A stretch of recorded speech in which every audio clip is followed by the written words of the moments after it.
In Qingzhou, within the city of Tianyang, the sky was shrouded in gloom, and torrential rain poured down. With a crack of thunder, a bolt of lightning rent the heavens, illuminating the heart of the sky. At this very moment, on the back mountain of the Su residence in Tianyang City, a figure, charred black and clad in tattered garments, suddenly rose from the muddy earth. After the great obliteration of the 33 heavens, 129,800 years have passed. This is 12,000 years hence. I have finally been reborn. Yizu's face was smeared in soot, as rain cascaded from the heavens, washing away the mud to reveal a somewhat youthful and delicate visage. Yet his eyes sparkled like ancient stars, bright and radiant. He was not merely a youth, but the celestial emperor of creation, invincible across the myriad realms a million years prior. Alas, a battle against the son of the Ziyue heavenly court shattered his Tao fruit, and the treasures of the 33 heavens were likewise destroyed. For 12 long millennia, his remnant soul drifted before achieving rebirth. The most crucial point was that Yisu was born with blocked meridians, utterly incapable of absorbing the spiritual essence of heaven and earth for cultivation. In the eyes of the world, he was deemed a waste of space, yet a foster son of the family head. The perils of his situation were evident. Those two contemptible wretches. Suddenly, Yizu's gaze sharpened. The reason he found himself on the back mountain was due to Su Mo and Su Hong deceiving him, claiming that there were spiritual herbs capable of curing Su Chang'an's affliction. Before his departure, they even gifted him a jade token, informing him it was a life-preserving item. Looking down, Yisu saw the jade token still hanging around his neck. Though what once resembled exquisite jade was now marred by numerous cracks, from which wisps of dark energy seeped forth, entwined with the crackling of thunder. With his knowledge, he understood the origin of the jade token. It was crafted from extreme, malevolent wood, exceedingly sinister dawn during a thunderstorm. It would undoubtedly attract the wrath of lightning. If he were a highly skilled Qi practitioner, perhaps he could evade disaster, but Yisu was merely immortal. When the thunder struck, death was his only fate. In truth, had the gate of life not awakened, he would already be deceased. Who would have thought that in this lifetime, I would be so impotent? Yisu scoffed at himself. He was a filial son, and even knowing that Su Mo and Su Hong might deceive him, he recklessly ventured to the back mountain, solely to heal Su Chang'an's malady. Along the way, various members of the Su family pointed and whispered upon seeing Yizu's disheveled appearance. "Yisu, have you crawled through a cesspool? You reek," one individual exclaimed, inciting uproarious laughter from the crowd. Yizu's expression turned icy as his gaze swept across. In an instant, that disciple felt an overwhelming terror. As Yizu's eyes bore into him like an endless abyss under his scrutiny, it felt as though he were suffocating in the depths. Not just him, but all disciples within a Tenjong radius experienced a sense of breathlessness. "Get lost," Yisu snorted coldly. Though devoid of cultivation, merely a remnant soul reincarnated, his divine consciousness still held the prestige of the celestial emperor, a single glance sufficient to invoke death. The crowd, shaken, fled in disarray. Chapter 2. The Gate of Life. This Gate of Life was an evolution of the Tao fruit of life. As long as the Tao fruit persisted, Yisu would remain undying and unvanquished.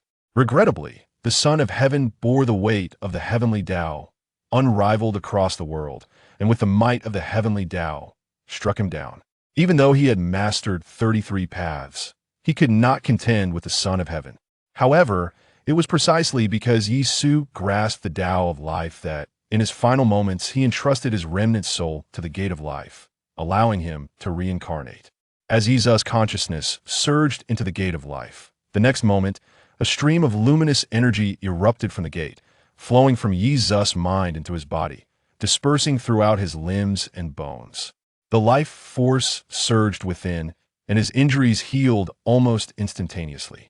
This exemplifies the terrifying nature of the Tao of life. As long as there exists a glimmer of vitality, even a remnant soul can, with the aid of the Tao of life, regain its peak. Yisu chuckled coldly, though he had lost all cultivation. His knowledge remained intact, and with the Gate of Lithia divine prohibition of water and fire possessed ample means to unravel it. Of course, this required time. Who exactly planted this divine prohibition within me? Ye o suintet. His memories were complete, without any gaps. The only possibility was that he had been marked with the water and fire divine prohibition from the moment of his birth, which had firmly taken root in his body over the past 15 years. It appears that my identity in this life holds some significance. Ye o simirkit lightly. Just then, the door to the courtyard was suddenly kicked open, and a group of 5 rushed in like locusts. Ye o. The leader, a young man with rosy lips and pearly teeth, strikingly handsome in his brocade attire, exuded an air of elegance. Yet at this moment, a shadow loomed over his brow. Su Heng was perplexed. Yi Su, come out. Several youths advanced towards a room, intent on dragging Yi Su out. You have arrived. A calm voice emerged, as Yi Su, clad in simple green garments, and appearing frail as though a gust of wind could topple him, stepped into Su Heng's line of sight. Su Heng's Su Heng, are you curious as to why I have not perished? Yi Zu's demeanor was tranquil, as if recounting an affair wholly unrelated to himself. Chapter 3. A thought to kill Su Heng's expression subtly shifted, yet a smile graced his face. Why, Yi Su? We are friends. How could I wish for your demise? Tell me, have you acquired the precious elixir? Yi Su regarded him with a smile that was both ambiguous and mocking, causing a chill to run down Su Heng's spine. How peculiar. This worthless fool, having endured a lightning tribulation, seems to have undergone a transformation in temperament. A sense of bewilderment enveloped Su Heng, as Yi Su, who had always been timid and feeble, now stood before him with an undeniable air of confidence. Brother Heng, spare us the pleasantries, a youth interjected coldly. Stepping forward. Why, Yi Su, you have stolen the elder's jade pendant, and we are here to reclaim it. If you possess any sense of self-preservation, you will hand it over, and we may yet show you mercy. The expressions of several youths morphed into something menacing as they encircled Yi Su. This jade pendant. Yi Su pinched the extreme evilwood between his fingers, gently swaying it as tendrils of dark energy wafted into the air, coalescing yet refusing to dissipate. Upon witnessing this, the youths immediately activated their spiritual energy, enveloping themselves in protective barriers to guard against the malevolent aura emanating from the extreme evilwood. This sinister wood, sourced from the land of malevolence, was notorious for corrupting the spiritual energy of cultivators. Should it manifest during a thunderstorm, it would undoubtedly attract the wrath of lightning. Why, Yi Su recounted the origins of the extreme evilwood with the familiarity of an expert. Su Heng's smile vanished upon hearing this. You figured it out? Su Heng sneered. Since you have seen through my ruse, there is no need for pretense. It appears you are not entirely foolish. You realize I intend to harm you. But what of it? Su Heng's tone dripped with disdain. That you are the adopted son of the family head, you are nothing but a waste, even if you were to die without reason. Your family would care not, nor would they mourn your loss. Your very existence sullies the Su family. Once you are gone, rumors will spread that you pilfered from the elder, and we were merely carrying out orders when we met with resistance. Your death will simply be deemed an unfortunate accident. Su Heng's smile grew increasingly frigid. A inadequate rationale. Yi Su replied with a slight grin. Cease your theatrics, kill him. Su Heng commanded with a sweeping gesture, unleashing a wave of murderous intent. Brother Heng, are we truly to kill him? The youths exchanged hesitant glances. Regardless, Yi Su was still the family head's adopted son. If he were to perish inexplicably, the family head would undoubtedly seek retribution, perhaps even in a fit of rage that could lead to their own demise. Fear not, Xiaoyang has assured us that the elder will bear the brunt of the responsibility, Su Heng retorted with a chilling laugh. Initially, he had intended to covertly harm Yi Su with the extreme evilwood, but now that Yi Su had miraculously survived, he resolved to confront him directly. After all, the current situation within the Su family had irrevocably tilted in favor of the elder. Although Su Chang'an held the nominal title of family head, the actual power had long slipped from his grasp, and his prestige paled in comparison to that of the elder. Yi Su's gaze turned icy as he considered the elder.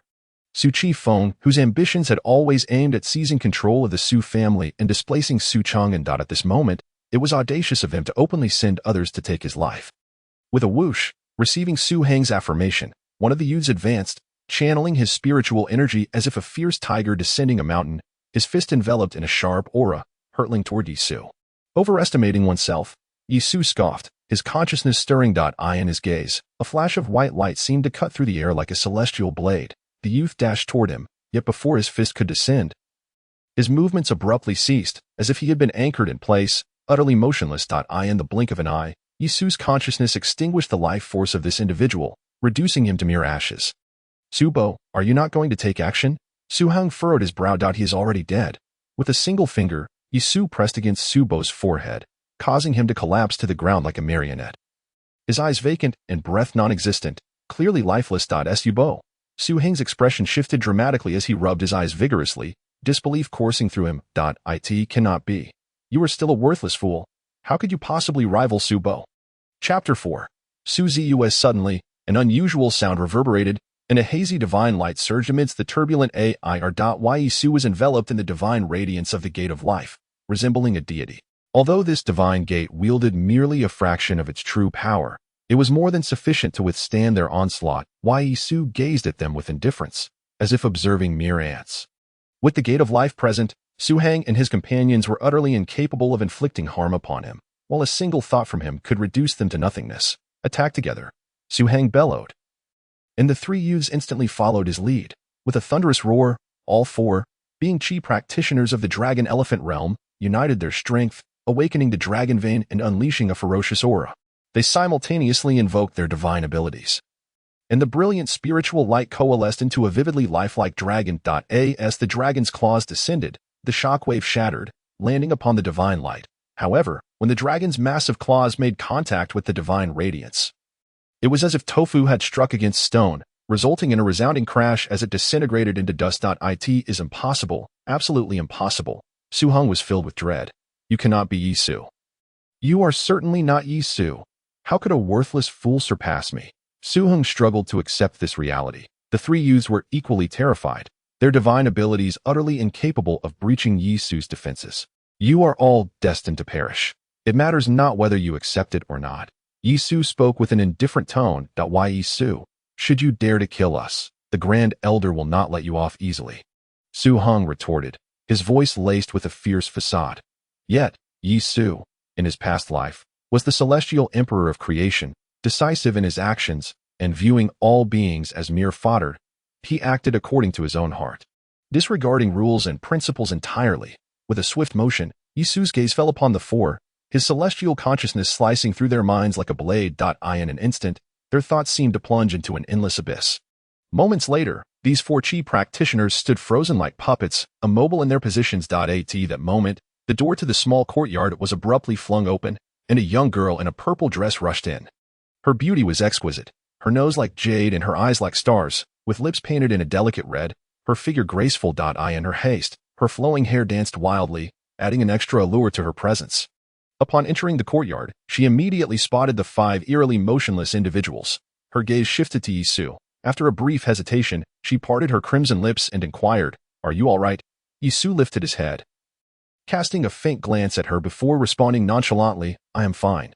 This young woman, named Su Ziyue, was the adopted daughter of Su Chang'an, yet their relationship held an additional layer of complexity. The two were betrothed in their infancy. But as they grew older, Su Ziyue gained fame for possessing the Star River spirit body, becoming the most talented individual and the most beautiful woman in Tianyang City. Meanwhile, Yi Su had been reduced to an ordinary mortal.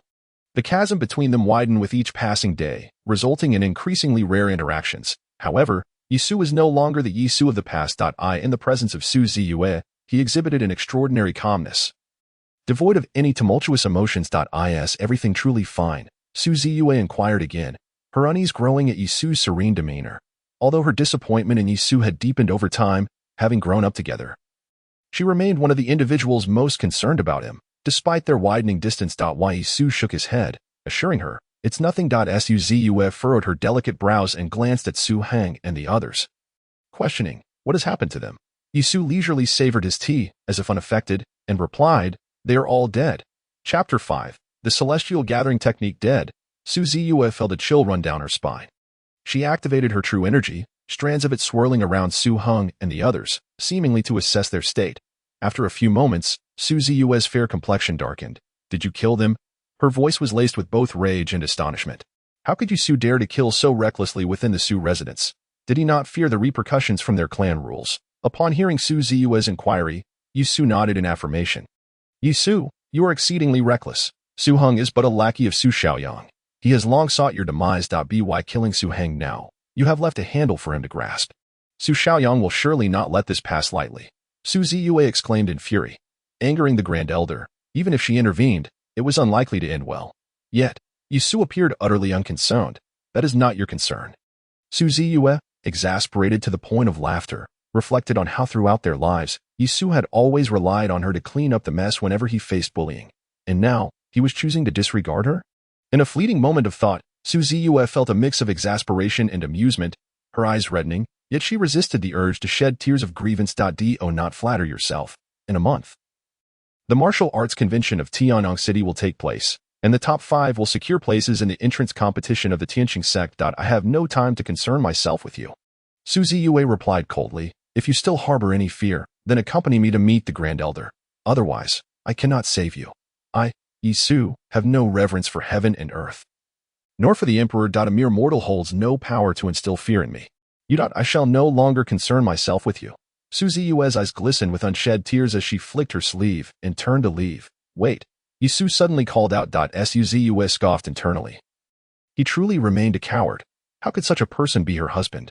Yet, the fact that Su sought her assistance somewhat alleviated her anger, bringing a measure of relief to her heart. Accompany me to the alchemy hall, Su stated. The alchemy hall? Ziyue was taken aback, having assumed Su would request her to plead on his behalf. She never expected him to desire a visit to the alchemy hall. Frowning, she remarked, you are not an alchemist. What purpose do you have in going there? Su replied nonchalantly, naturally, to refine pills. You? Ziyue scoffed, as Su had always been utterly ignorant in this regard. You can refine pills? Su nodded, noting that Ziyue, the foremost prodigy of the Su family with innate cultivation, accompanying him to the alchemy hall would save him considerable trouble. However, even if she chose not to go, he had his own means. In a month, the martial arts competition in Tianyang City will commence, and my goal is to secure first place. You may go if you wish, but I shall not accompany you to waste time. Ziyue firmly rejected. First place in the martial arts competition? If I desired it, it would be as easy as reaching into my pocket. Su's expression was one of disdain. You are the Star River spiritual body. Are you not? Rest assured, I shall not allow you to run in vain. Accompany me to the alchemy hall, and I shall impart to you a technique of energy gathering that surpasses 10 years of your arduous cultivation. In the myriad realms of existence, one cannot fathom the number of prodigies born under the heavens, each endowed with unique physiques, graced with the essence of celestial brilliance from the moment of their birth. However, Ziyue's stellar spirit body is merely that, a spirit body. Beyond the spirit body, there exists the treasure body, divine body, sacred body, Tao body, and immortal body. A mere stellar spirit body, if he so desires, could even evolve into a treasure body, divine body, or even a sacred body. Observing Su's arrogant demeanor, Ziyue felt a surge of anger intertwined with mockery, pondering how she had failed to recognize his hubris before. Very well, I shall witness the extent of your prowess. With the 7 stars as a guiding force, the celestial gang binds the body, opening the 7 meridians, condensing the 36 apertures, and evolving the celestial gang of the northern dipper. An enigmatic incantation flowed from Su's lips. Initially dismissive, Ziyue's expression suddenly shifted to one of gravity as she listened. She even attempted to follow Su's method to circulate her energy, and in that instant, her entire essence transformed into myriad subtleties, uniting the 36 apertures within her being. Impossible, Ziyue exclaimed in astonishment. How could you possess such profound understanding of the energy manipulation techniques? How could a mere mortal like Su grasp such esoteric principles? Su ceased speaking, walking with hands clasped behind his back, his voice resonating, instructing someone to tidy the courtyard, as he would await her in the alchemy hall. Chapter 6. The Alchemy Hall. Ziyue let out a delicate huff, hesitating for a moment before reluctantly following Su's lead. After leaving the courtyard, she summoned servants to clean the area. As they traversed the path, Ziyue's comprehension of the techniques deepened, her astonishment growing ever more profound. Moments later, her aura surged, hinting at a breakthrough in her cultivation. She advised, her tone softened somewhat, likely due to the influence of the celestial gang gathering technique, yet still laced with skepticism. Su paid her no mind, striding directly into the alchemy hall. Halt. A sharp-eyed chi practitioner stationed at the alchemy hall noticed Su and approached swiftly, addressing him with a cold tone. Young Master Yi, what brings you to the alchemy hall? His demeanor exuded no respect. You may step aside, Ziyue commanded, her sleeve elegantly waving, signaling the chi practitioner to withdraw. Miss, the chi practitioner's expression shifted. Now filled with respect, it is forbidden for anyone other than alchemists to enter the alchemy hall without the decree of an elder or the family head. However, should you have business, I am at your service. Upon hearing this, Ziyue's features brightened with pride as she provocatively regarded Ye Su remained composed. Arrange for me a room for alchemy, he stated. Ye Su, do you not comprehend my words? The Qi practitioner frowned. As a mere mortal, you cannot enter the alchemy hall. Out of respect for the miss, I will not report this to the family, but you must leave at once. What is all this commotion? At that moment, a voice emerged from deep within the alchemy hall, and a tall man clad in black robes approached, his expression slightly clouded. Ye Su, upon seeing him, the head of the alchemy hall furrowed his brow. This is no place for you. Leave at once. Ye Su felt a chill in his heart. In these past years, his unawakened self had indeed been treated like a pariah within the Su family. Reflecting on this, even with his temperament, a flicker of resentment began to rise within him. The once mighty celestial emperor of creation has tragically fallen to such a lowly state, which is both infuriating and laughable. Su Bo, it is not Ye Su who seeks to borrow the alchemy chamber, but rather I who wish to use it. Ziyue stepped forward, standing before Ye Su, interceding on his behalf. Ziyue, if I recall correctly, you are not an alchemist, are you? Su Hao narrowed his eyes, having watched Ziyue grow up. She is a Star River spiritual body, endowed with extraordinary talent, yet not an alchemist. Her intervention, it seems, is still for Ye Su's sake. Su Hao felt a surge of astonishment. Su Chang'an had betrothed Ziyue to Ye Su, a genius paired with a waste, naturally leaving Ziyue with grievances. Yet, why would she come to Ye Su's defense? Su Bo, is it permissible? Ziyue's phoenix-like gaze turned slightly cold. Su Hao is merely the master of the alchemy hall, and offending her would not bode well for him. Su Hao's gaze swept over Ye Su with icy disdain before landing on Ziyue.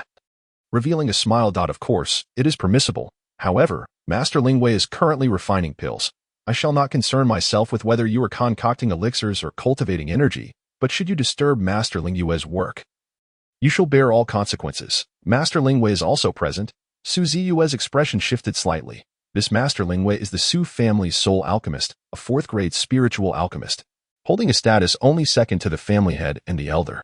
Yet, Master Lingwei does not engage in family disputes, thus often being a favored figure on both sides. Throughout, Ye Su remained unfazed. Alchemists, weapon masters, and formation masters are all classified within the 9 grades of spiritual levels, with the first being the lowest and the 9th the highest. Transcending the spiritual level leads to the divine level. Tianyang City is but a small town, and having a 4th-grade spiritual alchemist stationed here is already commendable. Chapter 7. Altering the formation. Su Hao, prepare for me purple orchid flower, 7 calamity silkworm silk, Qingluo spirit fruit, 6-color Inyang grass, millennium vermilion fruit. Ye Su clasped his hands behind his back and slowly recited a list. All 4th-grade spiritual herbs. Su Hao's expression changed dramatically. To utilize 4th-grade spiritual herbs, one must possess the family head's decree, or else it is futile. The lowest grade of spiritual herbs is 6th grade, with the highest being 1st grade. Beyond spiritual herbs lie precious medicines, medicinal kings, and divine medicines. In a place like Tianyang City, 4th-grade spiritual herbs are exceedingly rare, and even the Su family has only a limited stock. Should any mistake occur, he could not bear the consequences. Ye Su, I cannot assist you. Ziyue stated. Ye Su reached into his bosom, and in the next moment, a token appeared in his hand, the family head's token. Upon its emergence, the expressions of those present shifted. This is the family head's token. To see the token is to see the family head. From this moment forth, I am the family head, and I command you to fetch the 4th-grade spiritual herbs for me. Ye Su declared indifferently. This token had been entrusted to him by Su Chang'an during his seclusion, unbeknownst to Ziyue. Hence her surprise. Su Hao's expression fluctuated several times before he ultimately complied.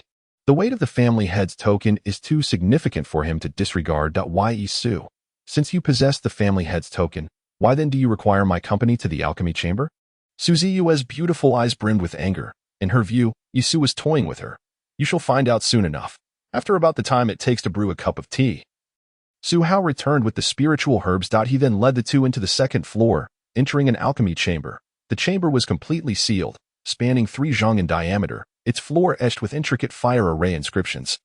Densely packed, resembling a mysterious tapestry, in the center stood a grand tripod cauldron, atop which were inscribed the runes of the Li Hua, resembling a series of vermilion birds poised to take flight. Each alchemy chamber bore the engravings of the Li Hua formation, designed to commune with the earth's fire and refine spiritual elixirs. Ziyue elucidated. Ye Su, devoid of spiritual power, How do you intend to activate the Lihua formation? That is precisely why you are here. Yi Su responded. He was currently a mere mortal. Although he could summon the gate of life using his divine soul, it required an excessive expenditure of energy. With Su Ziyue's assistance, he could conserve a considerable amount of mental effort. Su Hao, you may withdraw for now. Yi Su waved his sleeve, prompting Su Hao to snort dismissively as he exited the alchemy chamber. I cannot believe you will manage to concoct a fourth-grade spirit pill, Su Hao muttered, his expression one of disdain. To produce a fourth-grade spirit pill was the mark of a top-tier alchemist in Tianyang City. And within the vast Su family, there was but one master Ling As for Yi Su, a commoner with no aptitude, born with a severed meridian. He had never even entered an alchemy chamber, should he attempt to refine a pill. The only outcome would be an exploded furnace. Su Ziyue, heed my words, follow my alchemical steps precisely. Any deviation could result in a furnace explosion. Yi Su's tone finally took on a serious note. An explosion? Su Ziyue felt goosebumps rising on her neck. She understood the horror of such an event. The explosion of a fourth-grade spirit pill could generate enough energy to obliterate half of the alchemy hall. In an instant, regret welled up within Su Ziyue, and she longed to withdraw from the alchemy hall. Rest assured, you are a Star River spiritual body, with your true chi being robust. As long as you remain focused and adhere to my methods. An explosion is impossible. Yi Su asserted. Hand me a sword. Though puzzled, Su Ziyue complied, retrieving a spirit sword from her storage space. A second-grade spirit weapon, that shall suffice, gripping the sword with one hand. Yi Su's aura underwent a dramatic transformation.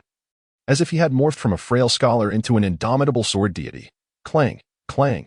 With a fluid motion, Yi Su wielded the sword, each strike landing deliberately upon the Lihua formation. As the sword light flickered, the shape of the Lihua runes shifted dramatically, transforming from fiery forms into various manifestations of golden crows, each wondrously unique. He altering the formation, Su Ziyue exclaimed, nearly forgetting to breathe. Caught between fear and astonishment, Yi Su circled the alchemy chamber, the sword light raining down like a gentle drizzle, continuously embellishing the Lihua runes.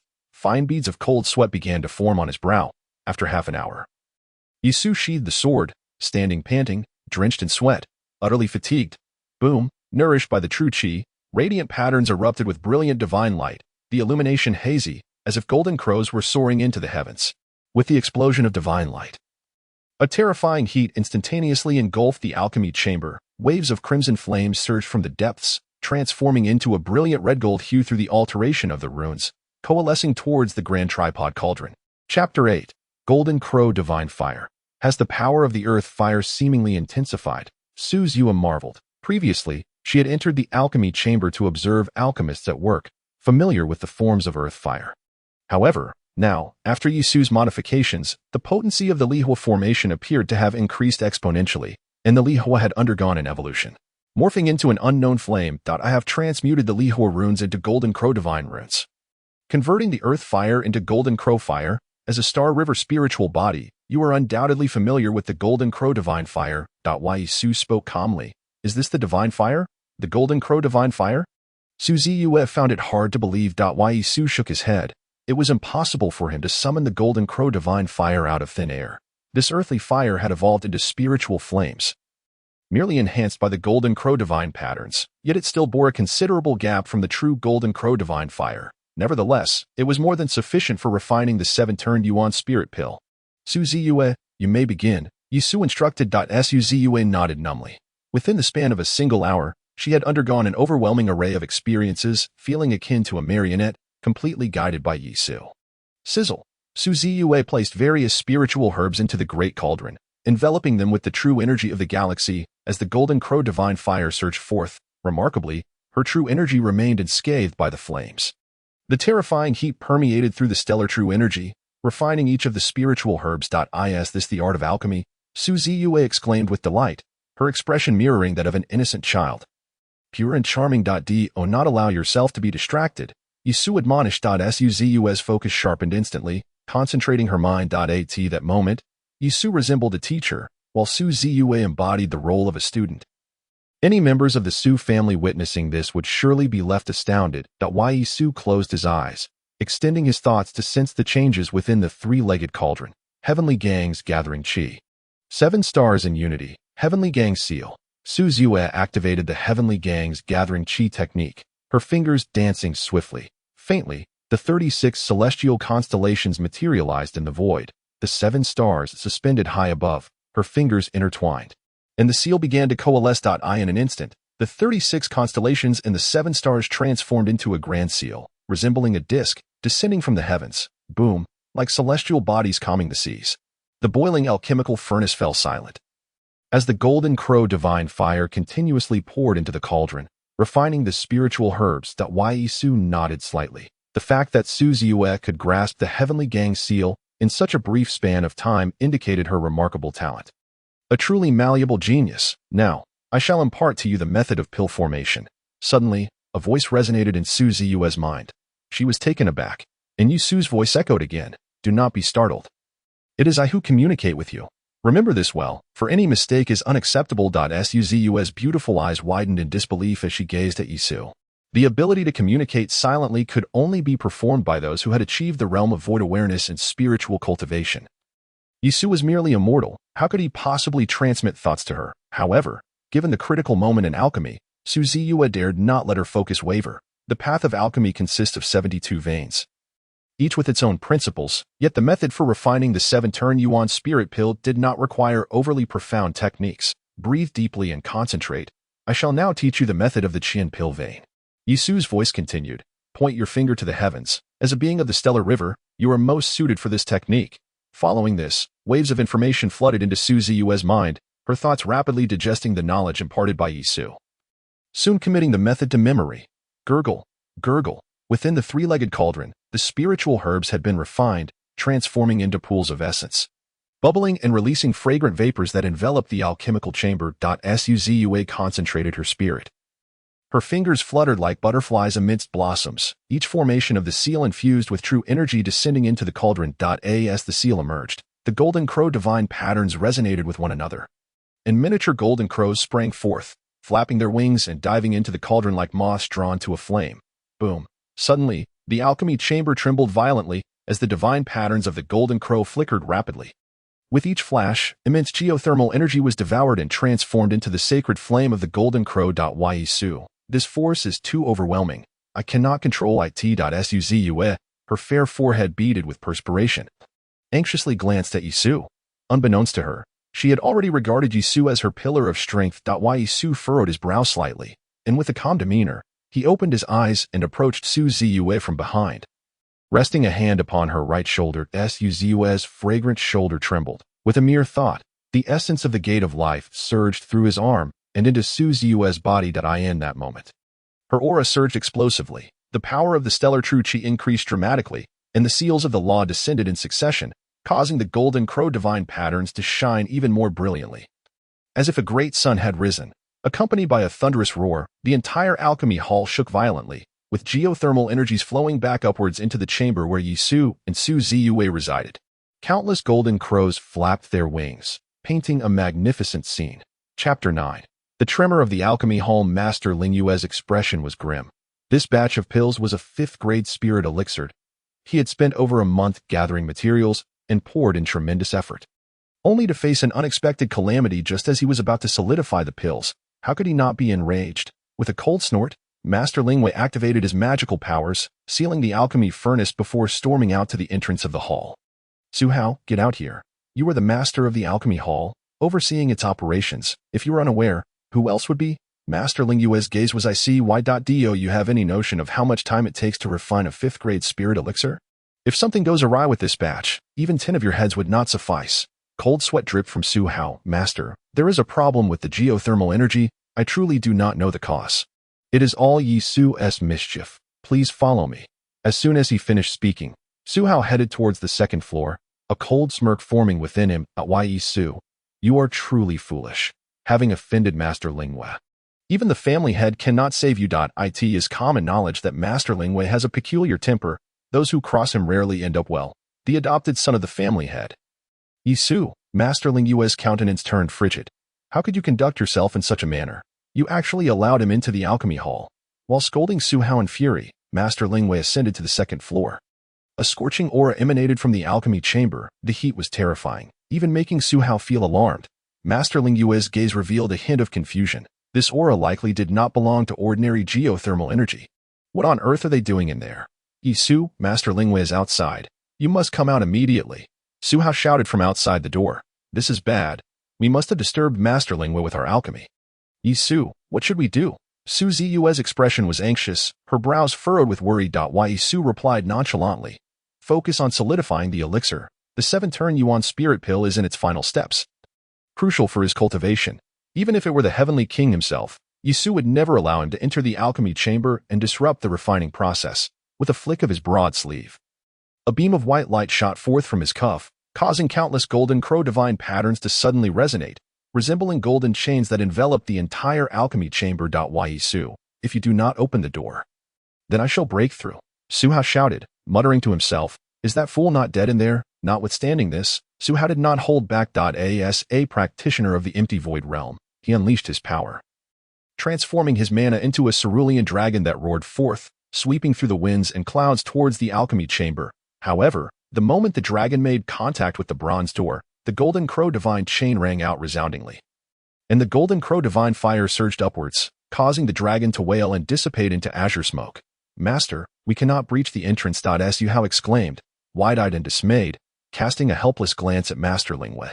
With a slight furrow of his brow, Master Lingwei waved his hand and stated, let them proceed with their alchemy first. He sensed that the aura of the golden crow divine fire was extraordinary, indicating that something critical was occurring within the alchemy chamber. As a fellow alchemist, he was acutely aware of the dire consequences of intruding upon an alchemist's work. Boom, the thunderous sounds reverberated continuously. As golden crows soared into the tripodal cauldron, their blazing divine light spilling forth like golden sunlight, while 7 streams of light darted within the cauldron, relentlessly drawing upon the golden crow divine fire. After a quarter of an hour, the radiant sunlight faded, and the golden crow divine fire vanished, leaving 7 streams of light dancing within the tripodal cauldron, which suddenly burst forth. Ziyue, quick of eye and hand, summoned her starry true energy to catch the 7 spiritual pills. Yi Su, the spiritual essence of these 7 pills is remarkably potent. The brilliance in Su Ziyue's beautiful eyes shone brightly, akin to the stars, as she sensed the essence of the 7 pills, momentarily entranced. These were the spiritual pills she had personally crafted, of course, under Yi Su's guidance. Chapter 10, Master Lingwei, hand them over. Yi Su commanded. Su Ziyue's expression shifted slightly, and with reluctance, she surrendered the pills to Yi Su. After all, Yi Su had imparted to her the celestial gathering technique and taught her the methods of the Qian Dan lineage. Without him, she would never have achieved the creation of the 7-turn Yuan spirit pill. Yi Su, are you concealing something from me? Su Ziyue gazed intently into Yi Su's eyes, which appeared as profound as the starry sky, leaving her unable to fathom their depths. The rapid changes had left Su Ziyue feeling disoriented. Yi Su glanced at her and remarked, how much do you truly know about me? Su Ziyue's expression faltered. Yi Su's words rang true. She had once prided herself on being a genius. While Yi Su was merely immortal, the chasm between them was akin to that between a celestial goddess and an ordinary person. She had always believed she was aiding Yi Su, yet in his eyes, and even in the eyes of the Su family, her previous assistance was merely an act of charity. The Celestial Emperor of Creation required no such charity. It was simply a transaction. Yi Su stated coldly. Yi Su, Su Ziyue momentarily lost her words, uncertain of how to respond. The term transaction struck deeply at her pride. Creak, the bronze door swung open, revealing Yi Su and Su Ziyue before Master Lingwei and Su Hao. With a whoosh, Master Lingyue's figure abruptly vanished, dashing into the alchemy chamber, his gaze sweeping over the alchemical hall. When he discovered the golden crow divine patterns, a brilliance akin to stars ignited in his aged eyes. Who set up this formation? Master Lingwei inquired. Upon hearing this, Su Hao rushed into the alchemy chamber, and upon seeing the golden crow divine patterns, he erupted in fury. Yi Su, not only are you a waste, but you are also a fool. Who gave you the authority to tamper with the formation of the alchemy hall? Fool, Master Lingwei scolded. Yi Su, the master is reprimanding you. Why do you not kneel and accept your lesson? Su Hao boasted triumphantly. Yi Su regarded him with a gaze of utter disdain. Unrepentant. Master. Su Hao was about to speak when Master Lingwei coldly interjected. Su Hao, the fool I referred to as you. Su Hao's eyes widened in disbelief. Master Lingwei turned his gaze towards Yi Su, then to Su Ziyue, pointing at the Jinwu divine pattern in the alchemy chamber, asking, whose handiwork is this? After a moment of hesitation, Su Ziyue bit her crimson lip and replied, it belongs to EXU.is at you. Master Lingyue's gaze suddenly fixed on Yi Su. Is this your work? Is there a problem? Yi Su raised an eyebrow. Thinking the old man seemed quite eccentric. He must indeed be Master Lingyue. Of course, there is no problem. Master Lingyue's eyes sparkled with fervor. Young master, your ability to enhance the Li Hua formation to such a formidable level is truly admirable. He fumed. Which imbeciles have continuously regarded you as a waste to possess such remarkable alchemical skills? I, too, am not comparable. How could one consider you a failure upon hearing this? Su Hao's expression shifted dramatically. Yi Su's alchemical prowess surpassed even that of Master Lingyue. Had he heard this from anyone else, Su Hao would have dismissed it outright. Yet, it was Master Lingyue himself who attested to it. He rubbed his eyes and pinched his cheeks, as if to ascertain whether he was dreaming. But everything felt so palpably real. The great rock soars on the winds, ascending to the 9 heavens. How could a swarm of ants possess the vision of a Kuanping? Yi Su declared proudly, exuding an air of superiority. Sensing this momentum, Master Lingyue was increasingly convinced that Yi Su was no ordinary individual. I have pressing matters to attend to today. I must take my leave, Yi Su stated. Ziyue was taken aback. Yi Su. Before you stands Master Lingyue. If you could earn his favor, perhaps even become his disciple, not even the Grand Elder would dare to act lightly. However, it seemed Yi Su had no such intentions. If time permits, I shall certainly pay a visit, Master Lingyue remarked, watching Yi Su depart, sighing, truly, heroes emerge in youth. Ziyue was left in stunned disbelief. She had a certain understanding of Master Lingyue's temperament. Within the Su family, she had never witnessed him treat anyone with such kindness as he did towards Yi Su. Not even the family head or the Grand Elder would receive such cordiality from him. Yi Su, what have you experienced in these few days? Ziyue murmured to herself. Chapter 11. Su Shaoyang in the Su residence, North Courtyard. Young master, a voice, reminiscent of a wailing cry, echoed above the estate as a young Qi practitioner rushed into the mansion. Darting towards a grand hall. What a disheveled state you're in. Inside the grand hall, beneath golden silk drapery, a youth clad in simple attire leaned against a stunningly beautiful woman. Upon hearing the young practitioner's voice, the youth frowned and descended from the golden silk canopy. The woman, sensing his irritation, felt a hint of displeasure but dared not speak out. This youth was Su Shaoyang, the son of the Grand Elder. Possessing innate cultivation. In the Su family, although Yi Su was nominally the family's young master, in the hearts of the Su clan, the true young master was Su Shaoyang. Of similar age to Yi Su. Su Shaoyang had already reached innate cultivation, second only to Su Ziyue, and could easily become a disciple of the Tianqing sect. Young master, Su Hang is dead. The young Qi practitioner knelt upon the ground, too fearful to raise his gaze, yet his mouth emitted a voice filled with fury. 2 hours prior, after they had entered Yi Su's courtyard, they had not emerged out a short while ago. Su Ziyue had instructed someone to inform the underlings. And upon inspection, it was discovered that Su Hang and his companions lay dead. Strangely, there were no signs of injury on their bodies, rendering the situation exceedingly bizarre. Donning a brocade robe, Su Shaoyang fixed his gaze upon the young Qi practitioner and inquired, do you have any idea who might be responsible for this? He had never considered Yi Su as a suspect. In his mind, Yi Su was merely a worthless individual, incapable of stealthily slaying Su Hang. The young Qi practitioner shook his head. It was peculiar. The elite of the Su family were but a handful, and their every move could not escape the vigilant eyes of his father. The death of Su Hang must surely be unrelated to them. Su Shaoyang's brows knitted tightly. Who could possibly dare to covertly oppose us? Young master, could it be Su Ziyue? Speculated the young Qi practitioner. It is impossible for it to be her, replied Su Shaoyang. Though Su Ziyue was the adopted daughter of Su Chang'an, she had always been discontented with her engagement to Yi Su. Even if she were to take action, it would merely be to teach Su Hang a lesson, not to end his life. This matter must be thoroughly investigated. Otherwise, I shall find no peace in my slumber. You are to inform Su Mo to investigate Yi Su's background tomorrow. And you shall accompany her. Understood. With a wave of his sleeve, Su Shaoyang commanded, you may withdraw for now. The young man and the woman retreated in succession. With Su Hang's demise, he had lost his interest. At this moment, Su Shaoyang's mind was overwhelmed with confusion. Who, indeed, was secretly aiding Yi Su? Chapter 12. Deciphering the divine seals. Yi Su sat cross-legged. Before him lay a jade box containing 7 turn yuan spirit pills that radiated a mystical light.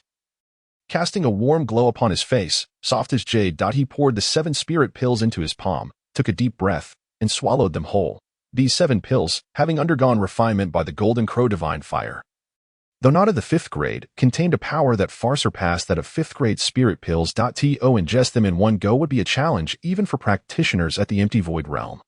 Yet Yi Su was different. He possessed the Gate of Life, a divine portal that served as the foundation of his path, seamlessly merging with his soul. The mere 7 yuan spirit pills posed no obstacle for him. Boom! As the 7 spirit pills entered his abdomen, an overwhelming surge of power erupted forth, akin to a mighty river, causing Yi Su's body to swell as if he were a tautly inflated balloon. The Gate of Life. A low growl emanated from Yi Su's throat, and within his consciousness, a divine portal manifested, exuding an ancient and eternal aura. The divine light of life radiated from this portal, illuminating Yi Su's form. Sizzle. In an instant, that immense power began to dissipate. Bang! Bang! At that moment, the 2 divine seals of water and fire within Yi Su's body seemed to sense the intrusion of foreign power. Erupting with 2 terrifying forces, water and fire intertwined, creating a realm of dual extremes. These 2 forces had taken root within Yi Su for over a decade, becoming deeply entwined with his meridians and blood. Now, as the power of the 7 yuan spirit pills invaded the divine seals of water and fire, the conflicting forces clashed violently, as if Yi Su's meridians were being sliced by blades and scorched by flames. A torment akin to being devoured by 1,000 insects. What is this pain? After all, Yi Su let out a hearty laugh, his resolute demeanor akin to a branding iron. He clenched his teeth tightly. Drenched in sweat, as a continuous stream of life force surged into his being from the Gate of Life. Boom! The power of life energy, under Yi Su's mental manipulation, intertwined with the potency of the 7 transformation yuan spirit pill, causing the energy of the 7 pills to seemingly amplify tenfold in an instant. 7-colored divine radiance enveloped 2 divine prohibitions of water and fire, initiating the process of refining the divine powers of water and fire. This beam of white light soared to a distance of 3 zhang before dissipating into thin air, its energy fully expended. Buzz! An unusual sound erupted suddenly, causing Yi Su's brow to furrow slightly. With the breach of the divine prohibitions, the brilliance of the Gate of Life dimmed abruptly, as if a vast reservoir of power had been siphoned away, rendering Yi Su's connection to it exceedingly faint. Once the divine prohibitions of water and fire were dismantled, the power of the Gate of Life was utterly depleted. Yi Su murmured to himself, I must devise a means to restore the power of the Gate of Life. To reinstate the Gate of Life's strength, one must incessantly devour rare celestial treasures, transforming them into life force, thereby continuously augmenting the essence of life, ultimately refining it into the fruit of life. However, this endeavor is not a matter of a single day. Soon, the power of the 7 transformation yuan spirit pill was also refined by the heavenly art of creation, surging into the dragon vein within Yi Su's body. Roar!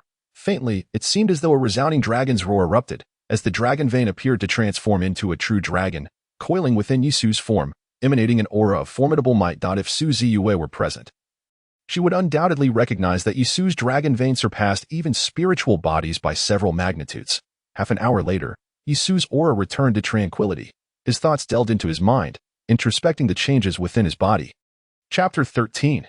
Dragon Elephant Spirit Body. This dragon vein should be on par with the precious body's dragon vein, Yi Su contemplated. Not only that, but his cultivation also ascended to the 9th level of the dragon elephant realm.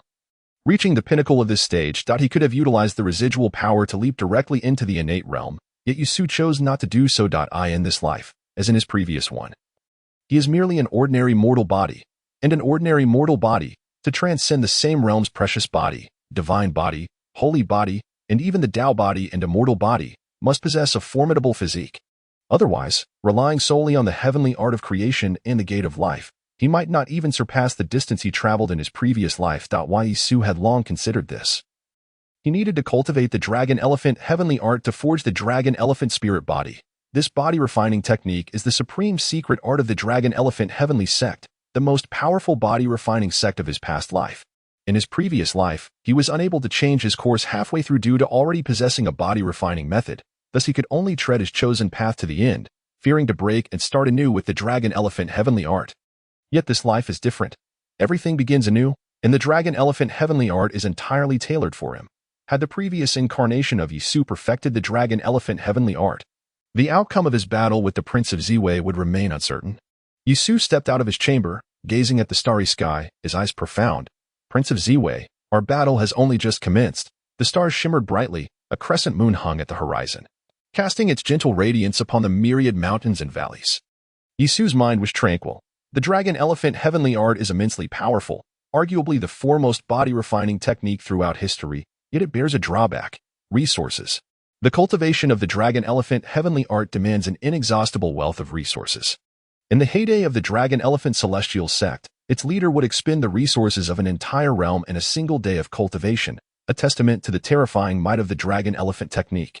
Consequently, the sect resorted to rampant pillaging of resources, inciting public outrage and ultimately facing a collective attack, leading to its swift descent into ruin overnight. Thereafter, the dragon elephant celestial sect fell into a state of disarray. Its decline emblematic of the waning power of the body-refining practitioners. While breaking through to the innate realm was secondary, the immediate priority was to forge the dragon elephant's spiritual body, establishing a flawless foundation for my path. The specifics remain unclear, yet it is evident that Yi Su has not perished. The young Qi practitioner Su Han spoke slowly. You need not worry. I shall accompany you to ascertain the truth of Yi Su's condition. Su Emo took a deep breath, her chest rising and falling as she suppressed her shock. After a prolonged moment, she nodded gently and proceeded with Su Han toward Yi Su's abode. In the early morning, dew coalesced upon the leaves, accumulating until it finally dripped into the soil. Yi Su sat cross-legged, channeling the transformative energy of the heavens and earth as the radiant essence of the rising sun flowed into his pores. Refining his spiritual power. At this moment, he had already reached the 9th level of the dragon elephant realm. He did not wish to immediately break through to the innate realm. Instead, he continued his cultivation by refining his spiritual energy, enhancing its density and potency. Yi Su. Suddenly, a soft and melodious voice broke through the tranquility. Sumo, with a beaming smile and a graceful sway of her waist, gently pushed open the courtyard door and glided in. Her steps slid as she entered the yard alongside Su Han. Upon hearing her voice, Yi Su turned to see Suemo clad in a green dress adorned with tiny silver bells, which jingled softly with her movements, exuding a unique charm. She possessed an oval face, peach blossom eyes, and ruby-red lips, radiating a delicate and fragile aura, reminiscent of a pitiable neighbor girl at first glance. It was no wonder he had been so easily swayed by her charm before awakening. Her appearance indeed evoked a sense of familiarity, Yi Su mused. However, the Yi Su of today was not the same as before. He was acutely aware that beneath Su Mo's beauty lay a heart as treacherous as a serpent. Do you dare to approach? Yi Su's gaze turned icy, and in an instant, the surrounding space seemed to freeze, ensnaring Su Mo and Su Han in an atmosphere of palpable dread. Mo trembled slightly, forcing a smile as she queried, Yi Su, what has happened to you? Su Han discreetly circulated his spiritual energy, poised to act at any moment. Yi Su's expression remained indifferent as he produced the cracked and sinister extreme in evil wood. I intend for you to comprehend your fate fully. Upon sighting the extreme in evil wood, Su Mo's pupils constricted in terror. Chapter 14. The ruthless destruction of beauty. Whoosh. In the blink of an eye, Yi Su's figure vanished from their sight, reappearing before Su Mo with startling speed, his hand gripping her delicate neck, lifting her effortlessly. Save me. Su Mo's hands and feet flailed desperately against Yi Su, but he had sealed her spiritual power, rendering her unable to employ her abilities. Fear flooded her peach blossom eyes, completely unprepared for such swift decisiveness. Yi Su, do you dare to commit murder within the family? The law enforcement hall will not spare you, Su Han exclaimed in panic, his own fear palpable. Though Su Han was also a 9th-level Qi practitioner of the dragon elephant realm, Yi Su's power far surpassed his own, enough to obliterate him in an instant. In that moment, Yi Su, without even employing his divine sense, could easily annihilate any practitioner of the dragon elephant realm. Vermin and snakes alike, dead is dead. Crack. As the sound faded, Yi Su gently twisted, causing Su Mo's neck to tilt, resulting in her untimely demise. Yi Su, how audacious you are. Su Han felt a chilling dread enveloping him. After all, this was within the confines of their clan, and Yi Su had the audacity to slay Su Mo in broad daylight. Yi Su's gaze fell upon Su Han, and in that instant, Su Han held his breath, fearing to even exhale. There are debts to be settled and grievances to be addressed. Su Hang and Su Mo had employed the sinister Inwood to harm me, and thus, they deserve their fate. Yi Su stated nonchalantly. However, I am not one to indiscriminately spill innocent blood. Take Su Mo's body and leave it for the law enforcement hall. Allow Su Qingfeng to bring them here. I shall deal with them all at once. A sense of liberation washed over Su Han. As if he had been granted a reprieve from execution, he swiftly gathered Su Mo's lifeless form and dashed out of the courtyard. Yi Su cast his gaze towards the northern courtyard, his eyes icy. He had assumed that following his slaying of Su Hang, Su Qingfeng would assemble a force to confront him, yet to his surprise, They had sent Su Mo to meet her end early this day. With Su Mo's demise, it was likely that Su Qifeng would not remain idle. Nevertheless, everything was under Yi Su's control. Cultivating the dragon elephant physique, utilizing the alchemical furnace to refine and merge the medicinal properties into his body, was far superior to the mere physical tempering of the flesh, Yi Su pondered. After a moment, he closed the courtyard door and proceeded towards the alchemy hall. Why, Yi Su, is it you again? Su Hao immediately recognized Yi Su, his expression devoid of any trace of disdain, replaced instead with a hint of trepidation. He had also heard the rumors surrounding Su Heng's fate. Could it be that Yi Su was indeed the one who had slain Su Heng? Su Hao mused, scrutinizing Yi Su from head to toe. Yet, due to Yi Su's cultivation of the transformative heavenly art, all of his strength was concealed, rendering him an ordinary man in Su Hao's eyes. That it must not be him, Su Hao concluded inwardly. Yi Su produced a list and stated, "Gather the spiritual herbs I require as per this list." Why, Yi Su, yesterday, considering the favor of Miss Ziyue and the clan leader's token, if you wish to continue utilizing the spiritual herbs, it must be sanctioned by the Elder Council. Su Hao remained motionless. His words bore merit. Should Yi Su deplete the herbs, the consequences would be borne by none other. "Hand me the list," a voice interjected. Master Lingwei, clad in a flowing white robe, approached with a benevolent countenance. Su Hao was taken aback. Master Lingwei furrowed his brow, snatching the list with a swift motion. Upon glancing at it, his expression shifted to one of concern. The extensive array of spiritual herbs listed were all for body refinement, a process notoriously intricate. "Did Yi Gongzi intend to concoct elixirs?" Yi Su replied, "I am not concocting elixirs. I merely seek to refine my physique." Refine the physique. Master Lingwei exhibited a degree of understanding, employing the earth fire to steam the spiritual herbs, thus incorporating their potency into the flesh to enhance physical strength. Yi Su regarded him coolly. Indeed, this method of refining the body necessitates a masterful control over the might of the earth fire and the potency of the herbs. Can you truly achieve such mastery, Yi Gongzi? Master Lingwei inquired. Astonished. Why, Yi Su knitted his brow. What is it that you desire? Ever since Master Lingwei had learned yesterday that the Jinwu divine pattern was inscribed by Yi Su himself, his demeanor had undergone a drastic transformation. As if he had transcended from a master to a pupil yearning for knowledge. This gaze, Yi Su had encountered countless times in his past life. If you would not reject me, I am willing to provide the spiritual herbs for your body refinement. Master Lingwei spoke earnestly. However, I have one request. I hope to observe your process of refinement. He appears to have developed an inclination towards learning. Su Hao's mouth fell agape, questioning whether he had misheard. It had always been others seeking the esteemed Master Lingyue's guidance, yearning to observe the Master's alchemical practices yet never achieving their desires. Yet today, Master Lingwei astonishingly wished to observe Yi Su's alchemy and even made a proactive request. Yi Su was, after all, the most notorious failure in Tianyang City. I may permit you to observe my alchemy, but you must refrain from asking questions, Yi Su replied coolly, as I wish to remain undisturbed during my cultivation. Yi Su, do not overstep your boundaries, Su Hao admonished. It is a privilege for you to receive Master Lingyue's instruction in alchemy. Silence. Master Lingwei gazed at Yi Su, his face alight with surprise. Obediently adhering to the young master's command, Su Hao was rendered utterly speechless. Chapter 15. Inquiry of Guilt, North Courtyard. Outrageous. Su Qifeng, clad in a golden robe and wearing a high crown, stood tall and imposing, exuding an air of authority. At this moment, it felt as though a volcano resided within him, his gaze sharp as lightning, coldly directed at Su Han, who knelt below. Why was I not informed of this sooner? Su Qingfeng's voice was frigid, though his eyes were fixed upon Su Xiaoyang. Su Xiaoyang trembled, his very being quaking in fear of Su Qingfeng's formidable presence. He hastily knelt, saying, Father, I intended to handle this matter myself. I did not foresee. I did not anticipate that Yi Su would be so ruthless as to kill Su Mo over a mere disagreement. Pain flickered in Su Xiaoyang's eyes. Su Mo was not only beautiful but also someone with whom he shared a significant bond. With Su Mo's death at the hands of Yi Su, Su Xiaoyang's hatred for him was profound. He has killed Su Hong, and now Su Mo, while evading the calamitous thunder of the sinister wood. Su Qingfeng's gaze was inscrutable, concealing his thoughts. Notify the second elder, third elder, and fifth elder, let them accompany me to the alchemy hall. With a sweeping gesture of his sleeve, Su Qifeng strode toward the palace doors, suddenly pausing to add, and summon the head of the law enforcement hall. As you command. Su Han bowed deeply, then departed with Su Xiaoyang.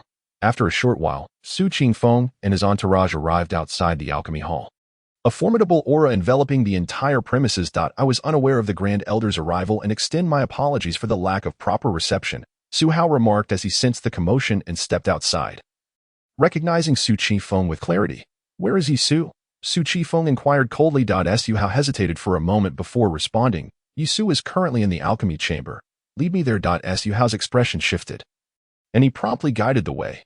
Soon, they arrived at the 4th level alchemy chamber, where Su Qifeng frowned. How could he be in the 4th level? It is known that the 4th level is exclusively reserved for Master Lingwei. Outsiders are forbidden to tread here. How could Yi Su be present? Reporting to the Grand Elder, Master Lingwei is also within the alchemy chamber, Su Hao stammered, hesitant and ultimately refraining from disclosing the remarkable occurrence of Master Lingwei seeking guidance from Yi Su. After all, such news was astonishing enough to leave him bewildered, let alone Su Qifeng and the others. Grand Elder, since Master Lingwei is inside, perhaps we should wait, suggested an elderly man in his twilight years. Su Qifeng nodded.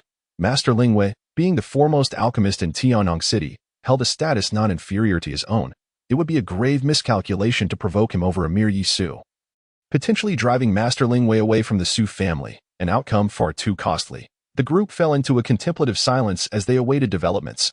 Within the alchemy chamber, Yi Su gracefully traversed its confines, his fingers poised as if wielding a sword, emanating spiritual energy that resembled a blade's aura, meticulously erasing the array formations inscribed upon the ground, only to reconstruct them anew.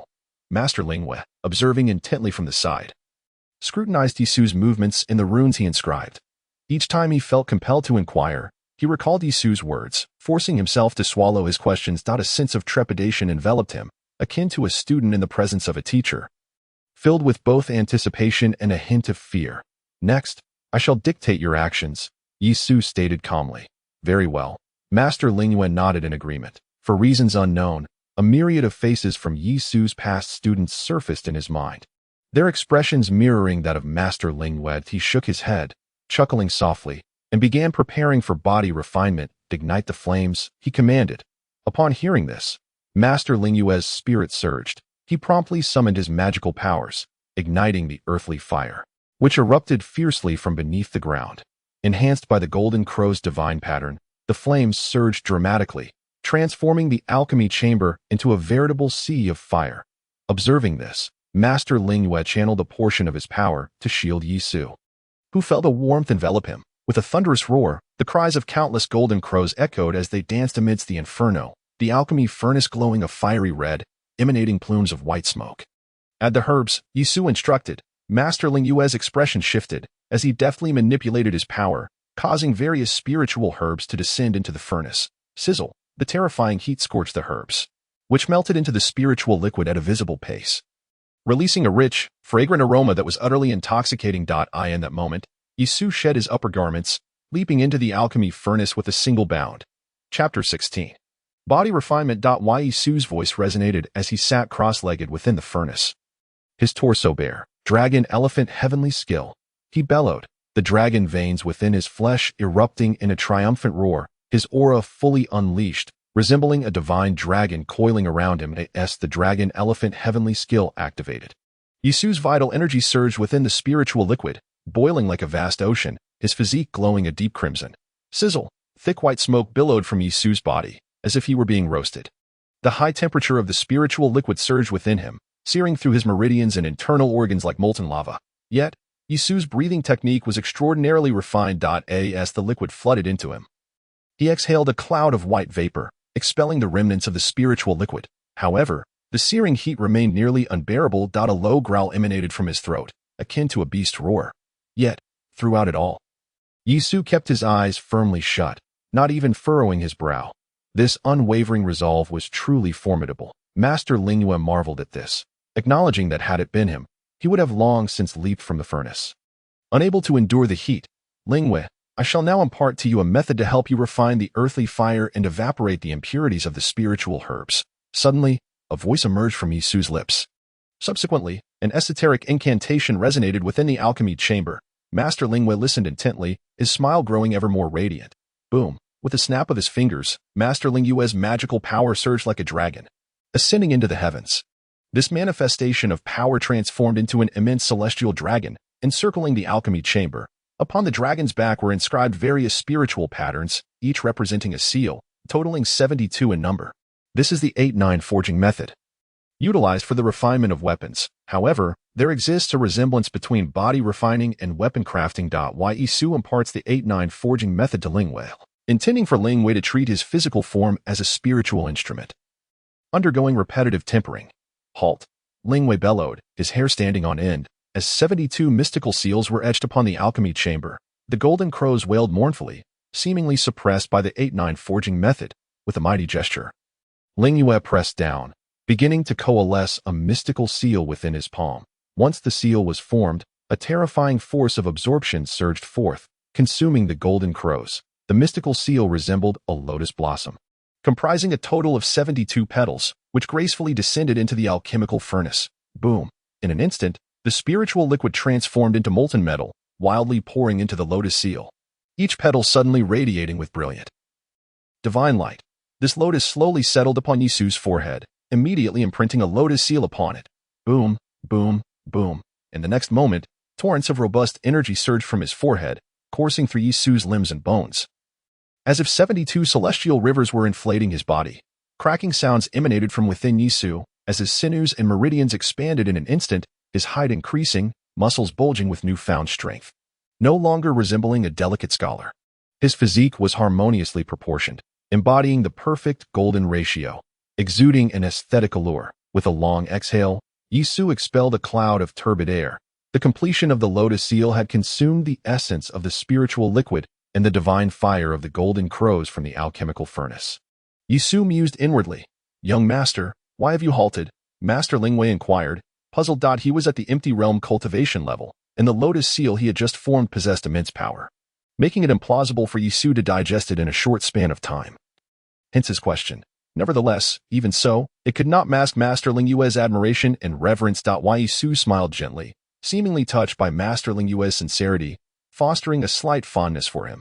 His gaze shifted towards the bronze door, a playful smile gracing his lips. "Someone has been waiting outside for 2 hours. It is only right to meet them." "Who?" Master Lingwei's gaze turned icy. "Who dares to step into the 4th layer without my permission?" "Su Qingfeng." "Him?" Master Lingwei furrowed his brow. "Fear not, young master. With my presence, even if he is the Grand Elder, he would not dare to trouble you." Creak. The bronze door swung open, with Yi Su leading the way and Master Lingwei following closely behind. The two emerging from the alchemical chamber. Yi Su, you have finally shown yourself. Su Xiaoyang's expression was ominous. Do you have any idea how long we have waited for you? Chapter 17. Lingwei takes on a master. The expressions of those present were exceedingly grim. They were all high-ranking members of the Su family, wielding the power of the clan, and to be kept waiting for 2 hours by someone incited resentment in each of their hearts. Yi Su was refining alchemy with me in the chamber. What business do you have? Master Lingwei scanned the crowd, speaking with an air of indifference. In the presence of Yi Su, he was a student eager for knowledge. While before the Su family members, he stood as a distinguished 4th-tier alchemist, Master Lingwei. Upon his words, Su Xiaoyang immediately fell silent, no one daring to speak out of turn. "Master Lingwei, Yi Su has slain Su Heng and Su Imo. We have come to apprehend him," the head of the law enforcement hall stated coldly. To kill one's kin is an unforgivable crime. "Yi Su, surrender at once." Yi Su remained unfazed. "Preposterous," the 5th elder scolded. "Yi Su, are you still unwilling to confess?" Su Qifeng furrowed his brows and said, "The law enforcement hall master." The hall master, comprehending the situation, swiftly darted towards Yi Su like a wraith, his magical power surging. And a chilling wind swept through the air. A ghostly claw emerged from the shadows, aiming to seize Yi Su. Bang! At that moment, Master Lingwei flicked his sleeve, and a powerful force emanated from it, drawing in the ghostly claw that was swallowed by the long sleeve, along with the howling winds. Whether Yi Su is guilty or not, the old man does not know.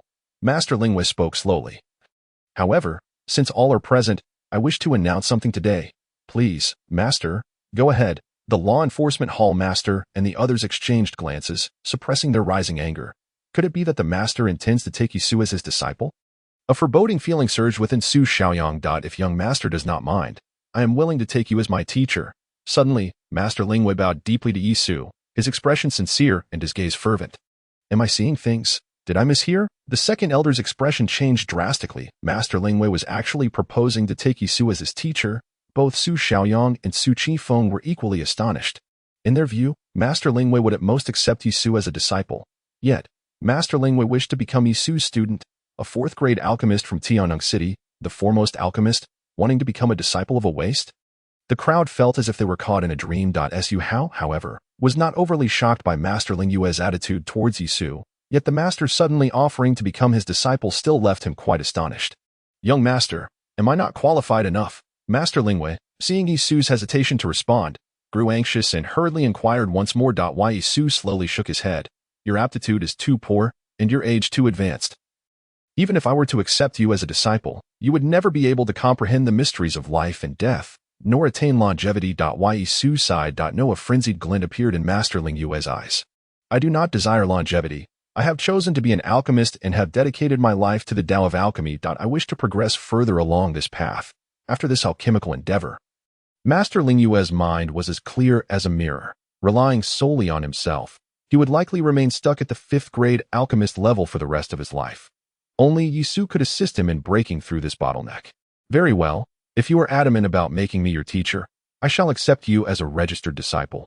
Yi Su replied nonchalantly, but you must understand that it is improbable for you to ever become my formal disciple in this lifetime. Master, please allow your disciple to bow 3 times. Master Lingwei was overjoyed, kneeling on the ground and bowing 3 times in succession. What on earth is happening? The crowd stood frozen in place, astonished that Master Lingwei had become Yi Su's registered disciple. It was known that many had sought to become Master Ling Yue's disciple but had been unable to fulfill that wish, while Master Lingwei could only become Yi Su's registered disciple. The second elder sighed. To deal with Yi Su, we must plan carefully. Shall we let this matter rest then? Su Xiaoyang protested unwillingly. Of course not. The second elder sneered. Su Chaman will soon emerge from his seclusion in the coming days. We shall spread the rumor of Yi Su murdering his kin, and once he emerges, we will jointly take action against Yi Su. The group gradually departed from the alchemy hall. Young master, Su Hao greeted with a smile, completely forgetting the previous discomfort between them. Please step down. Yi Su waved his sleeve and said. Su Hao's expression was awkward. He had intended to offer some compliments, but could only retreat upon hearing those words. Do you not realize that by acknowledging me as your master in front of Su Qifeng, you have utterly offended them? Chapter 18. Rumors abound. The following day, the news of Yi Su's inexplicable murder of Su Heng and Su Imo spread like wildfire. Numerous young members of the Su family, filled with righteous indignation, gathered outside Yi Su's residence, demanding an explanation. Why Yi Su? Come out. You have killed Su Heng and Su Imo. The elder council will surely not let you off. Yet, the courtyard was devoid of anyone. At that moment, Yi Su was within the alchemy hall, diligently refining the medicinal power within his body, wholly focused on forging the dragon elephant true spirit and condensing the dragon elephant totem. Master, Su Hao barged in, breathless and flustered. Why Yi Su's residence has been besieged, and the people are in an uproar, seeking to bring justice upon him. Some have already set their course towards the alchemy hall. Ling Yu approached the window and beheld the crowd, a veritable swarm resembling locusts, their voices resounding so loudly that the entire Su manor could hear. His brow furrowed slightly, sensing the situation was becoming quite troublesome. Yi Su had anticipated Su Qingfeng's intentions the day prior, but he had not expected the youth of the Su family to be so easily incited into besieging him. Undoubtedly, there were those who fanned the flames of discord. The master is currently in seclusion. Whatever transpires must not disturb him. Ling Yu instructed Su Hao, gather the chi refiners of the alchemy hall. Should they dare to act, do not hold back. Master, if we intervene, will it not escalate the situation further? Su Hao queried anxiously. Ling Yu let out a cold laugh. Is it possible for the situation to deteriorate any more than it already has? Su Hao stiffened. Su Qingfeng's incitement of the Su family was evidently a means to pressure Su Chang'an. He had a foreboding sense that the long-standing dispute between the family head and the elders might soon reach a resolution. Ling Yu and Su Hao descended the stairs together, where numerous chi refiners stood in formation within the alchemy hall. Though they were members of the Su family, from the establishment of the alchemy hall, they had only been under the command of its master. Ling Yu, as the de facto controller of the alchemy hall, commanded their obedience. Unless absolutely necessary, do not resort to weapons. Ling Yu ordered. As you command. The crowd replied in unison. The news of Master Ling Yu becoming Yi Su's disciple had spread among the disciples of the alchemy hall, and they viewed him as a divine figure. His decision to take Yi Su as his master surely indicated that Yi Su possessed extraordinary abilities. Why Yi Su? If you still consider yourself the son of the family head, come out. A throng of Su family disciples arrived, numbering 200 to 300, yet lacking elders or officials, all of whom held lower status. As they gathered outside the alchemy hall, they immediately began to shout. Impudent. Su Hao rebuked. his demeanor fierce. Master Lingyu is present. You shall not behave so disrespectfully. Upon hearing this, the crowd's shouts gradually diminished. A young man of innate realm stepped forward and declared, Master Lingyu, we have heard that you have taken Yi Su as your master? Lingyu nodded. Why Yi Su is your master? You must certainly protect him. If you still consider yourself a guest of the Su family, then step aside. This matter of enmity between the Su family and Yi Su does not concern you. The young man's tone was resolute, his anger palpable. The revelation of Master Lingyu becoming Yi Su's disciple shocked the Su family, yet it must be noted that Master Lingyu was not one of their own. Though they were taken aback, they still dared to charge into the alchemy hall for a singular reason, to demand the surrender of Yi Su. The crowd roared in unison. Su Hang and Su Mo's deaths were shrouded in mystery. With the truth yet to be unveiled, how could you brazenly assert your intention to capture the true culprit? Ling Wei remarked coldly, you are the hope of the Su family. Should you act recklessly, it could spell disaster for us all. Su Hao interjected hastily, your current gathering and uproar serve little purpose. The head of the family will soon emerge from his seclusion, and he will undoubtedly seek justice. Yi Su is the adopted son of the family head. Someone scoffed. Nonsense. Do you not even trust the family head? Ling Wei retorted angrily. Su Chang'an is a man of integrity. Otherwise, Yi Su, as the family head's son, would not have endured such humiliation for over a decade. It was evident that some among the crowd were deliberately sowing discord. I grant you 10 breaths of time, should you fail to disperse. You will bear the consequences of disturbing the order of the alchemy hall. I shall resort to force if necessary, Ling Wei stated coldly. With a commanding shout, a group of chi refiners clad in armor surged forward, their presence exuding a fierce killing intent. The guards of the alchemy hall had all tasted blood as the ultimatum was issued. Varying shades of fear flickered across the faces of the crowd. The young man's expression fluctuated. Su Xiaoyang had covertly instructed him that if they could capture Yi Su alive, their futures would be secured. However, Ling Wei stood firm. Should they dare to act, they risked fracturing the family and facing dire repercussions. Master, convey to Yi Su that Su Hang and Su Mo will not have died in vain, the youth declared, sweeping his sleeve dramatically. We depart. Moments later, the crowd dispersed. The turmoil had escalated to such an extent that the family head would likely emerge soon. Ling Wei felt a swell of anxiety in her heart. Chapter 19. Su Chang'an, do they intend to lay hands on me? As Ling Wei and Su Hao ascended the stairs, Yi Su stood by the window, his gaze impassively following the departing members of the Su family. My lord, for the next few days, you shall remain in the alchemy hall. Unless commanded by the family head, no one shall lay a finger on you. Su Hao vowed earnestly. Master, Su Qifeng aims to escalate this situation, leveraging public opinion to pressure the family head. Remaining here is not a viable solution, Ling Wei, the master, cautioned. I fear that upon the family head's emergence, the Su family members will band together to coerce him into dealing with you. What then shall we do? Ling Yue's concerns were not unfounded. Events were indeed trending in that direction. Yi Su chuckled lightly, a mocking smile gracing his lips. Since they wish to play, I shall indulge them. Until the family head emerges, do not disturb me. Creak. Moments later, the bronze door swung open, revealing a middle-aged man clad in a moon-white robe. Tall and slender, with a pale face devoid of a beard, the man's appearance was unremarkable, yet his demeanor was unsteady, giving the impression of fragility. Ziyue, where is Yi Su? Su Chang'an inquired, his brow furrowing slightly as he looked at Su Ziyue. Has something happened to him? Though Yi Su was unable to cultivate, he was exceedingly filial. Whenever Su Chang'an emerged from seclusion, Yi Su would certainly come to greet him. Why, then, was he absent today? Adoptive father. Has your injury worsened? Su Ziyue quickly rose to assist Su Chang'an, delaying her explanation regarding Yi Su's whereabouts. In Su Ziyue's eyes, a flicker of compassion emerged at Su Chang'an. In his quest to procure medicine for Yi Su, had suffered severe injuries that not only stunted his cultivation but also left him with a lingering ailment that manifested every 6 months. Consequently, Su Chang'an was compelled to retreat for a month each year to suppress his affliction. Were it not for this, Su Qingfeng would not dare to seize power. Thus, much like many of the Su family members, Su Ziyue harbored significant resentment towards Exu. It remains as it always has. Su Chang'an remarked with a bitter smile. Those injuries were inflicted by a master of the Yuanshan realm.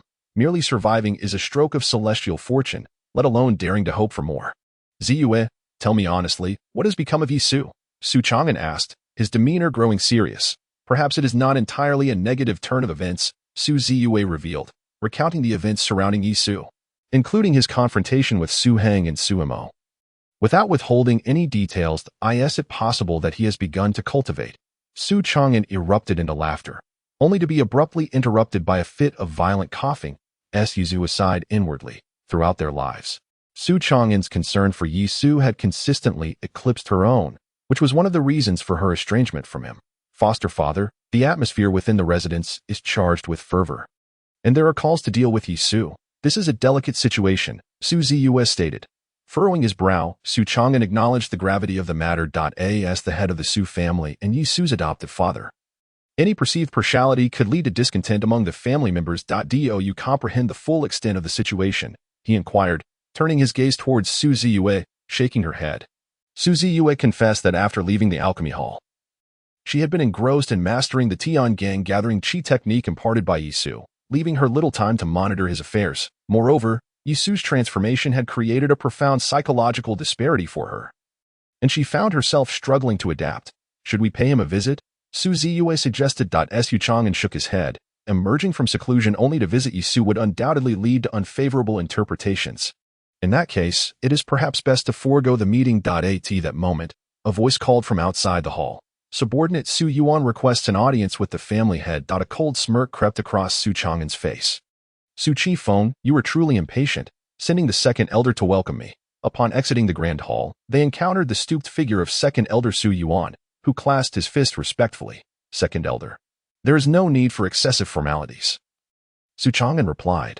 Standing upright, Su Yuan spoke. Family head, I trust you have heard about Yi Su's situation. I have come to request your presence in the council hall to discuss how we shall address Yi Su's case. Su Ziyue's heart quivered at the implication. The visitors do not come with benevolence. Have you all already conducted a thorough investigation? Su Chang'an remarked coolly. Reporting to the family head, Yi Su has indeed killed Su Heng and Su Mo. The evidence is irrefutable, and many within the residence can attest to it, Su Yuan stated firmly. Given his special identity, how could we dare to wrongfully accuse him? At this, Su Chang'an's fury intensified. They had blatantly disregarded his authority and unilaterally condemned Yi Su? Chapter 20. Yi Su's Trial. Ziyue, accompany me to the council hall, Su Chang'an commanded, suppressing his anger as he set out. Along the way, numerous disciples of the Su family engaged in animated discussions, branding Yi Su as an unforgivable villain deserving of execution. With each step, Su Chang'an's heart sank further. The entirety of the Su estate, along with its many disciples, appeared to align with Su Qingfeng's stance, advocating for Yi Su's death. However, Su Chang'an was taken aback by a staggering piece of news. The renowned master Lingwei has actually taken Yi Su as his disciple, although the specific reasons remained unclear. The support from Master Lingwei significantly alleviated Su Chang'an's pressures. Upon entering the council hall, he found numerous high-ranking members of the Su family awaiting him. The third elder and others proactively bowed in respect. Yet Su Qifeng stood aloof, hands clasped behind his back, utterly unmoved. Su Chang'an, disinclined to engage with him, recognized that Su Qifeng had long since dismissed him. Observing this scene, Su Ziyue felt a surge of indignation. Yet, despite being the foremost talent of the Su family, her cultivation was merely at the mid-stage of the innate realm, rendering her ineffective in the family power struggles. In fact, she was outmatched by Yi Su, who had the esteemed Master Lingwei by his side. Please forego the formalities, Su Chang'an stated lightly, before proceeding into the council hall and ascending to the Patriarch's throne, prompting the others to take their seats in succession. Patriarch, please issue an order to the law enforcement hall to apprehend Yi Su. Third elder Su he proposed as he stepped forward. Please, Patriarch, give the command, echoed not only him but 2/3 of the assembly. A minority remained behind, many of whom were elders and supporters of Su Chang'an. Have you all thoroughly investigated? Su Chang'an inquired, lifting a cup of tea, the lid brushing against the leaves as he spoke leisurely. Patriarch, it is evident that Yi Su committed murder within the estate. What is there to investigate? Su Qifeng scoffed. Could it be that the Patriarch intends to shield his adopted son? Su Qifeng, do not overstep. Suddenly, an elder rose, asserting, the Patriarch is a man of justice. How could he possibly protect Yi Su? Yi Su is no mere child. Even if he were guilty of murder, you cannot cast aspersions on the Patriarch. Another elder added. Yet, their rhetoric seemed aimed at severing the connection between Yi Su and Su Chang'an, thereby preserving Su Chang'an's integrity. Enough of this dispute, Su Chang'an interjected. Ziyue, you shall personally go to the alchemy hall and bring Yi Su here. Understood, Su Ziyue replied, accepting the command. Wait, Su Qifeng interjected suddenly. Xiaoyang, you will accompany her. Su Xiaoyang nodded. While Su Ziyue cast a fleeting glance at him. Su Chang'an made no effort to intervene as the two departed the council hall. heading towards the alchemy hall. A moment later, in the alchemy hall, as the two entered, they found Yisu leisurely sipping tea, with Master Lingwei standing nearby. Why, Yisu, you face grave peril, yet you still have the leisure to enjoy tea? Truly foolish. Su Xiaoyang mocked. I come on the Patriarch's orders to escort you to the council hall for an inquiry. Let us go. Setting down his teacup, Yisu rose languidly. Ziyue scrutinized Master Lingwei, then turned her gaze to Yisu, but found him utterly inscrutable. Although Yisu had imparted to her the celestial gathering technique, she could not fathom how Master Lingwei, a fourth-rank alchemist, could possibly take Yisu as a master. Yisu had always been an ordinary individual. When had he acquired the capability to instruct a fourth-rank alchemist? Master, I shall accompany you, Lingwei declared. Su Xiaoyang's expression darkened. It appeared that Master Lingwei was resolute in opposing them. Yisu remained unfazed. Whether Lingwei chose to follow or not was inconsequential to him. The four of them exited the alchemy hall together, making their way to the council hall. Upon entering, Yisu regarded Su Chang'an, seated in the Patriarch's throne, and with a slight shift in expression, knelt and offered his respects. He is the celestial emperor of creation, one who does not bow to heaven or earth, yet in this lifetime. He is also the adopted son of Su Chang'an. Were it not for Su Chang'an's nurturing grace, whether he could have survived until the awakening of his memories remains an uncertainty. This debt of gratitude surpasses the very heavens and the earth. Rise. Su Chang'an felt a surge of excitement, his gaze fixed upon Yisu as though he could see through to the essence of a flower. However, the thought of Yisu's predicament weighed heavily upon his heart. He possessed no evidence to vindicate Yisu. If it were to be settled through brute strength, with Ling Yu's assistance, Yisu might emerge unscathed. Yet, such a resolution could also lead to the fracturing of the Su family. The faction led by the Grand Elder looked upon Yisu with concealed glee. Meanwhile, the elders supporting Su Chang'an preferred to remain oblivious. Without Yisu, Su Chang'an would not find himself in the depths of despair. Trampled upon. Why, Yisu, do you confess to the murders of Su Heng and Su Emo? Su Qingfeng's eyes widened as he strode before Yisu, delivering a formidable admonition. Chapter 21. Strengthened fists. Su Qingfeng's voice was stern. His aura as a late-stage void realm cultivator erupted, exuding an imposing ferocity, as if intent on compelling Yisu to submit. Yet, Yisu remained unperturbed, seemingly unaffected by any pressure. Su Qifeng furrowed his brow. His prowess had reached the pinnacle of the void realm, making him the foremost figure of the Su family, and within Tianyang City, he was an undeniable master. How could Yisu withstand his oppressive presence? Yisu let out a cold snort, his gaze locking onto Su Qifeng. In that moment, his eyes resembled an eternal starry sky, unfathomably deep, seemingly pulling Su Qifeng into an abyss from which there was no return. In the blink of an eye, Su Qifeng was drenched in sweat, staggering backward. The Grand Elder, the Second Elder, Third Elder, and others exchanged glances, hurriedly supporting Su Qifeng. I did indeed kill Su Heng and Su Emo. Yisu's voice resonated softly as he stood with his hands clasped behind his back. However, my actions did not contravene the rules of the Su family. Do you dare to argue? Suddenly, an exceedingly sinister aura permeated the great hall. It was the extreme evilwood. Following a thunderous strike, the wood manifested numerous cracks, yet it still exuded wisps of tangible black mist. Upon the appearance of the extreme evilwood, the Second Elder fell silent. You are undoubtedly aware of its origins, Yisu remarked nonchalantly. Su Heng and Su Emo sought to use it against me. Had I not been fortunate, I would have perished long ago. The extreme evilwood.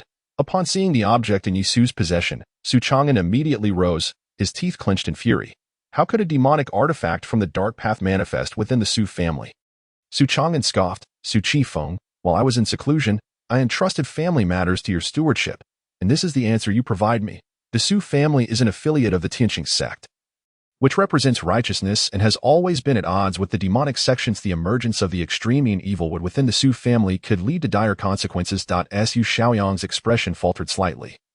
This extreme evilwood was a gift from Su Qifeng, intended to ensnare Yisu. If this were to be uncovered. Su Qifeng snorted coldly.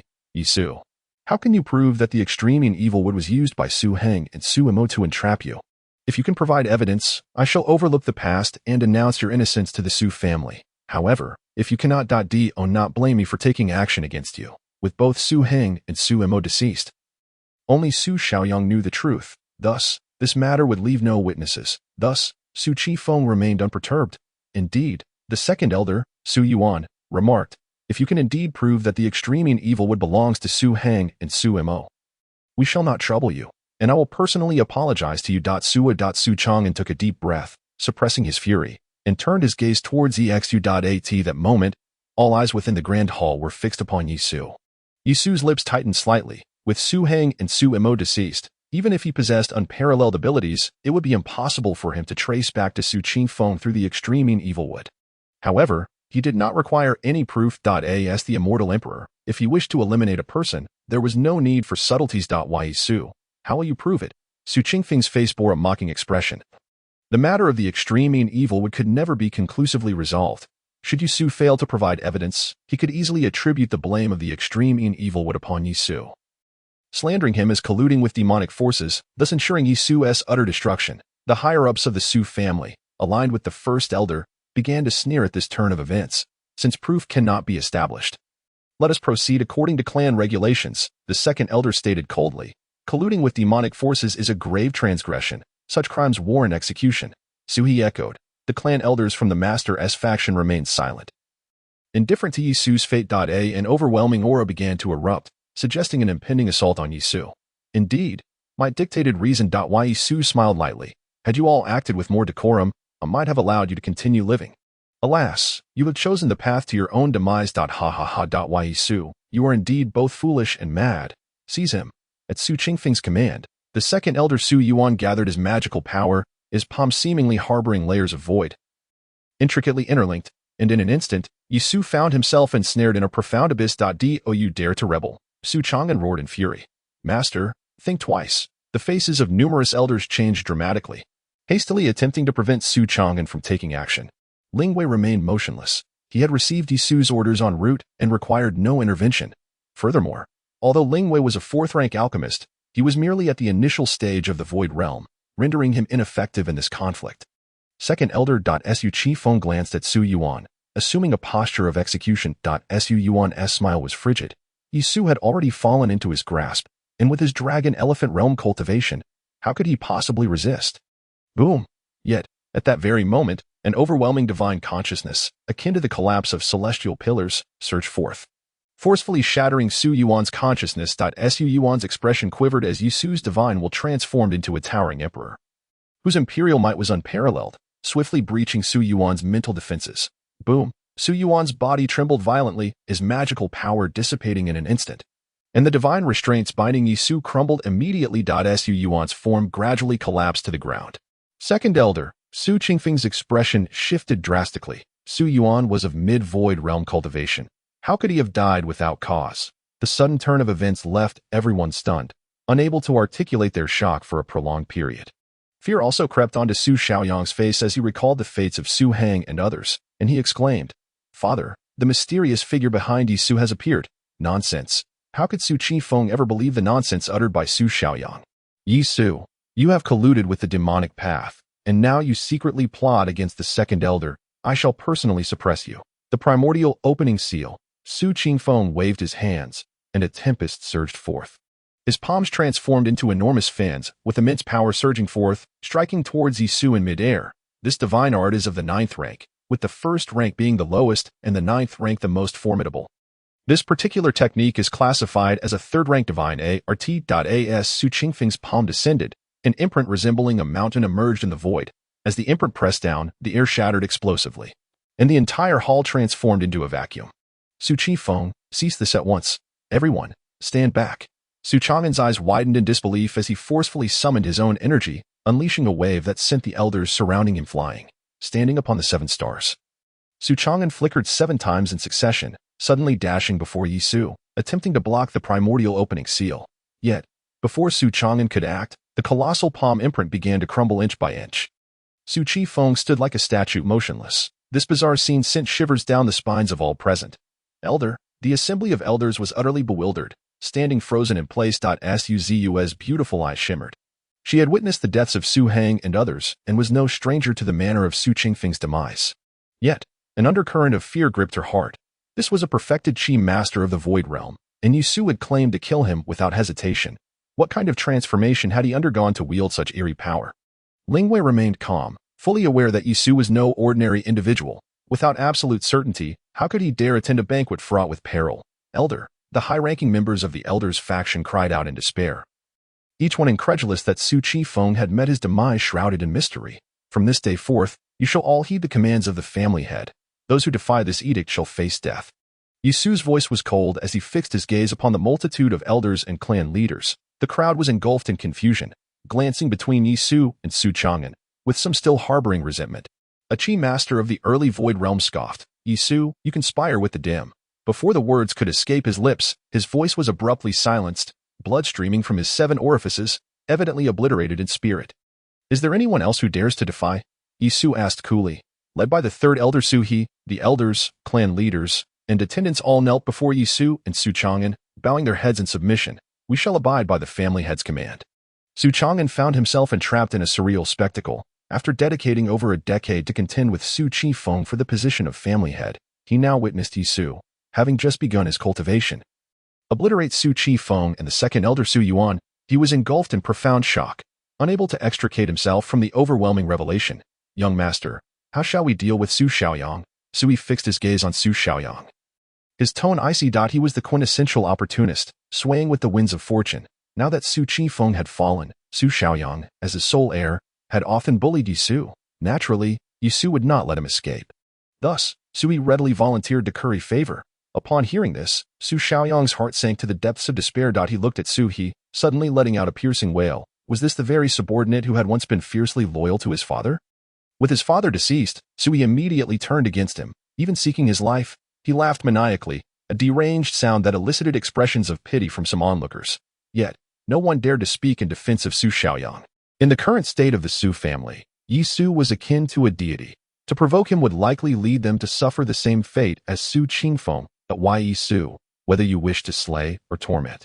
I shall utter not a single word of complaint. Su Xiaoyang suppressed his laughter, his countenance devoid of emotion, merely filled with loathing for those who once bowed and scraped before him. Sewer, do you intend to kill him? Su Chang'an regarded Yisu, his mind swirling with uncertainties, yet he recognized that it was time to restore order to the Su family, distinguishing between what was trivial and what was significant. Kill. Yisu uttered the word with indifference. Bang! No sooner had the word left his lips than Su Xiaoyang's final glimmer of hope shattered. His body convulsed violently as 9 dragon veins fractured. His meridians obliterated, and he was drenched in blood. He astonishingly took his own life. He got off lightly. Sui gazed at Yisu with a sycophantic expression, resembling a dog eager for approval. Yisu paid him no heed. Had it not been for the necessity of retaining Suhi and others to manage the Su family, those who once relied on Su Qifeng, he would have discarded them all without a second thought. You handle the aftermath, Su Chang'an instructed. Then, turning to Yisu, he said, "Come with me, I have matters to discuss with you." Chapter 22. Ancestry. The two arrived at a secluded pavilion, enveloped in an eerie silence.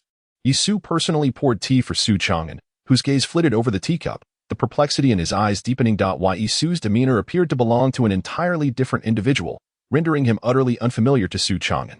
A wave of concern washed over him. He feared that Yisu had been usurped. In this vast world, countless extraordinary talents existed. As long as the primordial spirit endured, one could seize another's body and be reborn. The Yi family? Yisu furrowed his brow. Could it possibly be the place of his birth?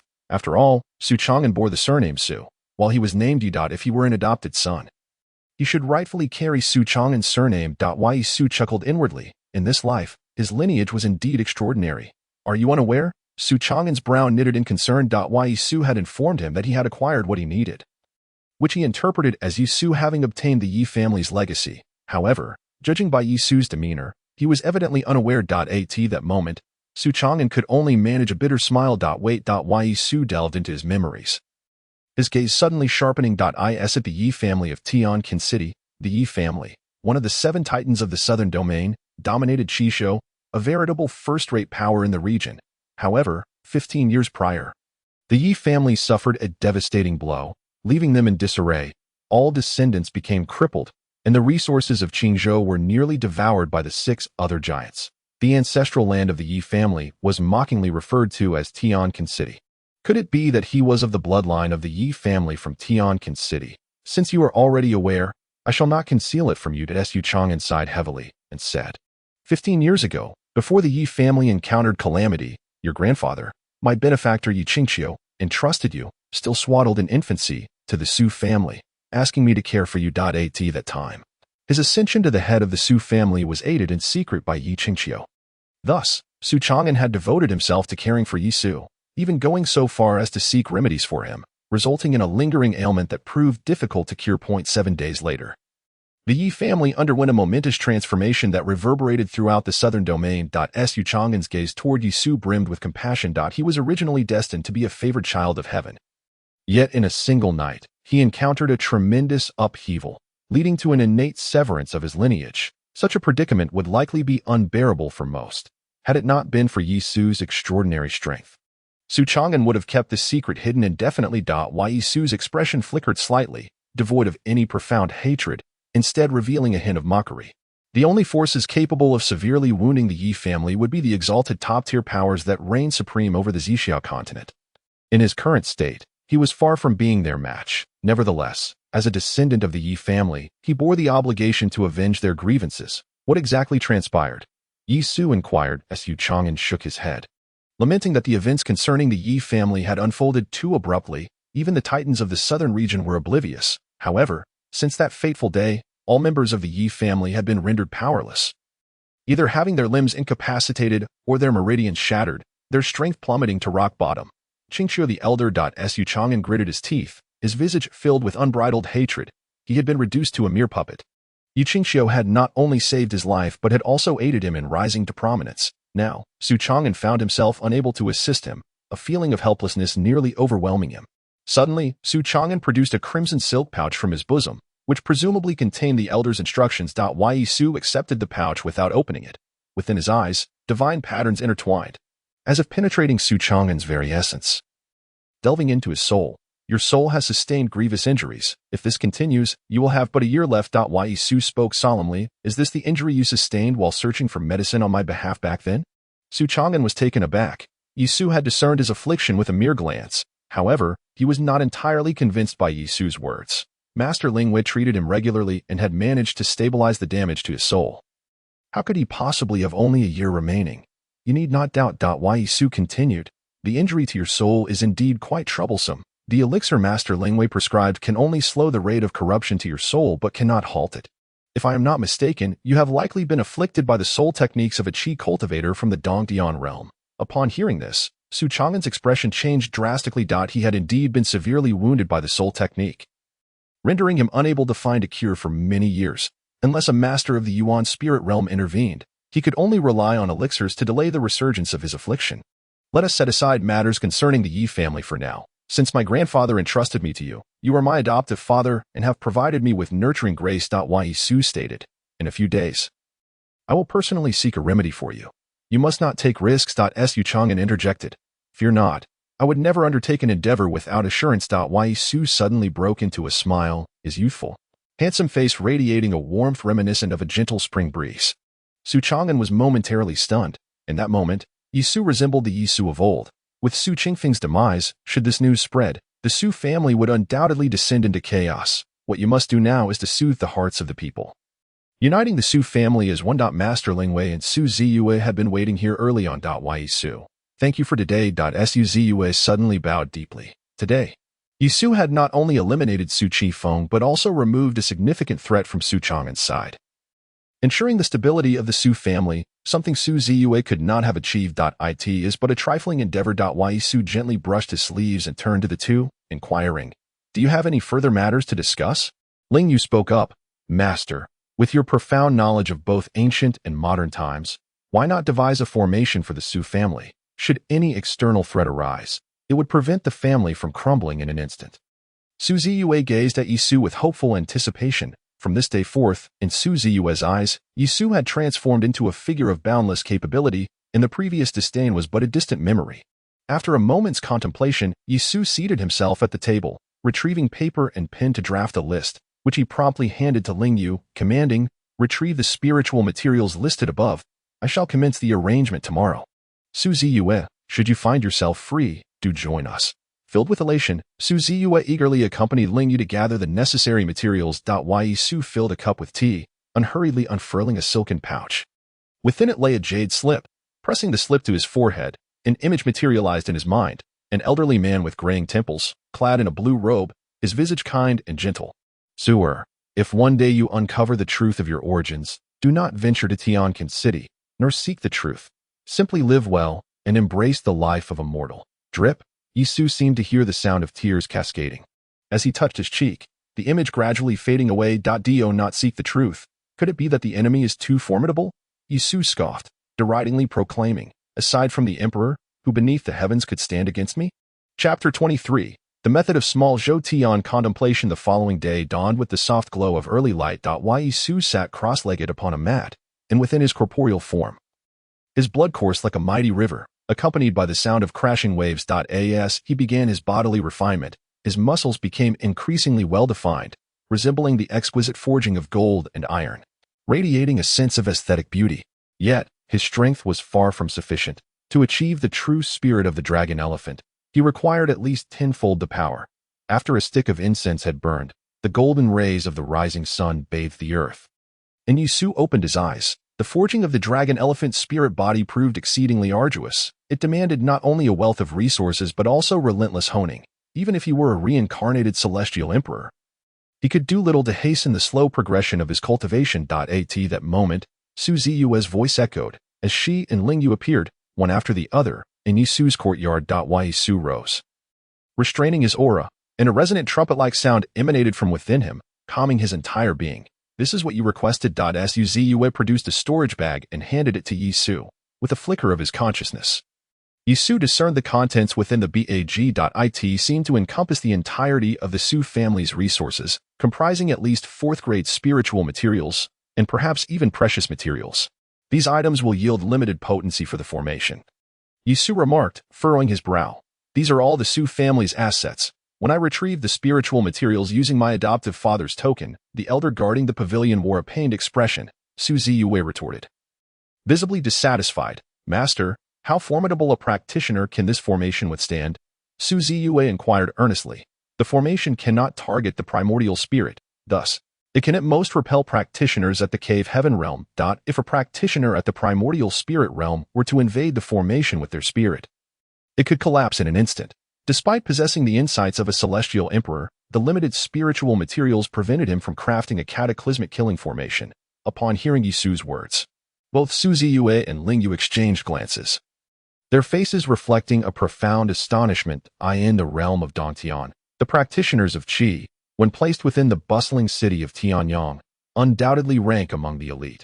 Initially, in their hearts, they believed that if these spiritual materials could withstand the prowess of practitioners of the Hunyuan realm, it would indeed be a monumental achievement. The fact that they could now resist even the formidable practitioners of the Dongtian realm has far exceeded the expectations of the two individuals.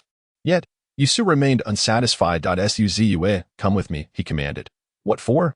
Ziyue appeared displeased with being summoned in such a manner, her eyes narrowing in inquiry. The Tiangang gathering Qi technique is merely a method of the Zhou star cycle cultivation. If you do not wish to learn the visualization techniques and body tempering methods, then there is no need for you to come. Yisu's voice echoed as he stepped out of the courtyard. Young lady, your master is imparting wisdom and teachings to you. Should you not hasten to his side? Lingwei chuckled. Ziyue's heart fluttered with delight, yet her expression remained stoic as she followed in Yisu's wake. Young master, good morning. Within the Su residence, the disciples, upon seeing Yisu, bowed deeply in deference, following Su Chang'an's announcement that from this day forth, encountering Yisu would be akin to meeting the head of the family. They no longer dared to underestimate him. Soon after, Yisu retrieved 36 star magnetic stones, each accompanied by a diagram delineating the precise locations for their placement. He instructed Lingwei, place the star magnetic stones at the indicated spots. Lingwei promptly departed. Ziyue observed closely. Yisu's consciousness suddenly sharpened, and in an instant, the spiritual essence of heaven and earth surged forth, as if myriad rivers were converging into the ocean. Above, the great sun seemed to be drawn forth as well. Streams of solar energy cascaded towards him, coalescing under his command into the ethereal silhouette of a celestial lord, crowned with stars and draped in celestial robes. A sacred aura radiated from him. Ziyue gasped in awe, realizing that Yisu was establishing the core of the formation. With a resonant hum, a beam of cold starlight shot skyward, landing upon the forehead of the celestial silhouette. Instantly, the aura of this figure transformed, infused with a chilling essence. In the next moment, 36 streams of starlight converged from various corners of the Su residence, each flowing into the 36 acupoints of the celestial silhouette. This was the minor Zhou visualization technique. During cultivation, one must envision themselves as the celestial lord, thereby integrating it with the Tiangang gathering chi technique to unlock their own 36 acupoints. As Su arranged the formation, he guided Su Ziyue. With a sudden clarity, Su Ziyue's high comprehension allowed her to grasp the profound meanings behind Su's explanations as she witnessed his visualization and formation. Closing her eyes, she unexpectedly settled into a lotus position, and to her astonishment, the 36 beams of starlight from the void began to converge towards her, flooding into her 36 ACU points. Su nodded slightly in approval. Boom! Su's 10 fingers formed seals, and the 36 seals shot forth like butterflies flitting through flowers, soaring towards the 36 directions. Above, divine light pierced the heavens and the earth, streaking across the sky like shooting stars. Numerous disciples of the Su family gazed up in awe at the spectacle. Moments later, the cold star iron trembled violently, its icy brilliance radiating an astonishing chill that spread throughout the entire Su residence like a sword's energy. Simultaneously, countless star spiritual patterns intertwined in the void. Those with keen perception would be astounded to discover that each star spiritual pattern bore 36 distinct auras. Su let out a long, resonant howl, and the ethereal figure of the star monarch seemed to transcend the realm of illusion, manifesting with 36 astral runes swirling around him like a divine chain. This exalted star monarch, embodying the 36 astral runes, underwent constant transformation, at times taking the form of a serpent with a human head, and at other times morphing into a human with the head of a tiger. Representing 36 distinct forms, each form possessed its own unique powers. After the passage of another hour, Su retracted his divine consciousness, causing the figure of the star monarch to shatter violently, dispersing into 36 beams of starlight that scattered in various directions. The aura of the cold star meteorite also abruptly dissipated. As it succeeded, Lingwei, who had been waiting nearby, released his spiritual awareness but was unable to sense the presence of the formation. Lingwei could not help but click his tongue in amazement. Although he was aware of Su's extraordinary nature, witnessing the formation of the little Shou Tian star array left him profoundly shaken. Su, thank you. Su Ziyue, having unknowingly ceased her cultivation, rose to gaze at Su. Overwhelmed with emotions, how do you intend to repay me? Su teased with a playful tone. Su Ziyue's cheeks flushed with embarrassment, for there existed a betrothal between her and Su. Could it be that? I shall venture into the Qigluo Mountains tomorrow to seek medicine for my adoptive father. You may accompany me. If we encounter any cultivation challenges, I can offer my guidance. Su proposed. Su Ziyue let out a soft huff. She had thought Su was going to discuss their engagement. However, upon reflection, it seemed Su might be jesting at her expense. After all, she had once held Su in disdain, and now, with Su rising like a dragon soaring to the heavens, their union might appear to others as her attempting to climb the social ladder. Contemplating this, her joy was somewhat soured, leaving a bittersweet taste in her heart. Su, however, was not one to dwell on such thoughts or to mock Su Ziyue. His words were merely light-hearted banter. You must master the Zhou Tian star Yuan will technique. Only then can the little Zhou Tian star array unleash its full potential in your hands. Su regarded Su Ziyue intently. A spark of determination ignited within Su Ziyue. From this moment forth, she would wield the most formidable power of the Su family. Su's words served to awaken her and inspire her resolve. Chapter 24. Cloud Sword Windmaster, here is the map of the Qigluo Mountains that you requested. With the formation set, Su arrived at the alchemy hall, where Lingwei retrieved a map. This map detailed the expanse of the Qigluo Mountains, spanning over 80,000 miles, though only the vicinity of 20,000 miles was accurately represented. The deeper recesses of the mountains were fraught with perilous beasts, making it challenging to delve further. Hence the information was somewhat generalized. If all goes as planned, the Ice Heart Snow Lotus should be located within the Ice Valley, approximately 13,000 miles away. Lingwei was quite exhilarated, resembling an eager child eager to showcase their abilities. While Su Hao observed nearby, already accustomed to such enthusiasm, after offering some advice, Su departed the alchemy hall. The following day, just before stepping out, Su Chang'an reiterated his instructions, and Su and Su Ziyue echoed their affirmations as they left the Su family estate together, making their way to the bustling marketplace of Tianyang City. Tianyang City was but a small town, jointly governed by the Su and Yun families, both of which were subordinate factions under the auspices of the Tianqing sect. With the Tianqing sect in control, order reigned supreme in Tianyang City. Nonetheless, sporadic appearances of rogue practitioners from the demonic path occurred, albeit without causing significant harm. Su, in half a month, the martial arts conference will take place. Only those who excel at the conference will qualify for the entrance examination of the Tianqing sect. Will you participate? Su Ziyue inquired. Certainly. The Tianqing sect was a titan in the southern region, possessing dominion over the resources of an entire state. Thus, to grow stronger, he would need access to abundant resources. Thus, Yisu is also set to enter the Tianqing sect. As the two of them traversed through Tianyang City, they swiftly made their way to the southern city gate and exited the city. Before them lay ancient trees flourishing with verdant foliage, while the mountains stretched endlessly like a slumbering dragon. As the wind blew, the pines rustled, creating a magnificent scene. Yisu, considering just the two of us, is it not too reckless to venture deep into the mountains for over 10,000 miles? Ziyue expressed her concerns. Yisu shook his head. Just follow me. I will handle everything. Upon hearing these words, Ziyue's mind was immediately put at ease. Yisu did not rush to set off. Instead, he closed his eyes, allowing his spiritual consciousness to radiate outward. Moments later, a dragon elephant realm ironback king wolf suddenly charged before them. Ziyue, taken aback, did not hesitate to channel her true energy, condensing the stellar essence in her hands to strike at the king wolf. Stop. Yisu's unexpected ability to tame beasts astonished her. At that moment, Ziyue realized that Yisu seemed to possess boundless capabilities. This is merely a minor technique. There is no need for you to learn it. Yisu replied nonchalantly. The beast-taming technique was something Yisu had learned by chance in his earlier years, and he had scarcely employed it since attaining enlightenment. Only now did he have the opportunity to utilize it. Furthermore, with his current Celestial Emperor-level consciousness, employing the beast-taming technique was far easier than in the past. Once the Imperial might was unleashed, what ferocious beast would dare to resist? The two of them leaped onto the back of the king wolf, which let out a long howl and immediately galloped into the depths of the mountains. Although the ironback king wolf was merely a dragon elephant realm beast, it was exceedingly swift, and throughout their journey, not a single leaf stirred. By the time darkness enveloped the sky, they had already arrived at a hilly region spanning over 3,000 miles. The night was devoid of moonlight, cloaking the world in an inky blackness, and the cold wind stirred an involuntary sense of dread within their hearts. Yisu, should we rest for the night? Ziyue inquired. Let us press on. There is no need for rest, he replied. As a practitioner of the innate realm, Ziyue was capable of briefly abstaining from food, and with his abundant vitality, Yisu could easily endure 10 days or even half a month without sustenance. This area was known to harbor ferocious beasts of the innate realm, and as Yisu expanded his spiritual consciousness, his imperial might enveloped a 10-mile radius, deterring any beast from approaching.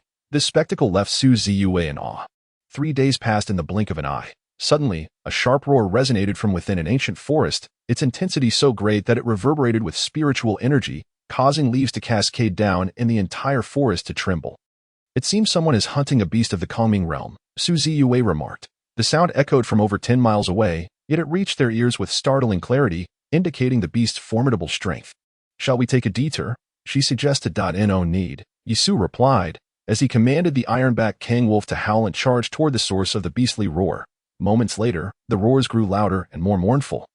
Yet the ironback king wolf remained unfazed and continued its course. After a brief period, a group of individuals came into view. This party consisted of 6 members, led by a young innate realm practitioner adorned in a blue robe, a jade belt at his waist, wielding a spirit sword resembling blue jade. As he engaged in combat with a snow-white Songyun tiger, its fangs like swords. Yisu inquired, and Ziyue nodded slightly. The young man in the blue robe was none other than Yun Jianfang, the foremost genius of the Yun family in Tianyang City, blessed with a Lihua's spiritual body. At such a tender age, he had already reached the late innate realm, making even Ziyue feel slightly inferior in his presence. Yisu held in his hand a third-grade spiritual weapon from the Yun family, the Longjue's sword. There is no need for us to provoke him, Ziyue remarked. Spiritual weapons range from 9 grades, with the first being the weakest and the 9th the strongest, despite his youth. Yun Jianfang wielded a third-grade spiritual weapon, a feat indeed formidable. I would rather not squander my time. However, he's unlikely to let us off easily, Yisu said with a light chuckle. As expected. The moment Yisu and Ziyue appeared, Yun Jianfang's attention was immediately drawn to them. Yet, he was preoccupied with battling that Songyun tiger, unable to divert his focus. At this moment, that Songyun tiger lay on the ground, battered and barely clinging to life under his relentless assault, while the 5 who were feigning an attack swiftly delivered the final blow, killing the beast. Yun Jianfang, sword in hand, turned his gaze towards the two. His blade still dripped with blood, yet his tone was laced with disdain. The useless Yisu. Ha ha ha ha. After the crowd dispatched that Songyun tiger, they erupted into laughter at Yisu's expense. Yisu, you a worthless wretch. Dare to set foot in the Chigluo mountain range. Yun Jianfang sneered, as if just now noticing Su Ziyue, expressing feigned astonishment. Ziyue, you are actually accompanying Yi Su. Surely, I must be mistaken, as he spoke. Yun Jianfang rubbed his eyes vigorously. Miss Ziyue, you have always looked down upon traveling with Yi Su. How is it that you find yourself together with him in the Qigluo mountain range today? I have heard whispers that you and Yi Su are betrothed. Have you eloped under the cover of night? Ha ha ha. The crowd roared with laughter, their mirth tainted with mockery. In days past, Su Ziyue might have been enraged by such taunts. Yet now, a hint of despondency clouded her demeanor. What am I thinking? Su Ziyue dismissed her distractions and coldly retorted, Yun Jianfang, I have no desire to entangle with you. You may tread your own path, while I traverse my own. Good dogs do not obstruct the way. Young master, she is insulting us as dogs, one of the Qi practitioners exclaimed in fury. Begone. Yun Jianfang kicked him away, stating, she is addressing you. He snorted disdainfully, adding, Yi Su, you have remained holed up in the Su residence for quite some time. I have not had the pleasure of tormenting you in ages, since fate has brought us together today. I shall offer you a chance. Crawl beneath my legs, and I shall allow you to leave unscathed. Otherwise, with a clang, the sound of clashing weapons rang out, and an aura of impending violence enveloped the air. Chapter 25. Guidance for Su Ziyue. The 5 and 8 Qi practitioners approached with cold, mocking smiles, exuding an aura of menace as they surrounded the 2. Yun Jianfang, you are exceedingly audacious. Su Ziyue's countenance was as frigid as ice. Yun Jianfang pondered briefly, perplexed by Su Ziyue's willingness to shield Yi Su despite their strained relationship. He looked at her and grinned. In fact, there is another way. You can duel me. Should you lose, hand over the Su family's innate purple jade technique, and I shall spare you. Absolutely not. Su Ziyue's face was as cold as frost. The innate purple jade technique was the Su family's treasured ancestral secret. Should the Yun family acquire it, the Su clan would be left with no secrets to guard. Very well, Yi Su suddenly interjected. If you win, I will surrender the innate purple jade technique to you. If you lose, you will kneel and bow your head 3 times, and I shall spare your life. Yexu. Su Ziyue's expression was one of urgency, although she had acquired the Tiangang gathering Qi method and the small Zhou Tian visualization technique. She had merely scratched the surface and was currently only at the mid-stage of the innate realm. In contrast, Yun Jianfang not only possessed the Lihua spirit body but was also at the late stage of the innate realm. In the past, they had engaged in combat, but Su Ziyue had always met with defeat. Yun Jianfang laughed heartily. Su Ziyue, make your move. Whoosh. As his words fell, he suddenly transformed into a fleeting shadow, akin to a great rock spreading its wings, dashing over 10 zhang in an instant. With a thrust of his sword, he conjured a brilliant crimson blossom of sword energy in mid-air. A Lihua spirit body practitioner. His every attack caused the temperature in the surroundings to soar. As if transforming the area into a furnace, the sword blossom, reminiscent of a lotus, spun gracefully in the void, and with each rotation, 3 streams of Lihua sword energy shot forth. The young master is formidable. The 5 onlookers exclaimed in admiration that Su Ziyue had always been the young master's defeated adversary. Today would be no different. This was what one might call a mantis trying to stop a chariot. The 5 of them exchanged jibes, continuously mocking Su Ziyue.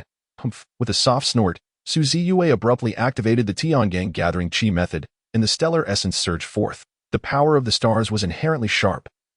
And in Su Ziyue's hands, the essence became akin to sword energy. With a flick of her flowing sleeves, the stellar sword energy shot out like arrows, colliding head-on with Yun Jianfang's assault. Clang, clang. The sounds of their energies clashing reverberated through the air, igniting sparks. Although Su Ziyue's true qi was indeed less vigorous than Yun Jianfang's, in just a single exchange, the stellar sword energy was cleaved apart. Nevertheless, Yun Jianfang's advance was also impeded. Lihua sword technique. Yun Jianfang exclaimed, wielding his sword in one hand while forming a sword seal with the other. His figure soared into the air, and the sword blossom landed upon his blade. As he moved, waves of fire surged forth, and he swung his sword towards Su Ziyue. This was a 3rd-grade spiritual weapon. The sword light enveloped the area, and runes ascended into the sky.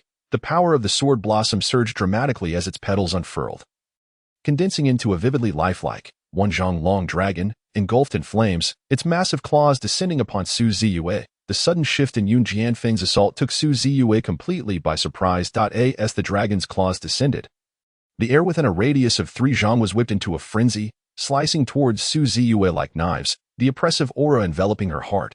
Step upon the qi dueling, the sword follows the 7 stars. The beta sword intent. Suddenly, a voice resonated from Yi Su. Upon hearing the voice, Ziyue's beautiful eyes brightened. Yi Su, are you guiding her? Yun Jianfang scoffed, dismissing the notion. Yi Su was nothing but a waste.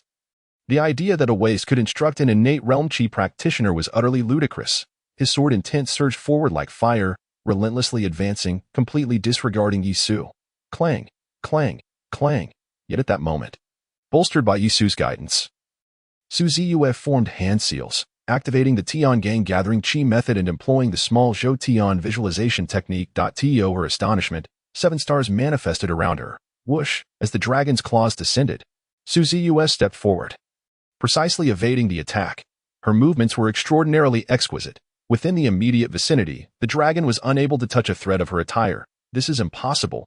Yun Jianfang's gaze sharpened. He knew Ziyue's capabilities like the back of his hand. Her agility could not possibly be so profound. Could it be due to Yi Su's words? Yet, he promptly dismissed this thought that a worthless individual. How could he possibly comprehend the battles of an innate realm chi practitioner?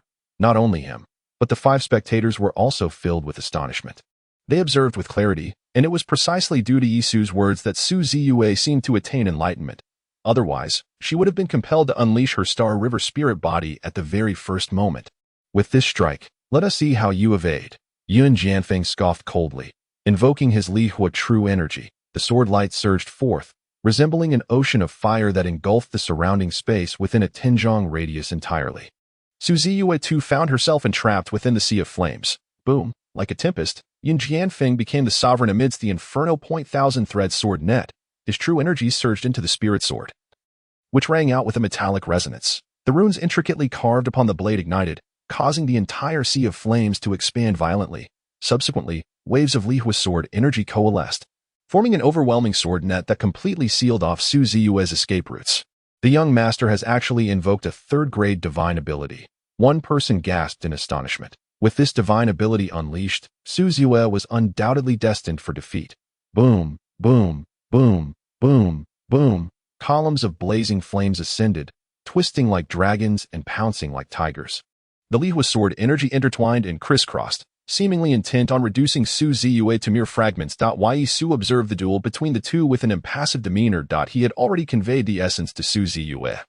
If she could not grasp it, defeat was inevitable. However, should she comprehend the profundity of the Big Dipper sword intent, Yun Jianfang would stand no chance against her 7 star sword art. The dense sword net descended upon her. Yet Ziyue wore a composed expression. With a fierce cry, the 7 stars surrounding her transformed into 7 resplendent streams of star sword light. With a swift motion, she entwined herself within the sword light. Her fingers formed into a sword as she swept her hand, and 7 beams of sword light surged forth like soaring pillars, their might resplendent, instantly cleaving through the sword net. Boom! The 7 strands of sword energy sliced into the sea of flames, releasing an intensely chilling aura that divided the entirety of the inferno into 7 portions. The star sword chi surged forth, aiming directly for Yun Jianfang's head. Young master, be cautious, one person warned. The crowd was filled with trepidation. How could Ziyue's strength have escalated so dramatically? Could it truly be attributed to Yi Su's words? As the sword light approached with lethal intent, Yun Jianfang's pupils constricted. These 7 swords, swift and unyielding, had unexpectedly shattered the restraints of the 3rd-grade divine ability in an instant, leaving him utterly astonished. Ziyue, how have you advanced in strength so rapidly? Yun Jianfang demanded sharply, still unwilling to believe that it was due to Yi Su's guidance. As he questioned, he activated his 3rd-grade spirit artifact, and sword patterns bloomed like lotuses, enveloping him in an impenetrable aura. The 3rd-grade spirit artifact possessed extraordinary qualities. Boom! In the next instant, the 7 beams of sword light struck Yun Jianfang, akin to meteors falling into a sapphire lake, causing the sword patterns to ripple with violent intensity. Yet, the sword patterns were remarkably resilient, resembling a barrier. The 7 stars sword chi could not instantly shatter the patterns and severely injure Yun Jianfang. Ziyue's expression shifted slightly. She too possessed a spirit artifact, albeit a 2nd-grade one. Moreover, her focus was on the star divine ability. That spirit artifact did not align with her requirements. Even if she wielded her spirit artifact against Yun Jianfang, it would pale in comparison to his 3rd-grade spirit artifact, the Lanju sword, which was specifically tailored for him. Yun Jianfang, you must have heard Yi Su's words, Ziyue stated coldly. Are you suggesting that Yi Su is guiding you? Yun Jianfang's face twitched, appearing to smile, yet his grin was more grotesque than a cry. You shan't deceive me. In a fit of rage, Yun Jianfang's laughter was laced with fury, and with a swift motion, he seemed to merge with his spiritual weapon, transforming into a fierce blaze of the Lihua sword light, hurtling directly towards Su Ziyue. In the void, intricate sword patterns intertwined and coalesced, ultimately manifesting as a divine sword's phantom. Stretching an impressive length of 4 to 5 zhang, cleaving through the air towards Su Ziyue, this represented the utmost power of a third-grade spiritual weapon, a blow that an ordinary late-stage innate cultivator could hardly withstand. However, the 5 cultivators dared not harbor excessive confidence. Su Ziyue's strength had undergone a profound transformation. With a distant gesture, Su Ziyue summoned the 7-star sword energy, merging it into a radiant 7-colored sword light, which in an instant unleashed 7 strikes, tracing 7 sword shadows through the air. Immediately, the divine sword phantom shattered, and the 7 sword shadows struck the spiritual weapon simultaneously, causing the sword patterns to disintegrate, dispersing Yun Jianfang's true energy, fracturing his grip, and sending a sweet taste of blood surging to his throat, which erupted forth from his mouth. Young master, the 5 individuals' expressions shifted dramatically, and they hastily sought to mobilize their true energy to assist Yun Jianfang. Su Ziyue's gaze sharpened. These 5 were all innate-level cultivators, and if they truly dared to besiege her without shame, she felt uncertain in her heart. Stand down, I have not yet lost. Yun Jianfang glared at them defiantly. Unwilling to accept defeat, he possessed the Lihua's spiritual body, and at this moment, he had yet to unleash its full potential, thus he had not truly been vanquished. Indeed, the young master has not been defeated. One of them stated solemnly, if the young master were to activate his Lihua's spiritual body, he would still have the strength to fight. Yet, the other 4 remained silent, while Yun Jianfang wielded the Lihua's spiritual body. Su Ziyue too possessed the Xinghe spiritual body. Having succumbed to Su Ziyue, who was at the mid-stage of innate cultivation, it was likely that even if he activated his spiritual body, he could not escape the fate of defeat. Chapter 26. The Weeping Genius Lihua's spiritual body. Yun Jianfang roared in fury, breaking open his dragon meridian, and a fierce, blazing aura surged forth, incinerating his garments, as spiritual patterns emerged from his flesh-like veins. Faintly, it seemed as though a fire dragon lay dormant within Yun Jianfang's body, and as he unleashed his shackles, this malevolent fire dragon was set free. Spiritual bodies, born of the essence of heaven and earth, draw upon spiritual energy from the moment of their birth, weaving into the fundamental runes imprinted within their bloodlines.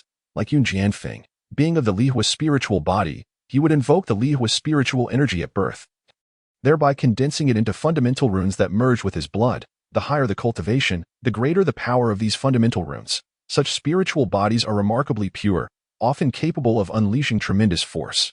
However, Su Ziyue's situation was different. She possessed the Xinghe spiritual body, and within the vast expanse of the starry sky, each star harbors unique powers, akin to the 7 stars of the Big Dipper, concealing 7 variations. Thus, the Xinghe spiritual body is exceedingly intricate. Without Yisu's guidance, Su Ziyue would never have grasped the essence of the Big Dipper sword intent.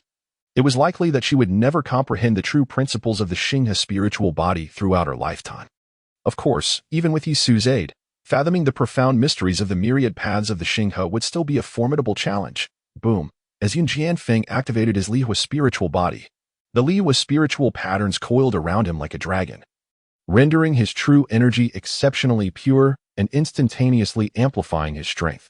The 3rd-grade spiritual artifact resonated with a sonorous chime, akin to a slumbering dragon awakening. The sword patterns intertwined with the fiery runes of the cloud sword wind. Merging into a singular force, the sword energy transformed into a dragon ascending to the heavens, effortlessly breaking through the Northern Dipper's sword momentum. Do you wish to turn the tide? Su Ziyue's countenance remained icy, as she advanced with a swift grace, a vast and profound aura emanating from her. Behind her lay the infinite expanse of a starry sea, an endless cosmos. Northern Dipper, Su Ziyue's voice rang out. And amidst that celestial ocean, 7 resplendent stars suddenly burst forth, embodying the essence of the Northern Dipper. A profound understanding gleaned by Su Ziyue herself. Constraint. A flicker of intent crossed Su Ziyue's face as the 7 stars revolved at her fingertips. The Northern Dipper's sword energy coalescing into form. With a gentle press of her jade hand, the Northern Dipper's sword energy surged forth towards the cloud sword wind, the 7 stars descending in a formidable suppression. A deafening roar erupted, as the terrifying force descended upon the 3rd-grade spiritual artifact, the fiery runes dissipating rapidly. This weighty power bore down upon Yun Jianfang, causing his form to sink into the ground. Boom! Another thunderous sound echoed, dust swirling as Yun Jianfang's presence became imperceptible. Ziyue retracted her jade hand, the 7 stars transforming into streaks of light, soaring into the vast starry sea behind her, flickering briefly before vanishing into the void. Young Master, the 5 individuals' expressions shifted drastically as they rushed forward. From Yun Jianfang's activation of the fiery spiritual body to Su Ziyue's deployment of the Northern Dipper's 7 stars to suppress him, all transpired within mere moments, leaving them utterly bewildered. Furthermore, none could have anticipated Su Ziyue's ability to subdue Yun Jianfang with such formidable swiftness. Indeed, Yi Su nodded slightly, seemingly in agreement with Su Ziyue's innate talent. Receiving praise, Su Ziyue's icy demeanor softened, a proud smile blooming on her delicate face, exuding a playful charm. Ahem. The 5 individuals shattered the ground, assisting the mud-soaked Yun Jianfang back to his feet, covered in filth and continuously coughing up blood. The spiritual radiance of his 3rd-grade artifact dimmed significantly, his aura weak and faltering. Yun Jianfang, you have lost. Fulfill your promise. Su Ziyue mocked. The 5 displayed their fury, yet without Yun Jianfang's command. They dared not act independently. Struggling to open his eyes, Yun Jianfang pointed at Su Ziyue, declaring, "Her power is greatly depleted. You must all subdue her and compel her to reveal the innate purple jade technique." Clearly, Yun Jianfang had no intention of bowing to Yi Su. "By your command." The 5 complied, advancing towards Su Ziyue, their expressions fierce. Su Ziyue, you have harmed the young master. Surrender the innate purple jade technique as recompense, and we shall allow you to depart. As they approached, their true energy surged, weapons clashing, a chilling aura of death emanating from them. Su Ziyue remained unperturbed. Indeed, her battle with Yun Jianfang had drained considerable energy, yet having mastered the Northern Dipper's sword momentum, she was more than capable of dealing with them. "Capture Yi Su. We must not allow him to speak," one commanded. Yun Jianfang's defeat compelled them to suspect Yi Su's involvement, and given Su Ziyue's evident concern for Yi Su, capturing him might force her to submit. Upon issuing the command, an initial stage Qi practitioner surged towards Yi Su. "Be cautious." Su Ziyue had initially intended to intervene, but upon reflection, considering that Su Qifeng had perished at his hands, she deemed this group of insignificant foes unworthy of concern. "You insolent brat, do you think you can compel our young master to bow?" The cultivator, with a sinister laugh, proclaimed, "Perhaps in the next life." He channeled his true energy, unleashing a palm strike from midair.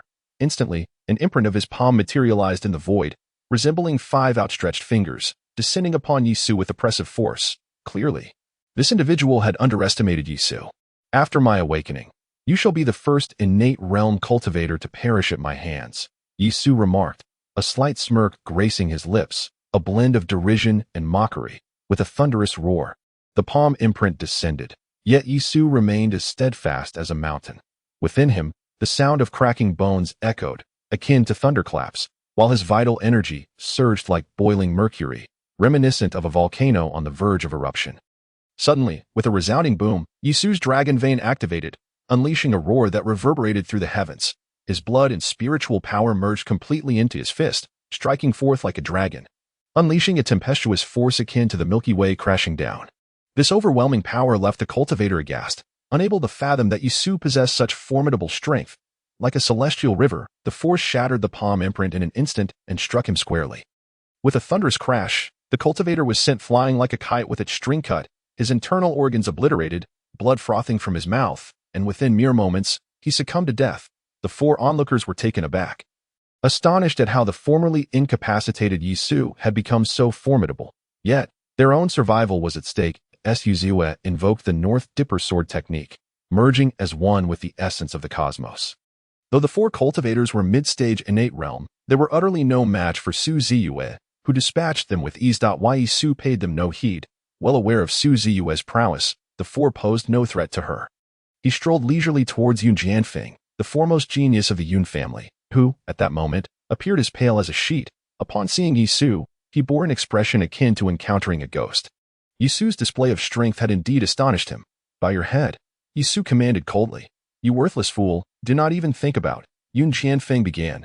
But before he could finish, Yi Su's foot landed on his face with a slight application of force, causing Yun Jianfang's teeth to shatter and blood to gush forth. "Bow your head," Yi Su repeated, retracting his leg, still uttering those 2 words.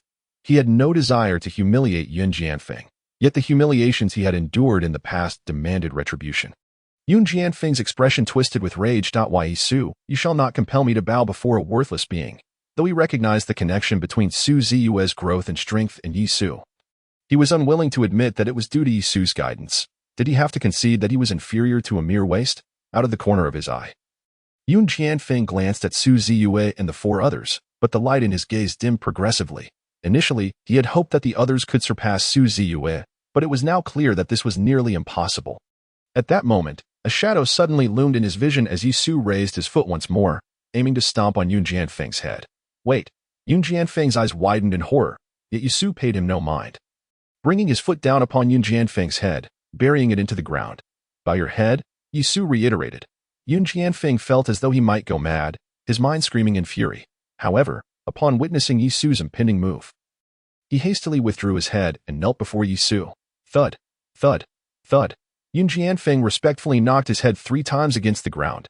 Young master, the 4 onlookers were filled with indignation. As the heir and foremost genius of the Yun family. When had Yun Jianfang ever endured such an affront? Now, he was actually bowing to the once downtrodden Yi Su.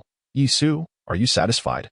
Yun Jianfang, suppressing the turmoil of frustration and resentment within, spoke coldly. Yi Su, looking down from a height as if gazing at a mere ant, replied indifferently, not satisfied.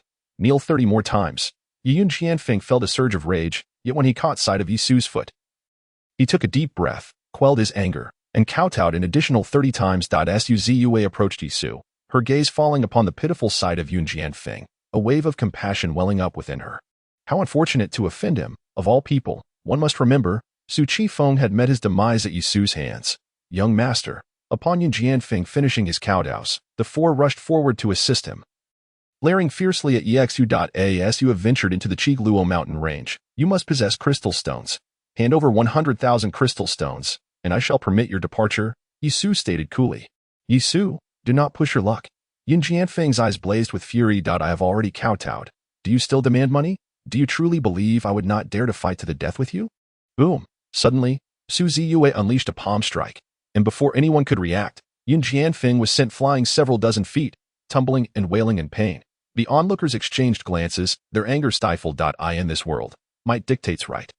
Together, they helped Yun Jianfang to his feet, and the young master of the Yun family, now on the brink of collapse, dared not utter further threats. Yi Su remarked, hand over that 3rd-grade spirit weapon, and I shall no longer trouble you. And oh, just as Yun Jianfang was about to protest, he sensed a chill radiating from Yi Su. With a pained expression, he reluctantly relinquished the 3rd-grade spirit weapon. Begone. Yi Su pocketed the weapon, and the 5 departed as if released from a great burden, not even pausing to retrieve the bodies. What a satisfying resolution. Once they were gone, Su Ziyue burst into laughter. It seemed that Yun Jianfang would no longer dare to flaunt his power before her. Chapter 27. Disciple of the Gu family with the 3rd-grade spirit weapon in hand, Yi Su felt a stirring in his mind. As if the gate of life, dormant deep within, had sensed something. A faint devouring force emanated from him. Instantly, the spiritual energy of the 3rd-grade spirit weapon was consumed at a visible speed, the radiance of the Ziyue sword dimming, its intricate sword patterns beginning to shatter. Witnessing this scene, Su Ziyue covered her ruby lips with her jade hand, stifling her astonishment. Yi Su is too mysterious. Thus, the magnitude of his secrets would hardly surprise her. However, this 3rd-grade spirit weapon was a top-tier treasure even within the Su family, yet Yi Su seemed utterly unconcerned. Moments later, the runes of the Ziyue sword shattered, its spiritual energy drained, leaving it a mere hunk of scrap metal, which Yi Su carelessly tossed aside. After devouring the spirit energy of the Ziyue sword, the gate of life remained shrouded in darkness, a silence so profound it was suffocating. This divine gate had been struck by the heavenly way, its traces indelible, and having expended its last ounce of strength to break the divine restrictions of water and fire, it had fallen into a deep slumber. Merely a 3rd-grade spirit weapon had only restored a minuscule fraction of its power. Restoring the gate of life would not be an easy task. Buzz. At that moment, the storage bag began to vibrate, and streams of purple spiritual light surged forth, pouring into Yi Su's mind and infusing the gate of life. Within the crystals lay the essence of heaven and earth, which is why all realms measured power using crystals. However, different types of crystals held varying strengths, categorized into white crystals, purple crystals, jade agate, divine jade, and divine agate, with conversion rates between them being 1 to 100. Within the confines of the storage pouch, there lay a total of 700 amethysts, yet within a mere span of 10 breaths, They were devoured by the gate of life. It appears that the young scion of the Yun family remains unwilling to concede defeat. A sudden smile graced Yi Su's lips. To his astonishment, the storage pouch bore the imprint of a tracking rune, evidently a mark left by Yun Jianfang. Intent on utilizing the pouch to trace their whereabouts and exact vengeance. He summoned his spiritual energy, and a sword-shaped rune materialized before him. Its construction was remarkably simplistic, and should Yi Su desire to dismantle it, it would be but a thought away. Is this left by Yun Jianfang, Su Ziyue, possessing keen intellect, swiftly deduced his intentions. However, she found herself perplexed as Yi Su did not erase the tracking rune. Instead, he handed the storage pouch to her, remarking, "I am rather curious to see just how formidable an ally he can summon. Yi Su, for the sake of caution, perhaps we should dispose of this item," Su Ziyue suggested. With a gentle smile, Yi Su reassured her. Resigned, Su Ziyue stowed the storage pouch away. Suddenly, a thunderous roar erupted as a black panther, its size reminiscent of a small mountain, burst forth, its form enveloped in dark, arcane patterns. At the sight of the panther, the iron-backed wolf trembled in trepidation. A late-stage innate realm beast. Su Ziyue's eyes narrowed with alarm.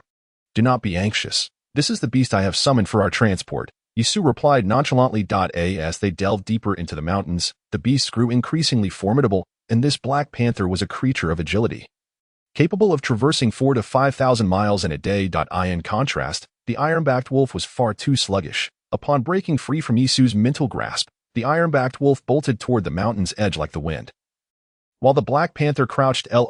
Yi Su and Su Ziyue mounted the panther's broad back, and with a mighty roar, it surged forth into the depths of the mountains. At this juncture, they were merely 10,000 miles from the ice valley. With the panther's speed, they would arrive in no more than 2 days. Along the journey, Su Ziyue sat cross-legged atop the panther, diligently cultivating her skills. Whenever she encountered a perplexing concept, she promptly sought Yi Su's guidance.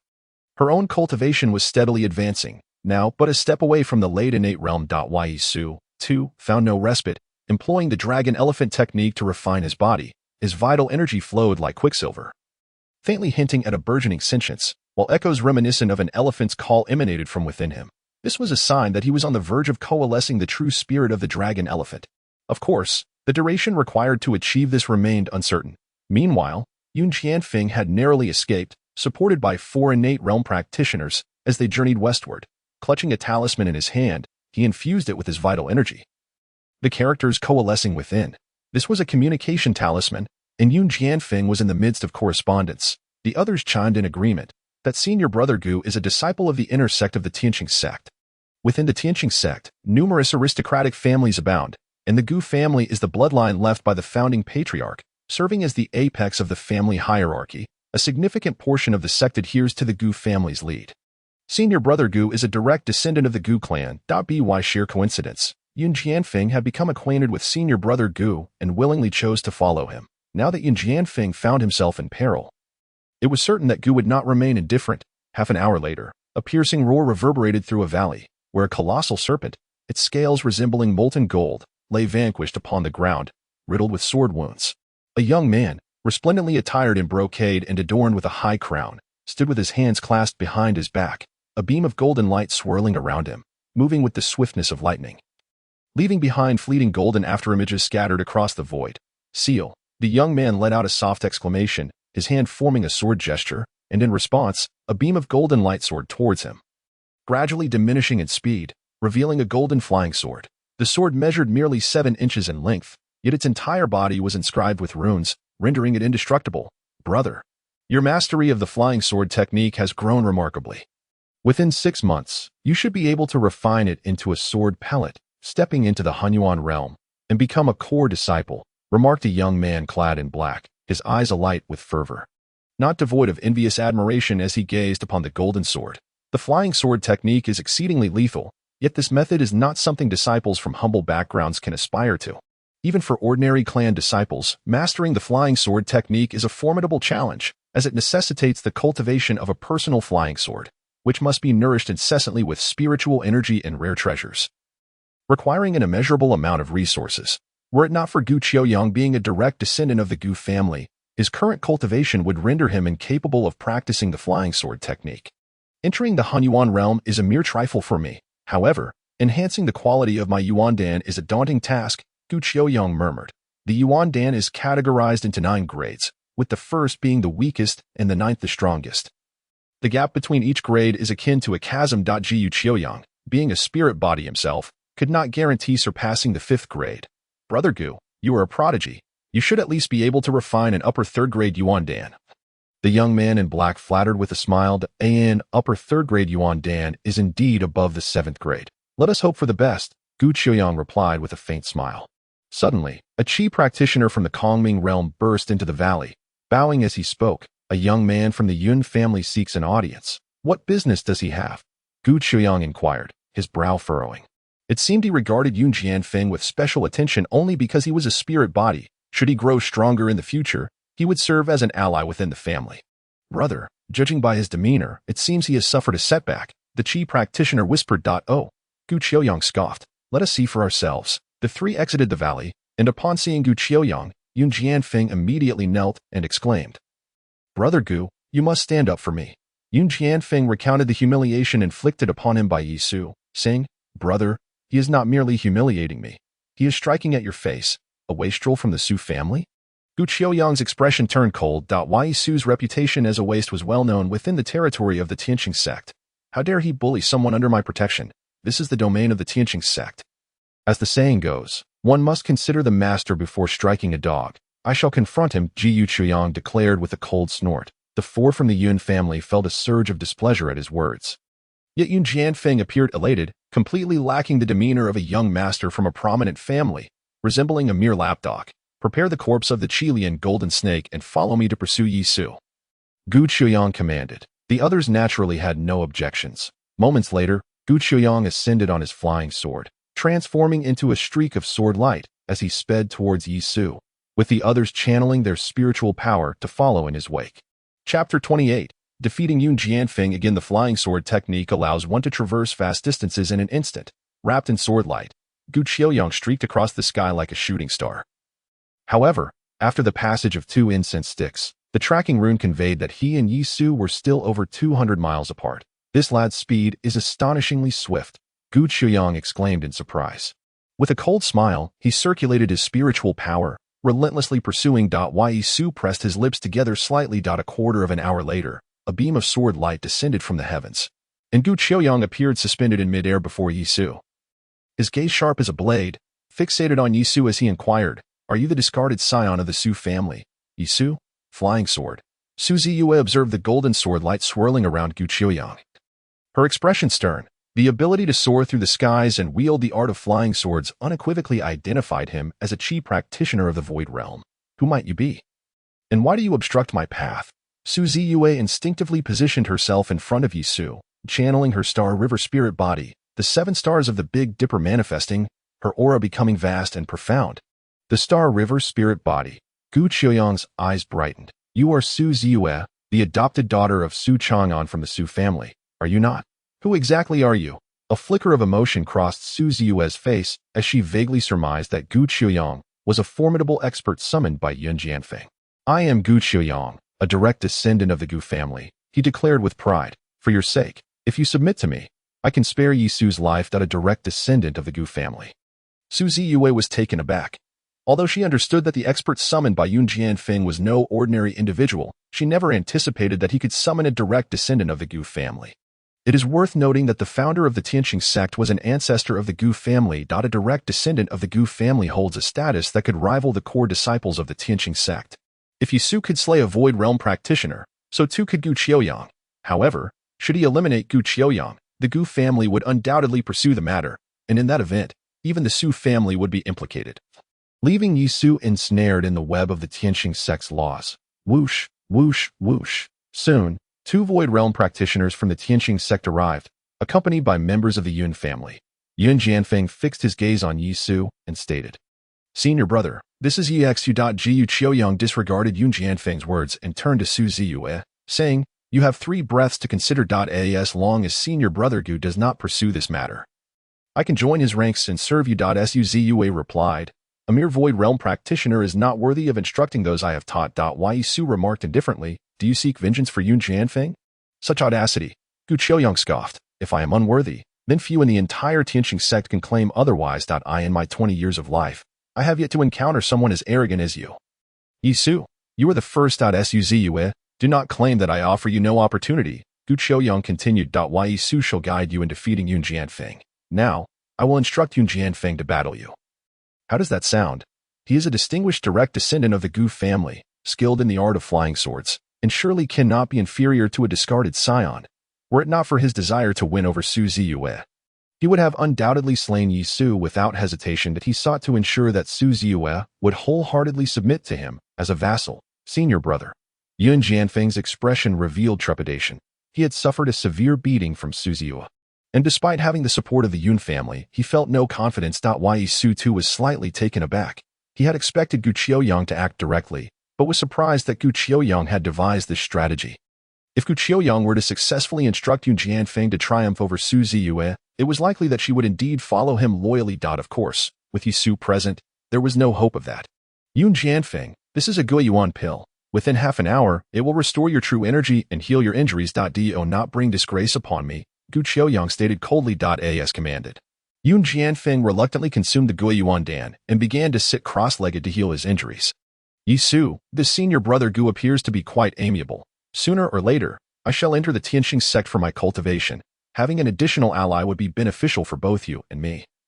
Su Ziyue murmured softly. I do not require an ally. Yi Su retorted disdainfully. He has always been a support for others. When has he ever had one himself? Moreover, while Gu Qiuyang may seem kind, he is, in fact, quite overbearing. Should he be defeated in this battle, he is unlikely to let it go easily. Half an hour swiftly passed, and Yun Jianfang's injuries healed. That he rose and approached Su Ziyue, his expression cautious, no longer exhibiting the arrogance he had displayed the previous day. Attack, Gu Qiuyang declared, arms crossed, his voice resonating. Instantly, Yun Jianfang summoned the Lihua sword Qi, using his finger as a sword. The intense sword aura fluttered like butterflies, slicing towards Su Ziyue. Without the Longyue's sword, Yun Jianfang's power was considerably diminished. Yun Jianfang, Su Ziyue is a Star River spirit body, with a formidable true energy. If you attempt a direct assault, victory is nearly impossible. Thus, you must seek an opportunity to strike. If you can pinpoint her weakness, you can secure a decisive blow, Gu Qiuyang's voice echoed, indicating that her vulnerability lay in her left shoulder. With a sharp gaze upon receiving Gu Qiuyang's directive, Yun Jianfang formed his fingers into a sword, the blazing Lihua sword Qi coalescing into a fiery dragon, the sword energy resembling dragon scales, resonating as it surged towards Su Ziyue's left shoulder. That very spot was where Su Ziyue's true energy was weakest. The beta sword intent was not fully comprehended by Su Ziyue, leaving her open to flaws.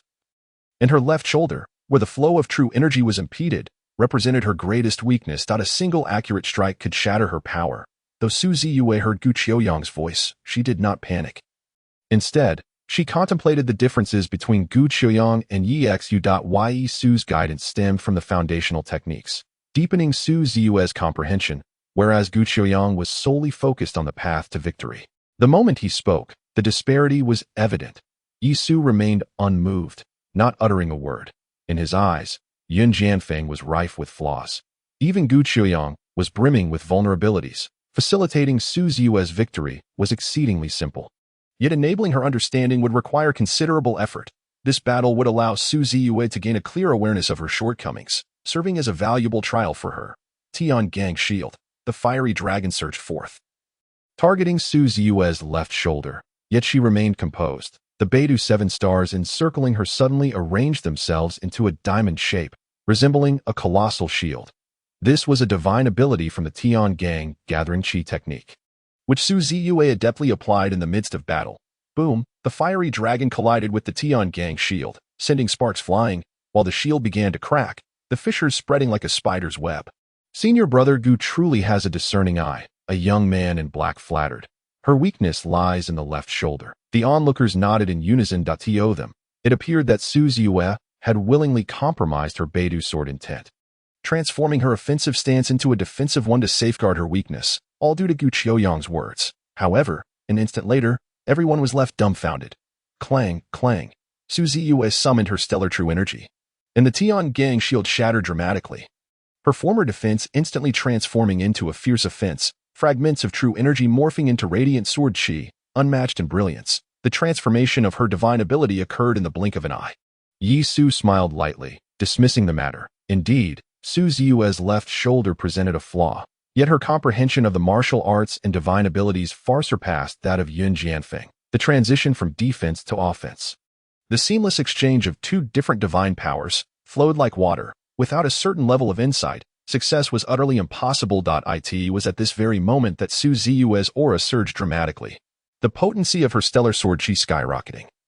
As she unexpectedly broke through to the late stage of the innate realm amidst battle, Yun Jianfang was struck with horror. Su Ziyue had actually achieved a breakthrough in the midst of combat? Without hesitation, he activated the Lihua spirit body, intertwining the Lihua spirit pattern with the Lihua true chi, forming a shield of sword energy, with sword patterns swirling around him in an attempt to fend off Su Ziyue's onslaught. Boom! The sky filled with stellar sword chi surged forth like falling meteors, incessantly bombarding the sword shield. Bang, bang, bang, bang, bang. Yun Jianfang's sword shield was relentlessly battered, and within mere moments, it was shattered to pieces. Su Ziyue stepped forward, her jade-like hand grasping, as the multitude of sword energy converged into her palm. A shadow of her finger flickered through the air, akin to a streak of sword light. Mere inches from Yun Jianfang's forehead, cold sweat streamed down Yun Jianfang's face. Chapter 29. Just one strike, Yun Jianfang. You have lost once again, Su Ziyue remarked calmly, having triumphed over Yun Jianfang for the second time. Su Ziyue felt little emotion. Since her enlightenment of the Northern Dipper Sword technique, the gap between her and Yun Jianfang had only widened. It was destined for Yun Jianfang to be defeated. I have lost. A profound sense of disappointment welled up within Yun Jianfang. If his first defeat was due to Yi Su's guidance, this time, with Yi Su remaining silent and Gu Qiuyang pointing out Su Ziyue's flaw, he was still no match for her. Su Ziyue had transformed beyond recognition. Upon Yun Jianfang's defeat, Gu Qiuyang's expression darkened significantly. One must note that Su Ziyue had merely broken through to the late stage of the innate realm. While Yun Jianfang had already achieved a breakthrough, the disparity was enormous, and yet Yun Jianfang remained inferior to Su Ziyue. Did this not imply that he was lesser than Yi Su? The young man in black and another practitioner of the empty realm exchanged glances. Recognizing this as a precursor to Gu Qiuyang's impending fury, the crowd dared not utter a sound, fearful of provoking Gu Qiuyang and igniting trouble. Su Ziyue also sensed a hint of pressure. She fixed her gaze on Gu Qiuyang and spoke in a deep voice. Brother Gu, I have one. You may allow us to leave now. Yi Su, guiding others does not constitute true skill.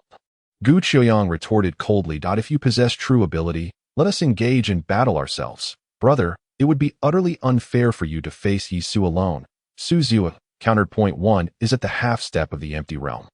The other in the dragon-elephant realm. The chasm between them is as vast as the heavens. If Yi Su refrains from employing mysterious powers, how can he possibly prevail?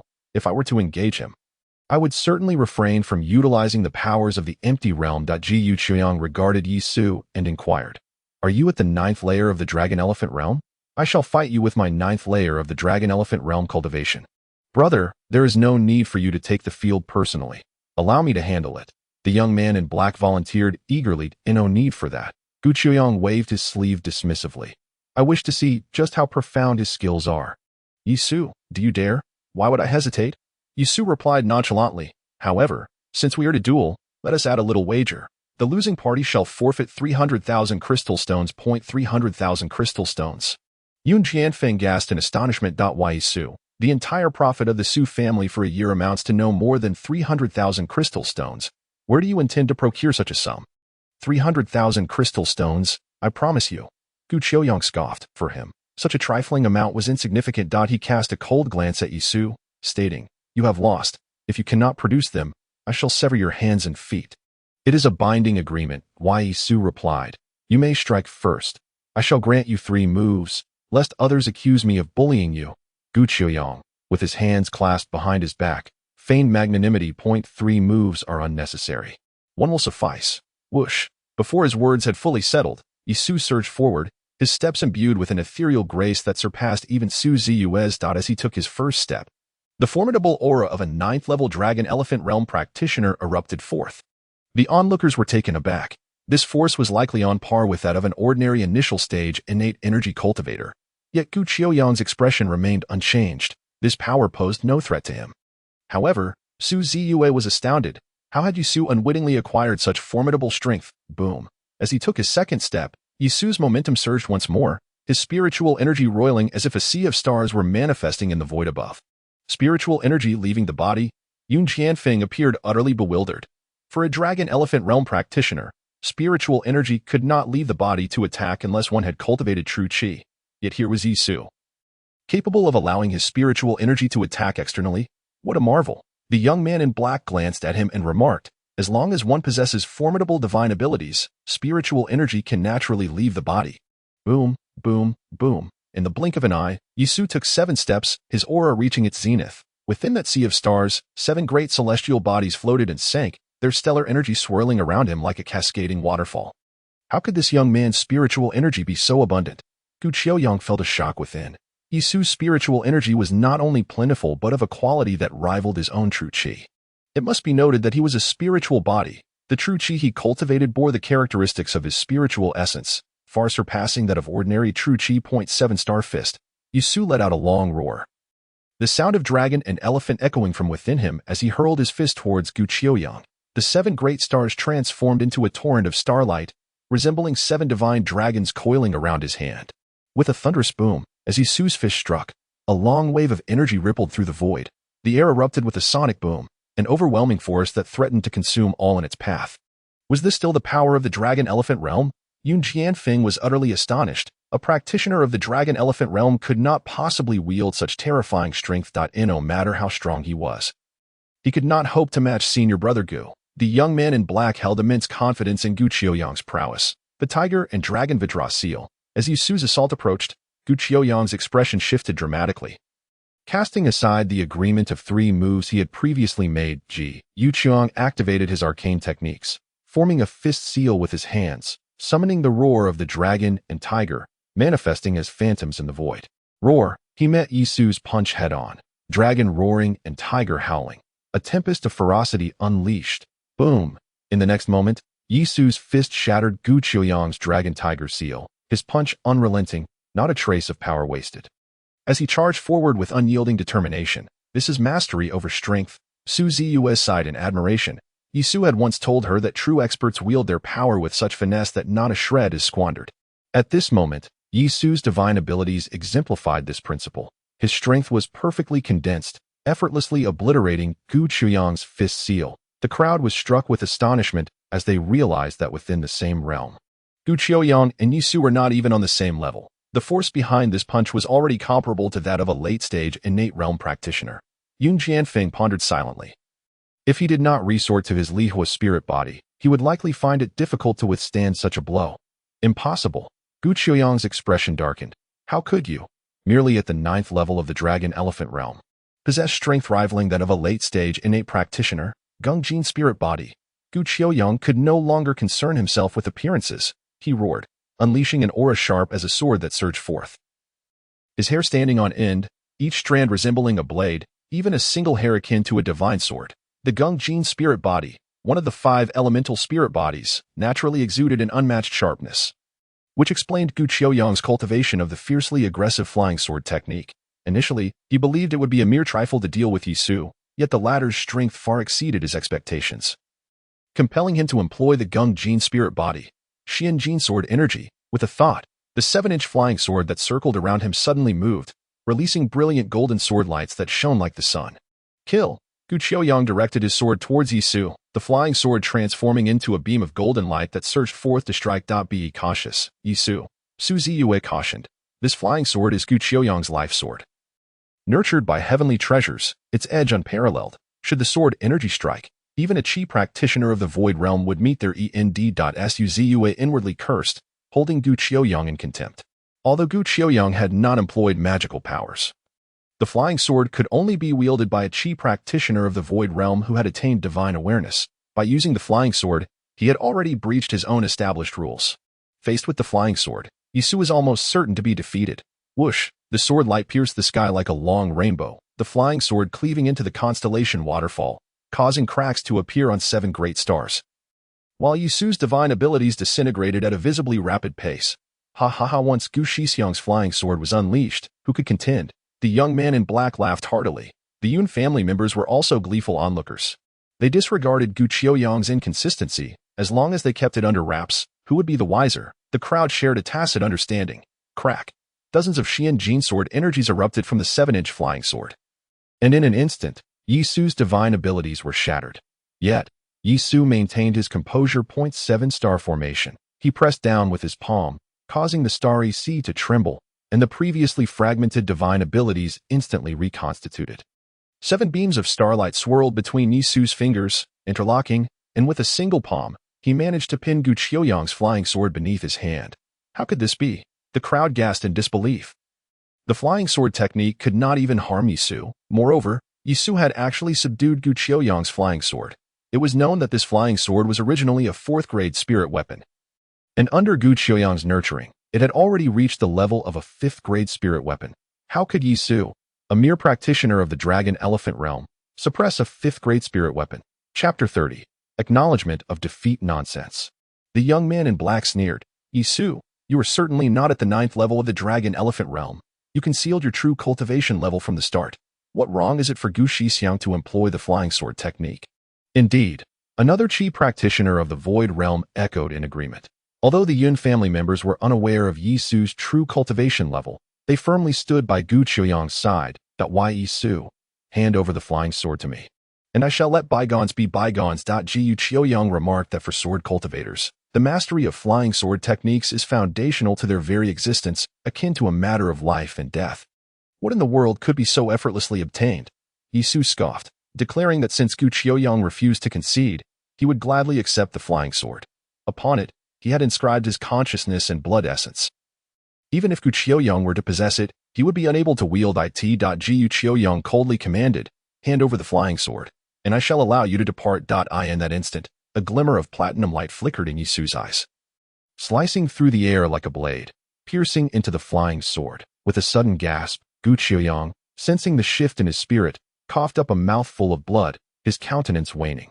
You have erased my consciousness imprint? Gu Qiuyang exclaimed, a mix of shock and fury overtaking him. His spirit was intrinsically linked to the flying sword, and with the erasure of his consciousness imprint, he suffered a grievous blow. Yisu replied nonchalantly, I will be taking this flying sword. Ziyue, let us depart. He was confident in his ability to handle a single flying sword. Block their path. Gu Qiuyang wiped the blood from his lips, his expression darkening. Yisu, you are choosing your own demise. With a swift command, 2 practitioners of the void realm surged towards Yisu. The erasure of the consciousness imprint meant that reconciliation between Yisu and Gu Qiuyang was impossible.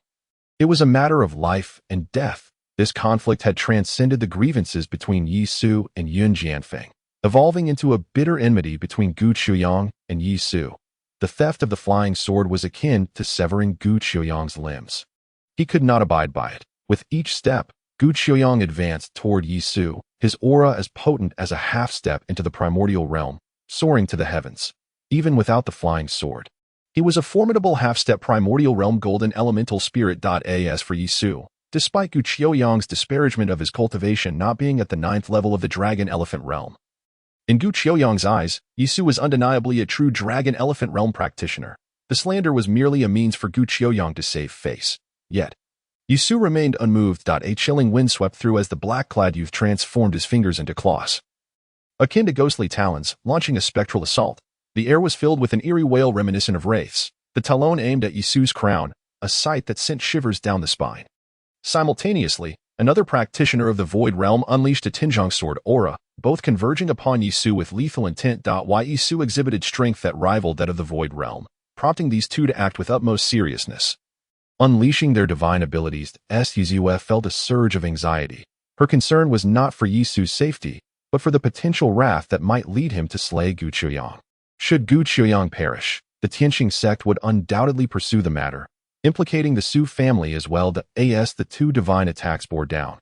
The golden flying sword coiled around Yisu's fingertip like a strand of golden light, before erupting forward, its brilliance cleaving through the air and shattering the assaults. With a mere thought, the flying sword surged forth with unstoppable momentum, unleashing a deluge of sword light that enveloped the 2 assailants. Impossible! How can you wield my flying sword? Gu Qiuyang gasped in disbelief. A flying sword requires a sword cultivator's constant nurturing and must resonate with their thoughts to be wielded. Yet, Yisu seemed to have bypassed this crucial step, utilizing the sword for battle immediately upon acquisition. White Tiger Golden Elemental Path? Gu Qiuyang unleashed a strike with his sword, conjuring a formidable white tiger formed from converging platinum sword energy. The very air was thick with a brutal aura of slaughter upon its emergence. With a thunderous roar, the great beast charged forth, its murderous intent shattering the sword energies of two Void Realm practitioners. The immense claws, forged from platinum sword energy, resonated with a metallic clang as they lunged towards Ziyue. Boom! The air erupted with explosive sword energies, leaving countless scars upon the ground within a 30-zhang radius, as if the void itself had been cleaved into fragments. Ziyue found himself at the forefront. Ensnared within this lethal atmosphere. Go! Ziyue commanded, his fingertip flicking, and the flying sword emitted a piercing cry, swift as a meteor. A beam of golden sword light streaked across the sky, penetrating the very body of the white tiger. In the next moment, a series of thunderous explosions ensued, the tiger collapsing, as a flash of golden light halted just half an inch before Gu Qiuyang's forehead, emanating a chilling sword aura. Senior brother. The youth clad in black was gripped by terror. Having just escaped his predicament and poised to assist Gu Qiuyang, he was taken aback to find Gu Qiuyang already vanquished by Ziyue. His life hanging by a thread, the two dared not act recklessly. Fully aware of the terrifying nature of flying swords as practitioners of the Void Realm, why Ziyue, should you dare to take my life? Neither the ends of the earth nor the Tianqing sect will spare you. Gu Qiuyang's body trembled, fear evident in his eyes. Yun Jianfang stood frozen in shock, realizing that Ziyue was the most concealed threat of all. Even Gu Qiuyang, a half-step into the mixed origin realm, was no match for Ziyue. He had even contemplated forcing Ziyue to bow before him. In that instant, Yun Jianfang felt an overwhelming relief that he had lost to Ziyue. Had he emerged victorious, his very head might have been at stake. Reflecting on this, he instinctively touched his neck. There is no enmity between us. There is no need for bloodshed, Ziyue stated with indifference. At these words, Ziyue felt a weight lift from her heart.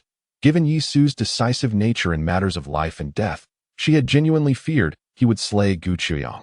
What do you intend? Gu Qiuyang, reassured, spoke in a cold tone. I do not appreciate your tone, Ziyue replied, his voice resonating as the flying sword trembled ominously, its blade slicing through Gu Qiuyang's flesh. Why Ziyue, you have seized my sword. What more do you desire from me? Gu Qiuyang quaked with fear, nearly on the brink of tears. He was utterly perplexed by Ziyue's intentions, terrified that a fleeting displeasure would prompt Ziyue to pierce his skull with the sword. He was no soul realm practitioner. A pierced head would spell certain death. How many spiritual items do you possess? Ziyue inquired casually. A thought crossed Gu Qiuyang's mind, and a storage pouch flew forth. My life's treasure is my sword. Within this pouch, there are over 400,000 crystal stones, 2 vials of spirit elixirs, and several tomes of divine arts. What about them? Ziyue turned to the 2 Void Realm practitioners. Produce your belongings, Gu Qiuyang commanded sternly. The 2 exchanged glances, reluctantly retrieving their storage pouches and handing them to Ziyue. With a subtle sweep of his consciousness, Ziyue assessed their possessions, finding them woefully inferior to Gu Qiuyang's.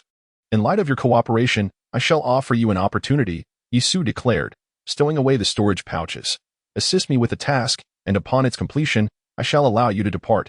You will accompany me to the Ice Valley, where you will slay the Ice Lin Beast and retrieve the Ice Heart Snow Lotus for me, Ziyue stated flatly. Gu Qiuyang was seething with rage, for it appeared that Ziyue intended for them to toil as laborers. Senior brother, I am aware of the Ice Valley. There resides a beast known as the Ice Lin Beast, which is at the threshold of the half-step primordial realm, and it may have already transcended into the primordial realm. Remarked the young man clad in black. If you desire my assistance, you must return my life-bound flying sword to me, Gu Qiuyang declared. Without my life-bound flying sword, my strength would be diminished by at least half. Should a confrontation arise, it would be exceedingly difficult to slay the Ice Lin Beast. Even at this juncture, Gu Qiuyang remained fixated on the life-bound flying sword. Humph, Ziyue scoffed coldly. I am well aware of your capabilities. If you are unwilling, I can arrange for your immediate departure from this world. The choice is yours to make.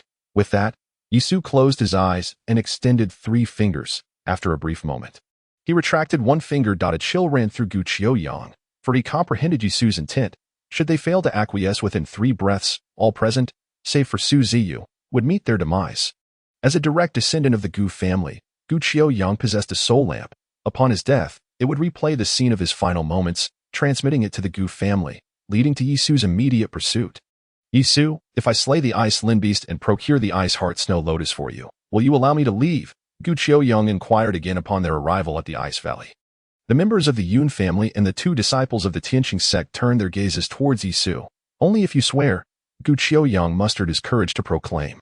Refusal equates to death, replied Ziyue indifferently, Brother Gu, this man is a fiend. Do not provoke his ire, the young man in black whispered discreetly. Jiu Qiuyang felt a sense of helplessness, for he feared that even if he secured the Ice Heart Snow Lotus, Yisu might still conspire to end his life. Nonetheless, this was his sole path to survival. Follow me, Gu Qiuyang commanded, sweeping his sleeve grandly as he summoned his magical energy to charge into the ice valley. Suddenly, a resounding roar erupted from within the valley, causing layers of mist to dissipate, revealing a profound gorge. The valley echoed with the relentless roars of beasts, as if two formidable entities were engaged in combat, causing the entire gorge to tremble, with a wave of residual energy radiating outward.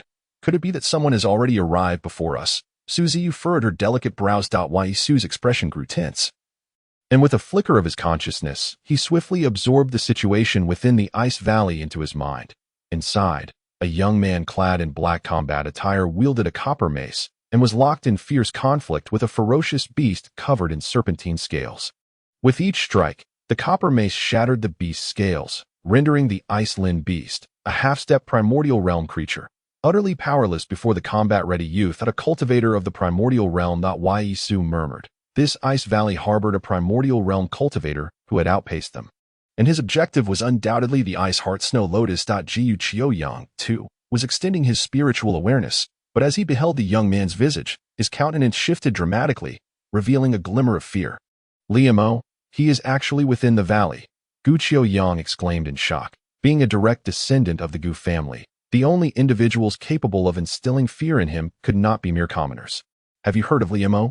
Yisu inquired. Ziyue nodded. Liamo is a distinguished disciple among the core members of the Tianqing sect, having refined a 5th-grade essence pill and mastered the three-headed, six-armed divine ability. He is extraordinarily formidable. Yisu and Liamo are formidable individuals. I harbor a slight grudge against him, and in his presence, I am not his equal. I must take my leave first. Gu Qiuyang swallowed hard and, summoning his courage, spoke. Do not rush, Yisu replied. Follow me into the valley. Yisu and Liamo are ruthless characters. I strongly advise you not to offend him, Gu Qiuyang cautioned.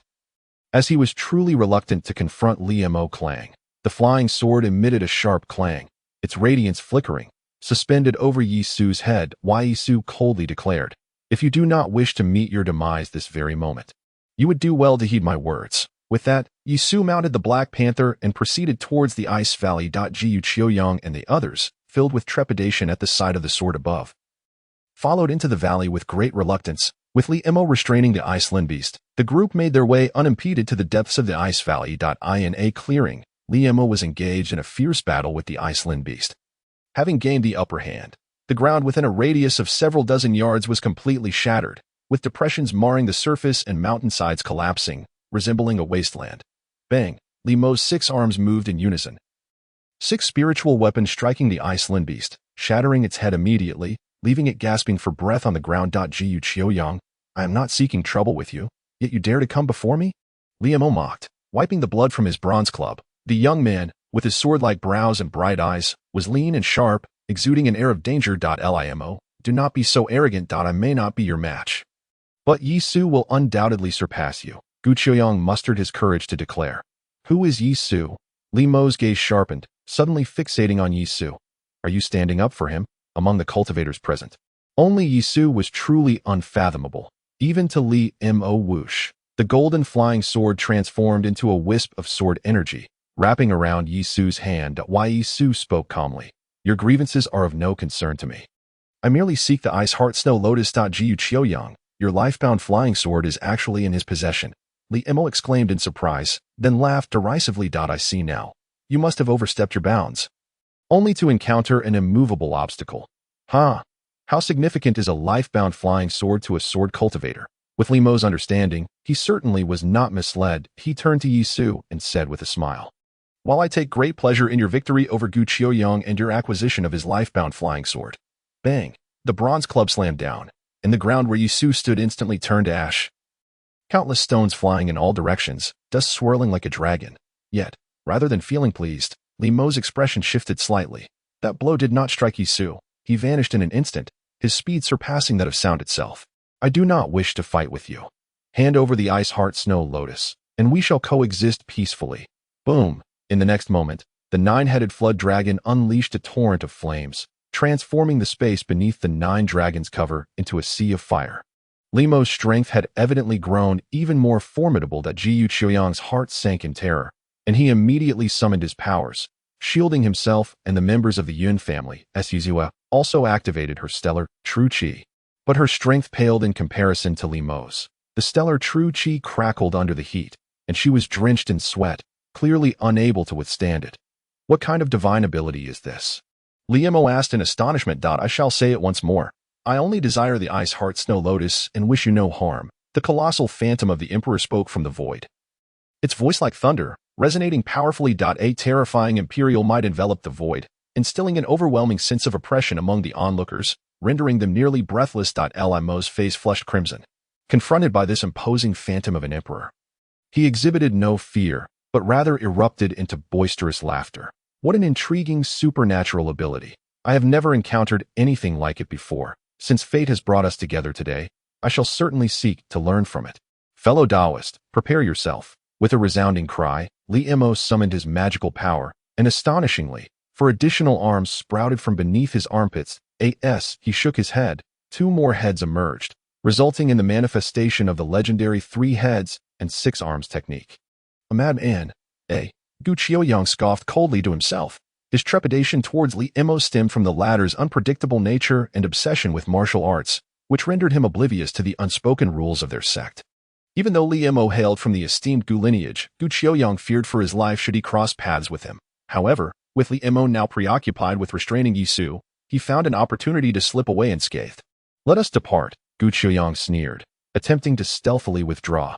Yet, in the next instant, Limo wielded 6 spirit weapons, unleashing 6 distinct supernatural abilities simultaneously, overwhelming the surroundings as they surged toward Yisu. A tempestuous aura erupted, engulfing the area in chaos. Ziyue Qiuyang and his companions sought to escape, but under the suppression of Limo's powers, they could only prioritize their own safety. With a thunderous roar, the 6 manifestations of power converged like a tempest, their radiant spiritual light piercing the heavens and earth, crashing down upon the imperial phantom. Yisu, with a clear gaze, casually waved his hand, causing the imperial phantom to transform into a stream of light that flowed into his flying sword.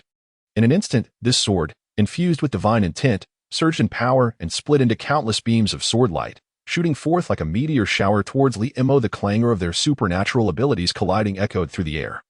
Even with Limo's 3 heads and 6 arms, he could not withstand Yisu's onslaught. The swordsmanship, inherently sharp and unmatched, combined with the imperial might that Yisu commanded, transformed the flying sword into a force of death and destruction. Once the sword's momentum was established, even Limo's formidable technique could not hold back the oncoming attack. With a series of resounding impacts, the sword lights traversed the void, obliterating the 2-headed, 4-armed manifestation Limo had conjured. A singular beam of sword energy coalesced, aimed directly at Limo's head. Brother, hold. Suddenly, another voice resonated, deep and remarkably steady. The words echoed. A glimmer of white light struck the flying sword, causing it to veer off course, narrowly slicing through Limo's hair instead of delivering a fatal blow. Impressive, Limo remarked, retracting his 6 spirit weapons and restraining his magical energy, genuinely admiring the intervention. Ziyue watched in astonishment. Limo was indeed an eccentric individual. Had it not been for the timely rescue, he would have met a gruesome fate. Yet instead of fear, he found himself praising Yisu. What a pity. Gu Qiuyang mused inwardly, lamenting that had Yisu succeeded in striking down Limo, it would have greatly aided his own ambitions. Yisu, however, remained composed, resolute in his decision not to slay Limo even in the absence of intervention. At that moment, a streak of escape light surged into the icy valley, landing before Limo. As the light dissipated, it revealed a tall, young man adorned with a jade crown and clad in a white robe. The young man exuded a calm demeanor, his brows etched with determination, and his eyes occasionally flashing with a sharp glint. If Limo were akin to a sword drawn from its sheath, this individual represented a blade sheathed, poised to strike at any moment. Yet in the embrace of the youth lay a woman clad in a green gown, her breath feeble, seemingly gravely injured. Brother Zhen. I knew it was you, exclaimed Limo with delight upon seeing the newcomer. Brother Zhen. Gu Qiuyang, upon encountering the youth, also bowed respectfully. Clearly, this individual held immense prestige within the Tianqing sect, as even the arrogant Gu Qiuyang dared not overstep.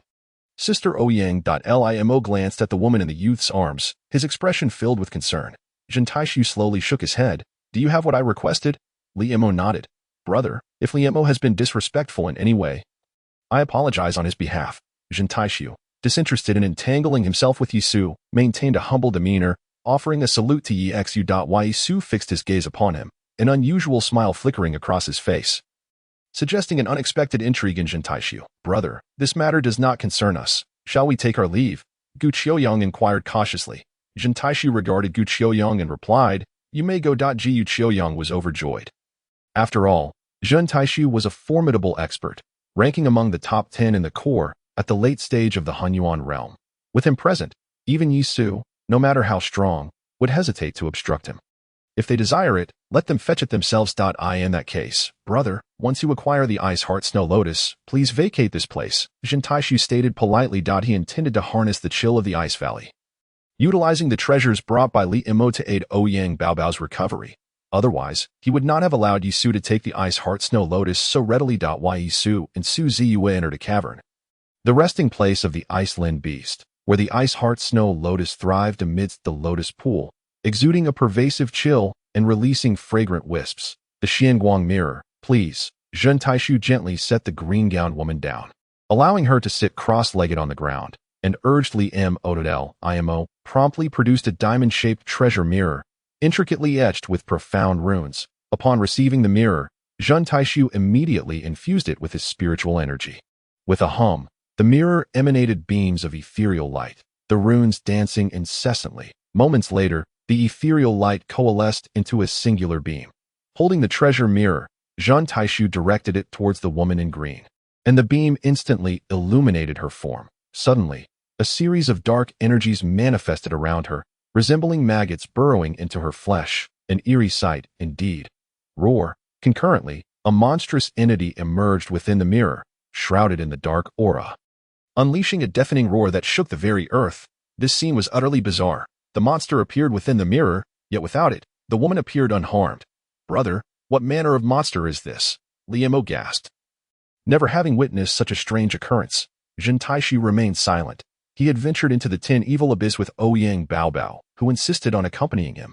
However, the Ten Evil Abyss was a place of great peril, and Ouyang Baobao's cultivation was insufficient, resulting in her being tainted by malevolent energy. The Xianguang mirror could pierce through illusions, and only by utilizing it could the malevolent energy be dispelled, allowing Ouyang Baobao to regain her vitality. Why not allow Sister Ouyang's father, the leader of a peak, to come? Li Imo questioned, puzzled. But soon, he comprehended the implications, should he learn that his daughter had been tainted by malevolent energy. Ouyang Peak Master would likely be enraged to the point of losing his senses, wishing to tear Jin Taishu apart. Thus, this matter must remain a secret from Ouyang Jing. Roar, roar, roar. The monstrous entity loomed ominously, resembling a bull's head, its visage shrouded in a veil of darkness, rendering it nearly indistinguishable. But it relentlessly assaulted the mirror's surface, seemingly intent on shattering the barrier of the Xianguang mirror to escape. Li Shidi, take the mirror for me. I shall set the formation to vanquish it, instructed Jin Taishu, transferring the Xianguang mirror to Li Imo. Brother, such malevolence cannot be dispelled by ordinary formations, remarked Yi Su, who had emerged from the cavern, gazing at the woman in the green dress, shaking his head in dismay. Jin Taishu cast a fleeting glance at him, unfazed by Yi Su's words. With a thought, he summoned 4 formation flags, positioning them at the cardinal points. The flags were entwined with spiritual patterns, emanating a righteous aura, clearly. Jin Taishu intended to use this overwhelming righteousness to eradicate the malevolent energy. Yi Su gently shook his head. This malevolence was not illusory but rather a tangible essence, crystallized from countless years of bloodlust, fundamentally embodying the very essence of killing intent. Thus, the righteous aura could not dispel this lethal force. Young master, what manner of monster is that? Inquired Su Ziyue, her heart quaking as she gazed at the creature within the Xianguang mirror. It is merely a manifestation of wicked thoughts. Yi Su replied nonchalantly. Upon hearing this, Jin Taishu's form shuddered slightly, yet he persisted in setting the formation. Once established, the righteous aura surged forth, illuminating the skies with golden radiance. Boom. The flags trembled incessantly, coalescing the righteous energy into a 4-clawed golden dragon, its might palpable. With a flick of its tail, it surged into the Xianguang mirror, charging towards the monster. Roar. Within the mirror, the creature's head thrashed violently, unleashing a terrifying killing intent that wove itself into a sword of slaughter, interlacing with ferocity. The four-clawed golden dragon was torn asunder into countless fragments, the righteous aura dissipating into nothingness. As the dragon shattered, the flags lost their luminous essence, and the runes shattered one after another. Limo's expression shifted dramatically. Even the righteous aura could not dispel the malevolence within Ouyang Baobao's body. He was well aware of Jin Taisu's prowess. Not only a prodigy in cultivation but also possessing remarkable skills and formations in alchemy. However, he was a modest individual, eschewing the limelight. Otherwise, within the Tianqing sect, Jin Taisu would undoubtedly be a celebrated figure. This was one of the reasons Li Imo held Jin Taisu in such high regard. He believed that a cultivator must remain detached from fame and fortune, maintaining a tranquil heart to transcend inner demons and reach the pinnacle of their craft. Brother, your efforts are in vain. Yisu interjected.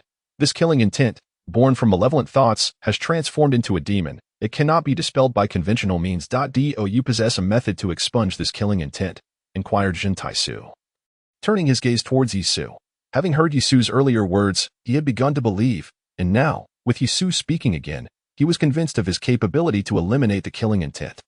Merely expelling the killing intent is far from sufficient, Yisu replied. When the killing intent infiltrated her being, its essence also lurked within this young lady. If the killing nature cannot be eradicated, even if she awakens, she will transform into a bloodthirsty demon. Limo's expression shifted drastically.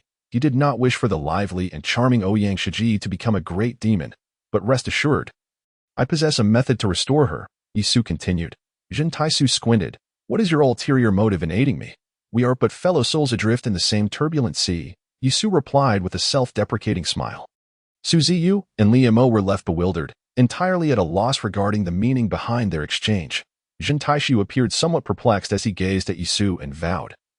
If you can save her, consider it a debt of gratitude. In the future, should you require my assistance, whether it be to traverse the mountains of blades or the seas of fire, I shall not hesitate. Yisu seemed indifferent as he approached Ouyang Baobao, addressing Li Imo. Put away the Xuanguang mirror. Limo looked towards Jin Taisu, who nodded slightly. Limo then stowed the mirror and stepped aside. Pray tell, where did you encounter this murderous aura? Yisu inquired, refraining from attending to Ouyang Baobao's injuries just yet, turning instead to Jin Taisu. The 10 Evil Abyss. The 10 Evil Abyss. Yisu furrowed his brow. In his previous life, he had never heard of such a place. The 10 Evil Abyss emerged over 120,000 years ago, following the cataclysm of the 33 heavens, and is said to comprise 10 layers, each entombing a fearsome existence. Jin Taisu spoke in a languid tone. Throughout the ages, countless extraordinary heroes have ventured into the 10 Evil Abyss, yet those who emerge alive are exceedingly rare. You still dare to enter? Su Ziyue asked, astonished. I merely linger at the periphery, exploring its secrets. How could I dare to delve deeper? Jin Taisu replied, his tone tinged with a hint of helplessness. Su Ziyue felt a surge of admiration. To her, the 10 Evil Abyss was a place where survival seemed almost impossible, and Jin Taishu's ability to return unscathed only reinforced his reputation as one of the 10 elite members of the Tianqing sect. Yisu appeared contemplative. Where is the 10 Evil Abyss located? His gaze flickered, a hint of gravity evident. You do not know?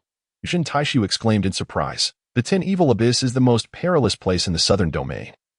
Situated at the end of the Qigluo mountain range, perpetually shrouded in demonic energy. Even cultivators of the demonic path dare not tread there lightly. He looked at Yisu, noting that his expression seemed genuine. At the end of the Qigluo mountain range lies the entrance to the 10 Evil Abyss. However, I suspect that the entrance there is merely one of its 10 layers. Why, Yisu, you do not intend to venture there? Do you? Su Ziyue asked, her heart racing. If the opportunity arises, I wish to take a look. Yisu responded with a smile, sensing a potential connection to the 10 Evil Abyss. I have been there once. Should you wish to go, do inform me, and I can guide you. Jin Taisu offered with a grin. Su Ziyue observed the two and shook her head, remarking, two peculiar individuals. Chapter 33. Ice Heart Pill. May I inquire your esteemed name? Kind sir? Jin Taisu asked with a respectful gesture. Following his exchange with Yisu, the inherent arrogance within Jin Taisu seemed to have vanished, replaced by a demeanor of utmost sincerity. Yi, came the reply. Brother Yi, if you truly possess a means, please attend to my sister's injuries, Li Imo urged. Yisu smiled faintly. He had full control over Ouyang Baobao's condition, although the murderous aura was sinister and fierce. It merely encroached upon Ouyang Baobao's consciousness gradually. However, now that he was aware of the existence of the 10 Evil Abyss, he had little more to discuss with Jin Taixu. Yisu knelt down. His mind focused, as he formed seals with his 10 fingers. The Xuanguang surged forth, coalescing in the air into a 9-colored golden lotus. This lotus bore 9 petals, each a different hue. Upon closer inspection, one could discern a vague silhouette imprinted upon each of the 9 petals. Among them, one figure resembled the malevolent entity within the Xianguang mirror with striking similarity. Zhun Taisu's gaze was stern as he looked towards Yi Su, who immediately detected an inexplicable nuance in his eyes. The understanding between them was palpable. With a resounding cry, Yi Su summoned forth a radiant blossom imprinted with the essence of a sinister demon, and a black light surged skyward, transforming into a fearsome creature with the head of an ox and the body of a tiger. However, despite the ferocity of this demon's aura, it possessed an intrinsic difference from the one in the Xianguang mirror.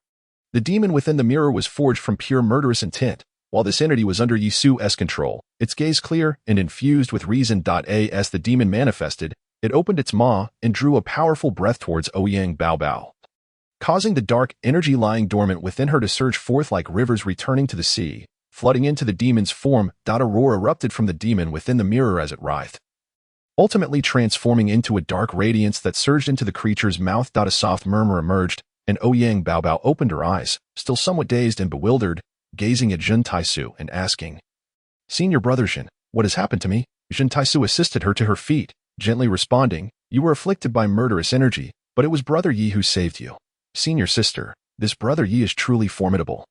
Even the Xianguang mirror could not dispel the murderous aura, yet he managed to eradicate it from within you with a mere divine ability. Li Mo praised enthusiastically. "Thank you, senior brother," Ouyang Baobao said, turning her gaze towards Yi Su, leaning in affectionately. "Senior sister Ouyang, Yi Su is merely at the dragon elephant realm. He cannot be considered your senior brother," Su Ziyue interjected with a laugh. The group, all distinguished individuals from the Tianxing sect, appeared almost like juniors in Yi Su's presence, filling her with a sense of pride. Dragon elephant realm. The revelation astonished not only Li Mo, but also Zhun Taisu and Ouyang Baobao. "Brother Yi, you have yet to cultivate a Yuan Dan," Li Mo exclaimed in shock. Having battled Yi Su and been bested by his mastery over the flying sword, he had assumed Yi Su had already attained the Yuan Dan level, only to discover he was merely a chi practitioner at the dragon elephant realm. Zhun Taisu's expression shifted. Though surprised, he did not react as dramatically as Li Mo. "Please excuse us." Yi Su chuckled. "On the path of cultivation, those who excel are deemed teachers. Naturally, a brother who possesses abilities beyond others is qualified to be called so. Senior brother, my father is the head of the Qingyun Peak of the Tianxing sect. If you wish to join the sect for cultivation, I can recommend you to him." Ouyang Baobao offered respectfully. Su Ziyue chimed in with a smile. "Senior sister, in just a few days, the martial arts conference will take place. Once we secure our spots, we will participate in the Tianxing sect's admission examination. I see," Ouyang Baobao responded, enlightenment dawning upon her. "I have removed both the murderous energy and intent from you. You may now proceed with your cultivation unperturbed." After bidding farewell, Yi Su stated, "I have other matters to attend to. Once I join the Tianxing sect, I shall return to reminisce with you all. Take care, senior brother." Li Mo and Ouyang Baobao wished him well. Zhun Taisu inclined his hand slightly in farewell as he watched Yi Su and Su Ziyue ride off on the Black Panther. This senior brother is truly remarkable. Not only is he adept in the art of flying swords, but he has also triumphed over me despite his dragon elephant realm cultivation, and now he demonstrates mastery in beast taming. He is indeed a paragon among us. Li Mo marveled. He felt no shame in being defeated by Yi Su, who was at the dragon elephant realm. In his heart, the realm is merely a standard for measuring one's cultivation, not a criterion for assessing it. The young master is indeed wise. Su Hao flattered. "Prepare a pill refining chamber for me," Yi Su casually instructed. Su Hao immediately set about making arrangements and soon cleared a chamber for Yi Su, while also gathering the necessary refining materials, which he presented to Yi Su. Dismissing Su Hao, Yi Su activated the creation heavenly art, channeling spiritual energy to ignite the ground fire, which instantly surged with intense heat. He began to sequentially place each spirit herb into the alchemical furnace, commencing the refining process. After half an hour, the chamber was enveloped in a fragrant aroma. Yi Su retrieved an ice heart snow lotus, a fourth-grade precious herb that required no refining due to its inherent flawlessness. As long as the auxiliary herbs were prepared, he could directly place the ice heart snow lotus into the furnace for concoction. An hour later, Yi Su emerged from the refining chamber, holding a jade box that contained a lustrous and translucent treasure pill. Master, Lingwei successfully refined the pill and had been waiting outside the chamber for Yi Su's return. You have broken through to the 5th grade, Yi Su exclaimed in astonishment. Based on his estimations, it would take Lingwei at least half a year to achieve such a breakthrough, yet here she was. Having ascended to the 5th grade alchemist in just over 10 days. Lingue's comprehension of alchemy exceeded Yi Su's expectations. It is all due to Master S guidance. Lingwei expressed her joy without reservation. Your comprehension is commendable. Should you fully grasp the alchemical techniques I impart to you, you should be able to ascend to the rank of 9th grade grandmaster in your lifetime, Yi Su praised. There are 9 grades of alchemists. Reaching the 7th grade qualifies one as a master, the 8th as a grandmaster, and the 9th as a grandmaster of grandmasters. A 9th grade grandmaster is valued even above a divine level master. Master, I shall not disappoint your expectations, Lingyue declared fervently. Perhaps in her heart, she had long revered him as a deity. After exchanging pleasantries, Yi Su proceeded to the residence of Su Chang'an. Adoptive father, Yi Su said. Looking at Su Chang'an, I present to you this ice heart pill, which is sufficient to cure your ailment. Please take it, and I shall assist you in channeling its medicinal power. Su Chang'an nodded and consumed the ice heart pill. Yi Su immediately activated his profound skills, channeling potent spiritual energy throughout Su Chang'an's body, allowing the pill's medicinal properties to swiftly permeate him, culminating in a surge towards his mind. Su Chang'an felt invigorated. And he too initiated the innate purple jade technique, his magical energy surging, fully absorbing the medicinal power of the ice heart pill in an instant. Boom! A robust aura erupted, propelling Su Chang'an's magical power to soar, reaching the pinnacle of the void realm within moments. Merely a half step away from condensing the Yuan Dan, however. The process of condensing the Yuan Dan is a painstaking endeavor. Although Su Chang'an was once a chi practitioner of the primordial realm, after his fall from grace, the effort required to once again condense the Yuan Dan would be immense. This step, Yi Su could not facilitate instantaneously. After all, the entire cultivation of a chi practitioner is embodied within the Yuan Dan, which serves as their foundation. Adoptive father, here is the method for condensing the 5 elements Yuan Dan. As long as you gather the 5 elemental materials and refine them using the condensation technique, you can at least achieve a 5th grade Yuan Dan. Yi Su pressed his thumb against Su Chang'an's occiput, transmitting a method of condensation into Su Chang'an's mind. Su Chang'an was profoundly shaken. In this world, every method of condensation is immensely valuable and often considered a closely guarded secret. Yet Yi Su had casually imparted to him the technique for condensing the 5 elements Yuan Dan. Certainly, to refine the 5 elements Yuan Dan, the foremost task is to seek out the treasures of the 5 elements. Su Chang'an did not immediately harbor the desire to condense the Yuan Dan. Instead, he gazed at Yi Su and inquired, Sewer, in a few days, the martial arts conference will commence. Will you be entering the Tianqing sect? He was not concerned about Yi Su's ability to enter the sect. With Yi Su's strength, he could easily vanquish all adversaries. Yi Su nodded in affirmation. Su Chang'an's face lit up with satisfaction as he cautioned. As you enter the sect for your cultivation, you must remember one thing. The identity of the Yi family must never be revealed. Yi Su's gaze shifted, fully aware of this truth. The Tianqing sect and the Yi family were both titans in the southern domain.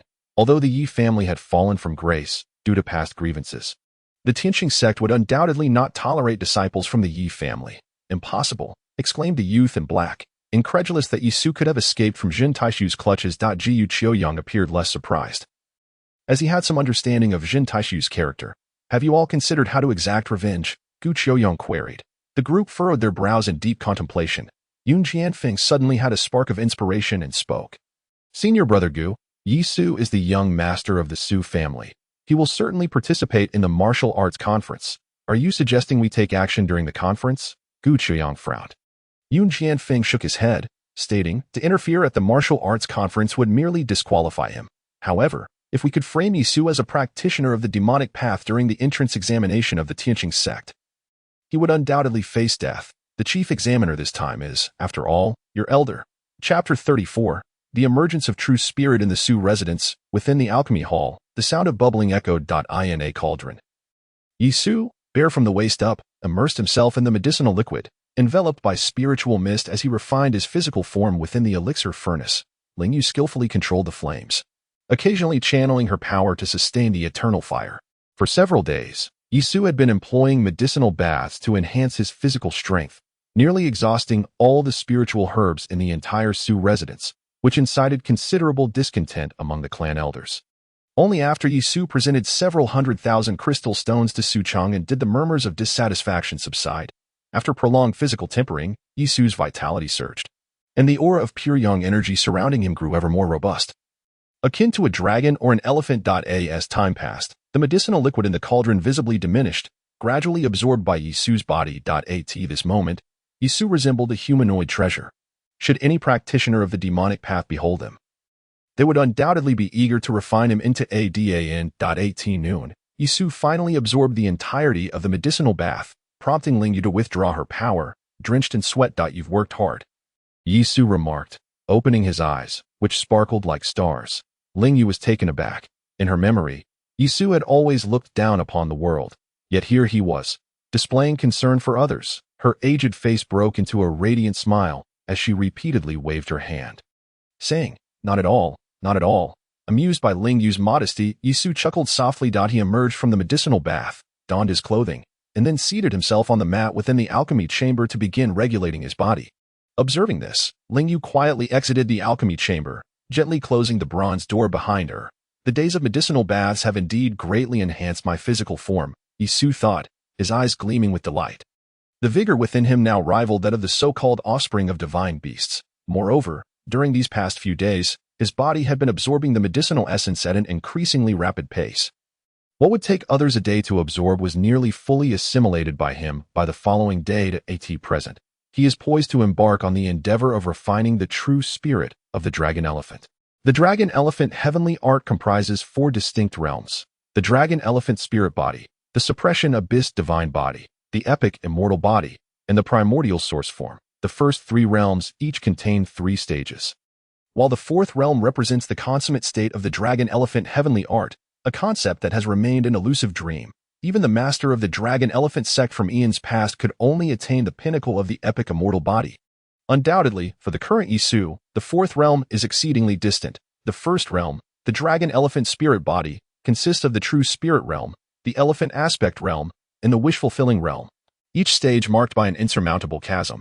The hallmark of the true spirit realm is the successful cultivation of the dragon elephant true spirit, which transforms into the dragon elephant totem, essentially a second heart, shrouded in profound mystery. Yi Su closes his eyes, regulating his breath. After a moment, he begins to channel the dragon elephant heavenly art as he cultivates. His vital energy surges like boiling water, his blood thickening to a near-solid state. With a roar, he commands his blood essence, which converges towards his heart like rivers returning to the sea.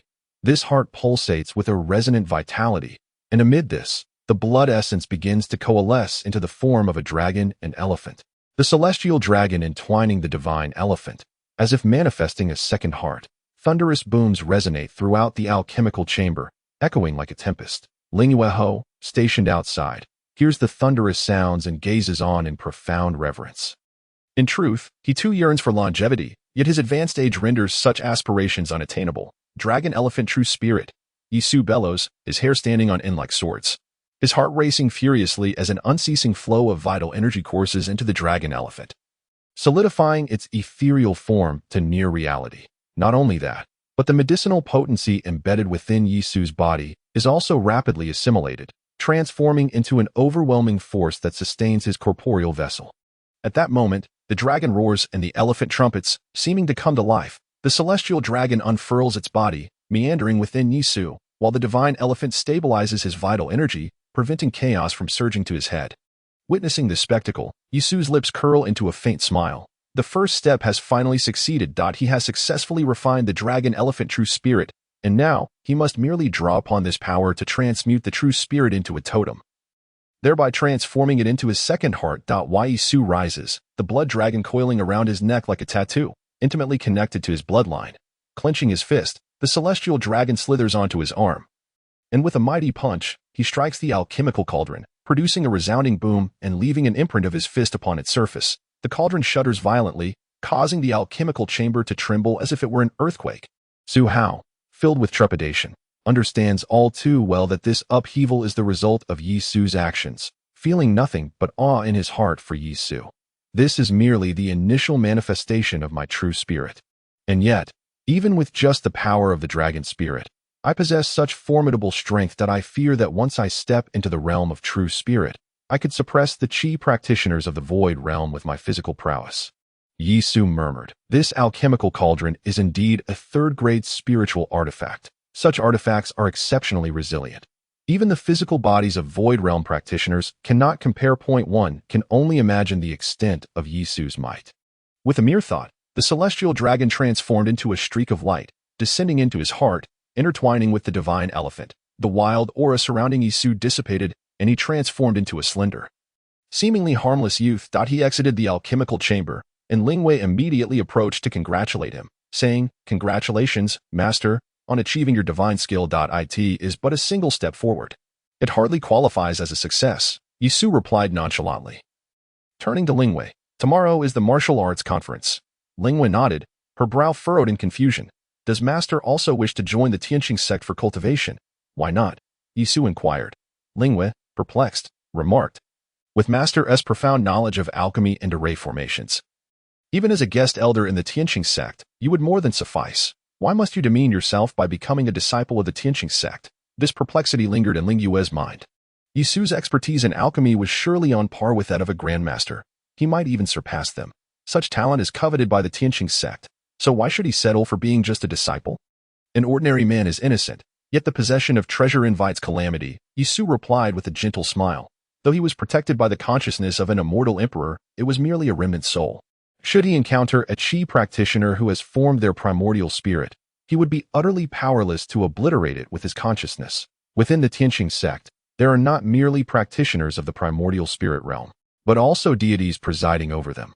Currently, he is but a mortal of lowly status. Should he brazenly enter the Tianqing sect, he would likely be seized by its masters and compelled to divulge secrets. Lingyue shuddered, her gaze resolute. The following day, dozens of youths from the Su family, led by Su Chang'an, marched grandly towards the central square of Tianyang City. This square featured 5 battle platforms, each constructed from obsidian, impervious even to the strikes of void realm practitioners. The disciples of the Yun family, under the leadership of their patriarch Yun Xiong, awaited their arrival. Su Chang'an, you have finally arrived. Yun Xiong, a robust man clad in a black robe with gold-threaded cuffs, exuded an air of grandeur. Behind him stood Yun Jianfang and Yun Yang, the second prodigy of the Yun family. Su Chang'an cast a casual glance at Yun Xiong and declared, "This time, the Su family will not be defeated by you." "Ha!" Yun Xiong scoffed. "I heard you eliminated Su Qingfeng and killed Su Xiaoyang. I have yet to congratulate you." However, with Su Xiaoyang's demise, the younger generation of the Su family is now deprived of a practitioner in the innate realm. "How do you intend to contend with me? Why not wager on who can secure more slots this time?" Ha ha ha. The laughter of the Yun family disciples echoed throughout. Historically, the disciples of the Yun family have always triumphed over the Su family. And now, with the loss of Su Xiaoyang, they regarded the Su family as disciples with even greater disdain. The only source of trepidation for them remained Su Ziyue. While the crowd laughed, Yun Jianfang did not partake in the mirth. He understood all too well the terror that Yi Su represented. Yet, he chose to keep this knowledge to himself, withholding it from his family. In his perspective, Yi Su's meteoric rise serves as an inspiration for the Yun clan. And it also presents an opportunity to utilize Yi Su to undermine their rival, Yun Yang. What could be more advantageous? Yun Jianfang smirked internally. After all, he was destined to become the head of the Yun family and had his own machinations. Ha ha! The disciples of the Yun family laughed, while the disciples of the Su family roared with laughter, leaving the Yun clan members bewildered. Little did they know that, in their eyes, Yi Su had become akin to a deity. How could mere disciples of the Yun family possibly vie with the Su family? Su'er, among the younger generation of Tianyang City, aside from Su Xiaoyang, there are only Yun Jianfang, Yun Yang, and Ziyue. These 3 will occupy 3 slots. Do you have confidence in securing the remaining one? Su Chang'an inquired. "Rest assured, my adoptive father," Su Ziyue replied confidently. "The Yun clan shall surely be no match for us." In recent days, she had refrained from training and instead focused on guiding the promising young disciples of the Su family. Having received enlightenment from Yi Su, her perspective and insights had undergone a complete transformation. Effortlessly mentoring a group of disciples at the Dragon Elephant realm, she firmly believed that the young disciples of the Yun clan would not stand a chance against those of the Su family. Yi Su remained unconcerned. Whoosh! At that moment, a streak of light descended upon the square, prompting Su Chang'an and Yun Xiong to hurriedly pay their respects, welcoming the envoy from the sect. The envoy was an elderly man with white hair and beard, possessing only the cultivation of the completion stage of the empty realm, yet holding the esteemed title of inspector from the Tianqing sect. Even the heads of noble families would not dare to show him disrespect. Such practitioners, having exhausted their potential, often chose to become inspectors to assist the sect. Everyone present. The elder inquired, his voice hoarse and pace deliberate. Su Chang'an and Yun Xiong nodded. Then let us begin. With the elder's command, young disciples ascended the arena to commence the martial competition. Chapter 35. The Champion, Part 1. Bang, bang, bang, bang, bang. On the arena, practitioners were already engaged in fierce combat, showcasing an array of extraordinary abilities. As blades clashed and sparks flew. However, innate realm practitioners like Yun Jianfang, Yun Yang, and Su Ziyue did not immediately take to the stage as the aces of the two major families. Their designated spots were preordained. They were vying for the championship of the martial arts tournament. Ziyue, if you can seize the crown, Su family's tax burden will be reduced by 30%, Su Chang'an remarked. As a subordinate force, each noble family was obligated to pay taxes to the Tianqing sect annually. The Su family had suffered 3 consecutive defeats, and this time, they were determined to secure the first place. Su Ziyue had already broken through to the late innate realm, and he felt a significant hope for success. However, Su Ziyue couldn't help but smile wryly. If Su Chang'an were aware of Yisu's true strength, he would perhaps refrain from making such statements. Bang, bang, bang. A few minutes later, all the disciples of the Yun clan had fallen from the arena, their faces ashen and their eyes filled with astonishment. How could the Su family disciples, who had always been suppressed, suddenly exhibit such formidable prowess? Witnessing this, the Su family disciples cast looks of reverence towards Yisu. The cultivation methods practiced by the Su family had been refined by Yisu, and the doubts that had lingered in their minds dissipated upon witnessing the results. Yun Xiong, I concede, Su Chang'an said with a smile. Yun Xiong snorted coldly. This is just the beginning. You are celebrating too soon. Whoosh, a disciple of the Cloud family, embodying the pinnacle of the dragon-elephant realm, ascended the fighting stage. This individual possessed broad bones and well-developed muscles, towering like an iron tower, with a fierce visage and standing a full 2 meters tall. His opponent was a disciple of the Su family. At the 9th level of the dragon-elephant realm, with a thunderous roar, upon stepping onto the platform, he charged forth like an impregnable fortress. He swung his iron-like arms, unleashing explosive sounds in the air. An unstoppable force aimed directly at the Su family disciple. Su Chang'an's expression shifted slightly. Adoptive father, there is no need to rush. Su Lin has a strategy to cope, Su Ziyue remarked. Indeed. Upon witnessing the Cloud family disciple's assault, Su Lin chose not to confront him head-on. Instead, he crouched his body, maneuvering with the agility of a civet cat, and deftly slid behind the Cloud family disciple. Shattered heart finger, Su Lin concentrated his spiritual energy, striking with lightning speed at the back of the Cloud disciple, a fierce force breaking through his spiritual defense, akin to a serpent rushing into the very depths of his being, with a resounding crack. The man's spiritual energy dissipated, his legs buckled, and he instantly knelt upon the ground, emitting whimpers of apparent agony. I concede. Su Lin clasped his hands respectfully. Excellent, Su Chang'an praised, recognizing that with Su Lin's abilities, it was improbable to contend against such a towering figure of a perfected dragon-elephant realm practitioner. However, Su Lin had cleverly exploited his strengths to exploit the weaknesses of his adversary, achieving a decisive victory. This level of composure was indeed remarkable. Su Ziyue understood that this was all due to Yisu's influence. In recent days, Yisu had not only been honing his physical form but had also been guiding the Su family disciples, greatly broadening their perspectives and enhancing their adaptability in battle. As time passed, some Su family disciples fell in defeat, yet overall, the caliber of the Su family's dragon-elephant realm disciples had come to overshadow that of the Cloud family. Yun Xiong's forehead throbbed with veins, perplexed as to why the Su family's strength had seen such a significant enhancement. If this continued, the Cloud family would secure less than 3 slots. Even if they failed to secure 3, they must at least grasp the first place. Taking a deep breath, Yun Xiong addressed Yun Yang and Yun Jianfang. Fenger, Younger, it is time for you to take action. You must ensure the first position. As you command, Yun Yang replied, leaping onto a battle platform. He was a practitioner of the innate realm, and with a thunderous might, he vanquished the Su family disciple. Yun Jianfang also took to the stage. And upon his arrival, none dared to challenge him. The reputations of these two were well known.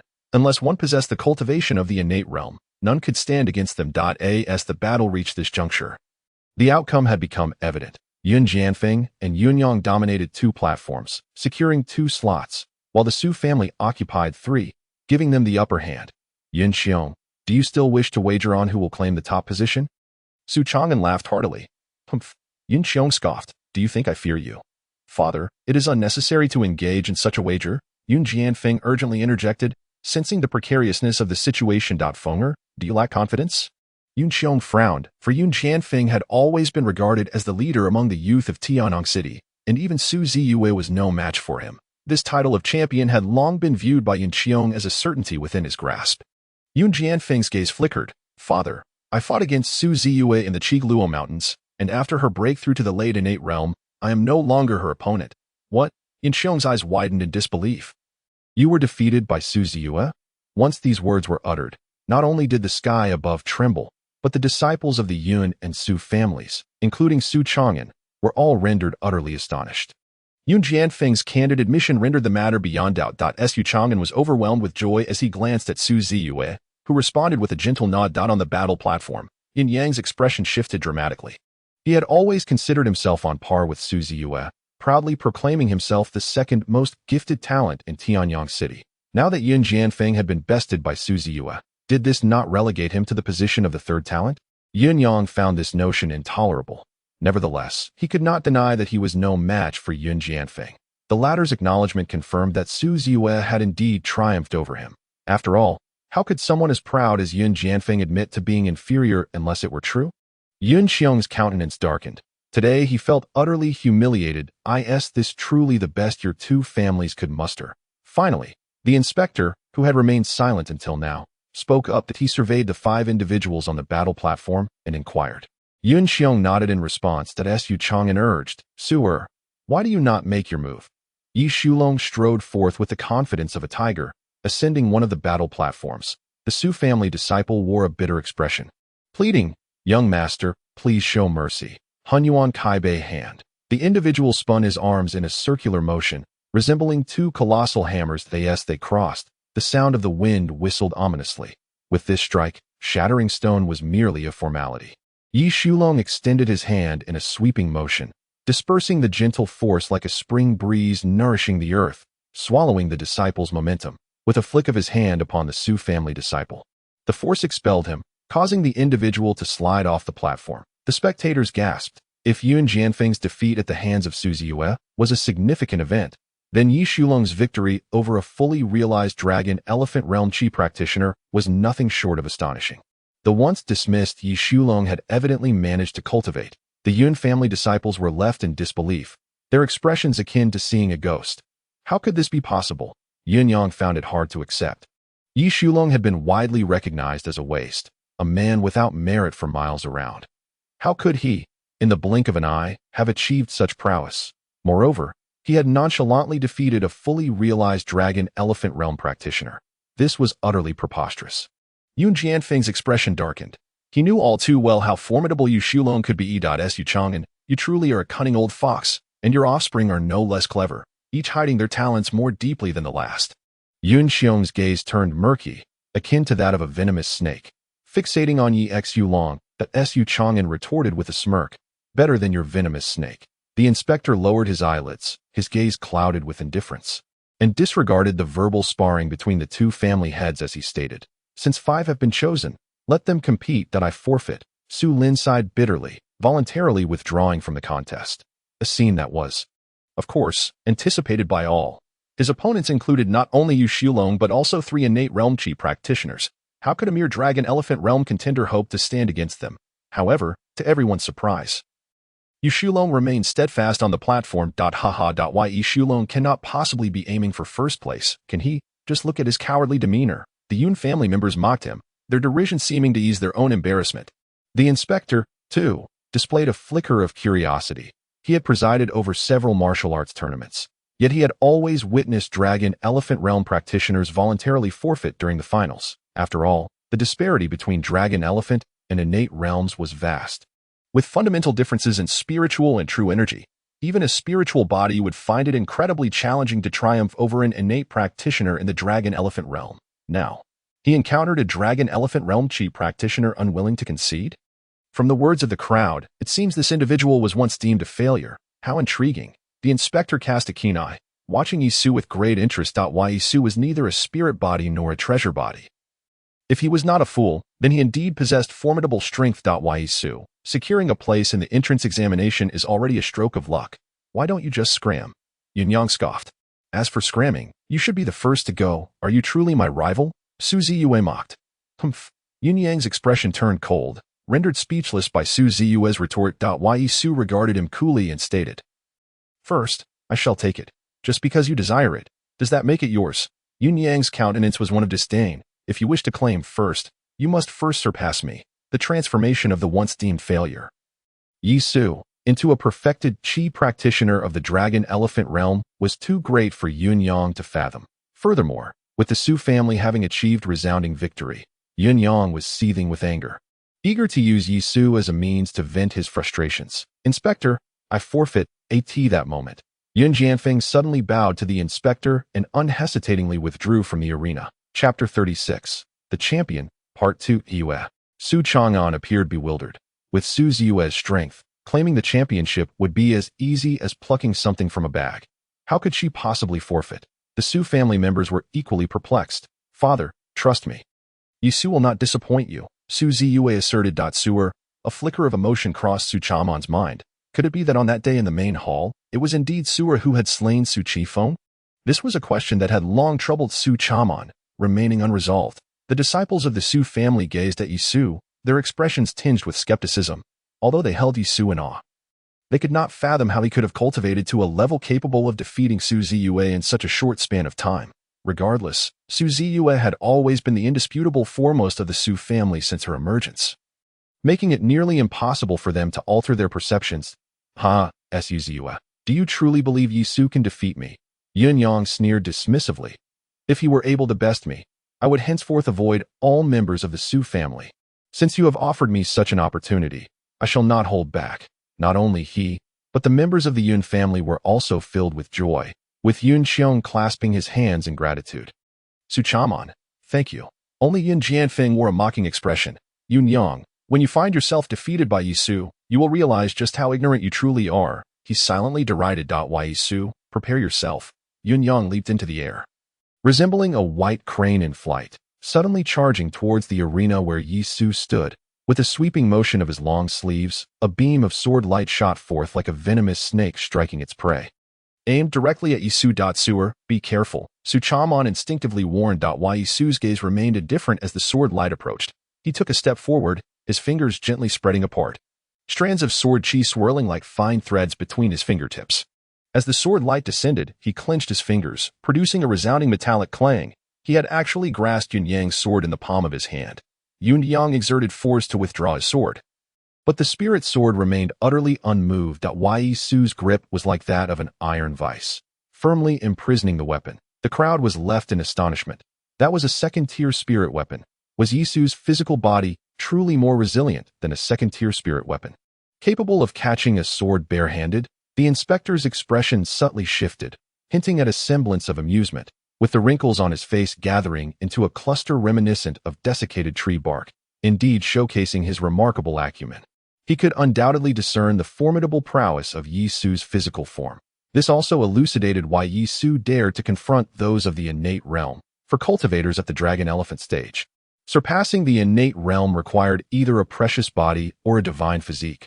Otherwise, one could only strive in the realms of spiritual power and physical strength, and Yi Su fortuitously excelled in one of those aspects. In the next instant, a flurry of sword chi surged forth like tendrils, weaving towards Yun Yang, dense and serpentine, swiftly closing in on him. Yun Yang was taken aback, as the sword chi fell like rain, a lightning flash of danger enveloping him, leaving him with no time to react. Instinctively, he relinquished the hilt of his sword and retreated. Yun Yang had abandoned his sword, exclaimed a disciple of the Su family. Knowing that losing a second-grade spiritual weapon would significantly diminish Yun Yang's strength, Yun Xiong furrowed his brow tightly. Was Yi Su not deemed a waste? Tell me, is Yun Yang truly a match for Yi Su? Father, Yun Jianfang interjected. Ziyue's current prowess is entirely due to Yisu's guidance. Do you truly believe that Yun Yang stands a chance against him? The memory of being bested twice by Ziyue cast a long shadow over him. Yun Xiong's expression shifted dramatically to why Yisu had actually guided Ziyue in her cultivation. He felt as if the air had been let out of him, instantly losing his vitality. With both Ziyue and Yisu in the Su family, they were surely poised for a remarkable rise to Mu sword technique. Yun Yang bellowed, channeling his true energy, causing a series of azure sword lights to erupt in the void, entwining like vines, attempting to ensnare Yisu's sword chi. Concentrate.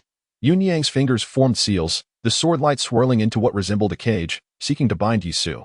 However, at that moment, the sword chi descended with an unstoppable force, shattering Yun Yang's divine abilities in an instant and hurtling towards him.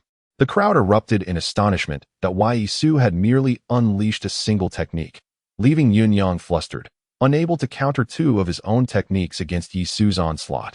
The disparity in strength was unmistakably evident. I refuse to believe it. I refuse to believe it, Yun Yang exclaimed, his eyes reddening, his disheveled black hair in disarray. The so-called waste, Yisu, could not possibly be my match. Dragon-slaying fist, Yun Yang roared.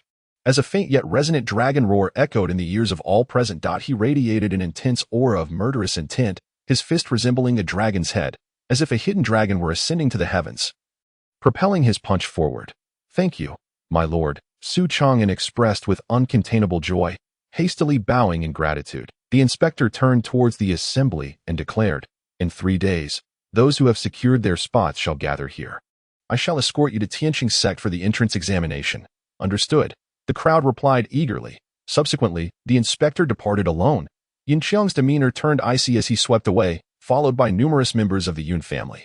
Yisu frowned slightly, pondering whether this was an attempt to compel him to wed Ziyue. However, he held no intentions of such an alliance. He had matters pertaining to the Yi family to attend to.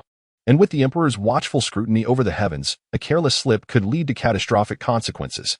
His mind was hardly preoccupied with marriage. Moreover, in his heart, he already cherished someone, albeit from afar. Yisu believed that one day he would see her again. Adoptive father, I can manage my own affairs regarding matters of the heart. However, once I enter Tianqing sect, I will ensure that Ziyue is well taken care of, with me around. No one can bully her, Yisu remarked with a smile. Su Chang'an's smile froze upon his face. Once, Yisu held a deep admiration for Ziyue. Could it be that after being struck by lightning, not only had his demeanor changed, but his heart as well? Although Ziyue had anticipated this, she still felt an overwhelming sense of loss. Once the divine patterns were forged and intertwined, they would be imprinted upon his chest, transforming into a totemic mark. Yisu estimated that within a fortnight, he would officially step into the realm of true spirit. In the dead of night, Yisu lay in bed, a wisp of dark energy flowing through his hand. This was the murderous aura extracted from Ouyang Baobao. Imbued with lethal intent, even an ordinary person, upon encountering such an aura, would find their consciousness invaded by its malevolence. Yet, Yisu had no cause for concern. His thoughts melded with the murderous energy, and the imperial might subdued its ferocity. Gazing towards the Qigluo mountain range, he murmured, after joining the sect, I must pay a visit to the abyss of 10 evils. I must uncover the truth. Yisu retracted the murderous aura and gradually succumbed to slumber. The following day, Su Chang'an handed over 100,000 crystal stones to the trio, and a green dragon beast carried them to the square. There, the Yun family awaited inside a carriage. Upon catching sight of Yisu through the window, Yun Yang's expression soured dramatically. With a cold snort, he drew the curtain, preferring not to see. Yin Yang, didn't you say 3 days ago that you would take a detour upon encountering us? Su Lin mocked from within the carriage. Yin Yang's face turned as dark as coal, and he dared not respond. After a brief moment, the inspector appeared, and Su Chang'an and Yun Xiong promptly approached him, each presenting a storage bag. The elder grinned widely, revealing his yellowed teeth. I hope you will take good care of them, my lord, Su Chang'an and Yun Xiong said in unison. Rest assured, with me accompanying you, they shall come to no harm, the elder replied, accepting the storage bags. Let us depart. Roar, roar. The two drivers cracked their whips against the exotic beasts, which, feeling the sting, galloped forward, pursuing the inspector. Chapter 37. The Celestial Journey Sect. The Celestial Journey Sect boasts dominion over Mo Prefecture. With its headquarters nestled in the southern expanse of the Qingluo mountain range, a staggering 40,000 miles from Tianyang City, necessitating passage through 9 sizable cities. Each city is guarded by disciples of the Celestial Journey sect. Yet smaller towns like Tianyang City are left unattended.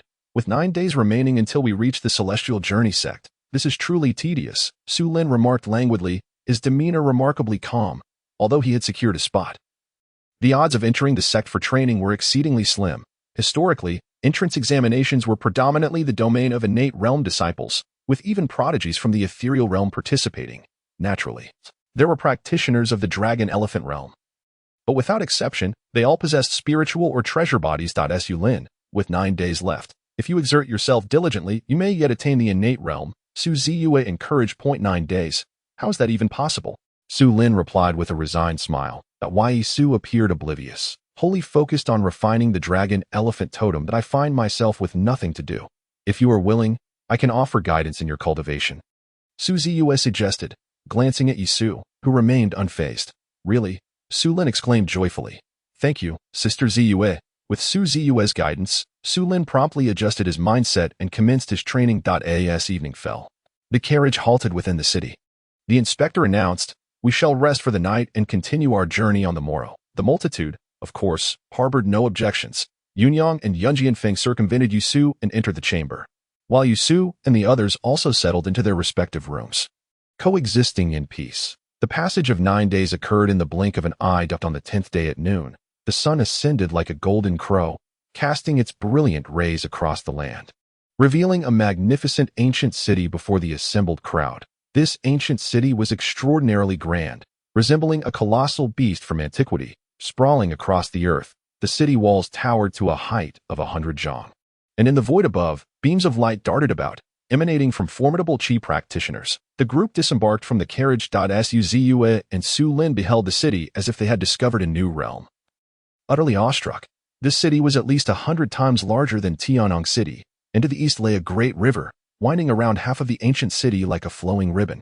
This was the Songjiang, traversing 3 vast continents before ultimately merging into the endless sea. Along the banks, countless grand ships and vessels navigated ceaselessly, creating an atmosphere of unparalleled prosperity. This was Wenyang City, directly governed by the Tianqing sect, renowned as the most affluent locale in the Mo province. The gaze of the inspector revealed a sense of pride. Yi Su remained unfazed. In his previous life, he had forged the celestial divine cities with his own hands, rendering a mere Wenyang City insignificant in his eyes. His demeanor caught the inspector's attention, prompting the elder to nod in quiet approval. Such composure is indeed rare. Should you remain within the Tianqing sect, you may one day gaze down upon Wenyang City, beholding the grandeur of the landscape. The inspector laughed heartily, leading the 5 towards the Tianqing sect. Along the journey, beams of light, swift as lasers, traversed the air, each belonging to chi practitioners of at least the Kongming realm, flitting between Wenyang City and the surrounding mountains. After the passage of an incense stick's worth of time, towering ancient peaks pierced the clouds before their eyes. A monumental mountain gate stood resolutely upon the earth, with countless steps crafted from white jade leading downwards from the gate. As the group looked up, they beheld a massive plaque above the gate, inscribed with the 3 characters, Tianqing sect, rendered in elegant strokes. The inspector led the group directly into the Tianqing sect. The expanse of the Tianqing sect was unfathomable. Ancient peaks wreathed in clouds and mist, upon which innumerable palaces and ethereal towers were constructed, with celestial cranes soaring and exotic beasts bounding, presenting a scene of auspiciousness akin to a celestial realm. Su Ziyue, Su Lin, and Yun Jianfang found themselves immersed in this picturesque tableau, each displaying an expression of rapture. "Sir, are those 7 peaks the main summits of the Tianqing sect?" Su Ziyue exclaimed, pointing toward the 7 majestic ancient peaks ahead. To their astonishment, the 7 peaks floated in the sky, their positions exuding an enigmatic aura, resembling a formation. Indeed, the inspector replied with a smile, "Those are the 7 main peaks of the Tianqing sect. Only by becoming inner disciples can one ascend to the main peaks for cultivation. I shall first lead you to Zhang Mountain." As he spoke, the inspector flew to an ancient peak, where the spiritual essence of heaven and earth was markedly inferior to that of the other summits. Yet numerous houses were densely packed upon the mountain. Viewed from above, they appeared a chaotic yet mesmerizing array. On the mountain, youthful figures traversed energetically, explaining the mountain's name, Ziyang Mountain. as it was inhabited solely by young men. No wonder it's called Ziyang Mountain. All the residents here are young lads, Su Lin remarked, realization dawning upon him. The inspector elaborated, they, like you, are chi practitioners preparing for entrance examinations. This group is predominantly comprised of those in the innate realm, with even some in the Kongming realm. Is there truly someone in the Kongming realm? Su Ziyue inquired, astonished that to become an outer disciple of the Tianqing sect, one must be under the age of 16 and pass an examination. Not only for outer disciples, but to ascend to the inner sect as well, one must undergo rigorous assessments. Otherwise, even if one cultivates to the realm of Kongming, they may still not qualify for the inner sect. Young lady, your understanding is still rather limited. Otherwise, I would not be able to protect you. A palpable tension filled the air as the crowd stood in solemn silence. Shortly thereafter, the inspector departed. Young master, let us first seek out a place to reside, Su Lin suggested with a smile. During the past 10 days, he had diligently practiced under Su Ziyue's guidance, and he was but a step away from reaching the innate realm, with a significant chance of breaking through before the examination. Very well, Yi Su nodded in agreement. Yun Yang watched as Yi Su and the others departed, fixing his gaze on Yun Jianfang, and asked, "What shall we do?" He refrained from addressing Yun Jianfang as young master, harboring some resentment towards him. Unfazed, Yun Jianfang chuckled lightly, "Rest assured, I shall be well received here." Yun Yang felt a surge of hidden resentment. He was aware that Yun Jianfang had garnered the favor of Gu Chuyang, ensuring he had support within the Tianqing sect. Thus, despite his grievances, he had no choice but to follow Yun Jianfang. As the inspector stated, on Ziyang Mountain, countless disciples from noble families gathered. The Yun family may be esteemed in Tianyang City, yet within the Tianqing sect, they were but a minor clan. "Are you Yun Jianfang?" After a few moments, a young man dressed in exquisite garments approached, exuding an air of distinction, and spoke with a calm demeanor. "Come with me. I am indeed Yun Jianfang. May I inquire your esteemed name?" "Senior brother?" Yun Jianfang replied respectfully, lowering his head. The young man, satisfied with Yun Jianfang's demeanor, introduced himself. "I am Mo Yun from the Mo family. Senior brother Gu has sent me to escort you. So it is senior brother Mo." Yun Jianfang thought, taken aback, yet maintaining an attitude of utmost respect. The Mo family was a prominent clan within the Tianqing sect's territory, boasting a formidable expert at the Nirvana realm, placing Mo Yun's status far above that of Yun Jianfang. Meanwhile, Yi Su led Su Ziyue and Su Lin in search of accommodation. However, with tens of thousands of disciples on Ziyang Mountain and its vast expanse, finding an unoccupied dwelling proved exceedingly challenging. "What a charming young lady," a boy suddenly halted as they passed Su Ziyue, grinning lecherously. "My name is Han Feng, a scion of the Han family. Come over here with me. Get lost." Su Ziyue glared at him with disdain, rebuffing him without hesitation. "Oh ho, quite the fiery temper," Han Feng remarked, clad in splendid attire adorned with intricate cloud patterns, which clearly indicated it was a defensive spiritual artifact. "But I have a penchant for spirited girls. I shall take my time to educate you." Laughter erupted from his entourage. Yi Su frowned slightly. Su Ziyue was strikingly beautiful and possessed a Star River spiritual physique, making her stand out amidst the throng on Ziyang Mountain, a fact that was entirely natural. He found the situation amusing. In a place as tumultuous as Ziyang Mountain, did this fellow not fear encountering a formidable opponent? Or perhaps he himself was the iron plate to be reckoned with? "Young lady, should you grace my bed, I assure you a position within the Tianqing sect for your cultivation," Han Feng declared with a hearty laugh, prompting further raucous laughter from his group. "Young girl, this esteemed gentleman is the heir of the Han family, with a guaranteed spot waiting for you. Should you accompany young Master Han, you shall never be disappointed. Those whom young Master Han has set his sights upon have never escaped his grasp. Regardless of whether you are the young Master Han or the young Master Pig, my final words to you are, begone." Su Ziyue glared with icy disdain, exuding an air of unparalleled elegance. "Otherwise, do not blame me for my lack of courtesy." Is the fair maiden angered? Han Feng shamelessly remarked, "Even your angry countenance is delightful." At that moment, a streak of stellar sword energy pierced through the air like a rainbow cutting across the sky. As Su Ziyue wielded her finger as a sword, unleashing a tempestuous strike that resonated with a sharp sound of breaking air. "Daring to lay hands on me?" Han Feng's gaze turned cold as he commanded. "Subdue her." Whoosh, whoosh, whoosh. Four young men, all in the late stages of the innate realm, surged forth to intercept Su Ziyue's assault. Although Han Feng was merely in the mid-stage of the innate realm, His esteemed status naturally attracted a cadre of followers to serve him. However, the movements of these individuals suddenly froze, as if ensnared in a spell, unable to move, merely blinking in disbelief. Bang! Unimpeded by the four, Ziyue's lightning-fast sword strike struck true against Han Feng, the stellar sword energy cleaving downwards. Han Feng's ornate robe suddenly blazed with brilliance, as swirling cloud patterns ascended, ensnaring the stellar sword energy as if it had sunk into a quagmire, rendering it ineffective. My dear lady, I possess a 4th-grade spiritual artifact. The Yun robe, you cannot harm me, Han Feng declared brazenly. However, in an instant, a beam of white light descended upon the cloud patterns, causing them to dissipate as if touched by a gentle spring breeze. Bang! Freed from the restraints of the cloud formation, the stellar sword energy struck Han Feng, piercing through his right shoulder and creating a gaping wound, blood gushing forth. Han Feng howled in agony, desperately attempting to summon his true energy. Yet, to his horror, he found himself unable to channel it. The stellar sword energy surged into his body, slicing through his flesh like countless blades, leaving him convulsing in excruciating pain. This sudden turn of events drew a multitude of youths to the scene. Yun and Yun Jianfang were also alerted. Hastening to the commotion, Yun's expression hardened.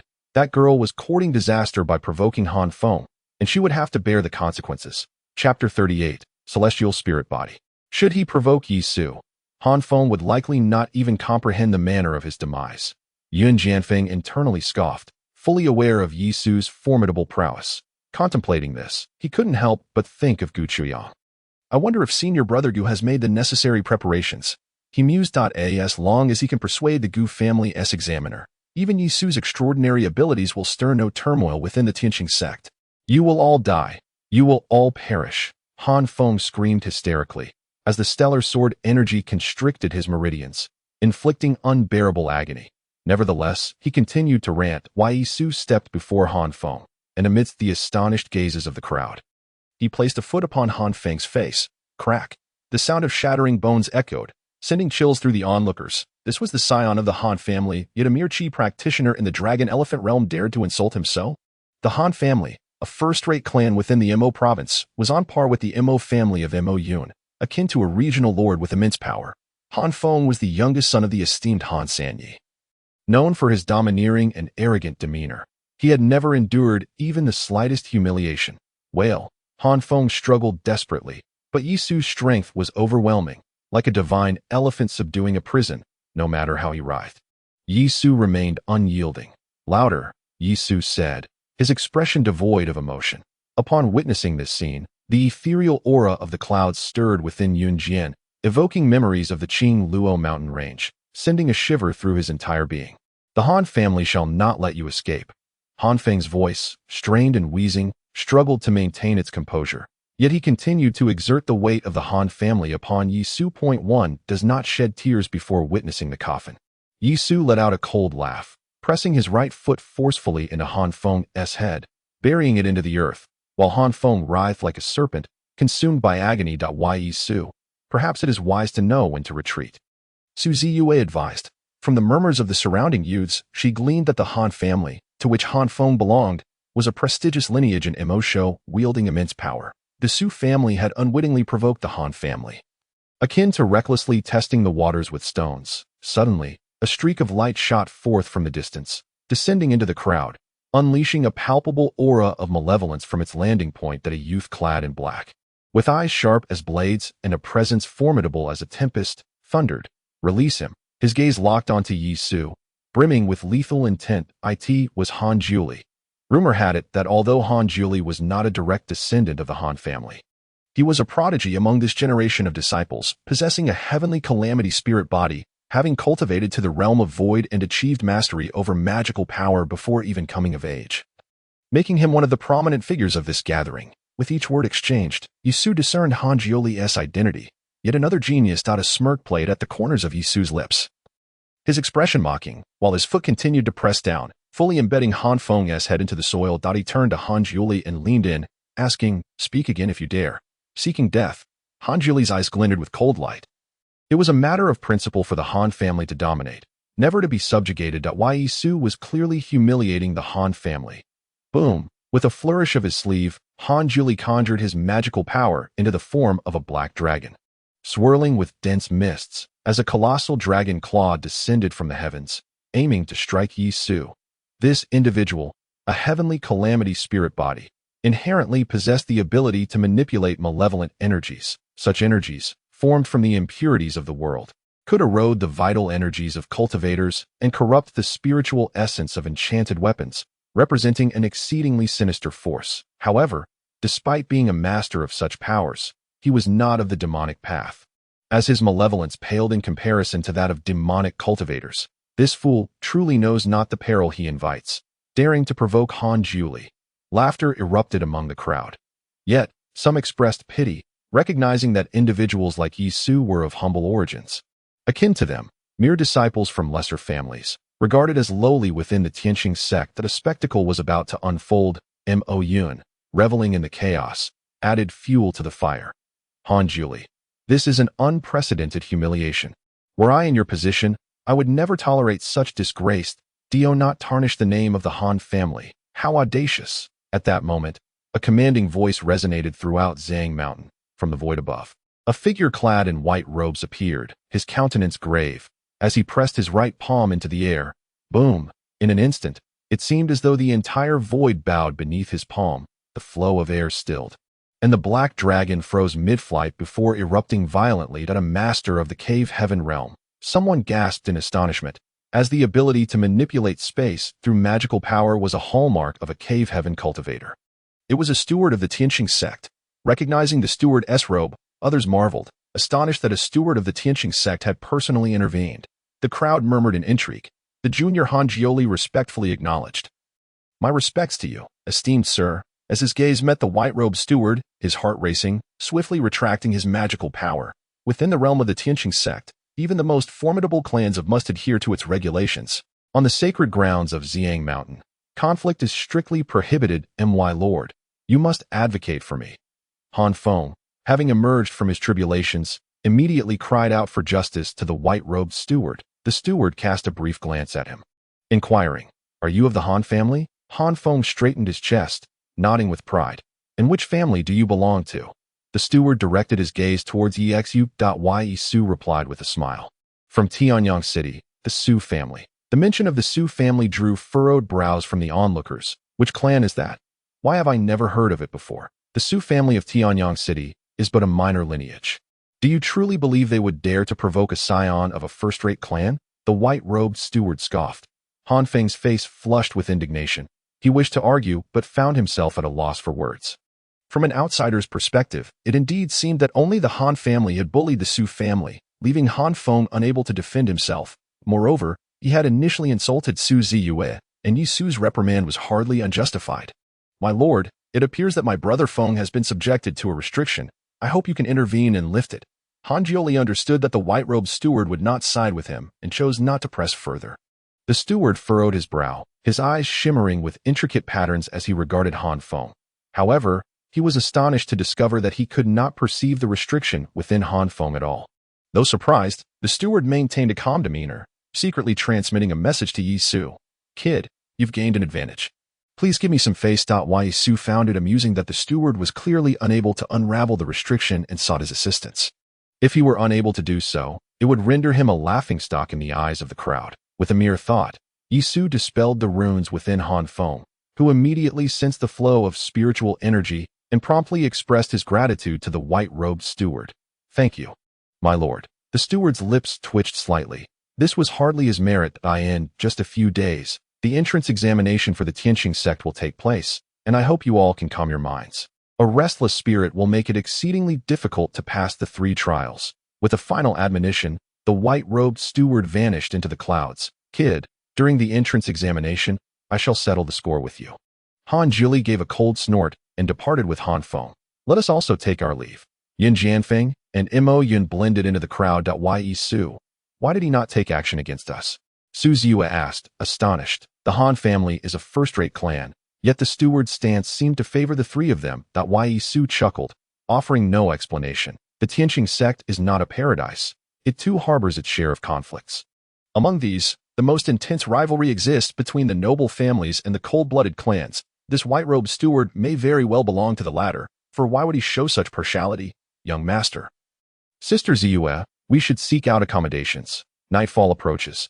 Urged Su and his companions wandered about Xiang Mountain. He extended his spiritual sense and soon discovered 3 unoccupied lodgings, moving in to settle down.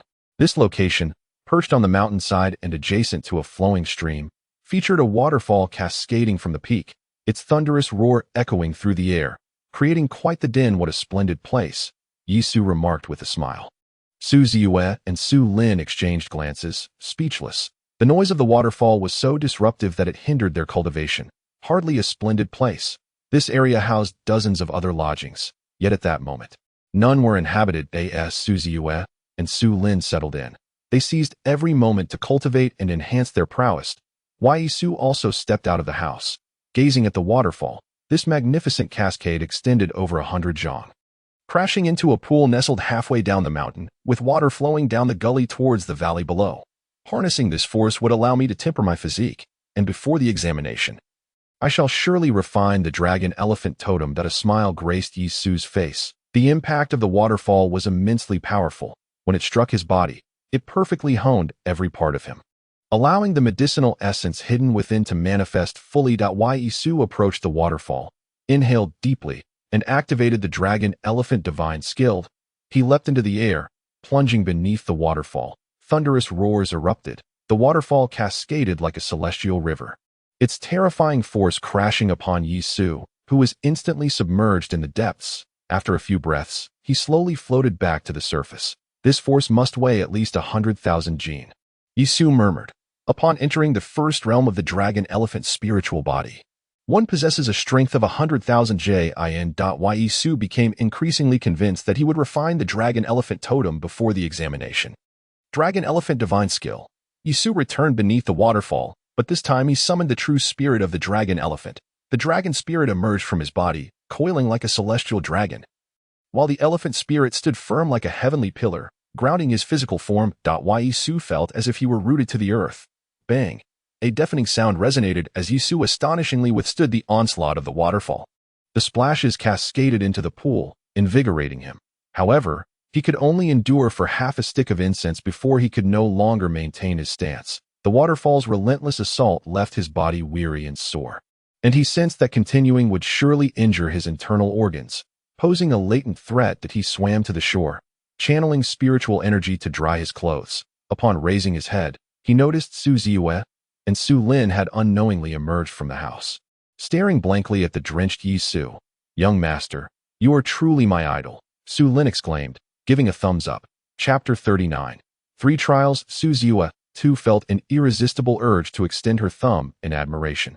But as the thought crossed her mind, she restrained it with her left hand. That a practitioner may revere heaven and earth, but must not venerate the divine, Su instructed as Su Lin shivered at his words. "Friends, would you care to join me for some barbecued meat?" A voice called out. That a modestly dressed youth of average stature approached, wielding a spear with several gray rabbits skewered upon it. He propped the spear against the ground, set up a makeshift grill, and began to roast the wild game over a crackling fire. Naturally, Su and the others did not decline the invitation. The 4 gathered around, the flames casting a warm glow upon their faces, and Su felt a flicker of warmth in his heart. After attaining enlightenment, he had traversed the heavens, exuding dominion over all, and it had been long since he had savored such tranquility. "Brother, we are disciples of the Su family from Tianyang City. I am Su Lin, and this is Su Ziyue and young master Su," Su Lin introduced. The youth smiled innocently. "I am Lu Yu. Though I do not hail from a prestigious family, I reside just outside of Wentian City," Su Ziyue praised. "Brother Lu, though you come from humble beginnings, you have managed to cultivate to the mid-stage of the innate realm at such a young age, surpassing our own talents." This was no mere flattery. Lu Yu was of mortal physique and faced severe resource limitations, yet his achievements spoke volumes of his remarkable comprehension. In truth, the distinctions of spiritual body, precious body, and divine body merely reflect advancements in physical attainment, transcending mortal form at an innate level. In the myriad realms of existence, the number of emperors who have attained enlightenment through mortal forms is by no means insignificant, and there are even those who have ascended to the path of immortality, enjoying prolonged life. Thus, The notion of comprehension is exceedingly elusive and difficult to grasp, as the grease drips into the campfire. It crackles and pops, causing the flames to leap vigorously. Soon, a delightful aroma wafts through the air.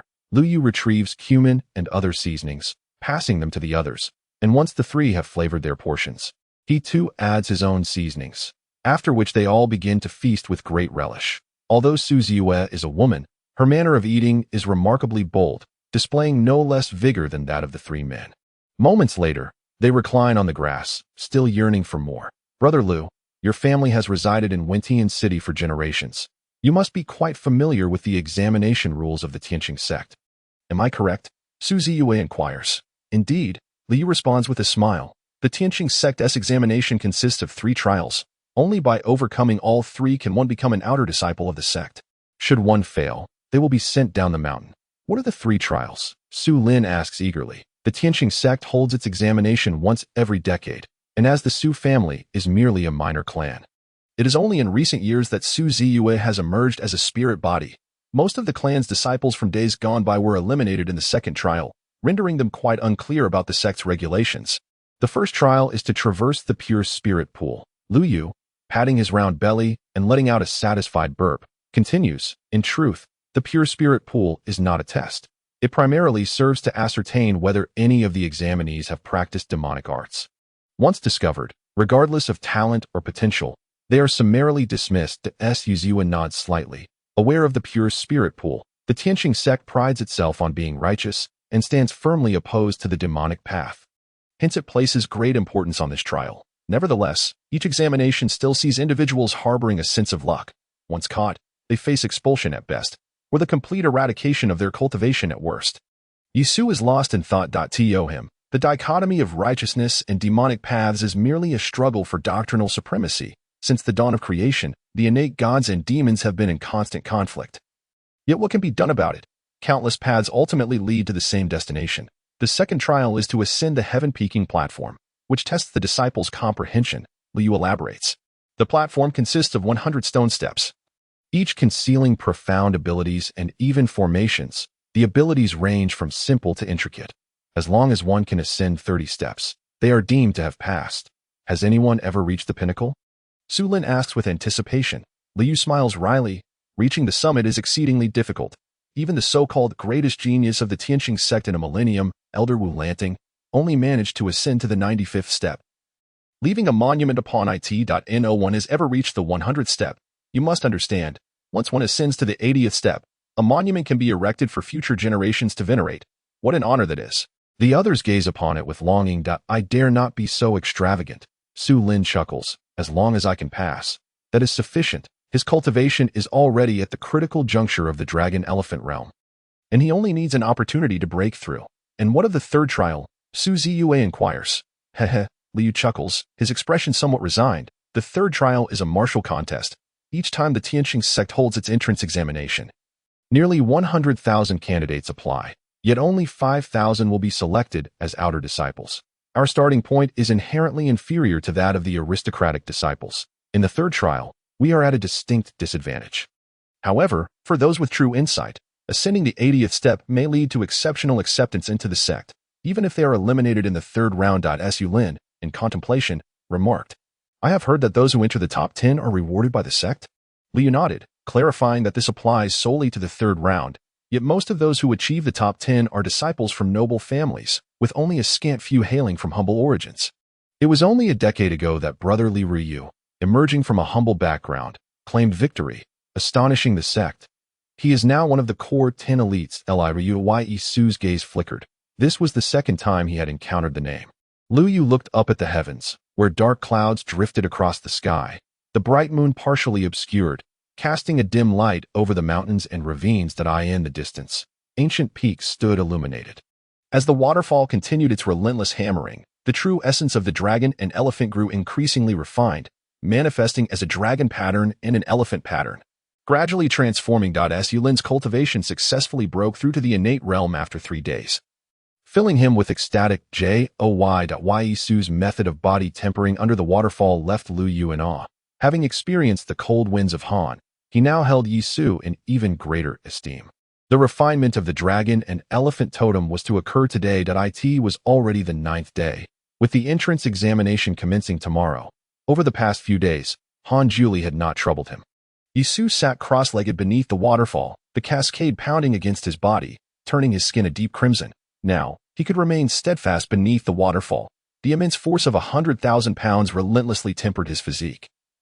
And the true essence of the dragon and elephant finally transformed into divine patterns, intertwining in a harmonious embrace. The moment had arrived. Yisu's expression sharpened as he suddenly activated the dragon-elephant heavenly skill, causing the two divine patterns to vibrate like celestial chains, a torrent of vital energy surging through his heart and merging into the patterns. A terrifying roar erupted. The left side of Yisu's chest abruptly turned a fiery red. Beneath the skin, as if a creature was striving to break free, the blood surged, and suddenly, profound patterns emerged on his left chest, searing deep like a brand, vaguely resembling a totem. Another roar. In the next instant, Yisu's entire being was infused with vital energy, and the dragon and elephant patterns trembled. A surge of blood light erupted from his chest, morphing into a dragon and an elephant, coiling around him on either side. The overwhelming vital energy surged like a sea of blood, emanating an aura reminiscent of primordial wilderness, akin to a youthful deity or demon, exuding a terrifying presence. Gather, with a thought. Yisu willed the dragon and elephant to transform into two divine patterns. Merging into the totem, the vital energy subsided, and within the totem, a dragon and an elephant appeared. Boom! Yisu's foot struck the ground with tremendous force, sending shockwaves throughout the radius of 30 zhang. As the earth beneath him trembled violently, the ground collapsing, plunging him into the hidden currents below. Splutter! Yisu expelled a mouthful of sweet spring water, leaping back to the surface, his body covered in mud. Yet oblivious to his state, he laughed heartily towards the sky that he had finally taken his first step. In the next moment, Yisu's aura surged dramatically, achieving a seamless breakthrough to the innate realm.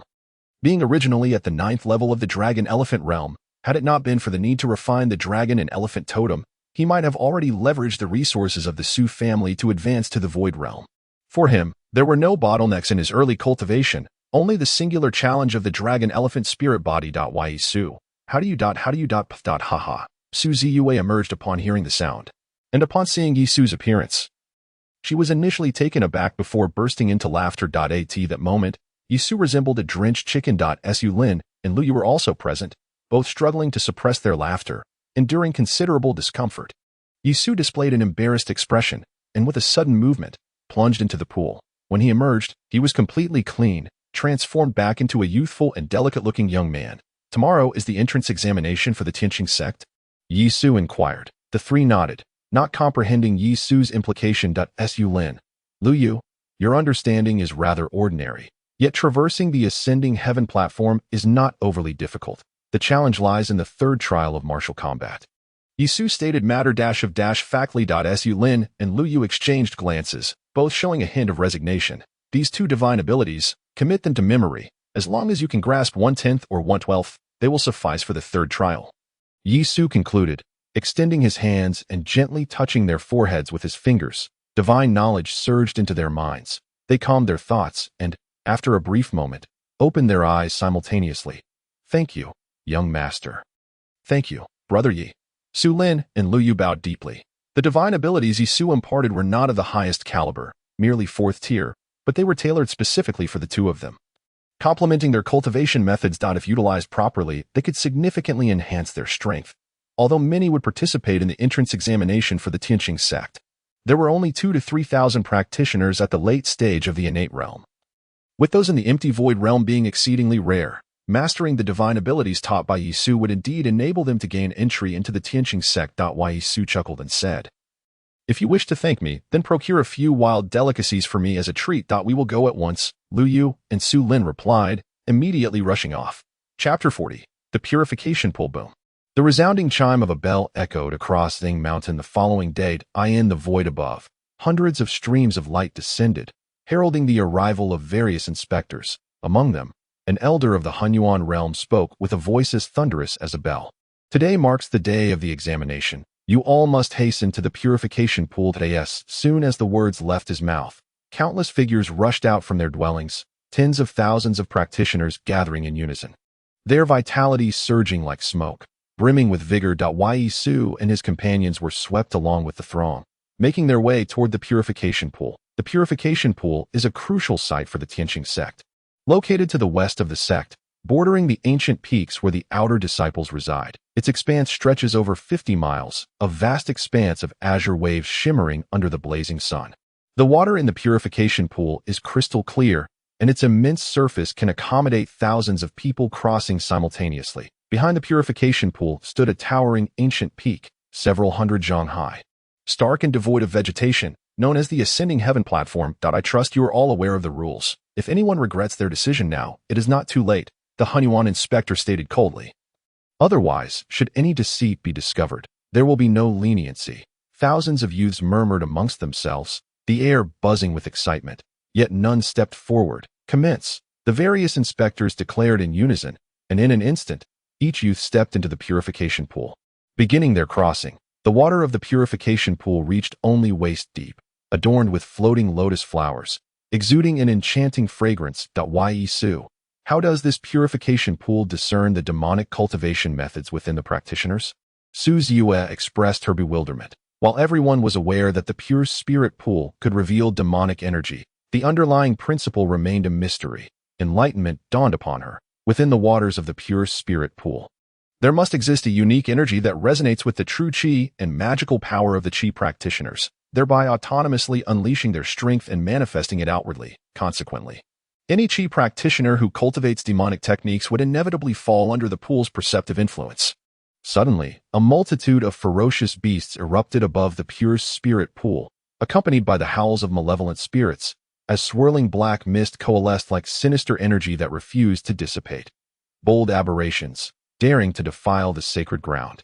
A supervising official bellowed, extending his hand as if to crush the demonic manifestations beneath his fingers. Once his divine power dissipated, 3 qi practitioners who had cultivated demonic techniques found themselves ensnared within the official's grasp. Their cultivation was rendered null, and they were cast out from the mountain. The official's gaze was frigid as he flicked his fingers, sending 3 beams of cold light into the bodies of the 3 individuals. They shrieked in agony as their vitality plummeted, swiftly reducing them to ordinary mortals. Disposing of them carelessly, they tumbled onto the shore, where disciples of the Tianqing sect promptly arrived to escort them away. The turmoil erupted, yet none within the pure spirit pool paid it any heed. Only those who practiced demonic arts faced consequences. The majority of the gathered individuals had not delved into such paths. Thus they remained untroubled. However, a commotion stirred on the shore. My lord, I willingly descend the mountain. One qi practitioner knelt, pleading earnestly. My lord.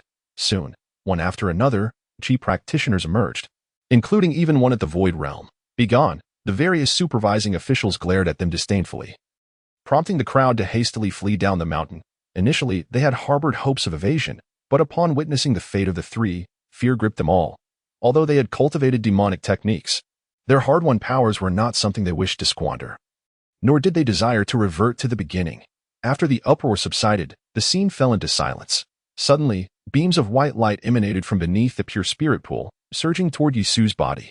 Despite the presence of thousands, the pure spirit pool remained crystal clear. However, concealed by the throng, no one noticed the anomaly beside. Ziyue, possessing keen spiritual perception, immediately detected the white light as Yi Su commenced his cultivation, leaving her astonished, though she refrained from revealing her discovery. Indeed, it is the power of creation. Yi Su joyfully absorbed the white light. Since the awakening of his memories, he had never felt such elation. For the mysterious force of the pure spirit pool was, unmistakably, the power of creation. The power of creation fosters all things. It is neither divine nor demonic, but rather harmonizes yin and yang, facilitating the interchange of gods and demons, thus enabling the activation of a qi practitioner's true qi. In other words, even if the demonic sect possessed the pure spirit pool, it could still detect qi practitioners who cultivated righteous techniques. However, the power of creation within the pure spirit pool was exceedingly sparse. Yet for Yi Su in this moment, even the faintest trace of such energy was a rare treasure. Only the power of creation could swiftly restore the gate of life. As Yi Su channeled energy, the gate of life resonated in response, and streams of white light surged into it, illuminating what was once dim and obscure with a fleeting brilliance. This phenomenon, of course, went unnoticed by others. Yet the waning influence of the power of creation was gradually beginning to percolate. Originally, when practitioners entered the pure spirit pool, the power of creation would ignite their true chi and magical energy, resulting in extraordinary manifestations of their techniques. However, after Yi Su absorbed the power of creation, those manifestations began to fade into nothingness, and even some weaker practitioners experienced a complete disappearance of their phenomena. In simpler terms, the ability of the power of creation to detect demonic energy was steadily diminishing. If those few practitioners who had their cultivation levels stripped were to learn of this, they would likely regret entering the pure spirit pool so hastily. It is rather peculiar. In the void above, the inspector of the primordial realm displayed a look of surprise. It seemed that the stimulation of the pure spirit pool on true chi and magical energy had weakened. Have you all noticed this? Each inspector nodded in agreement. They had been commanded to oversee the entrance examinations multiple times and were thoroughly acquainted with the effects of the pure spirit pool. Yet now, its efficacy appeared to be waning, which was entirely inconceivable. Could it be due to the excessive consumption of the pool's power? Someone speculated. Impossible, one inspector retorted. The pure spirit pool has existed since the founding of our sect. Nurtured from a spring brought here by our founding ancestor, for over 1,000 years, it has shown no signs of anomaly. How could it manifest changes today? This reasoning was sound, and many inspectors nodded in assent. The inspector of the primordial realm then declared, "Friends, we are connected in spirit. Let us investigate the source of this issue." Agreed. The crowd responded in unison.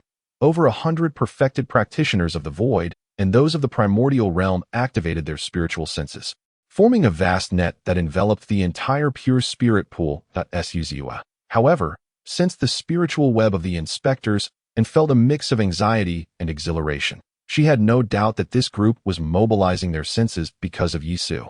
If Yi Su's actions were discovered, would he face dire consequences? Ziyue pondered. This matter is beyond our capabilities. You keep an eye on them while I seek out Lord Gu. We must ascertain the truth. No matter what, the inspector of the primordial realm transformed into a streak of light and flew away. Moments later, he arrived behind the ascending heaven platform, which was an expansive square lined with battle platforms, serving as the venue for the third round of martial combat. At that moment, Gu Qiuyang was engaged in casual conversation with a middle-aged man clad in a fish dragon robe. Rest assured, my dear nephew. Your concerns are my concerns. That I shall ensure that Yi Su pays for his actions, he vowed, his resolve to claim Yi Su's life unwavering. Lord Gu, the inspector of the primordial realm, landed and exclaimed urgently. A situation has arisen with the pure spirit pool. What? The previously relaxed Gu Shanghai, upon hearing these words, was jolted upright as if struck by thunder, his eyes fixed intently on the inspector. Repeat that. The inspector, sweating profusely, replied, "The pure spirit pool is experiencing anomalies. Its power is dissipating. That I am powerless to uncover the truth and have no choice but to request your intervention." Bang! Gu Shanghai slumped back into his seat, utterly drained, for the pure spirit pool was one of the sacred sites of the Heavenly Journey sect, fundamentally tied to its establishment. Now, during his oversight, the pure spirit pool had inexplicably encountered troubles. Even if he were not the cause, he would still bear the corresponding responsibility. Trouble strikes when one is at home. Uncle Hai, that Yi Su is a prodigy. This incident with the pure spirit pool is likely related to him. Upon hearing the words of the inspector, Gu Qiuyang could not help but let out a cold sneer, addressing Gu Shanghai. Regardless of whether it was Yi Su or not, as long as the issue concerning the purity spring could be pinned on Yi Su, not only would Yi Su bear the brunt of the blame, but even the Su family, located far away in Tianyang City, would have to endure the wrath of the Tianqing sect, should this matter fail. The Tianqing sect, being a prestigious and righteous faction, would not unjustly accuse him in the absence of evidence. Ziyue Shanghai furrowed his brow. The inspector remained silent. Although he was unaware of who Yi Su was, he recognized Gu Qiuyang's intent to frame and implicate. Chapter 41. The Seed of Life. After a brief moment, Gu Shanghai and the inspector arrived at the purity spring. Have any discoveries been made? Gu Shanghai inquired with a furrowed brow. The inspectors all shook their heads. One inspector of the Hunyuan realm, however, had a flicker of light in his eyes, upon overhearing Gu Qiuyang's intent to frame another. He now regarded Gu Shanghai with heightened interest. If Gu Shanghai were to indeed capture Yi Su, he would not hesitate to report it to the sect master. After all, within the Tianqing sect, the Gu family was not the only powerful clan. There were plenty who sought to exploit the Gu family's vulnerabilities. This was precisely why Gu Shanghai dared not act recklessly, that I shall inspect the spring. Gu Shanghai declared darkly, transforming into a rainbow and descending into the purity spring, that he swiftly arrived at its center, where a lotus-like flower blossomed upon the lake's heart. Ziyue Shanghai descended to the lake bed. The roots of the lotus were inscribed with intricate divine patterns, a seal laid down by the founding ancestors to confine the spring and prevent the leakage of spiritual energy to this moment. Although the seal remained unbroken, Gu Shanghai could sense the power within the spring ebbing away relentlessly. Which scoundrel dares to plunder? Gu Shanghai roared, unleashing his formidable aura of the Yuan spirit realm, causing a colossal serpent-like spirit to manifest in the void. The terrifying pressure surged like a tidal wave, catching numerous Qi practitioners off guard, toppling them as a massive wave crashed forth, submerging many beneath the surface. A master of the Yuan spirit realm, as Gu Shanghai's spirit appeared, the expressions of thousands grew solemn. The serpent seemed almost real, coiling in the air, flicking its tongue and hissing, sending chills through the hearts of the onlookers. Has Gu Shanghai gone mad? Yun furrowed his brow. Do not speak foolishly, admonished a young man of the Kongming realm beside Yun. Though they were disciples of the Mo family, they could not casually address Gu Shanghai, for he was the chief examiner for this trial. Yun Jianfang's heart raced with excitement. Could it be that they would strike down Yi Su now? A pillar of water erupted as Gu Shanghai stood atop the surface. The serpent spirit entwined around him, his gaze as frigid as iron, fixed intently on Yi Su, radiating a murderous intent. Yi Su, while absorbing the power of creation, suddenly sensed the impending threat, his brow furrowing. It was that he feared Gu Shanghai discovering his act of siphoning the power of creation. Rather, it was a reflexive reaction.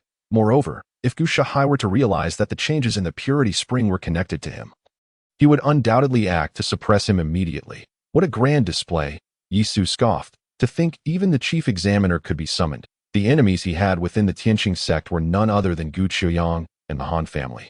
The Han family lacked such influence, leaving only Gu Qiuyang, a direct descendant of the Gu family. Yet, Yi Su felt no fear. The Tianqing sect prided itself on being a bastion of righteousness, though the noble families were strong.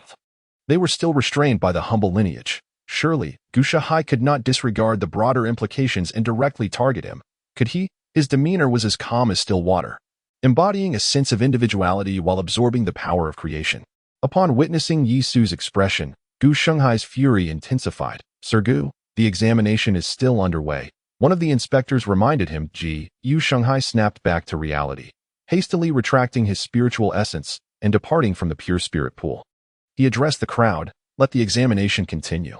Instantly, the pressure on the participants eased, and they hastened their steps towards the opposite shore. As Yi Su absorbed a considerable amount of the power of creation, a sliver of light finally flickered open in the door of life within his mind, emitting a faint glow akin to the first light of dawn.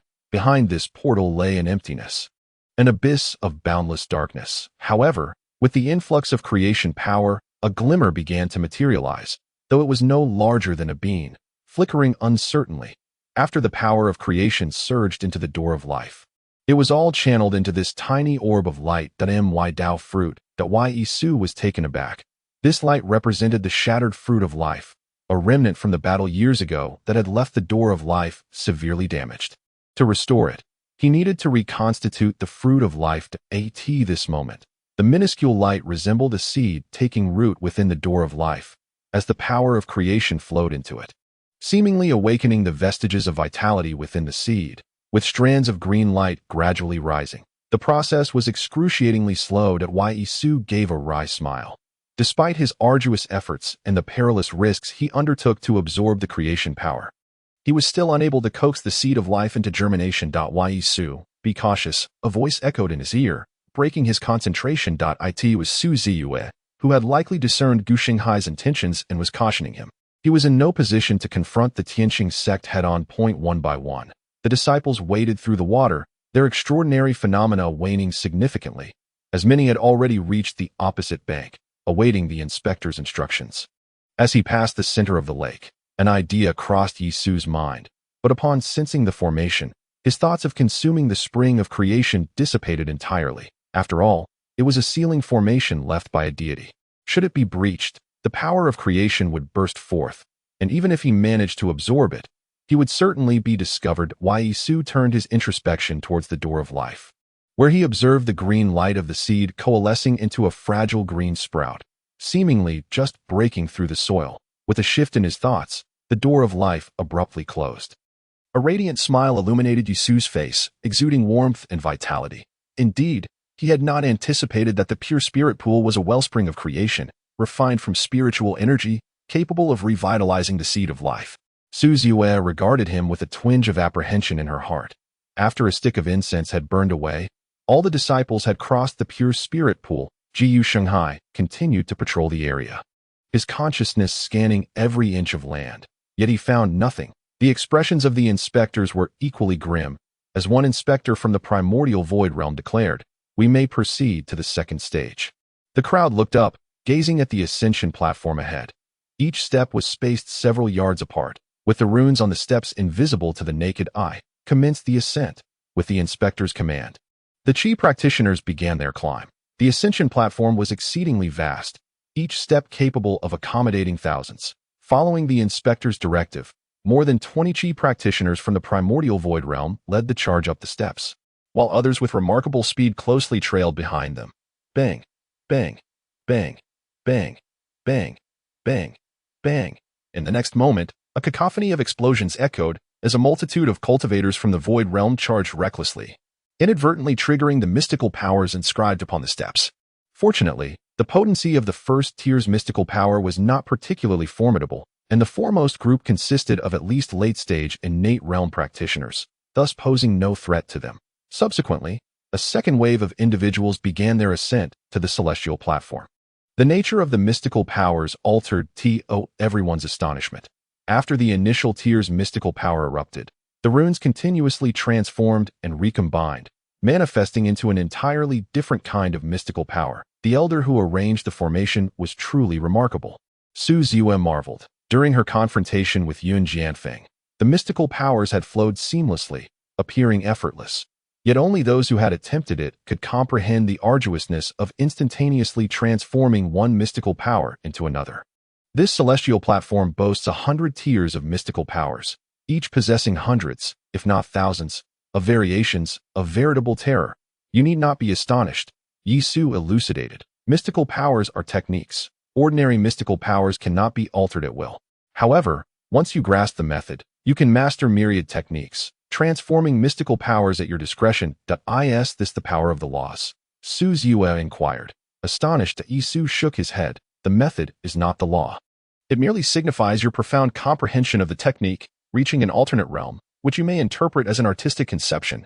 Artistic conception? Ziyue responded, perplexed. Have you not noticed that? Regardless of their transformations, these mystical powers are all of the metal element?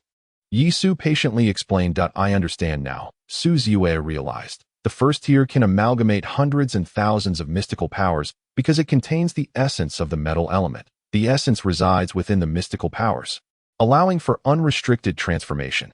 However, metal-type mystical powers cannot morph into fire, wood, water, or earth-type mystical powers. You are correct, Yisu replied nonchalantly. However, when the essence of the metal element is comprehended to its utmost extent, it will give rise to water-type mystical powers. Metal nourishes water. The 5 elements generate one another?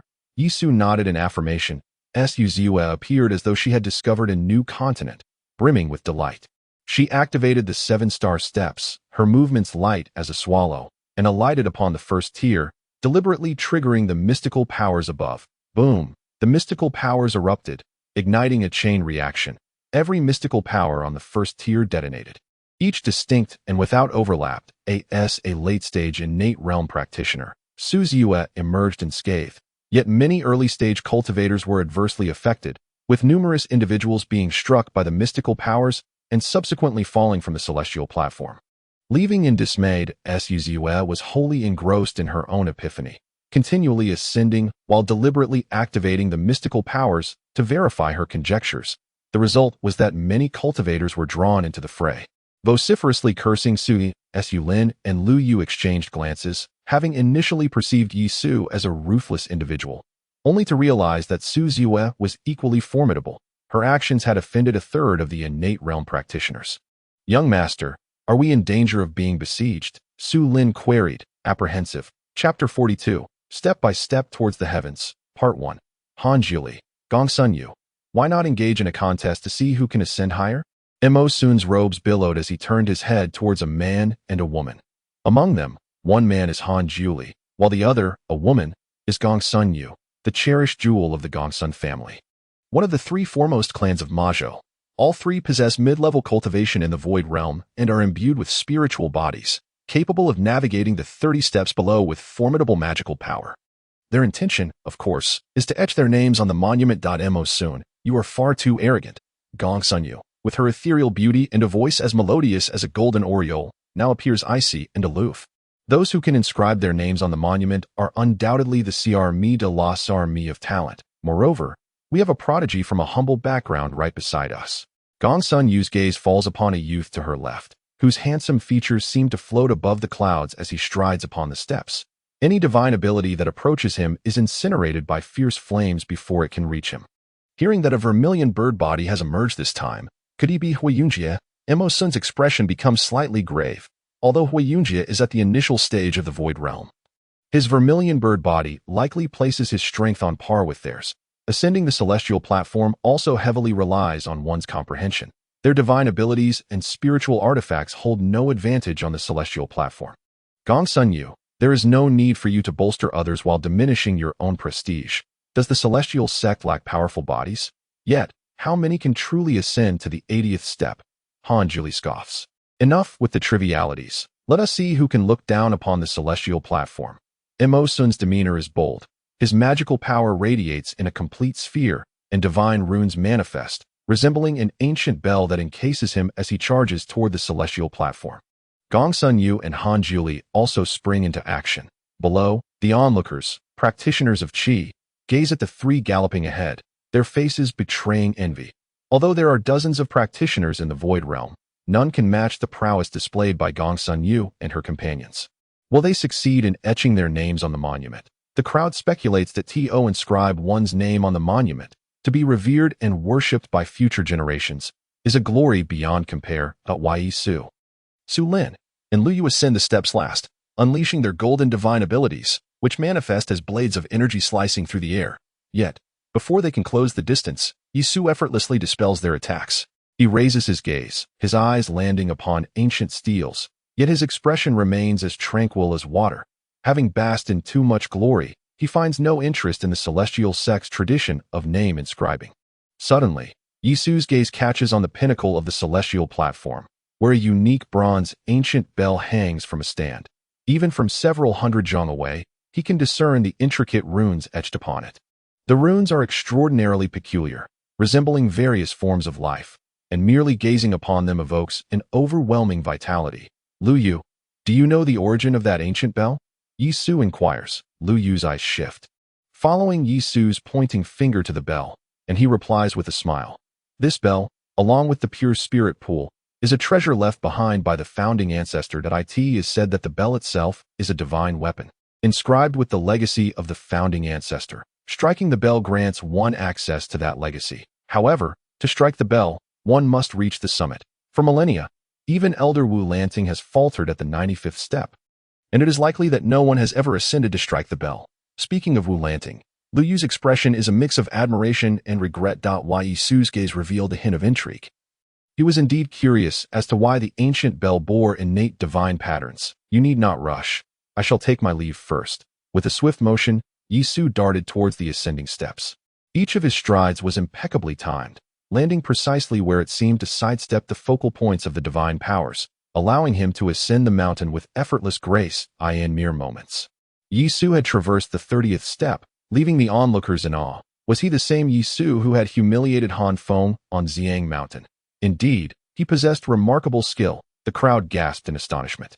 To withstand the divine powers was no trivial feat, accomplished solely through formidable magical prowess.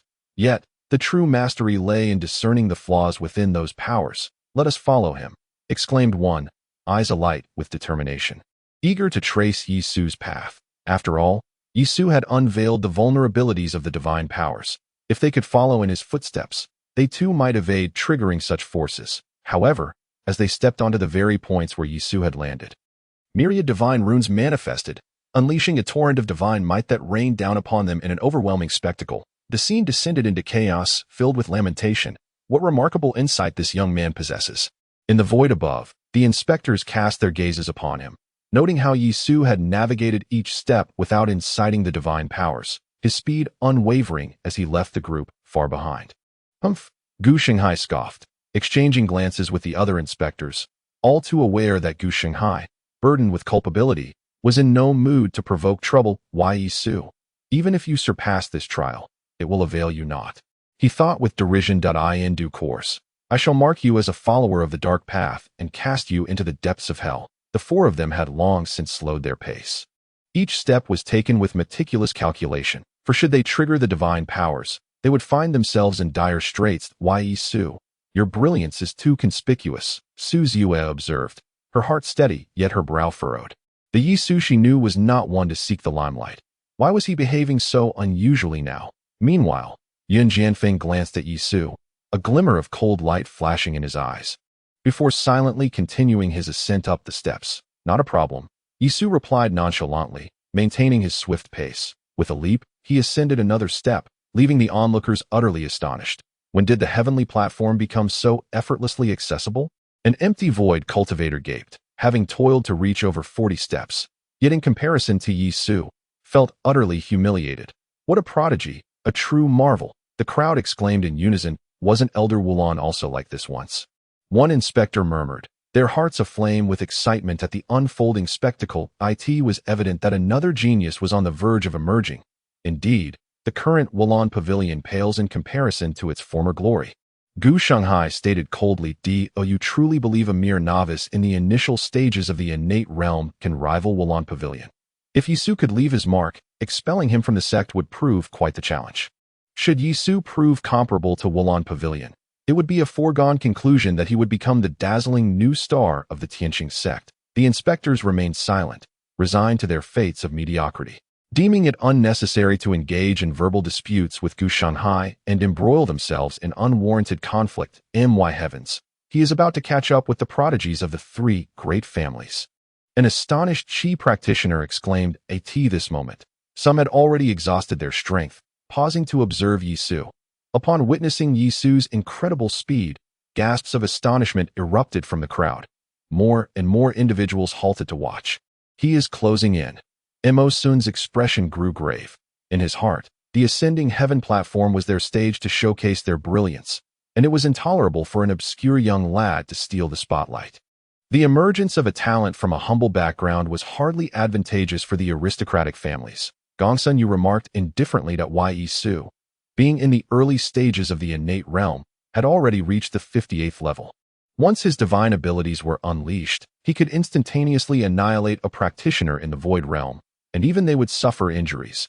This was a ruthless strategy of inflicting 1,000 casualties upon the enemy, while sustaining 800 losses themselves. Su stood with his hands clasped behind his back, exuding an air of nonchalance.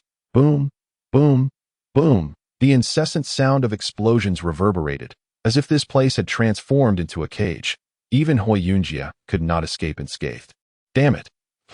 Yunjia cursed vehemently. The divine abilities did not erupt too early or too late, but precisely when Su appeared, it was evident that Gongsun Yu and the others were up to no good, and he had unwittingly become Su's scapegoat. However, Yunjia, being of the vermilion bird body, immediately activated his innate powers at the moment of the divine eruption, summoning the spirit of the vermilion bird to shield himself.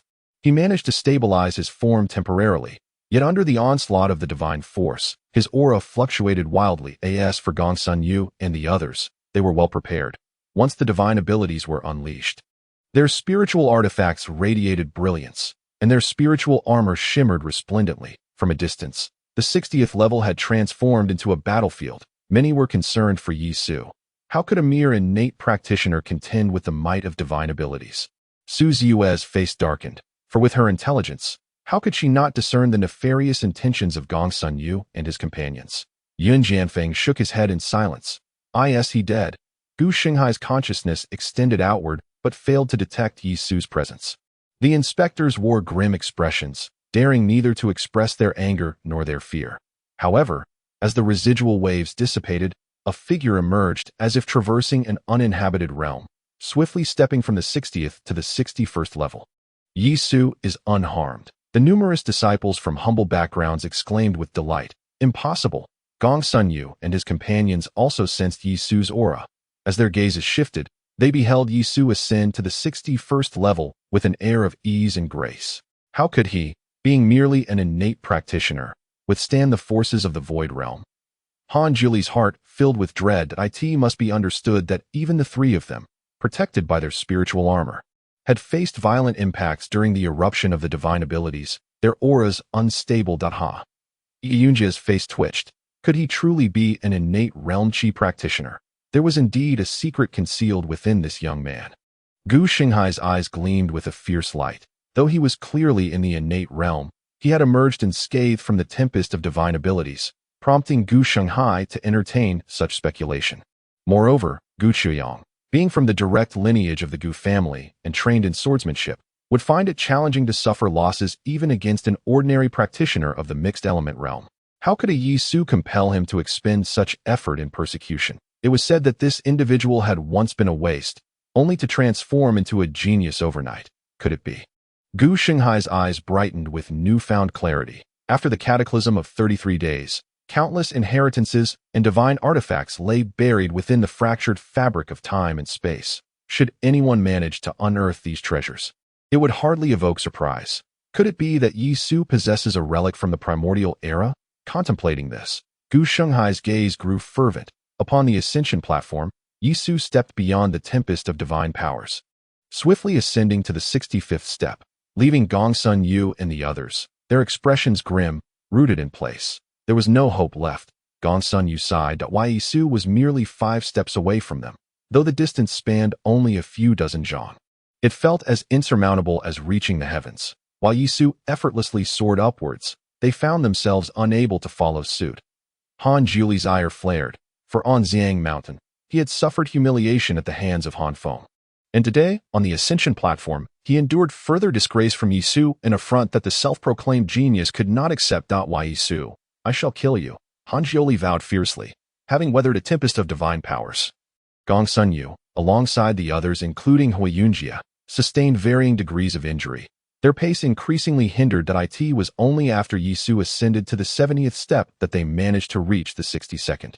His speed is utterly astonishing. The crowd gasped in awe. Among the tens of thousands of Qi practitioners, nearly half openly expressed their admiration. In that moment, Yi Su stood poised to rival the likes of Li Ryu and Gu Lingyun, the renowned prodigies.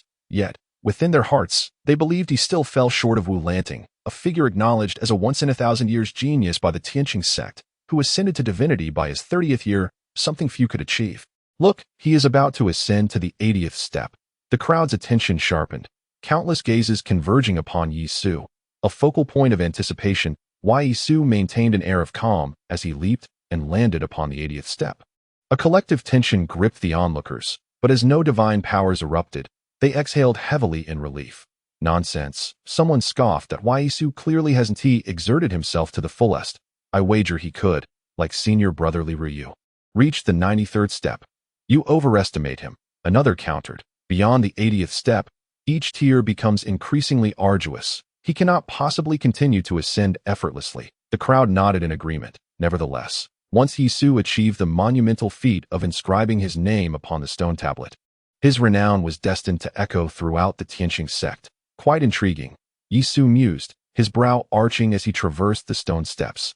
Beyond the 80th tier, divine powers no longer adhered to a singular attribute, but often manifested as intricate combinations, such as the 5 elements, yin and yang, or the celestial and terrestrial forces, deeply esoteric in nature. Thus, divine powers resembled complex formations, akin to a tangled ball of thread, requiring the discovery of a loose end to unravel and decipher the array.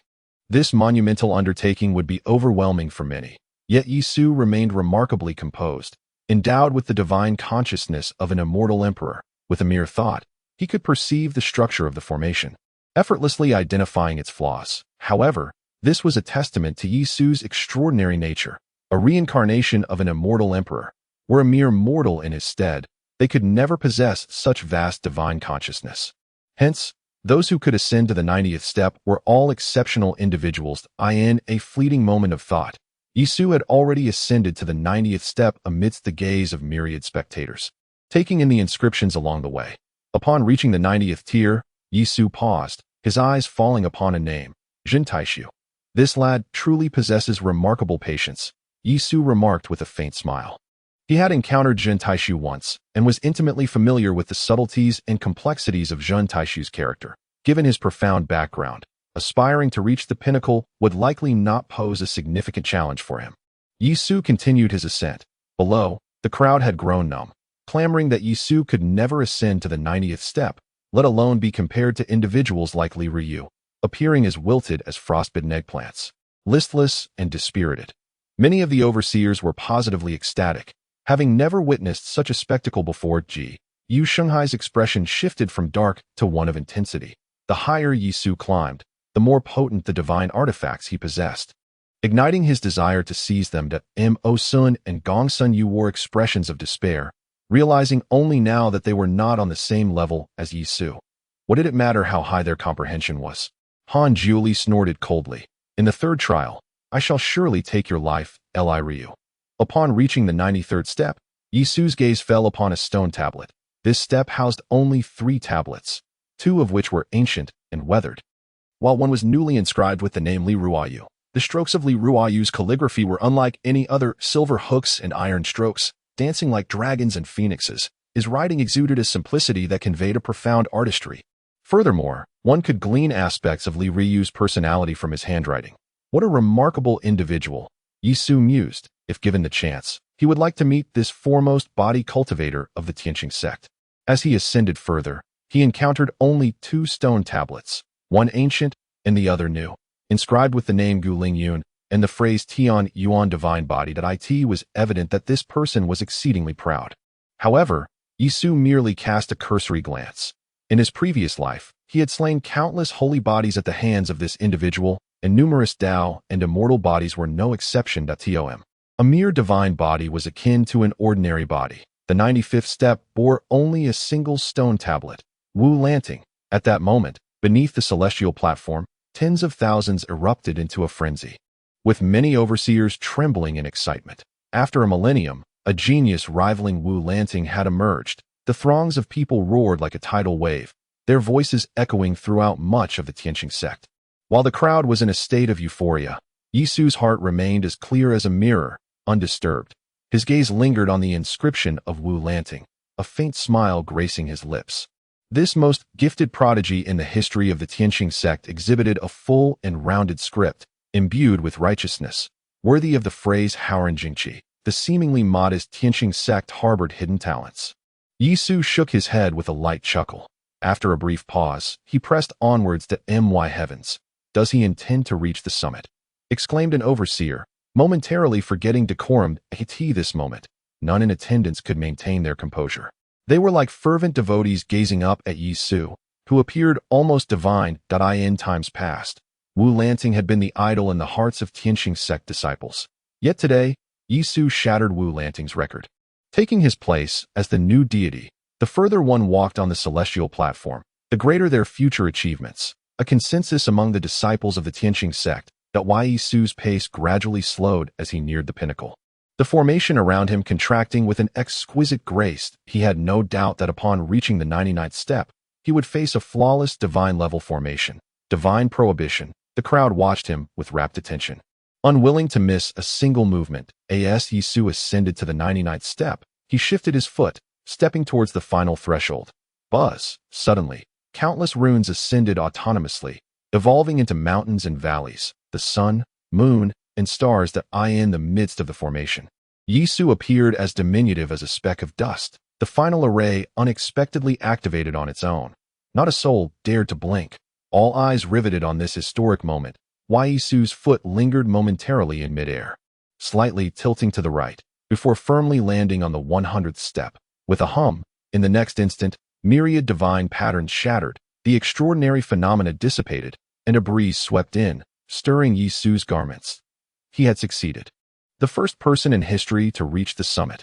My heavens, could he possibly ascend directly to the status of an inner disciple? The crowd erupted in frenzied cheers and animated discussions. The various inspectors exhaled in relief. Their expressions a blend of astonishment and elation. Ziyue Shanghai furrowed his brow, contemplating the terrifying potential of Yi Su. It was hard to believe that even he, or perhaps the head of the Gu clan, could expel Yi Su from the sect at this point. The significance of being the first to reach the pinnacle for the Tianqing sect was beyond articulation. Yet, Gu Shanghai's avarice did not wane. Rather, it surged dramatically, creating a hellish desire that it was no longer feasible to force the matter.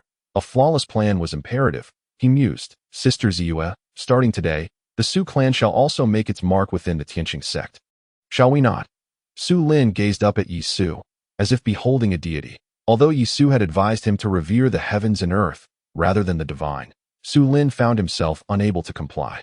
For Yi Su was indeed a true god. Indeed, Su Ziyue's smile blossomed like a flower. With Yi Su present, nothing was impossible. Han Jiuli, if you wish to slay him, it appears that such a feat is now unattainable. Mo Sun remarked with a teasing tone, for he now stood as the foremost genius of the Tianqing sect, surpassing Wu Lanting. Han Jiuli scoffed, reminding him that was not Wu Lanting once the top genius. And his current fate should be evident to all. Yi Su was destined not to stand among the aristocratic families. Even if the three prominent clans remained passive, the Gu clan would never allow him to flourish. For he threatened the very foundation of their lineage. This discourse resonated deeply with Gong Sunyu and Mo Sun. Their expressions grew grave, their eyes glinting with murderous intent. Yi Su was fated to oscillate between the humble and the noble. Regardless of his choices, the opposing faction would exhaust all means to eradicate him. Ascending to the top was no simple feat, Han Jiuli sneered. Unbeknownst to them, at the side, Yun Jianfang, who had been seated and healing, opened his eyes at some point, and deep within them, a fierce jealousy ignited. Chapter 44. Morning bell. With a thunderous boom, a terrifying aura of divine and demonic power enveloped the surroundings, causing Yi Su's spirit to tremble. Feeling an unexpected strain, it must be noted that he was an immortal emperor, endowed with imperial might. Yet even he felt challenged. How could a mere mortal, regardless of their genius, survive without having forged a primordial spirit? Innate divine patterns entwined. As the demonic energy and divine light began to merge, should any innate divine demon be present, they would certainly be astounded. Divine and demonic forces are two extremes, and their fusion is categorically impossible. Even Yi Su found this scene astonishing. Although myriad paths converge to the same destination, the innate divine and demonic forces are inherently opposed. The merging of the divine way and the demonic way is nearly inconceivable. Bang! Yi Su's gaze shifted slightly. The madman, as his name suggests, was indeed a lunatic who had spent his life in pursuit of the ultimate path, advocating for the fusion of divine and demonic forces. In truth, Yi Su could still be considered his junior, but Yi Su ascended to the path of enlightenment and ultimately attained the status of a celestial emperor. He had always been profoundly intrigued by the mad Taoist. Yet fate had not granted him the opportunity to encounter this enigmatic figure. To his astonishment, he found himself in possession of the mad Taoist's profound abilities at this very location. The mad Taoist, in his relentless pursuit of the ultimate path, had created the morning bell, a technique that surely echoed the essence of the morning bell itself. Yi Su mused to himself that the morning bell technique bore striking resemblance to his own life gate, yet was imbued with an intricate blend of divine and demonic mysteries, perhaps even surpassing the profundity of the life gate. Suddenly, a resounding explosion shattered the ancient bell atop the mountain peak, reducing it to a cloud of dust. Devoid of its innate divine and demonic inscriptions, the ancient bell had become nothing more than a relic of no value. Below the ascending heaven platform, a wave of astonishment swept through the crowd. The shattering of the bell symbolized that Yi Su had inherited a legacy, intensifying the reverence they held for him. Shattered? A multitude of inspectors expressed their alarm. It has indeed shattered, Gu Shanghai replied with a stern voice. Prepare yourselves to commence the third round of the martial contest. With that, Gu Shanghai departed towards the arena. How peculiar that Yi Su reached the pinnacle of the ascending heaven platform without garnering any attention from the sect. One inspector pondered aloud. They all wished to court Yi Su, and thus they would not dare extend an olive branch at this moment. Another remarked with a chuckle that Yi Su has become a coveted figure. Everyone desires to take a bite. Yet, one misstep could lead to unforeseen repercussions. He has drawn all eyes upon himself. Yet he must also bear the consequences. Yi Su descended the ascending heaven platform. He paid no heed to the admiration of the crowd. With the insights gleaned from his previous life, he perceived the dynamics within the Tianqing sect with remarkable clarity. His ascent today would undoubtedly render him a figure of immense interest within the sect, attracting both noble families and those of humble origins eager to recruit him. That a moment's carelessness could render him a target of envy. "Young master, you are truly imposing," Su Lin remarked with a smile. Having observed Yi Su's ascent alongside Lu Yu after traversing 30 levels, the shift in the crowd's demeanor did not escape their notice. This moment would not only elevate Yi Su's stature, but also amplify the reputation of the Su family. The third round begins. Yi Su spoke little, making his way toward the martial arena. "Words are futile, my friends. When the opportunity arises, strike decisively," Han Juli declared coldly.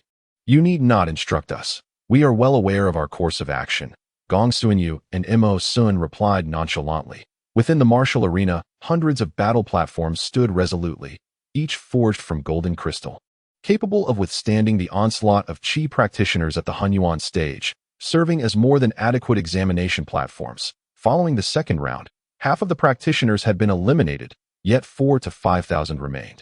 Densely clustered in the arena. Su Lin, Qian Yue An inspector stood atop a battle platform, producing a roster to commence the roll call. Upon hearing his name, Su Lin promptly leaped onto the platform. Simultaneously, practitioners ascended across various platforms. Su Lin's opponent was a formidable mid-stage innate practitioner, a towering figure with bulging muscles, brandishing dual battle axes, launching a fierce assault upon Su Lin the moment he stepped onto the stage. Boom! The dual axes whipped up a tempest, their true energy surging forth as if two ferocious bears bore down upon Su Lin. Su Lin took a deep breath, remaining composed. Empowered by the fourth-tier technique imparted by Yi Su, he brimmed with confidence. Even against a mid-stage innate practitioner, he felt ready to engage in battle. Cloud water sword technique. From the long sleeves of Su Lin emerged a soft sword, its movement as fluid as a serpent, its sword aura cascading like clouds and rain. Exuding an air of delicate grace, he aimed to subdue Qian Yu's aggression with gentleness, to conquer strength with softness. The clang of metal echoed as their weapons clashed, sparks flying in every direction. Su Lin's sword energy was constantly countered by Qian Yu's formidable might, and with a sweep of his double-headed axe, he aimed to strike at Su Lin's head. Suddenly, Su Lin's expression shifted. Gripping his sword with one hand, he summoned his true qi, his feet shifting like the wind. The second-grade spiritual weapon transformed into a darting serpent, slicing through the air with ferocity. With a resounding clang, the sword light surged with astonishing speed, piercing through the double-headed axe and halting mere inches from Qian Yu's forehead. Victory belonged to Su Lin, as announced by the inspector with an impassive demeanor. "Thank you for your mercy," Su Lin said with a respectful gesture. Qian Yu's countenance darkened, his expression one of bewilderment, seemingly unable to comprehend how Su Lin's speed had surged so dramatically, leaving him no chance to react before his defeat. Little did he know that Su Lin's sword was inherently swift, and having learned the Starpoint sword technique from Yi Su, his speed had ascended to new heights that a single strike, akin to a falling star, could determine the outcome in an instant. "Indeed, there is progress," praised Ziyue. Su Lin scratched the back of his head and remarked, "All credit goes to the young master." Yi Su smiled faintly, unaffected by the praise. A dignified Immortal Emperor, if he could not teach a mere fledgling of the initial stage of the innate realm, would have squandered over 100,000 years of time in vain. The voice of the inspector echoed continuously as cultivators ascended the stage one after another, swiftly determining winners and losers. An hour passed, and half of the cultivators were eliminated, voluntarily departing from the martial arena. Yi Su. The name resonated in the ears of the crowd, drawing their collective gaze. Yi Su stepped onto the battle stage, facing a frail young man of mid-innate realm cultivation, whose eyes betrayed a hint of trepidation. "Senior Brother Yi, please show mercy," the youth implored. "Please, proceed," Yi Su replied. With a swift motion, the young man drew his blade, runes swirling along its length, unleashing a chilling blade aura that cleaved through the air like a crescent moon, exuding an imposing presence. Yet, his opponent was Yi Su. With a mere flick of his fingers, Yi Su dispelled the blade aura, rendering it incapable of withstanding his force. He turned to the youth and said, "I shall not harm you. You may leave." The young man, his face flushed with shame, hesitated for a moment before turning away. "The victor is Yi Su. This outcome was entirely anticipated by the onlookers. If Yi Su, who could ascend to the pinnacle of the heavenly ascension platform, was incapable of such basic prowess, how could he be regarded as the foremost prodigy in their eyes? As time flowed by unnoticed, the setting sun cast a blood-red hue across the sky, the fiery dawn clouds swirling like ribbons above. As twilight descended, Yi Su faced 4 more battles, each ending in victory without exception. In the final match, Su Lin and Lu Yu encountered a late-stage innate realm cultivator. Lu Yu's cultivation surpassed Su Lin's, and despite sustaining injuries, he ultimately triumphed over his opponent. However, Su Lin barely clinched victory, relying on a moment of oversight from his adversary to execute the final move of the Star Point sword technique at a critical juncture, leaving no room for a comeback. Ziyue, on the other hand, secured her victory with ease. In the martial arena, only 5,000 participants remained. From this point forward, you shall be disciples of the outer sect of the Tianqing sect. Once the top 10 are determined tomorrow, you shall receive your identity jade tokens and outer sect attire. Damn it all! Within a grand estate, Gu Qiuyang erupted in a fit of rage. Shards of jade scattered across the floor. Remnants of his fury laid bare. Yi Su, that wretched creature, actually managed to reach the summit of the ascending heaven platform. Gu Qiuyang gestured vehemently towards the platform, incredulous that he had been hailed as the most talented disciple in the history of the Tianqing sect. His laughter, laced with fury, echoed, "He is but a useless fool, a complete waste," he howled in despair, his disheveled hair rendering him a specter of wrath. Around him, Yun Jianfang, Mo Sun, and others dared not utter a word, fearful of becoming the target of Gu Qiuyang's ire. "Young master, Lord Shanghai seeks an audience," a servant murmured softly. "Let him enter," Gu Qiuyang replied coldly. Were it daylight, he would have personally welcomed Gu Shanghai. Yet now, with Yi Su's esteemed reputation among the younger generation, second only to that of the legendary Wulong court, the sect was unable to protect him, let alone allow him to act against Yi Su. "Qiuyang," Gu Shanghai entered the hall with a smile.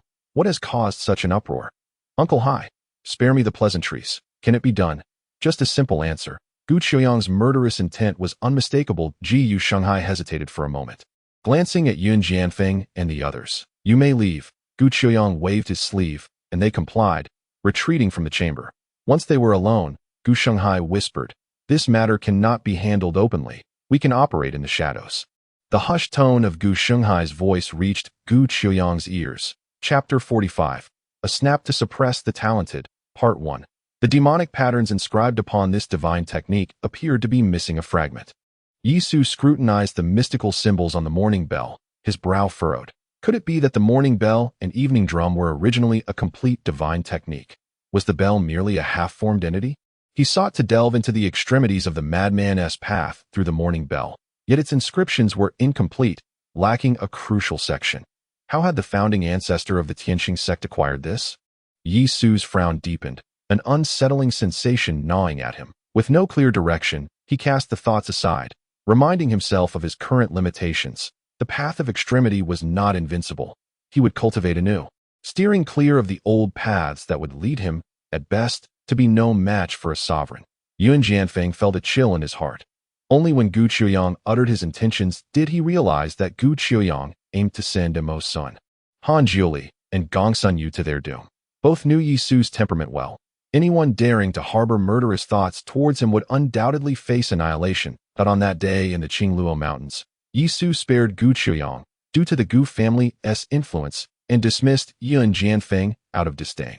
However, times had changed, and Yi Su now bore glory akin to an innate protective talisman. Should Gongsun Yu and the others attempt to strike him down, their lives would certainly be forfeited. Moreover, their demise would not be met with silence from the 3 great families. This was a scheme to use a knife to kill from a distance. With this thought, a chill coursed through Yun Jianfang. He felt both pity and derision towards the 3, despite the formidable power of the 3 great families.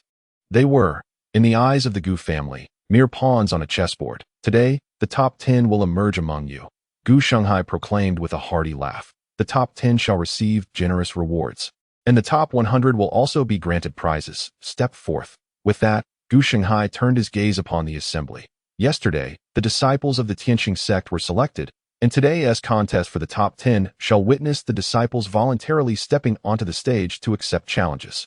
Those who endure until the very end shall emerge victorious. Allow me to take the first step. Su Ziyue ascended the arena, introducing herself as a young lady from Tianyang City. Su Ziyue, here to seek guidance from all present. Junior sister, I shall engage you in battle. A shifty-eyed Qi practitioner stepped onto the stage, a late-stage innate realm practitioner. Though lacking a spiritual body, he stood but a step away from the empty void realm. Make your move, Su Ziyue commanded, exuding confidence. Her 7-star steps had been perfected. With 7 strides, her power surged forth in an instant. Should she employ the Star River's spiritual body, even an ordinary practitioner of the empty void realm would find themselves challenged. This realization had dawned upon her during the confrontation between Yi Su and Gu Qiuyang, affirming her own principles, leading to the mastery of her movement techniques. Whoosh, whoosh, one after another, Qi practitioners took to the stage. All of them late-stage innate realm practitioners. Yi Su, do you dare to engage me in combat? Suddenly, a voice like thunder reverberated as Han Juli stood upon the arena, explicitly challenging Yi Su by name. Yi Su's brow furrowed slightly. Yi Su, you are the foremost genius of the Tianqing sect. Surely, you do not fear? Emo Sun taunted. Yun Jianfang maintained a stoic expression, saying nothing. Yi Su chuckled. I am willing to fight. However, I must warn you, should I strike without restraint, and if you were to be harmed in the art of Qi practitioners' combat, it is inevitable that injuries will occur, Han Juli replied with a chilling smile. For even accidental fatality is a frequent occurrence. Sensing the palpable intent to kill in Han Juli's words, the crowd shuddered. They turned their gazes to Yi Su, who was calmly advancing towards the stage where Han Juli stood. Could Yi Su truly face him? For Han Juli was a genuine practitioner of the empty void realm with a spiritual body. Would Yi Su be able to hold his own? Doubts began to surface among the onlookers. Yi Su possessed exceptional comprehension, yet this was the ascending heaven stage, where strength reigned supreme. Jiyu Shanghai, witnessing this, revealed a sinister smile. The spectacle was about to unfold. This moment, all eyes remained fixated on Yi Su, rendering the battles of other disciples unnoticed. Yi Su stepped onto the arena, remarking, the Han family exudes a heavy aura of killing intent, yet their strength is woefully inadequate. It is sufficient for me to vanquish you. Han Juli scoffed coldly, his sleeves billowing as he unleashed a murderous energy akin to a black dragon, swirling like a dark mist toward Yi Su, eroding the air and creating a vacuum in its wake. Do not rush, Yi Su replied with an air of indifference. Are you afraid? Han Juli's eyes gleamed with cold light as he waved his sleeve lightly, causing the black dragon to disperse into mist. He disdainfully remarked, if you are frightened, then get lost. What have I to fear? Yi Su glanced at Gongsun Yu and the others, stating nonchalantly, one alone is insufficient to challenge me. Those who wish to contend with me may come forth together. I alone am adequate. Enraged, Han Juli perceived Yi Su's calm demeanor as a blatant insult. Unable to bear it any longer, he gripped a dragon spear in his hand. Yi Su smiled lightly, channeling the celestial transformation technique. As a golden flying sword surged forth from his sea of consciousness, the spectators could only see a streak of golden light slicing through the heavens, shattering the myriad spear shadows in an instant. The golden light struck the spear, unleashing a terrifying force. Han Juli's grip trembled violently, and he was forced to retreat several dozen steps, half of his foot dangling precariously over the arena's edge. The flying sword of my talented nephew? Gu Shanghai gazed at the golden light, his expression dramatically altered. He had once beheld Gu Qiuyang's sword, and there was no chance of mistaking it. Why, then, was Gu Qiuyang's flying sword in Yi Su's possession? In that fleeting moment, Gu Shanghai comprehended the truth. He finally understood why Gu Qiuyang had targeted Yi Su. The answer lay within the flying sword itself. But how could Yi Su possess the strength to seize Gu Qiuyang's sword? It was well known that Gu Qiuyang wielded his flying sword with such prowess that he could contend against the Qi practitioners of the Hunyuan realm without defeat. Even ordinary core disciples stood no chance against him. Gu Shanghai's hands gripped the armrests of his chair with unwavering intensity. Good, good, good. Indeed, it was a scheme of the Gu family, one that even ensnared me. Originally, he had incited Gu Qiuyang to rally the 3 major families against Yi Su, hoping for a kill. If not, with the might of the 3 families coupled with the influence of the Gu family, the Tianqing sect would not dare to act too harshly against them. Yet upon witnessing the flying sword, Gu Shanghai immediately grasped Gu Qiuyang's intentions that Yi Su's ability to wrest Gu Qiuyang's sword from him suggested that Gong Sun Yu and the others could not possibly stand against Yi Su. Even if they joined forces, they would merely be courting death. All three were prodigies of noble families, with Gong Sun Yu being the cherished jewel of the Gong Sun clan's master. Should they fall, the three major families would undoubtedly be embroiled in a relentless vendetta against Yi Su. What a splendid scheme of using a blade to slay one's foes! Yu Shanghai sank into a state of despair.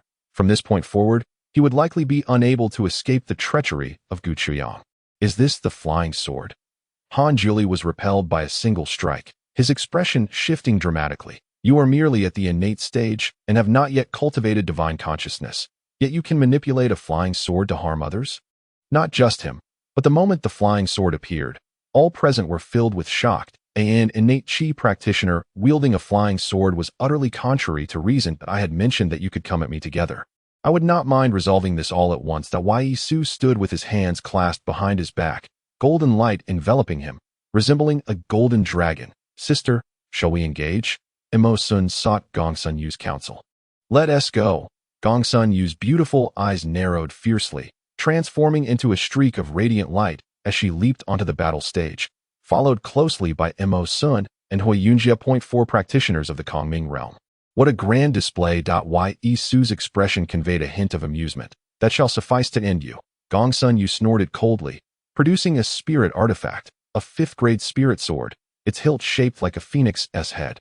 Channeling her power into the sword, it appeared as if golden phoenix feathers unfurled along the blade.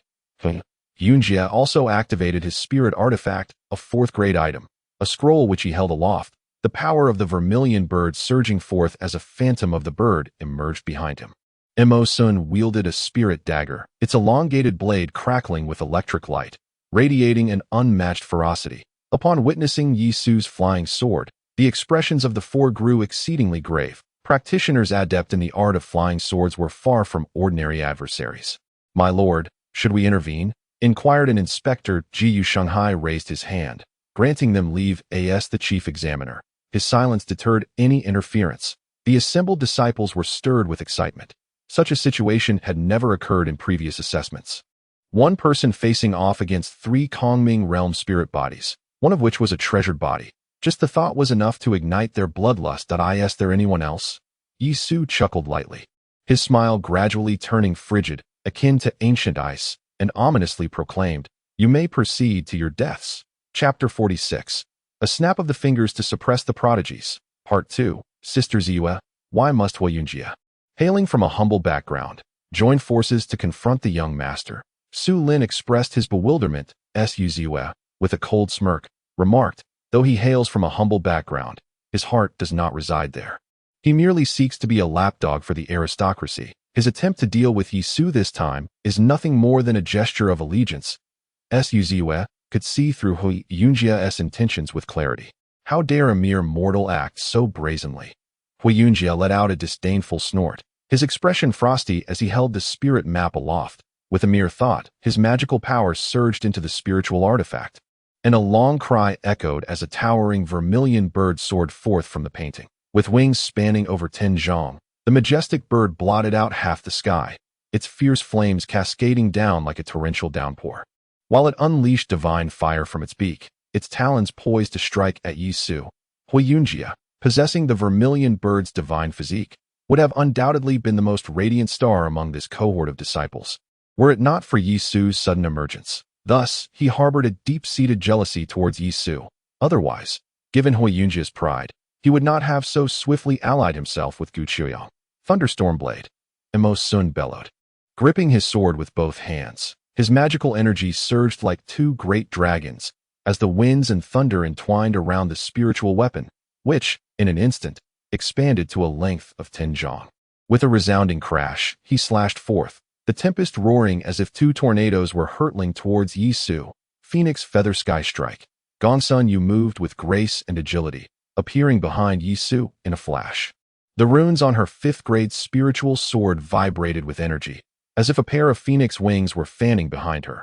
Gong Sun Yu exuded an air of nobility, advancing with her sword as the runes on the spiritual artifact swelled, transforming into countless feathered blades that rained down upon Yisu from all directions, leaving him no avenue for retreat. Han Jiuli also sprang into action, unleashing his spear technique. A single thrust sent myriad spear shadows swirling, which swiftly coalesced into a golden dragon, charging forth with relentless force. All four were exceptional talents of the Void Realm, joining forces with tremendous might. The battle platform creaked ominously, with cracks beginning to appear in the crystalline stones. Heavens, their combined strength rivals that of a chi practitioner at the primal unity stage. Someone gasped in astonishment that I wonder if Yisu can withstand this. Even if Yisu could manipulate flying swords, how could he possibly contend with the four formidable beings of the Void Realm? The onlookers were certain of his impending defeat. Controlling flying swords did not equate to rivaling a primal unity chi practitioner. Moreover, even a chi practitioner of that level might not stand a chance against such overwhelming power. With a thunderous roar, the lethal blade light and piercing sword light soared into the heavens. As the vermilion bird spread its wings high above, its true flames scorching the skies, that Yisu remained composed. The vermilion bird was the first to attack, its flames pouring down like a celestial meteor, trailing thick black smoke through the void. In the blink of an eye, Yunjia's assault arrived. Dragon Elephant Spirit Body. Yisu's gaze turned steely. Without hesitation, he activated the Dragon Elephant Spirit Body upon his left chest. The Dragon Elephant totem erupted with a crimson divine radiance, the roars of the dragon and elephant reverberating through the heavens and the earth. With a thunderous rumble, a celestial dragon emerged, coiling around Yisu. While the divine elephant exerted its dominion over the world, a terrifying gravitational force radiated outward, transforming the area within Tenjong around Yisu into a quagmire, a mire. Before me, whether dragon or tiger, all shall be ensnared. Come down. As the ethereal form of the dragon and elephant emerged, an untamed and wild aura radiated from Yisu, transforming him into a youthful deity of chaos, with hair and beard standing on end. With a mighty grasp, a torrent of blood essence surged forth, his fingers swelling to the size of mountains, striking down upon the vermilion bird with a resounding slap. Bang! The creature was instantly shattered beneath the overwhelming force. Fiery sparks cascading from the heavens. How is this possible? The Yun Jianfang's pupils constricted. This was the power of the vermilion bird, summoned through a fourth-grade spiritual artifact. Even a practitioner at the peak of the Void Realm would require considerable effort to withstand such an assault. Yet, Yisu accomplished this with a mere slap. What terrifying physical strength! Gu Shanghai's expression grew solemn. As a practitioner at the nascent soul realm, he could discern the immense power Yisu wielded. Such formidable physical prowess manifested in a young man at the initial stage of the innate realm only served to reinforce his suspicions. Whoosh! In the next instant, feathers of the phoenix surged forth, akin to countless beams of sword light raining down upon Yisu. With a single step, Yisu unleashed a simultaneous roar from the heavenly dragon and divine elephant, a deafening sound erupting forth. Roar! The terrifying sound waves spread outwards like a tsunami, resonating with unmatched might and imbued with boundless blood essence. Moreover, he had not even summoned his flying sword. Let us not forget, the four of them have yet to unleash their spiritual forms. Came a cold voice from the crowd. The onlookers felt a chill. Activating their spiritual forms would elevate their powers to their zenith, suggesting that this confrontation might merely be a prelude. Boom! As the crowd contemplated, Yisu had already charged forth, enveloped in a tempest of wind and thunder, resembling an ancient divine beast barreling towards Han Jiuli. 7-star fist. Yisu unleashed a punch, his true energy morphing into the 7 stars of the Northern Dipper. Yet the blood essence tinged the stars crimson, casting an ominous shadow. With a piercing sound, a cataclysmic force surged forth, hurtling straight towards Han Jiuli. Among the group, Han Jiuli was the weakest, and he was the first target on Yisu's list. In the void, the 7 stars spun, resembling a colossal wheel under Yisu's command. In one heartbeat, Yisu was visible to the crowd, yet in the next, he had appeared behind Han Jiuli, evading detection by the naked eye. Even their spiritual senses could not pin down Yisu's presence. Such incredible speed. Imo Sun, Gong Sunyu, and Hui Yunjie were all struck with shock, utterly at a loss as to how to respond. Breakthrough. Han Jiuli's hair stood on end. The strength of Yisu was undeniable, and he dared not underestimate it. Han Jiuli summoned his arcane powers, a surge of malevolent energy rising around him, akin to serpents of darkness. Han Jiuli had activated his spiritual form, eliciting gasps from the crowd. Clearly, he felt the threat posed by Yi Su. Kill! Han Juli roared. Embodying the spirit of the celestial evil, his innate malevolence intensified through the cultivation of lethal techniques. The activation of this breakthrough technique unleashed a torrent of killing intent, enveloping a radius of several dozen yards. Weaker practitioners trembled in response to the oppressive aura. The intensity of this murderous intent was staggering.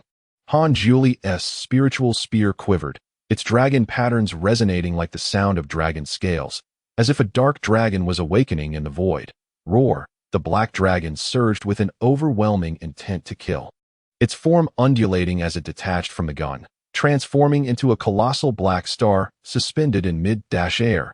In the next instant, this star plummeted downward, an infinite aura of murderous energy seemingly solidifying, sealing the void as it hurtled towards Yi Su with lethal intent. Boom! Before the astonished gaze of the onlookers, Yi Su unleashed the seven-star fist, unwavering and unflinching, to meet Han Juli's devastating divine technique. Immediately, a thunderous explosion resonated, as the boundless killing intent was obliterated by Yi Su, who effortlessly dismantled the technique, sending the Big Dipper crashing into Han Juli. Bang! Han Juli was propelled backwards, spitting blood, his internal organs dislocated from the force of the impact. His bones reduced to powder under Yi Su's overwhelming might, he collapsed to the ground, convulsing violently for a moment before his eyes glazed over, motionless. Brother Han. Emo Sun's expression turned pale with dread. It seemed that even with all his power, Han Juli had been mercilessly defeated by Yi Su's single strike, igniting an involuntary fear within him as he gazed at Yi Su. Gong Sunyu furrowed her brow. She wished to aid Han Juli, yet Yi Su's assault was too ferocious, striking with fatal precision, leaving her no time to intervene. Moreover, she could hardly fathom Yi Su's resolute nature. When he declared his intent to kill, he would not retract his words. For the first time, fear stirred within Gong Sunyu. All around, the disciples were equally astounded. How could a spirit body, the pride of the Han family, perish at the hands of Yi Su? Did he not fear retribution from the Han family? Sister Ziyue, do you think the young master acted too impulsively? Su Lin trembled, uncertain whether from excitement or fear. Ziyue remained silent, her countenance grave. Yi Su, how will you handle the aftermath? She pondered inwardly. Is this what it means to be a genius? Yi Su's expression was one of disdain. He had not even exerted his full strength, yet they could not withstand him. You lot, unleash all your power. Do not say I have not given you a chance. Yi Su stood with his hands clasped behind his back, looking down upon the world with unparalleled arrogance. The expressions of the crowd were a mix of astonishment and bewilderment. They were unsure whether to cry or laugh. If Han Juli was not considered a genius, then what did that make them? Mere mortals. Sir Gu, a supervisor, remarked with a long sigh, the situation has exceeded expectations. I believe it is prudent for you to intervene and prevent internal strife. I second that, echoed several supervisors. After all, these were prodigious spirit bodies, each a potential powerhouse of the Tianqing sect, and witnessing them engage in self-destruction was undeniably painful. Ziyue Shanghai replied coolly, this is a battle, no one has conceded, and thus it is not over. The cultivation world is ruthlessly unforgiving. If one cannot grasp even this fundamental truth, how can they hope to rise above in the future? Sir, other supervisors attempted to dissuade him. Nonsense. Gu Shanghai slammed his palm upon the incense table, shattering it into splinters. Are you the examiner, or am I the examiner? Speak another word, and I shall relegate you to the fringes. The crowd fell silent, as if struck by a chill. Chapter 47. Leverage not making a move? Yi Su smiled faintly, his murderous intent palpable as his words fell. A flash of golden light erupted forth, the flying sword darting forth like a dragon, covering dozens of feet in an instant to reach Emo Sun. In the realm of the Void Realm, cultivators possess the ability to command flying swords. However, the true potency of these swords lies not only in their quality, but also in the cultivator's magical prowess, with the paramount factor being one's divine consciousness. The stronger the divine consciousness, the more formidable the sword's might. It is precisely for this reason that Yi Su was able to vanquish Li Mo's three-headed, six-armed form with his flying sword. Wind and thunder 13 styles, Emo Sun exclaimed, his expression one of alarm. He hastily summoned his divine powers, causing his spirit blade to hum with energy as the forces of wind and thunder surged forth like a celestial river. instantly transforming into 13 lethal blade energies. Each of these energies could effortlessly slay a cultivator at the initial stage of the Void Realm. Yet, against the flying sword, no matter how profound Mo Sun's techniques were, they could hardly withstand its onslaught. In the blink of an eye, the 13 blade energies were shattered by the flying sword, its radiance slicing through the heavens, directly aiming for Mo Sun's neck. Save him! Gong Sun Yu's delicate visage changed dramatically as she immediately summoned her 5th-grade spirit sword. This sword transformed into a resplendent rainbow, with runes ascending as if it were a celestial phoenix.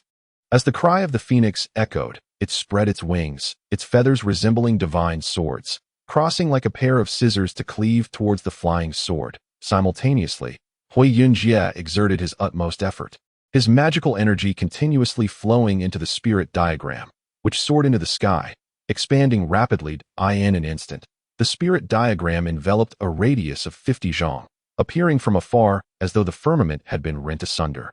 With the true fire of the vermilion bird emanating an apocalyptic aura, pouring forth endlessly from the diagram.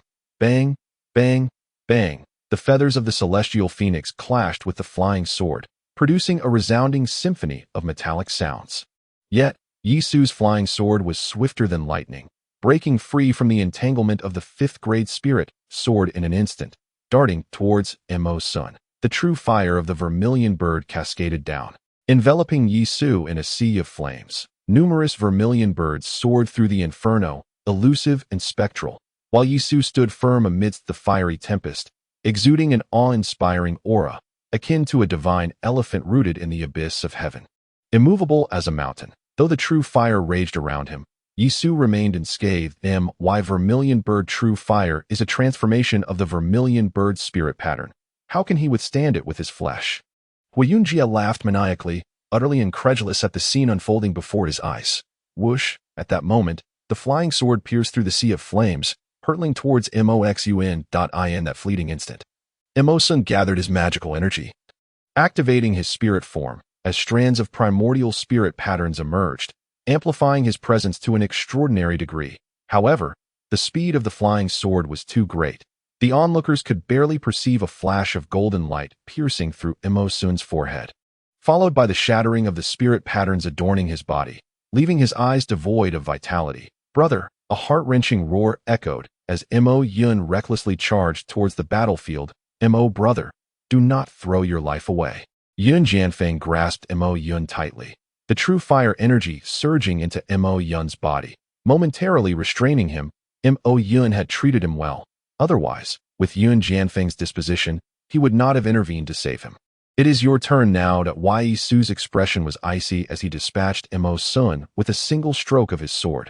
With a mere thought, the flying sword transformed into a vast expanse of sword light, the void resembling a boundless lake, undulating with waves. This effect was merely an illusion caused by the sword's incredible speed. At this moment, the sword's might was fully unleashed by Yi Su, akin to a startled dragon, flashing across hundreds of zhang in the blink of an eye. Hurry, unleash the 7 fiendish thunder, Gong Sun Yu urged. The 7 killing thunder is a disposable magical artifact entrusted to them by Gu Qiuyang, forged from the amalgamation of 7 types of malevolent energies, and the formidable force of thunder. It possesses the capability to severely injure an ordinary Hunyuan realm qi cultivator before their demise. Han Jiuli and Mo Sun were unable to activate the 7 kill thunder and perished instead. When it came to Gong Sun Yu and Yun Jianfang, the two were already well prepared. Whoosh, whoosh, together, they activated the 7 killing thunder, transforming 2 fist-sized metallic orbs, adorned with dark golden runes, into beams of dark golden light. One orb hurtled towards the flying sword, while the other thundered towards Yi Su. Boom! Boom! In the next instant, an earth-shattering explosion resounded as the 7 kill thunder erupted, giving rise to 2 colossal dark golden mushroom clouds that ascended into the void, with furious thunderbolts rampaging wildly. Waves of malevolent energy permeated the air, even sealing the spiritual senses of the onlookers. The malevolent aura inherently possesses the ability to corrupt one's spiritual awareness. Bang, bang, bang. The incessant sounds of explosions rang out, plunging the area where Yi Su stood into chaos. The entire battle platform was reduced to rubble, while dark golden lightning writhed through the void like a giant serpent. The sight of the 7-kill thunder left the inspectors with grim expressions. The use of such a powerful artifact during the competition was a clear violation of the rules.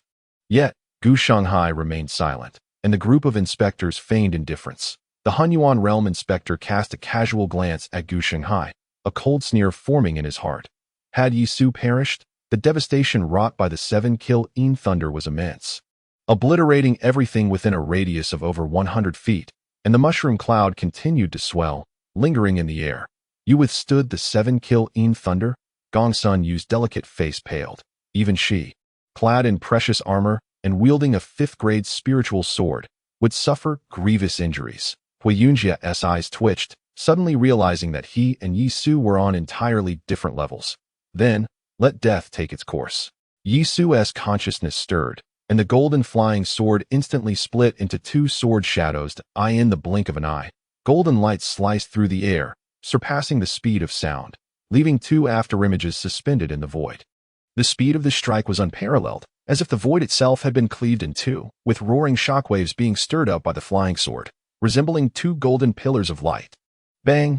Bang! Gong Sun Yu and Huiyunjia immediately summoned their full strength, with the 5th-grade spiritual sword transforming into a celestial phoenix, hovering behind Gong Sun Yu. Her armor shimmered brilliantly, and phoenix patterns manifested around her. Huiyunjia, on the other hand, activated the vermilion bird's divine body, revealing the spiritual patterns of the vermilion bird, as if he had donned a robe of the celestial avian. On the spiritual diagram, the patterns coalesced into the form of the vermilion bird. Both exerted their utmost effort, attempting to intercept Yi Su's strike. Whoosh! The sound of breaking air erupted as golden light surged forward with unstoppable force, cleaving the spiritual diagram in 2, shattering the spiritual runes with its blade. The sword energy surged towards Huiyunjia, and the vermilion bird bowed its head, attempting to shatter the sword energy with a peck. However, this was a 5th-grade spiritual artifact, further refined day and night by Gu Chuyang into his life sword, and despite Huiyunjia's divine body, he could not withstand the sword energy. With a swift sound, the sword energy pierced through the vermilion bird, leaving Huiyunjia grievously injured, the spiritual patterns adorning his body fracturing, and his form marred with sword scars. Simultaneously, that blade of light advanced towards Gong Sun Yu. While Gong Sun Yu was protected by her armor, she ultimately remained in the Kongming realm. Whereas Yi Su possessed a terrifying level of spiritual power, the disparity in their strengths was as vast as the chasm between heaven and earth.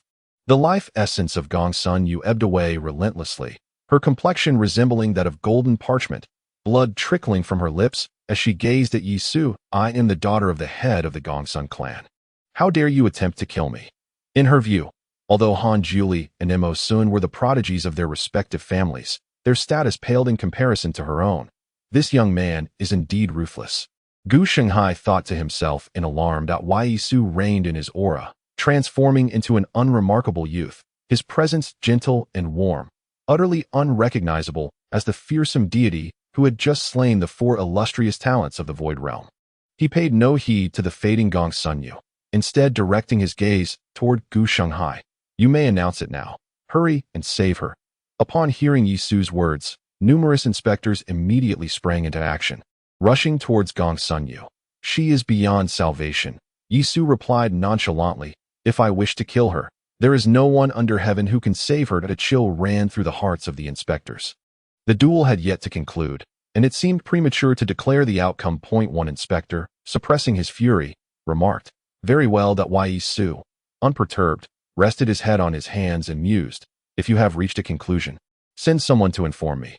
This place is dreadfully dull. I shall take my leave. With that, Yi Su strolled away leisurely. The inspectors exchanged glances, utterly at a loss. Such a bizarre and heart-stopping affair had never transpired in all their history. Rest assured, I shall report this matter to the sect leader. Gu Shanghai assured them that as for the rankings, refrain from making any decisions until we receive orders from the sect leader. Continue presiding over the duel. I shall go to meet with the sect leader. With that, Gu Shanghai departed on a cloud, leaving the inspectors in a state of bewilderment. The inspector of the Hunyuan realm turned to the others and declared, continue the duel. Young master, are you unharmed? Su Lin inquired. Yi Su chuckled. Do you truly believe my abilities insufficient to handle a few minor characters? Su Lin hastily shook his head. In his mind, Yi Su was akin to a divine being. Yi Su, why must you insist on killing them? Su Ziyue asked, her brow furrowed. She genuinely could not comprehend why. With Yi Su's prowess, he could not subdue the four without taking their lives. Killing fellow disciples during a duel was a grave taboo, and the sect would undoubtedly intervene.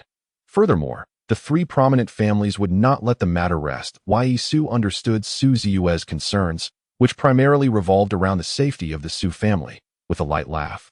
He replied, "No need for alarm. They sought my life because someone instigated them. My killing them merely serves to bolster my own bargaining power. If I do not eliminate them, how can I ensure the full loyalty of the Han family?" Su Lin remained perplexed, while Su Ziyue grasped only part of the situation. Rest assured, the sect leader of Tianqing sect would be loath to punish me. Yi Su spoke with an air of nonchalance, as if everything lay well within his control. Chapter 48. Undercurrents running deep. Dear nephew, Gong Sun Yu and the others are dead. Jiyu Shanghai, having left the outer sect, did not immediately seek an audience with the sect leader of Tianqing sect, but instead made his way to Gu Qiuyang's residence. Gu Qiuyang sat before an incense table, savoring spiritual wine as he listened intently to Gu Shanghai recount the tale of Yi Su's slaying of the four. The cold glimmer flickered in his eyes. "Uncle Hai, Yi Su's actions against fellow disciples are a grave matter. Why have you not reported this to the sect leader? To speak candidly, I have already consulted with Brother Lingyun, who instructed me to inform the heads of the three major families to meet with the sect leader." Gu Qiuyang coldly remarked, "Not only will they act, but Grandfather Gu will also intervene, exerting pressure on the Han lineage. As for Yi Su, a mere member of the Han clan, I doubt the sovereign will protect him." Gu Shihai felt a chill run down his spine. He perceived the situation with greater foresight than Gu Qiuyang, able to anticipate the confrontation between the aristocratic families and the Han lineage. This thought filled him with trepidation. The rivalry between these two factions had existed since the establishment of the Tianqing sect, and as a mere pawn entangled in their conflict, he risked annihilation with a single misstep. Yet, Gu Shanghai had no choice but to engage, as he yearned to uncover Yi Su's secrets. On that day, the Tianqing sect appeared tranquil on the surface, yet beneath it, tumult brewed. The following day, the three patriarchs entered the sect, stirring the sovereign, and the news spread throughout the Tianqing sect. Rumors circulated that the reclusive elder Gu Yuandao had emerged from seclusion to pressure the sovereign alongside the three patriarchs, demanding action against Yi Su. In an instant, Yi Su became a figure of intense interest within the Tianqing sect. Qingyun Peak, "My dear father, could you kindly lend a hand to Yi Su?" In the main hall, simplicity reigned.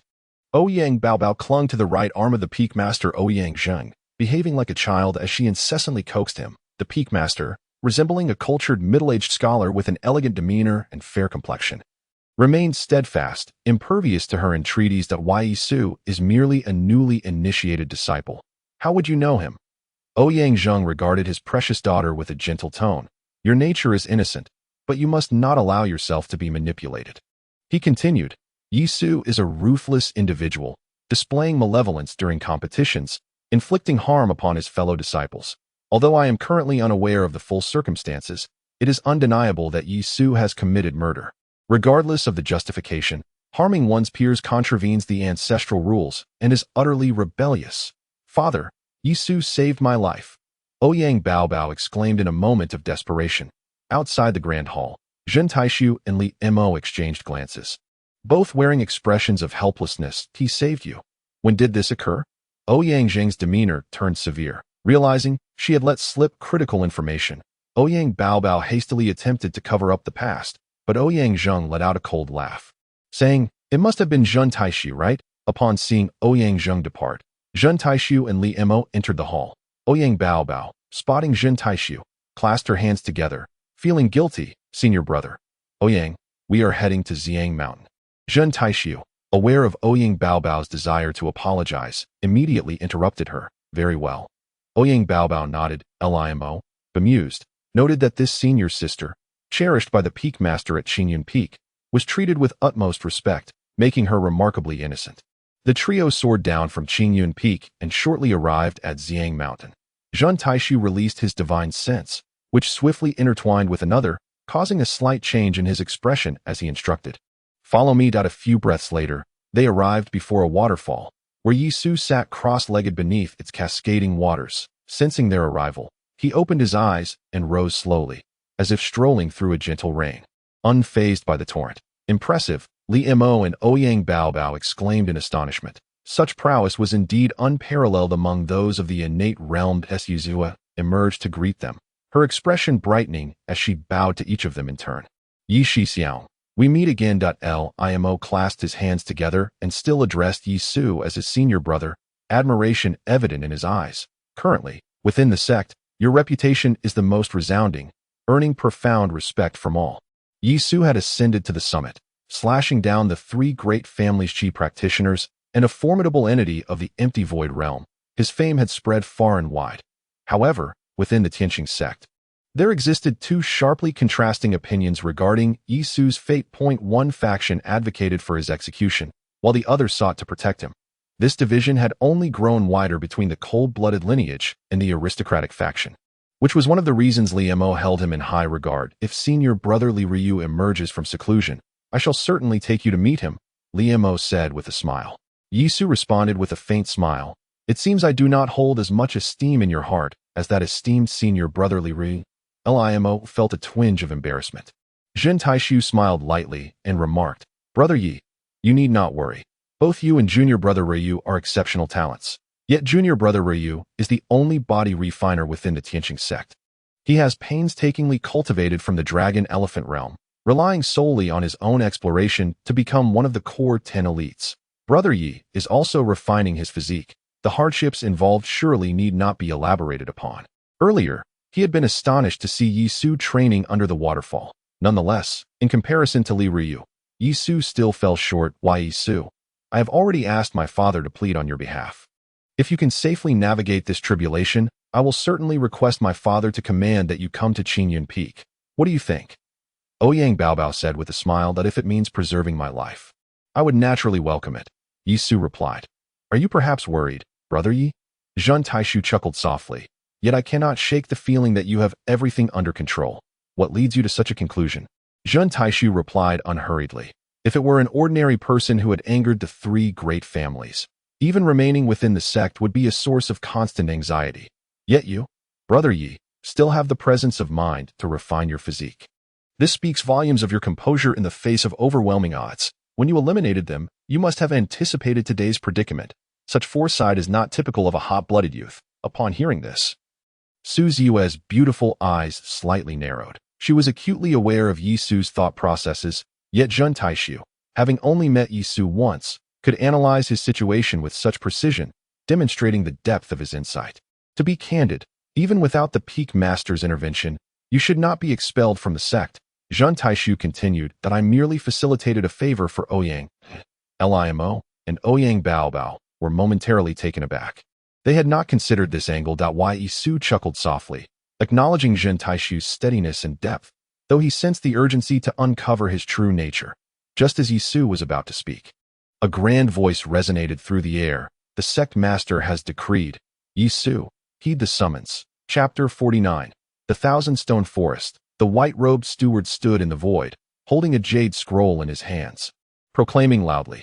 This individual was the same white-robed chi practitioner who had mediated the conflict between Han Juli and Yi Su at Xiang Mountain. Yi Su bowed respectfully, extending his hands. The white-robed steward, with a flicker of thought, declared, the sect master has commanded that Yi Su, having inadvertently injured a fellow disciple, is to serve his sentence in the Thousand-Stone Forest from this day forth, and shall not depart until new orders are issued. Yi Su accepted the command with an air of composure, receiving the scroll with a serene expression. Yi Su, you must not disappoint the sect leader's earnest efforts.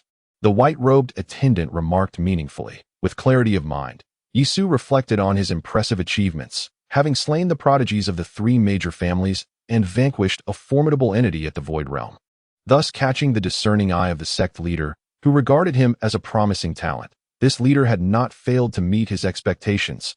Have you not yet inquired? Yi Su turned his gaze towards the white-robed attendant.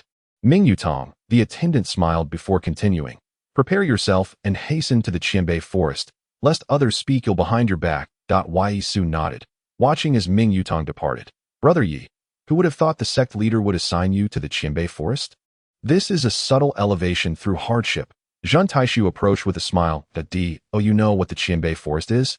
As a newcomer, I would appreciate your guidance, Yisu replied. Qianbei Forest is also a sacred site of our sect. Renowned alongside the Ascension platform and the pure spirit pooled IT is filled with ancient steels, each inscribed with the profound teachings and techniques of our esteemed predecessors. This forest is akin to a treasure trove. Li Mo explained. Isn't the young master fortunate to turn misfortune into fortune? Su Lin exclaimed with delight. Indeed, Li Mo continued. Within the Qianbei Forest, the legacies abound. Anyone who comprehends even a single technique shall benefit for a lifetime. This sacred ground requires even inner disciples to pay crystal stones for entry. If only I could sweep the floors inside, Su Lin mused hopefully. Zhun Taishu smiled gently. You may have overlooked that with Brother Ye's potential. The legacies within the Qianbei Forest may not even captivate him. However, there is one legacy that Brother Yi might find intriguing. Wu Lanting. Yisu raised an eyebrow. You know of him? Zhun Taishu was taken aback. Yisu maintained a calm demeanor. During his trial, countless individuals had compared him to Wu Lanting, making it hard not to be aware of the latter. Yet, even Zhun Taishu held Wu Lanting in high regard, which piqued Yisu's interest. Wu Lanting was revered as the most formidable genius of the Tianqing sect, having reached the divine realm at the tender age of 30, surpassing even the most elite talents of the southern region and the Zhixiao continent. He is truly unparalleled. Ouyang Baobao expressed admiration. Yisu felt a stir of intrigue. Were it not for his reincarnation, achieving the divine realm by the age of 30 would undoubtedly mark one as a genius across countless realms. Alas, as the saying goes, the tall tree draws the wind. This elder could not escape such a fate. Zhun Taishu's eyes reflected a fleeting sense of regret, which soon dissipated. He addressed Yisu. This elder's insights into divine abilities are unique and innovative, and he has left behind a legacy in the Qianbei Forest that if you are interested, it would be worthwhile to take a look. Yisu nodded, indeed feeling a curiosity towards Wu Lanting. Yisu. The hour grows late. You should set forth. Ziyue said reluctantly. Yisu turned to Zhun Taishu and the others, stating, Brother Taishu, during my absence, I entrust you to look after them. Rest assured, with me around, no one would dare to bully them, Ouyang Baobao declared confidently.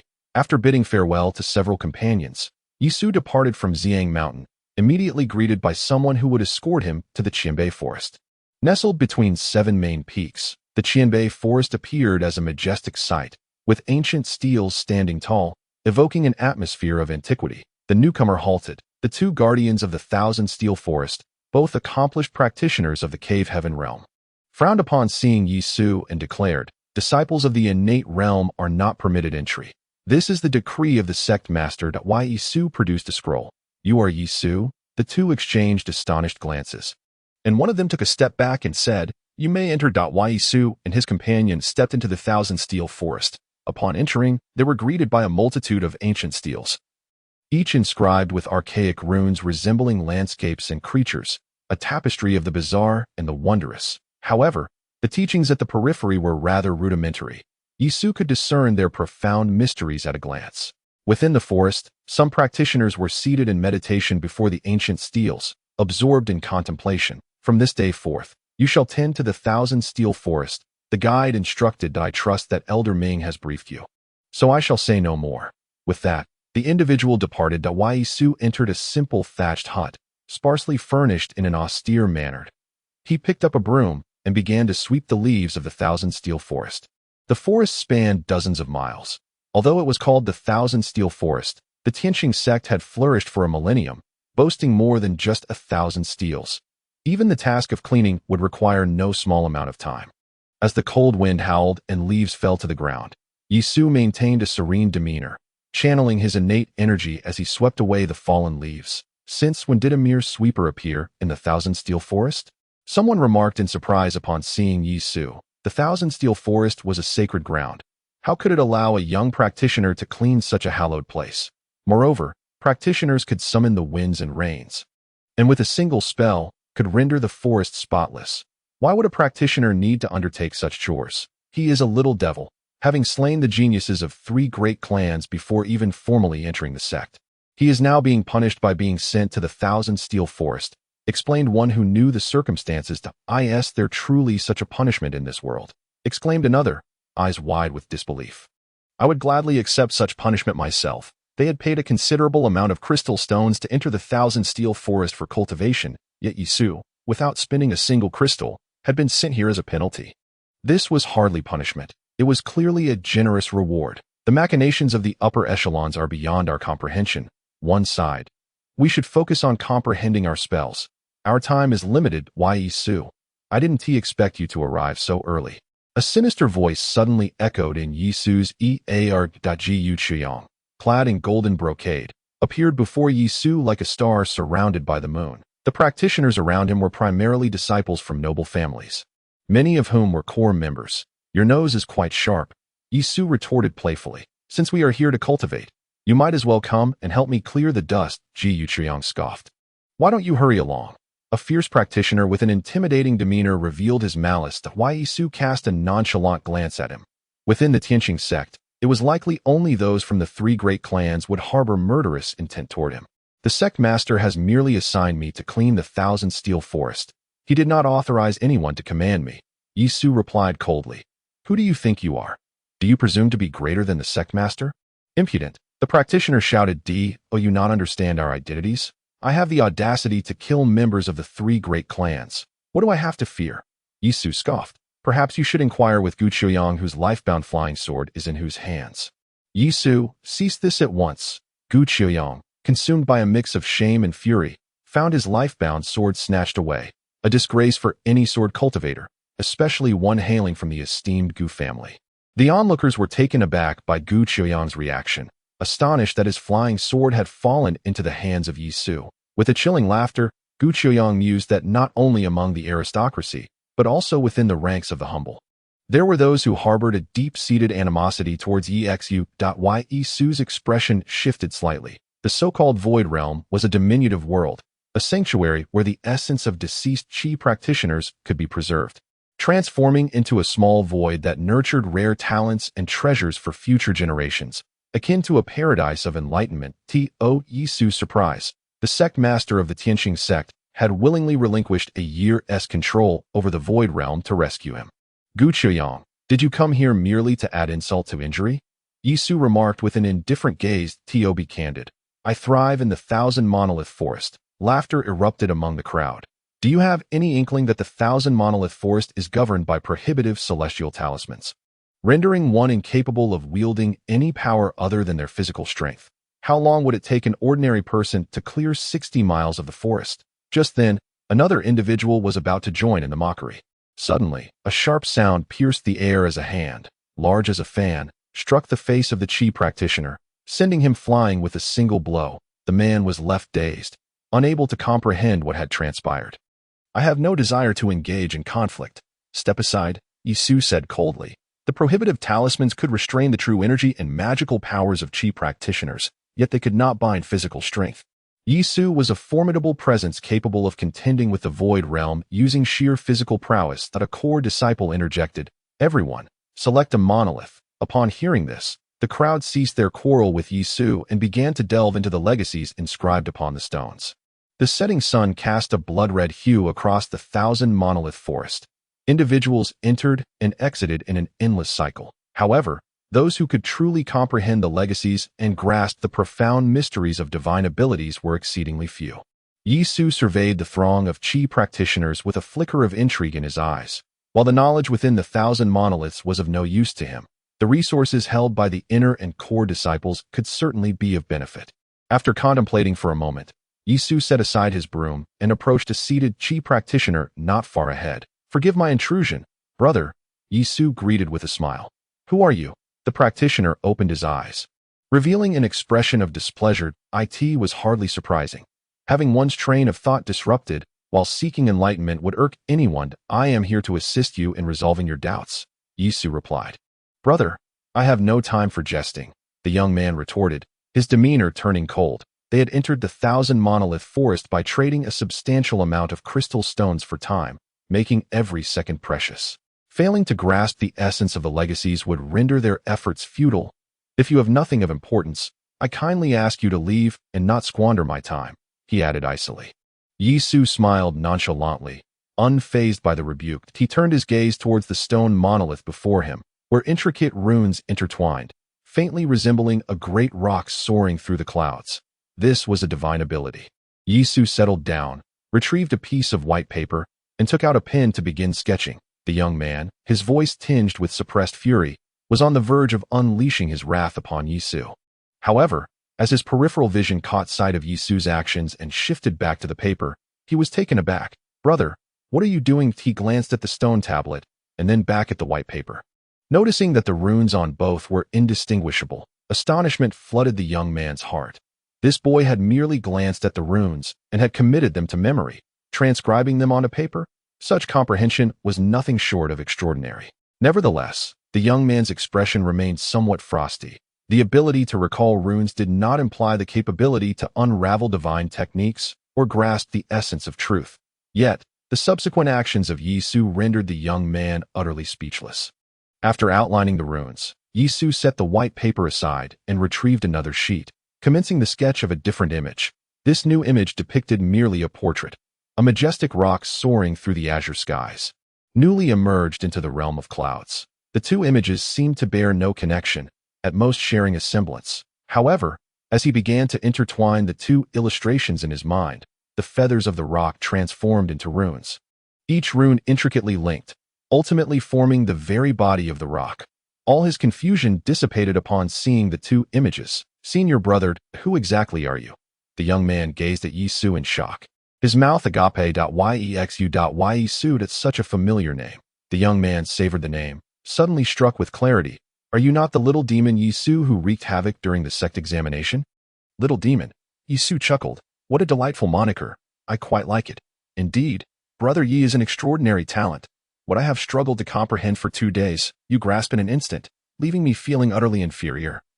The young man admitted with a hint of shame that "I hope you can forgive any offense I may have caused earlier. Brother, this is a technique of movement known as the 10,000-mile cloud rock. The rock soars through the heavens. And I merely dissected the technique. Would you like to know the cultivation method concealed within?" Yisu said with a smile, reminiscent of a cunning old fox. "Is there truly a cultivation method hidden within this technique?"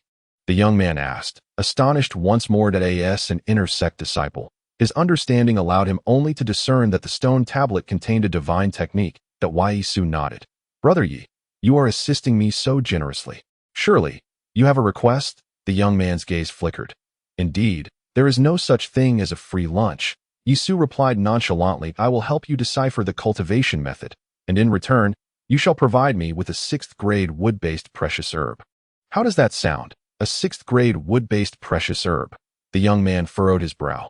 Such herbs were incredibly rare treasures that Yisu regarded him and reiterated, "There is no such thing as a free lunch." "Very well," the young man gritted his teeth. "As long as you can help me obtain the cultivation method concealed within this divine technique, I shall immediately provide you with the 6th-grade wood-based precious herb." "Are you a disciple from a humble background?" Yisu inquired further. "Of course," the young man replied with a bitter smile. "If I were a scion of a prestigious family, acquiring a cultivation method from the 1,000-tablet forest would render a mere 6th-grade wood-based precious herb insignificant. The divide between noble families and commoners is a chasm that is difficult to cross from birth. So, it follows that disciples from noble families possess abundant resources." Yisu's eyes sparkled with brilliance as he fixed his gaze upon the youth and said, "I have one more request. Once you acquire the technique, please assist me in promoting it." The senior brother seemed to be seeking to amass wealth through this, did he? Those who could enter the 1,000-stone forest were certainly not fools. As soon as Yisu spoke, the youth discerned his intentions. It must be said that this method was indeed an ingenious stratagem. The cultivators entering the 1,000-stone forest sought techniques that were distinctly different from those found in the sect's divine technique pavilion. Naturally, they would yearn for the opportunity to exchange resources for such knowledge. After all, not everyone possessed profound comprehension. Many would likely expend vast amounts of crystal stones, yet still struggle to obtain what they desired within the 1,000-stone forest. You may inform them that if disciples from humble backgrounds wish for my guidance, they shall need either a 6th-grade wood-type precious medicine or 3 wood-type spiritual artifacts. Yisu smiled and continued. As long as it is a wood-type treasure, I can impart corresponding divine techniques based on its value. The stronger the technique, the higher the value. If successful, This 6th grade wood-type precious medicine may even be waived. Thank you, senior brother. If this matter comes to fruition, you will surely be regarded as a master in our hearts. The youth flattered opportunely. Yun Su then produced a sheet of white paper, sketching the hidden techniques within the divine arts, and said, "This is what you seek, that if you can accomplish this, I can offer you a 30% discount on future transactions." "Thank you, master." The youth, satisfied, departed with 3 sheets of white paper in hand. Yun Su's gaze deepened. If he could acquire a substantial amount of wood-type treasures in a short time, it should stabilize the seed of life, allowing it to take root and perhaps even sprout at the gate of life. "Brother Zhou, have you made any gains?" The youth arrived at a certain stone forest, where a few cultivators were gathered. Some were cultivating beneath the stone tablets, while others were engaged in discussions about divine techniques. This group exuded a remarkable aura, including several core disciples of the Hunyuan realm. "Junior brother Bai, you have only 2 days, with still 1 day before the deadline. Are you already leaving?" inquired a certain brother Zhou. His thick brows and bright eyes radiating a harmonious energy, indicating his cultivation at the mid-phase of the Hunyuan realm. "Have you perhaps comprehended a divine technique?" another asked. At this, all eyes turned to the youth. A mysterious smile graced his lips as he leaned closer to the others and whispered, "Esteemed brothers, I must confess, I have indeed comprehended a divine technique. However, I had the assistance of a great master." "A great master?" Brother Zhou clearly found this hard to believe. The Thousand-Stone Forest was predominantly inhabited by disciples, with scarcely any presence of high-ranking sect members.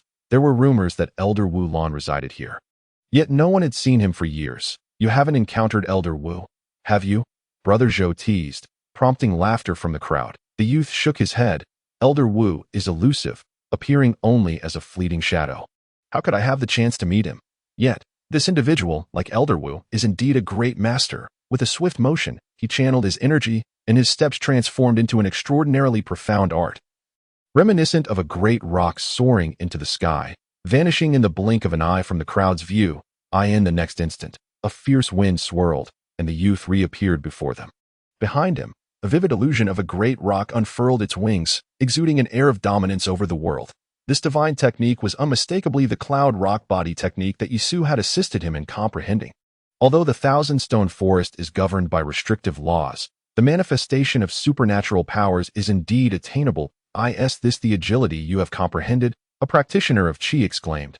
This group of humble disciples, accustomed to congregating together, was well aware of the youth's cultivation leveled at this moment.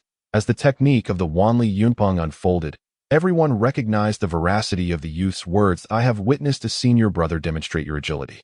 It is indeed the Wanli Yunpeng." Brother Zhou's countenance grew grave. "Yet your technique possesses not only form, but also an ethereal charm. Junior brother, where might that esteemed individual be?" Brother Zhou's breath became increasingly hurried. Despite their large numbers, most possessed only ordinary comprehension, and even when gathered, they often gained nothing. If a sage truly offered guidance, it would be an immense boon for them. "Senior brother, that esteemed individual would not offer guidance without reason." The youth replied. Upon hearing this, a chorus of sighs arose, and Brother Zhou also displayed a look of disappointment. With a bittersweet smile, he remarked, "Indeed, such sages are rare. To encounter one would be a stroke of fortune. My thoughts were overly simplistic. Junior brother Bai, you must not squander this opportunity." The white-clad youth felt a warmth in his heart and suddenly exclaimed, "Senior brother, that esteemed individual indeed would not provide guidance for free. However, if we could present something that piques his interest, he would be willing to enlighten us." Brother Zhou's heart stirred. Surely, these offerings must be of considerable value. The white-clad youth relayed Yisu's request to them. In an instant, the crowd erupted with joy. Although 6th-grade wood-type elixirs are rare, they are by no means exorbitantly valuable. Brother Zhou beamed, saying, "I shall immediately send word for them to bring all the wood-type treasures into the Thousand-Stone Forest. There is no time to lose. Junior brother Bai, lead us there at once." "Senior brother, is there truly such a fortuitous opportunity in this world?" A core disciple hesitated, pondering that if a sage truly resided within the Thousand-Stone Forest, there would be scarcely any time for him to impart guidance amidst their own endeavors to comprehend the path. "Junior brother Bai, do you know that esteemed individual?" The white-clad youth hurriedly denied it. After a moment of contemplation, he produced 3 illustrations given to him by Yisu, stating, "These are his works. Esteemed brothers, please have a look." Chapter 51. A hub of activity where are Zhou Hai and the others headed? In the Thousand Stone Forest, numerous practitioners of Qi, hearing the commotion, opened their eyes and gazed at Zhou Hai and his entourage. Why concern ourselves with them? A practitioner from a noble family scoffed, remarking, these impoverished youths have finally entered the Thousand Stone Forest, yet instead of quietly absorbing its profound mysteries, they squander their time.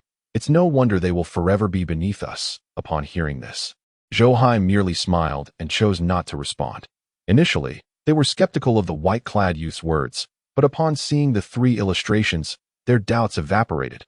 Now, they did not trust themselves. When the news spread, they would likely become even more anxious than the youth. The group arrived at a thatched cottage. The area was serene, with leaves gently falling around them. In front of the cottage, a young man sat cross-legged, engaged in breathing exercises. Junior brother, is this the master you spoke of? Zhou Hai furrowed his brow upon seeing Yi Su. This master appears rather youthful. Indeed, it is he, the white-clad youth affirmed with fervor, approaching Yi Su and stating, Master, these are my senior brothers. I kindly ask you to enlighten them. You understand the protocols, do you not? Yi Su gently opened his eyes, his gaze resting upon the assembled individuals. Deep, serene, and inscrutable, for reasons unknown. After Yi Su's eyes fluttered open, the perception of him among the crowd underwent a profound transformation.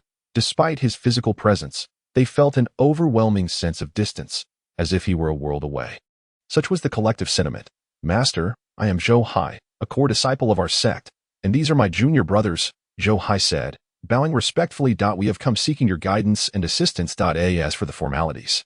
He gestured, and with a thought, a wooden sword, resplendent like jade and inscribed with wood element runes, materialized in his hand. The emergence of this spiritual sword unleashed a vibrant vitality. This is the 4th grade spiritual weapon. The Ziyue sword, please accept it, Master.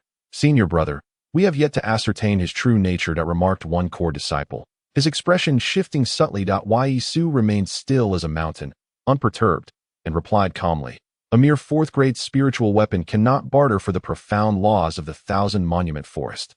Master, this is merely a token of our first meeting, Zhou Hai said with a smile, extending the Ziyue sword towards Yi Su. The onlookers exchanged glances. How could Zhou Hai place such trust in him after just their initial encounter? You are indeed earnest. Yi Su accepted the Ziyue sword, and with a flick of his consciousness, the sword was drawn into the door of life. The wood element spirit energy swiftly siphoned away, absorbed into the seed of life. Witnessing this, the crowd's expressions sharpened with intrigue. Spatial treasures were not merely akin to Chinquan bags. Possessing such an artifact was the mark of an extraordinary individual.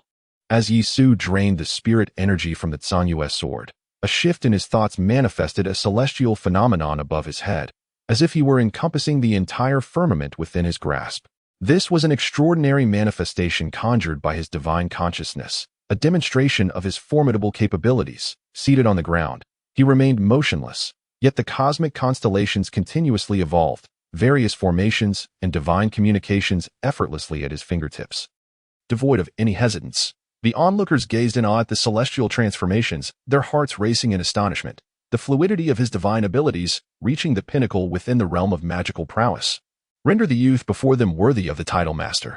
In the next instant, the celestial scene shifted dramatically, the stars dimmed, and Yi Su opened his palm, resembling a black hole, effortlessly drawing the heavens into his grasp. As he spread his fingers, within his palm lay a miniature 3-dimensional realm. Where mortals toiled, cultivators soared through the skies, mountains painted a picturesque landscape, and rivers wove like delicate threads, all strikingly real. Is this truly happening? A young man from the Bai family exclaimed in shock. Merely an illusion, Yi Su replied, clenching his fingers, causing the realm to disintegrate. Master, Zhou Hai's heart raced. This display of magical prowess rivaled the creation of the void, capable of blurring the lines between reality and illusion. Having practiced for over a decade in the Tianqing sect, he had never encountered a predecessor with such profound mastery of magical arts. This was merely a glimpse, to dispel any notions of me being a charlatan. Yi Su remarked coolly, Master, you have misunderstood us. Your control over the sun and moon, your manipulation of the cosmos.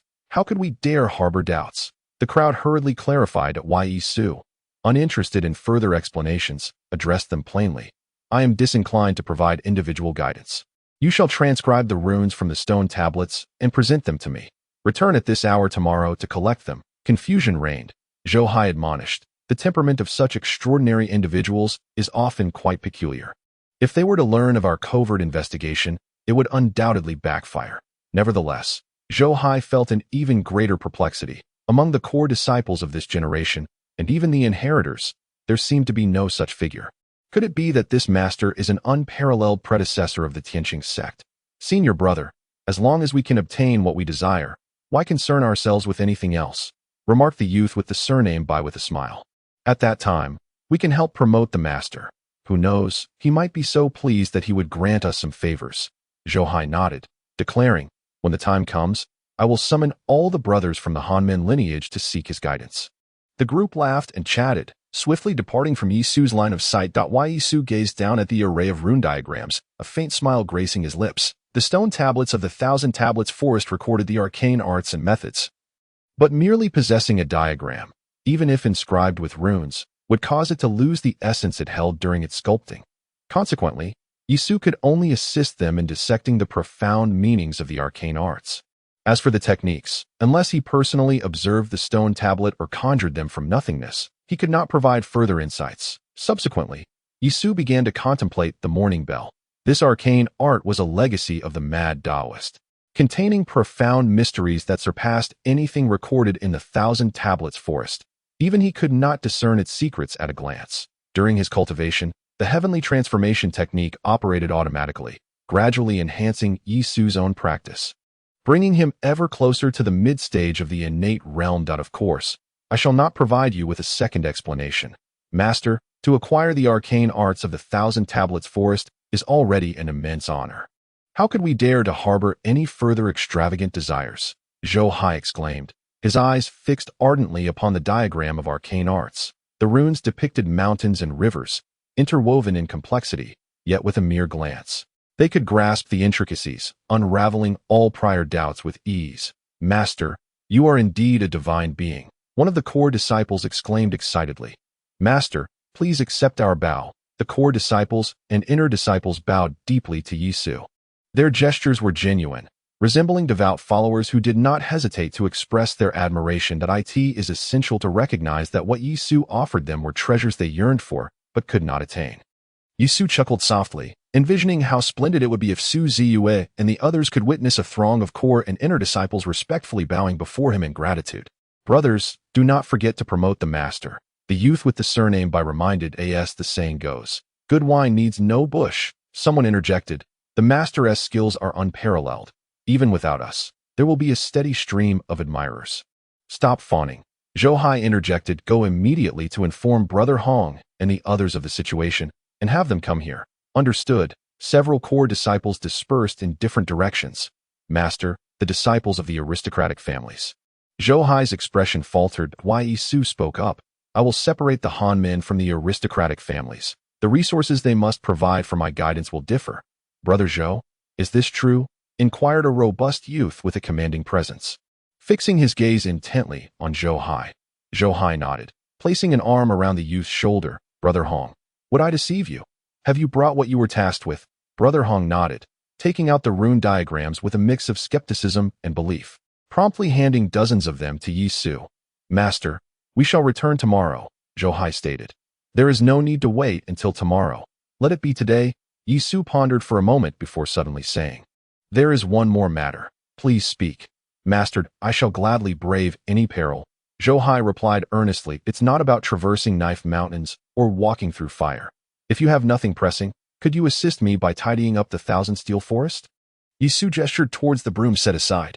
Chapter 52. The bronze divine illumination. The humble cottage sat solitary in the Thousand Steel Forest, an area long devoid of visitors. However, after Yisu's arrival, it became a bustling hub, surrounded by practitioners of qi. Each disciple was regarded as a paragon in the eyes of mortals. The unusual activity of the humble qi practitioners drew the attention of the aristocratic families. Gu Qiuyang frowned and remarked, send someone to inquire. The disciple added, however, it seems that the esteemed individual is seeking compensation. Gu Qiuyang's brow furrowed. He had heard of the eminent figures of the Tianqing sect. If a senior indeed entered the Thousand Steel Forest, the Gu family would certainly inform him. Could it possibly be him? A thought crossed Gu Qiuyang's mind, involuntarily bringing to mind Wu Lanting. Senior brother, shall we pay a visit as well? Someone suggested, looking towards Gu Qiuyang. Though some among them were core disciples, they all respected the Gu family, and Gu Qiuyang, being a direct descendant, was naturally their cornerstone. Very well, Gu Qiuyang chuckled lightly. I too wish to witness this. Over 10 disciples set forth towards the cottage. Ziyue Qiuyang's brow knitted. It seemed they were heading in Yi Su's direction, and for some reason, he felt an ominous premonition that it cannot be him. Gu Qiuyang thought, shaking his head internally. Although Yi Su was formidable, he was merely a youth yet to come of age. Could he truly surpass the venerable sages of the Tianqing sect who inscribed their names upon the stele? However, upon seeing the cottage and the throng of Qi practitioners gathered before it, Gu Qiuyang's expression shifted dramatically. When he beheld Yi Su, surrounded like the moon amidst the stars, his countenance darkened instantly. Senior brother, what troubles you? One asked, puzzled. Silence. A core disciple shot him a glare. While others may be unaware of the enmity between Gu Qiuyang and Yi Su, he was fully cognizant. The eminent figure of the Thousand Steel Forest was none other than Gu Qiuyang's archnemesis. Yi Su, senior brother, should we not take our leave? The core disciple suggested, eyeing Gu Qiuyang. No need. Gu Qiuyang reigned in his anger, a smile inexplicably gracing his face, exuding an air of grandeur that I am curious to see just how capable Yi Su truly is. How dare he, an outer disciple, presume to instruct us? Is that truly Yi Su? Upon hearing Gu Qiuyang's words, the scions of the aristocratic families turned pale. Why Yi Su? Who would have thought you were penalized to the Thousand Steel Forest and yet remained so restless? The aristocratic youths parted the crowd, and Gu Qiuyang stood directly before Yi Xu to is the master truly the little demon Yi Su? Upon this utterance, the humble disciples were equally taken aback, while the white-clad youth remained remarkably calm. Zhou Hai sighed. Indeed, the waves of the Yangtze River pushed the previous waves aside. Each new wave is stronger than the last. Initially, they believed Yi Su to be an extraordinary figure, but now they realized he was merely an outer disciple. No, Yi Su has not yet become an outer sect disciple. Instead, he has been relegated to the Qianbei Forest, where he holds no standing within the Tianqing sect. Such a minor character would hardly attract a glance from anyone outside. Yet, within the Qianbei Forest, he is revered as a sage that in the realm of cultivation. It is the accomplished who take precedence, Zhou Hai asserted with conviction, though Yi Shidi is still in the bloom of youth. His attainments are deserving of the title master. Zhou Shixiang's words resonated with many, as numerous disciples from humble backgrounds nodded in agreement. Ziyue Qiuyang, I have told you that I would thrive in the Qianbei Forest. And I have not misled you. Yi Su smiled faintly. He was not merely thriving, but was venerated by core disciples and inner sect members alike as a deity. Ziyue Qiuyang scoffed. What skill is it to transform into a so-called sage through deceit and trickery? Gu Qiuyang, do not overstep your bounds. Zhou Hai's gaze turned icy. That we all know whether Yi Shidi has deceived us or not. There is no need for your sarcastic jibes if you wish to seek my guidance. Adhere to the rules that Yi Su, with an air of nonchalance, added, otherwise, I would not hesitate to teach you another lesson. You dare? A young scion of a prominent family seethed with rage. Ziyue Qiuyang raised his hand, and the young scion restrained his anger. That he looked at Yi Su and said, I happen to possess a rare technique. If you can assist me, I will immediately present to you a 6th-grade wood-type precious herb. To think that a mere 6th-grade wood-type herb could entice a master to take action, a disciple from a humble background mocked. Gu Qiuyang, you should familiarize yourself with the rules. Ziyue Qiuyang displayed a perplexed expression. Zhou Hai coldly remarked, for disciples from humble backgrounds, 1 6th-grade wood-type herb suffices. However, you scions of prominent families possess abundant resources. Naturally, you should offer at least 3 times that amount. Yi Su, you have gone too far. Suddenly, a core disciple activated a spiritual weapon, a blazing golden wield. He channeled his mana. Runes soared into the air like golden crows, swiftly slashing towards Yi Su. This was a mid-stage Hunyuan expert manipulating the blazing golden wheel, radiating a terrifying heat that enveloped the surrounding area for dozens of meters, with countless golden crows swooping down to attack. Although the Qianbei Forest is shrouded in prohibitive heavenly symbols, any action taken would diminish one's power significantly. Nevertheless, immense strength still remained. Ziyue Qiuyang remained unfazed. He had witnessed Yi Su's physical prowess. Although this individual was a mid-stage Hunyuan, The prohibitive heavenly symbols would render him incapable of harming Yi Su. You Scions are notoriously overbearing. Do you dare to flout the rules and act recklessly?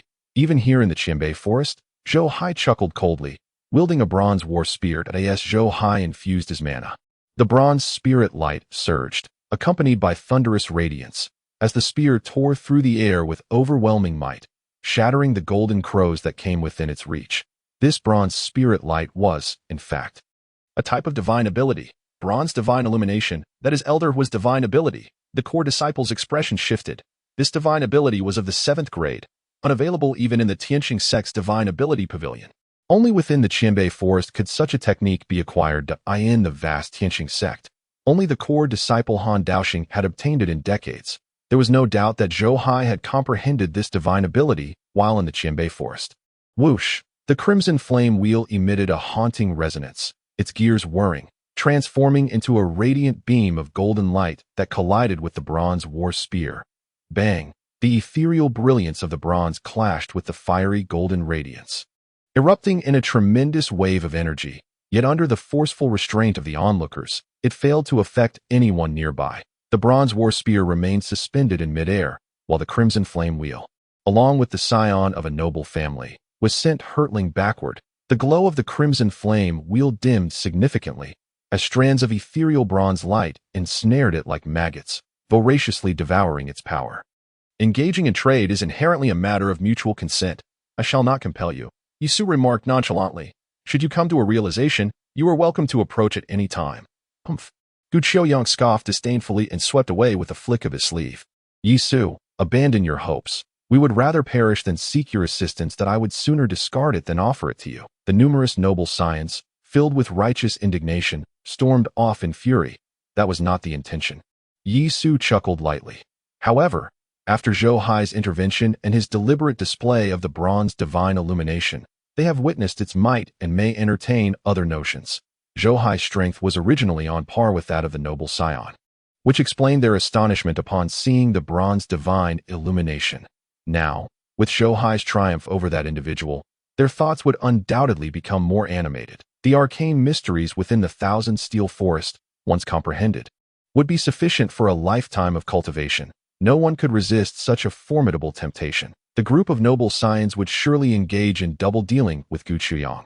Zhou Hai merely smiled, noncommittal that Yi Su could discern his thoughts, and it was not in vain for him to reveal his trump card. Meanwhile, on the other side, junior brother, I have been bested by Zhou Hai. It seems many cannot contain themselves. Should we not give them a gentle nudge? A core disciple conveyed telepathically to Gu Qiuyang. He was astute enough to recognize that Zhou Hai had intentionally showcased the bronze divine illumination. Gu Qiuyang, his expression impassive, replied through thought, no need. Their acquisition of the mysteries of the Thousand Steel Forest will greatly benefit their future cultivation. Their strength will contribute to the prosperity of our lineage.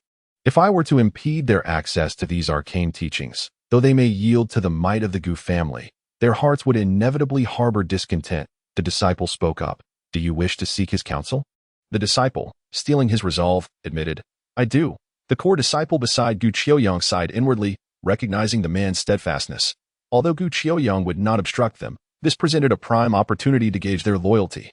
With a smile that did not reach his eyes, Gu Qiuyang warned, I shall not hinder you. But remember, do not allow the backbone of the noble families to bend. Thank you, senior brother. The noble scions responded, their spirits buoyed. This Yi Su must not be spared. Gu Qiuyang's aura brimmed with murderous intent as he resolved to consult with his elder brother, Lingyun, to make a decision. Gu Lingyun, the heir of the Gu family, grandson of the Grand Elder of the Tianqing sect, revered for his divine physique, was undeniably the rightful successor to the sect's leadership. Chapter 53. Mid-stage of innate realm, they have arrived. In Yi Su's gaze, a group of noble disciples hurriedly approached the thatched cottage. Before the cottage stood only Yi Su, a youth of the Bai surname, and Zhou Hai. The master truly possesses remarkable foresight, the Bai youth remarked in admiration, observing the swirling dust. Junior brother Yi, after careful consideration, we hope you can offer us guidance. The core disciple clasped his hands and smiled, producing a Qinkuan bag, slightly bowing his body as he extended it towards Yi Su. Yi Su did not take it. Instead, With a smile that was neither fully genuine nor entirely mocking, he remarked, I forgot to inform you all that the price has increased once more. It now requires 5 times the resources of a disciple from the humble sect. Yi Su, do not push your luck. A furious inner sect disciple retorted. The inheritance is in my hands. If you are unwilling, you are free to leave. Yi Su replied nonchalantly. His words have displeased me. Thus, the price is now 6 times. The disciple began to protest, but was immediately met with glares from the many disciples of the noble families, causing him to mumble a few words in grievance and lower his head. Senior brother, are we not pushing them too far? The young man of the Bai family asked, visibly anxious. Zhou Hai shook his head, stating, for them, resources cannot be fought for with power, but divine abilities cannot be comprehended merely through strength. Their current inability to grasp these abilities may very well result in a lifetime of ignorance. This is the true leverage of junior brother Waida D. Any of you wish to reconsider? Yi Su asked with an innocent smile, resembling a harmless, sunlit youth, no need. The core disciple hurriedly replied, fearing that further contemplation would lead to another price hike. Internally, he cursed Yi Su vehemently, while maintaining a radiant smile on his face. Junior brother Yi, you are magnanimous. Do not stoop to their level. Zhou Hai mockingly suggested, Hans Han. Be straightforward. Do not whine like a woman. Zhou Hai continued with derision that Hans Han, filled with rage, retorted, Zhou Hai, spare me your nonsense. However, upon turning to Yi Su, his anger swiftly transformed into a smile that he retrieved another Chinquan bag and a rune chart, reluctantly handing them to Yi Su with a bowed head, respectfully stating, please, master, offer your guidance. Thank you, master. I shall take my leave, Yi Su replied, and the various disciples of noble families departed together. Once they had traveled several miles, Hans Han's face was frosted with fury. Once he leaves the Thousand Steel Forest, I shall make him suffer greatly, forcing him to regurgitate all that he has consumed. Count me in, senior brother.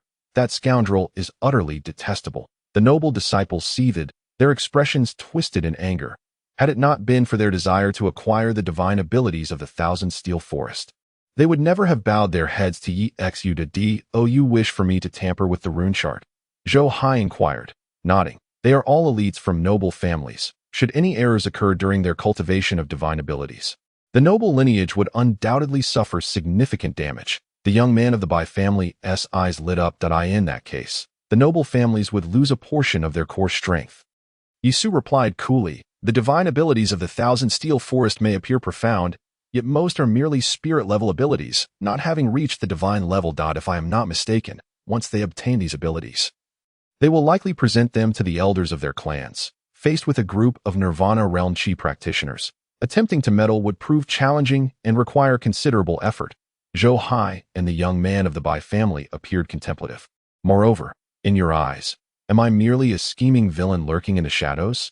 Yi Su questioned coldly. In the eyes of the disciples of the Tianqing sect, he had only 2 choices, the humble sect or the noble families. After he had slain the prodigies of the 3 great noble families, he was left with the solitary choice of the humble sect. Yet, who could fathom that Yi Su had never regarded either the noble families or the humble sect with any seriousness?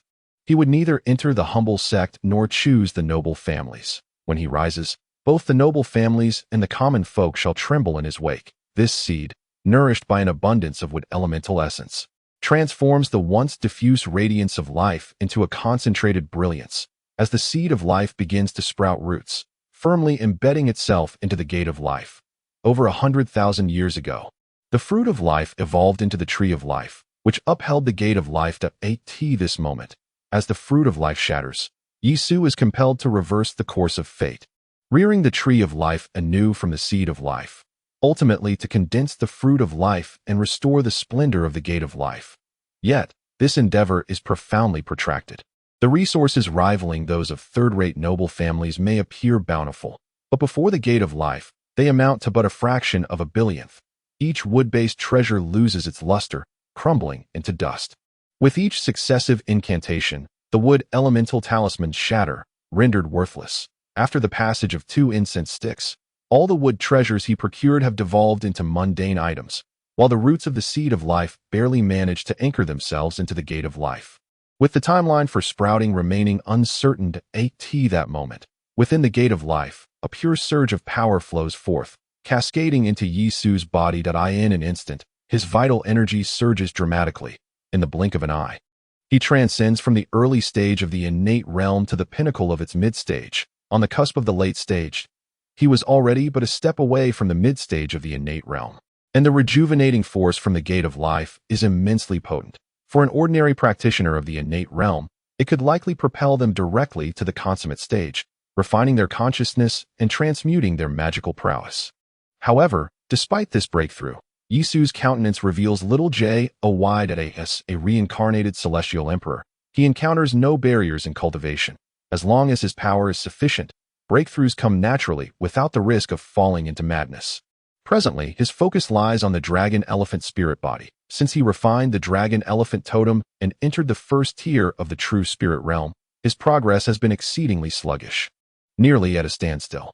Yet, remaining in the Thousand Steel Forest offers little in terms of resources, aside from mentoring core disciples and inner sect members in exchange for treasures. It is time to contemplate an exit strategy. Yi Su mused. In his possession, he still holds the celestial mechanism hidden dragon scroll and a murderous aura emanating from the abyss of 10 evils. Although the celestial mechanism hidden dragon scroll serves as a treasure map, Yi Su's interest lies more in the potent murderous aura, which he regards with considerable seriousness. The following day at noon, Emo Hanshan and others arrived at Yi Su hands over the divine ability scroll, eliciting joy from all. Senior brother, could there be any tricks involved? Someone whispers to Emo Hanshan replies, for now, refrain from cultivation. Once we leave the Thousand Steel Forest, we shall have it confirmed by the clan elders. Yi Su remains unfazed by their concerns. If he truly intended to deceive, even the divine would fall into his trap. Master Yi, I possess another divine ability. Emo Hanshan begins. Yi Su smiles, saying, to analyze a second divine ability, I require 5 times the price of the first. 5 times? Emo Hanshan exclaims, instantly abandoning the thought. Master, after half an instant's time, Zhou Hai arrives, alone. The young Bai had already departed from the Thousand Steel Forest. Today marks Zhou Hai's own moment to leave, and he comes to bid farewell to Yi Su. Master, I am about to leave the Thousand Steel Forest and have come to say my goodbyes. Zhou Hai states with a smile. You arrive at an opportune moment. Yi Su's gaze shifts slightly. I have a matter to entrust to you. Zhou Hai's lips twitched, a sign of unease. Could it be that he was once again tasked with the cleansing of the Qianbei Forest? He remained silent, inscribing the details of the assignment onto a piece of paper, which he handed to Zhou Hai, stating, if you succeed in this endeavor, I shall impart to you a formidable technique. Zhou Hai lowered his gaze, and his expression abruptly sharpened. Rest assured, Master, even if I must brave fire and water, I will accomplish this task, Zhou Hai declared with unwavering resolve, fully aware that upon the successful completion of this mission, the bond between himself and Yi Su would draw significantly closer. Moments later, Zhou Hai departed. Yi Su fell into contemplation. The task he had entrusted to Zhou Hai was crucial to his swift departure from the Qianbei Forest. Though his associates were within the forest, he held an 80% certainty of success. Jin Taisu had mentioned that Wu Lanting had also left a legacy within the Qianbei Forest, one that was quite remarkable. Fortuitously, he found himself unoccupied at present, making it the perfect opportunity to investigate. Yi Su set forth, venturing deeper into the Qianbei Forest, the foremost genius of the Tianqing sect in a millennium. Having reached the divine realm by the age of 30, the legacy of Wu Lanting undoubtedly lay in the forest's innermost recesses. The further he delved into the Qianbei Forest, the scarcer the ancient steels became. Nearly devoid of any Qi practitioners seeking enlightenment, this scarcity was partly due to Yi Su himself, and also because the ancient steels within the depths were remnants left by those nearing divinity, possessing profound complexities that ordinary disciples could not comprehend. With hands clasped behind his back, Yi Su traversed for the duration of an incense stick, ultimately arriving at the heart of the Qianbei Forest. There, 2 stone steels stood solitary amidst the ancient trees, their leaves occasionally drifting downwards. Chapter 54. The unification of divine techniques. The individuals capable of erecting steels in such a location were undoubtedly not of insignificant stature. The 2 steels represented the founding patriarch of the Tianqing sect and the legacy of Wu Lanting. Yi Su's gaze fell upon one of the steels, which bore the sect's foundational technique, the divine-level skill known as the Tian Yuan Dao Jing. This esoteric art, while seemingly profound and capable of leading directly to the divine realm, appeared rather unremarkable in Yi Su's eyes. He merely cast a cursory glance before shifting his attention to the other steel. Initially devoid of significant interest, Yi Su's eyes suddenly sparkled with intrigue as he beheld this steel. Indeed, Wulanting possessed some merit, as he had discerned the rudiments of the unification of divine techniques. A look of astonishment flickered in Yi Su's eyes. The unification of divine techniques transcended the conventional tiers of divine skills, representing an entirely new, cohesive system. Such techniques would grow stronger in tandem with the practitioner's cultivation. Upon attaining the divine realm, one could even substitute the divine runes with the principles of the great Tao, thus evolving into the unification of divine techniques. However, these techniques were exceedingly rare, with the most common being the 5 elements unification technique. Even so, the 5 elements unification technique was not something an ordinary qi practitioner could master. The steel left by Wulanting contained no divine runes, but rather depicted a taiji diagram, encircled by the powers of the 5 elements, with yin and yang depicted as fish eyes, resembling a yin-yang fish gliding smoothly. Yet, the sole shortcoming was the absence of the taiji dragon pattern line that separates yin and yang. This indicated that Wulanting had not fully comprehended the concept that a genius emerging once every millennium was indeed exceptional. Yi Su mused, although Wulanting had not fully grasped the complete taiji unification technique. He had constructed a framework. By resolving the issue of the taiji dragon pattern line, the divine technique could be perfected. Should Wulanting reach an even higher realm, this technique might very well become the foundation for his path to enlightenment. Thus, the extraordinary nature of the unification of divine techniques became evident.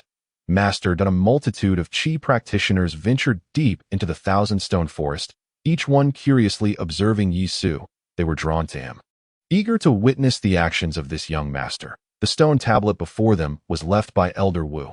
Could it be that the master intends to unravel Elder Wu's mystical powers? One practitioner exclaimed in astonishment as anticipation gleamed in the eyes of the crowd. 3 years prior, Gulingyun, the foremost disciple of the Tianqing sect, had entered this very place, swiftly comprehending the Tianyuan Dao Sutra, resulting in an explosive surge in his cultivation from the void realm to the cave heaven realm within a mere 3 years, earning him fame throughout the southern region. Yet, Gulingyun had failed to grasp the mysteries of the Wulan Pavilion. This matter had long been lamented by the prestigious families. Was Yi Su poised to shatter Gulingyun's legend today? The crowd's imaginations ignited, each person filled with immense hope to TO them.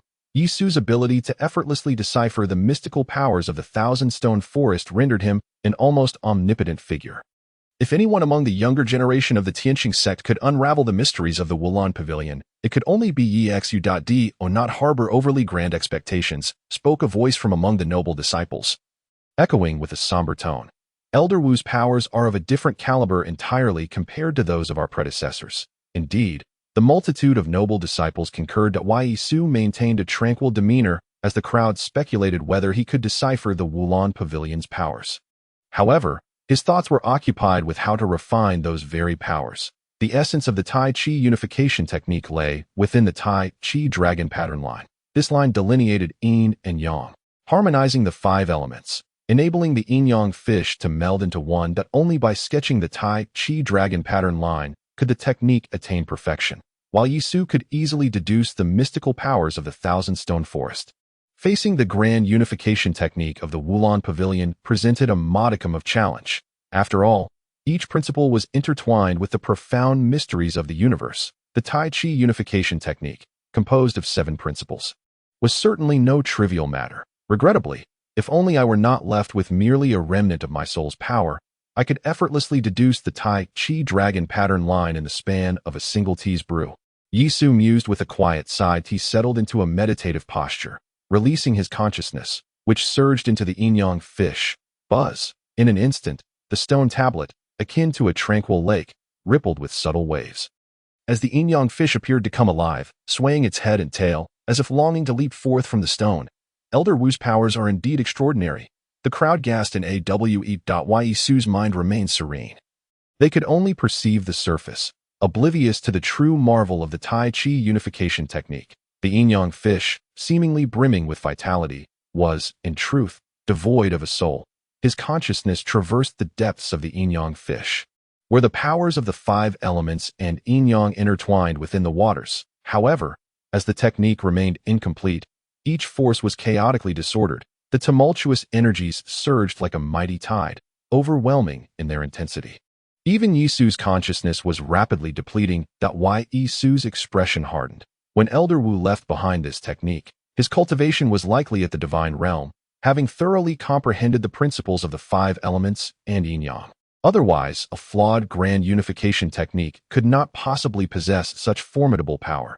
Should this individual have been born in the myriad realms, within a millennium, he would undoubtedly attain enlightenment across the heavens. Yisu reflected, contemplating the extraordinary talent required to become divine by the age of 30, while simultaneously grasping the principles of the 5 elements and yin-yang. The aptitude of Elder Wu exceeded even Yisu's expectations. Clang, clang, clang. Suddenly, the yin-yang fish appeared to have spiraled out of control, the formidable power of gung metal transforming into a resounding sword aura that permeated the surroundings, casting a terrifying sword intent over a radius of 100 yards. The practitioners observing Yisu's mastery of qi felt a profound dread upon sensing the gung metal sword intent, their faces paling as cold sweat involuntarily broke out on their brows. Not only was it the gung metal sword intent, but also the Wu earth sword intent, Li fire sword intent, Yiwood sword intent, and Kuei water sword intent burst forth, resulting in an instantaneous eruption of the 5 elements sword intent. This exemplified the formidable nature of the great unification divine power. Each individual force, when manifested, stood as a pinnacle of existence. However, without having cultivated the 5 elements sword intent to its zenith, Wu Lanting found it challenging to balance the 5 elements and condense the Tai Chi circle. Master. The expressions of numerous Qi practitioners turned to terror, the sword intent pricking at their backs, instilling within them a profound fear of life and death. Yisu's gaze remained serene, a smile growing ever more pronounced. As his understanding deepened, he had grasped the essence of this divine power, yet his curiosity about Wu Lanting intensified. This was a true genius. Master, save us. The practitioners cried out in terror, even the aristocratic Qi practitioners setting aside their prejudices against Yisu in this moment of impending peril. When faced with such dire stakes, all could cast aside their pride. Listening to their pleas, Yisu extended his hands, as if manipulating a chessboard, adjusting the stone tablet. Crack, crack. The yin-yang fish, having been disrupted by Yisu's divine intent, had scattered, causing the forces of the 5 elements to surge chaotically. Now, Yisu was restoring order, causing the yin-yang fish to reassemble. Instantly, the terrifying sword intent of the 5 elements dissipated, and the crowd felt as if they had been granted a reprieve, hastily retreating from the area. Yet, some remained stubbornly rooted in place, determined to witness Yisu's deconstruction of the divine power. The creation's clock, the divine show, yin and yang divide dusk from dawn. Yisu chuckled lightly, exuding an indescribable nonchalance as he rose to his feet, his divine intent sweeping through the air like a mighty brushstroke. In that fleeting moment, the power of yin and yang seemed to be harmonized under a profound divine force. The 2 fish eyes vanishing, and on the Tai Chi circle emerged a line resembling a dragon. On either side, however, lay the contrasting colors of black and white. Boom! A resonant sound echoed forth as the Tai Chi pattern trembled. The roar of a dragon reverberating through the heavens. In a daze, it seemed as if a trapped dragon soared into the sky, only to burst apart in an instant. In the next moment, a colossal Tai Chi diagram materialized in the void, resembling a yin-yang millstone, slowly rotating. This yin-yang millstone manifested in the ether, seemingly harboring boundless truths, captivating the attention of some remaining practitioners, their minds seemingly drawn into its depths. Yisu smiled faintly. At last, he had succeeded in depicting this dragon pattern line. In truth, Wu Lanting had penetrated the essence of the 5 elements and discerned the intricacies of yin and yang. Yet his comprehension of yin and yang was flawed. Loneliness cannot thrive in solitude, nor can singularity give rise to life. Yin and yang are intrinsically one. However, within Wu Lanting's framework, yin and yang were segregated, treated as disparate wholes, integrated into the grand divine power. This resulted in the inability of yin and yang to merge, thus preventing their incorporation into the 5 elements, transforming a singular divine power into 3 independent entities. With insights from his past life, Yisu clarified the structural complexities of Wu Lanting's divine power by simply blending yin and yang and condensing it into the Tai Chi dragon pattern line. He could accommodate the 5 elements and complete the divine power. Of course, he himself was a giant. Wulanting's understanding was superficial, and achieving this step was already quite remarkable, even if they were to guard the stone tablet. Pondering the Taiji patterns day and night, they would likely remain oblivious to the truth. For, at the moment when the grand unity of divine powers takes form, all mysteries are unveiled. Those with true insight can grasp the essence in a fleeting instant. Yi Su's gaze swept over the crowd, who appeared utterly despondent, clearly having gained nothing after the disappearance of the yin-yang grinding plate. He shook his head, while everyone coveted opportunity, sometimes when it arrives. A lack of sufficient understanding yields naught. Master Yi, I am willing to offer a medicinal king in exchange for your assistance in deciphering Elder Wu's divine powers. The young man fixed his attention on Yi Su. Master, I would trade a 6th grade spirit artifact. Master. One by one, the Qi practitioners seemed to engage in an auction, eagerly bidding to acquire the Taiji Grand Unity divine power of Wulanting.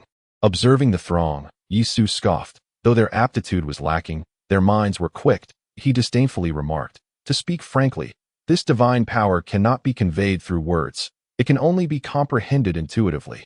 Even if I were to inscribe this divine power with your qualifications, you would not grasp it. Impossible. A voice of disbelief rose among them.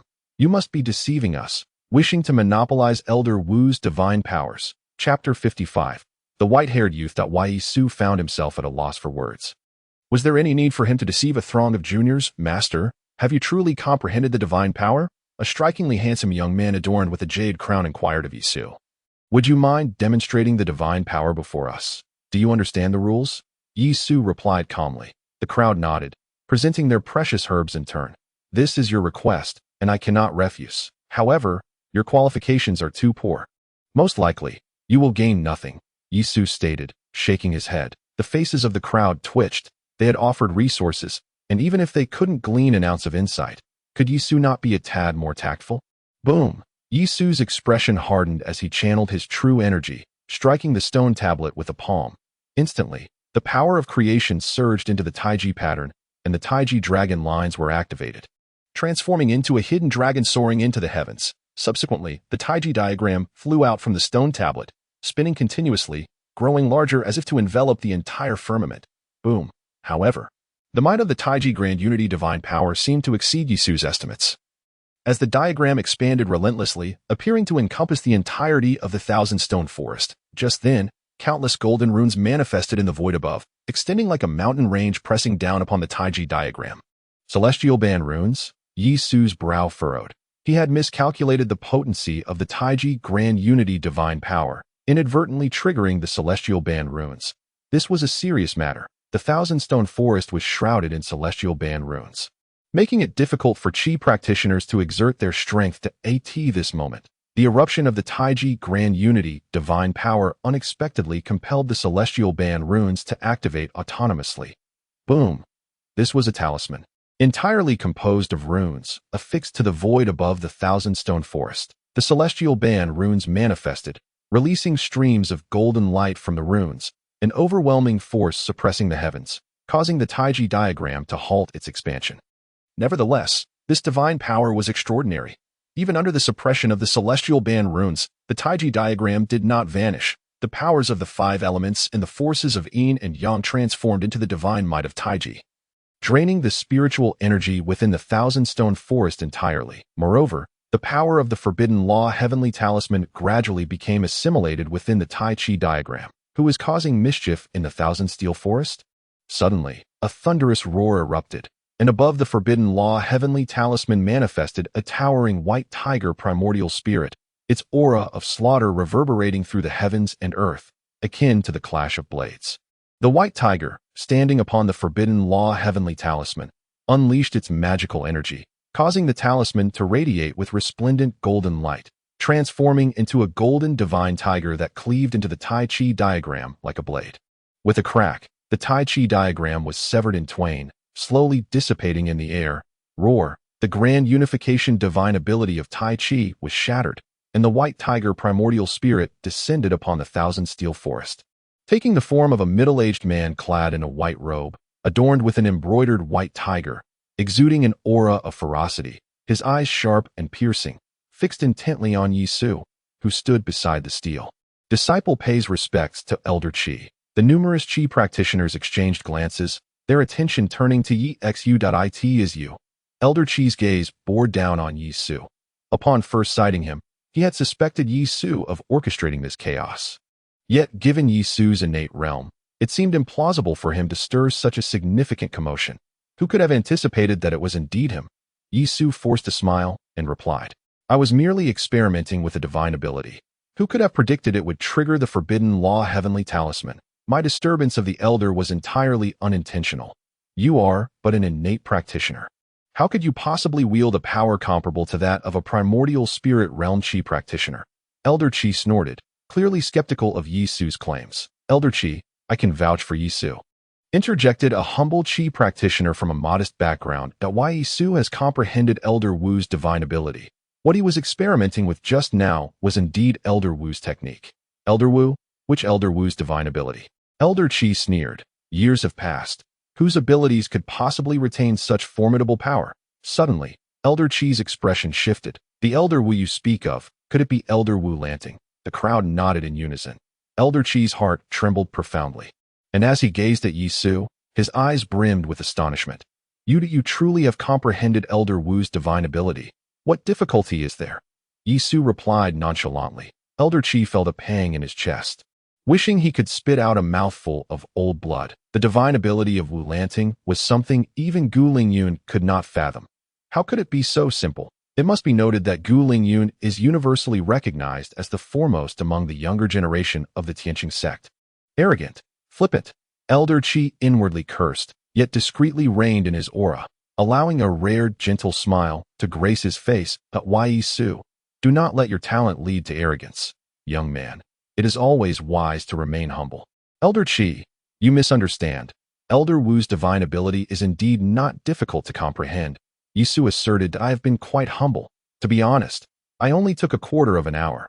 Upon hearing this, not only Elder Qi, but many Qi practitioners felt a wave of discomfort wash over them. Junior nephew, you are truly both honest and humble. Elder Qi's face flushed with embarrassment, wishing to depart immediately. Remaining even a moment longer only deepened his discontent. For today's events, I shall not hold you accountable. Until the sect master issues new orders, you are to remain in the Thousand Steel Forest. Should you cause any further trouble, I shall take appropriate measures. Elder Qi took his leave. Master Yi, we shall take our leave as well. The crowd hastily withdrew, feeling immensely impacted by Yi Su's remarks. Moreover, as Yi Su remarked, during the time he was invoking his divine abilities, they indeed did not achieve any gains. It remains uncertain how Zhouhai's matters are faring. Yi Su's fingertips traced the surface of the stone tablet, leaving marks with each delicate stroke, before he leisurely made his way toward the thatched cottage. After the crowd dispersed, a sudden flash of white light appeared before the stone tablet. Clad in azure garments, the figure possessed a tall and slender stature, with a fair complexion radiating an otherworldly aura. Though seemingly of a similar age to Yi Su, he had flowing white hair cascading down to his waist. Resembling a celestial being who had descended to the mortal realm, untouched by the mundane. The gaze of the white-haired youth fell upon the stone tablet, his index finger outlining its inscriptions. Moments later, an expression of sheer ecstasy surged within his tranquil eyes. The fusion of yin and yang, the unification of the 5 elements. Could it be that someone has truly accomplished such a feat? The white-haired youth wept with the innocence of a child, for a conundrum he had spent a decade grappling with had been unraveled by another, Yi Su. It must be him. Suddenly, the white-haired youth's attention was drawn to the inscription at the lower right corner of the stone tablet, where the name Yi Su stood side by side with Wu Lanting. A youth of innate realm dares to place his name alongside mine. This lad is even more audacious than I was in my time. The white-haired youth laughed heartily, yet his gaze bore no trace of reproach. Rather, it was filled with profound admiration that he made no effort to erase Yi Su's name. Soon after, the figure of the white-haired youth gradually faded away. Junior Brother Bai, how have matters progressed?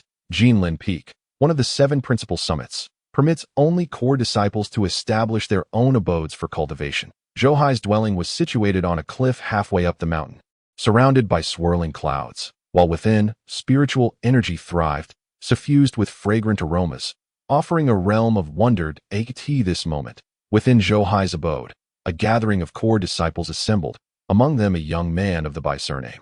This group comprised those who had entered the Thousand-Tablet Forest and had benefited from Yisu's kindness. Senior brother, I have disseminated the news throughout the inner sect. Soon, a multitude of inner disciples will flock to the Thousand-Tablet Forest to seek an audience with Master Yi.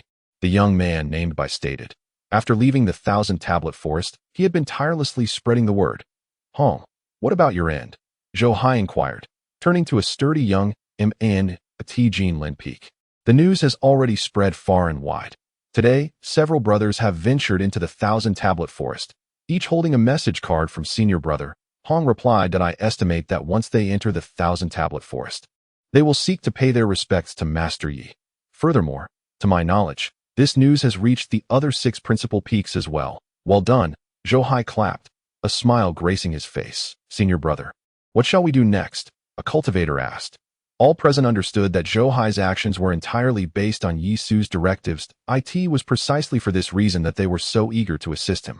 After all, they had all witnessed Yi Su's prowess, and forming an acquaintance with him was certainly a boon.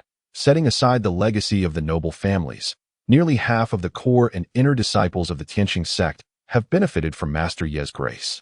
If we raise our voices in unison, do you think the sect master would allow Master Yi to depart from the Thousand-Tablet Forest? Zhou Hai chuckled. Now it makes perfect sense, the crowd exclaimed in realization.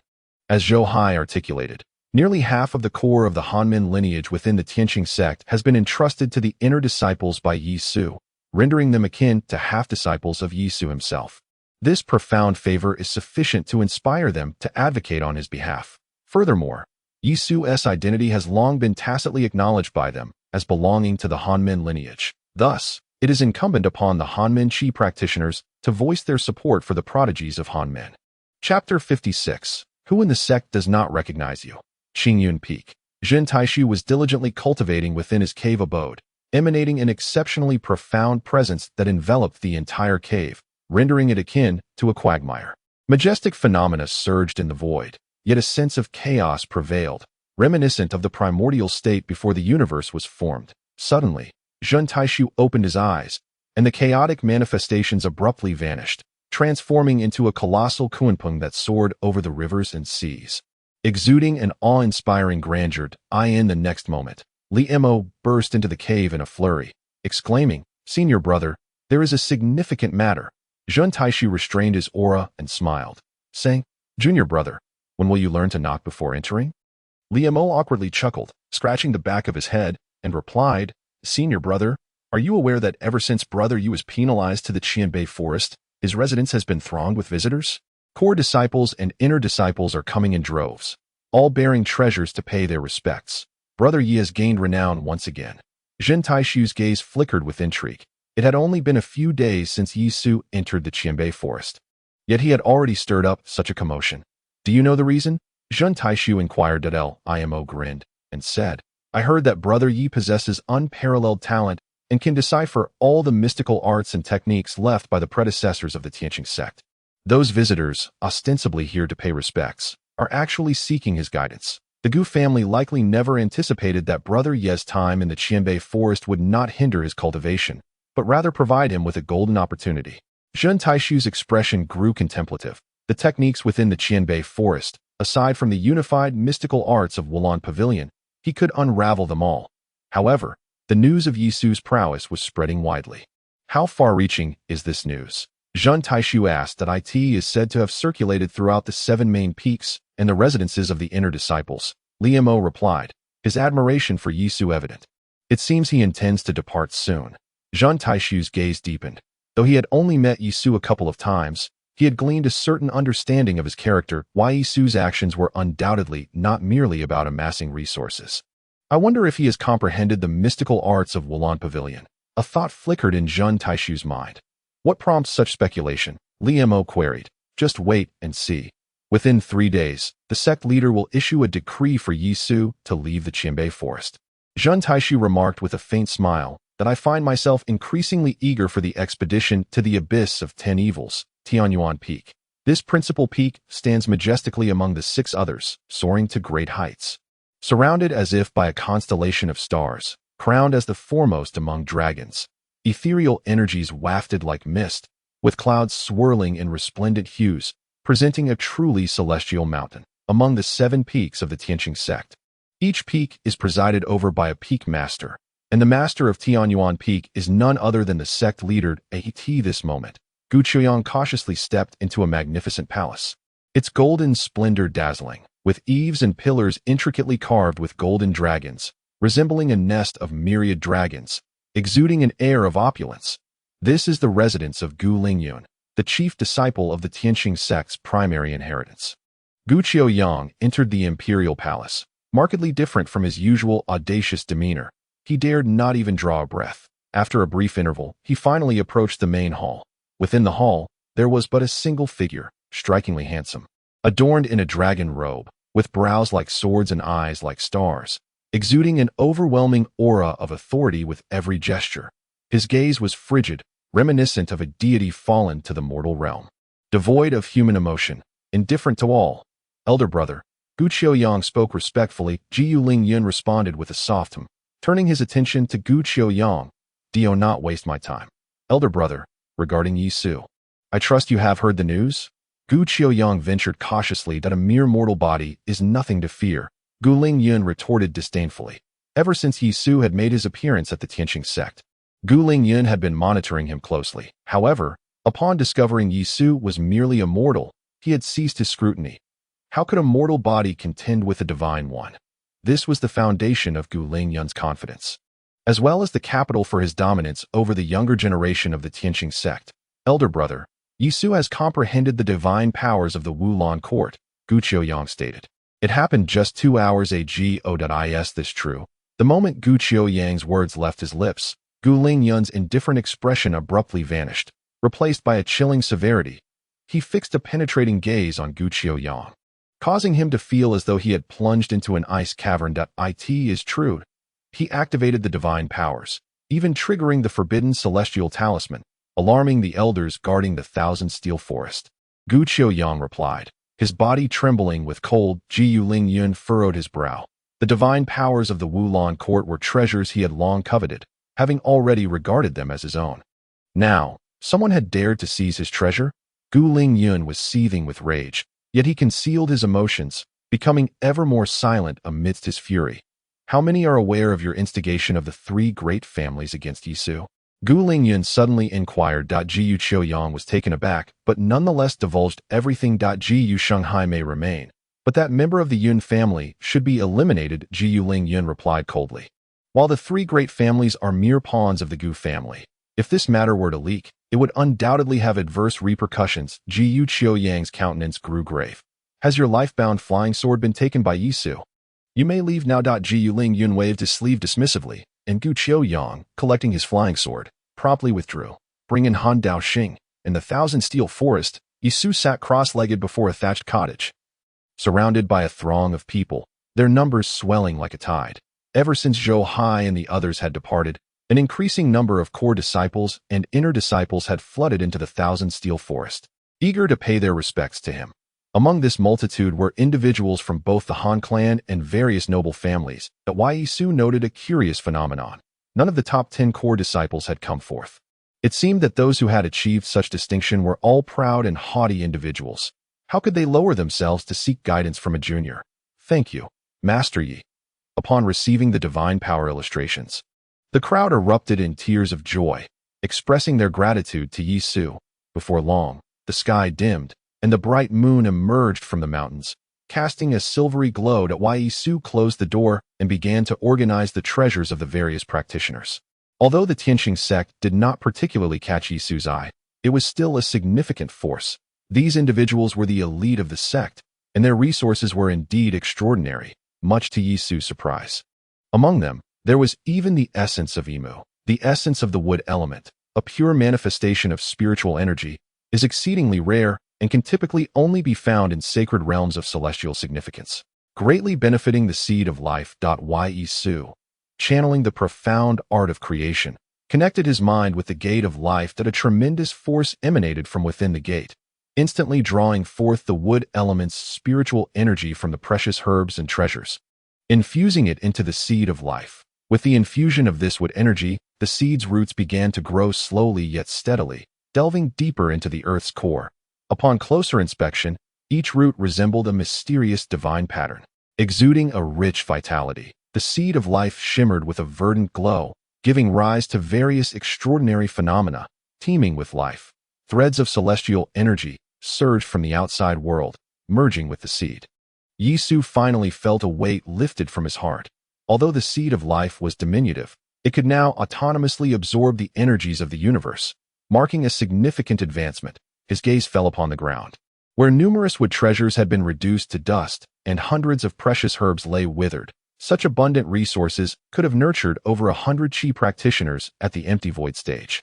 The thought of the resources needed to restore the fruit of life in the future troubled Yisu greatly. Calculating the time, he realized it had only been a couple of days since he left the Thousand-Stone Forest.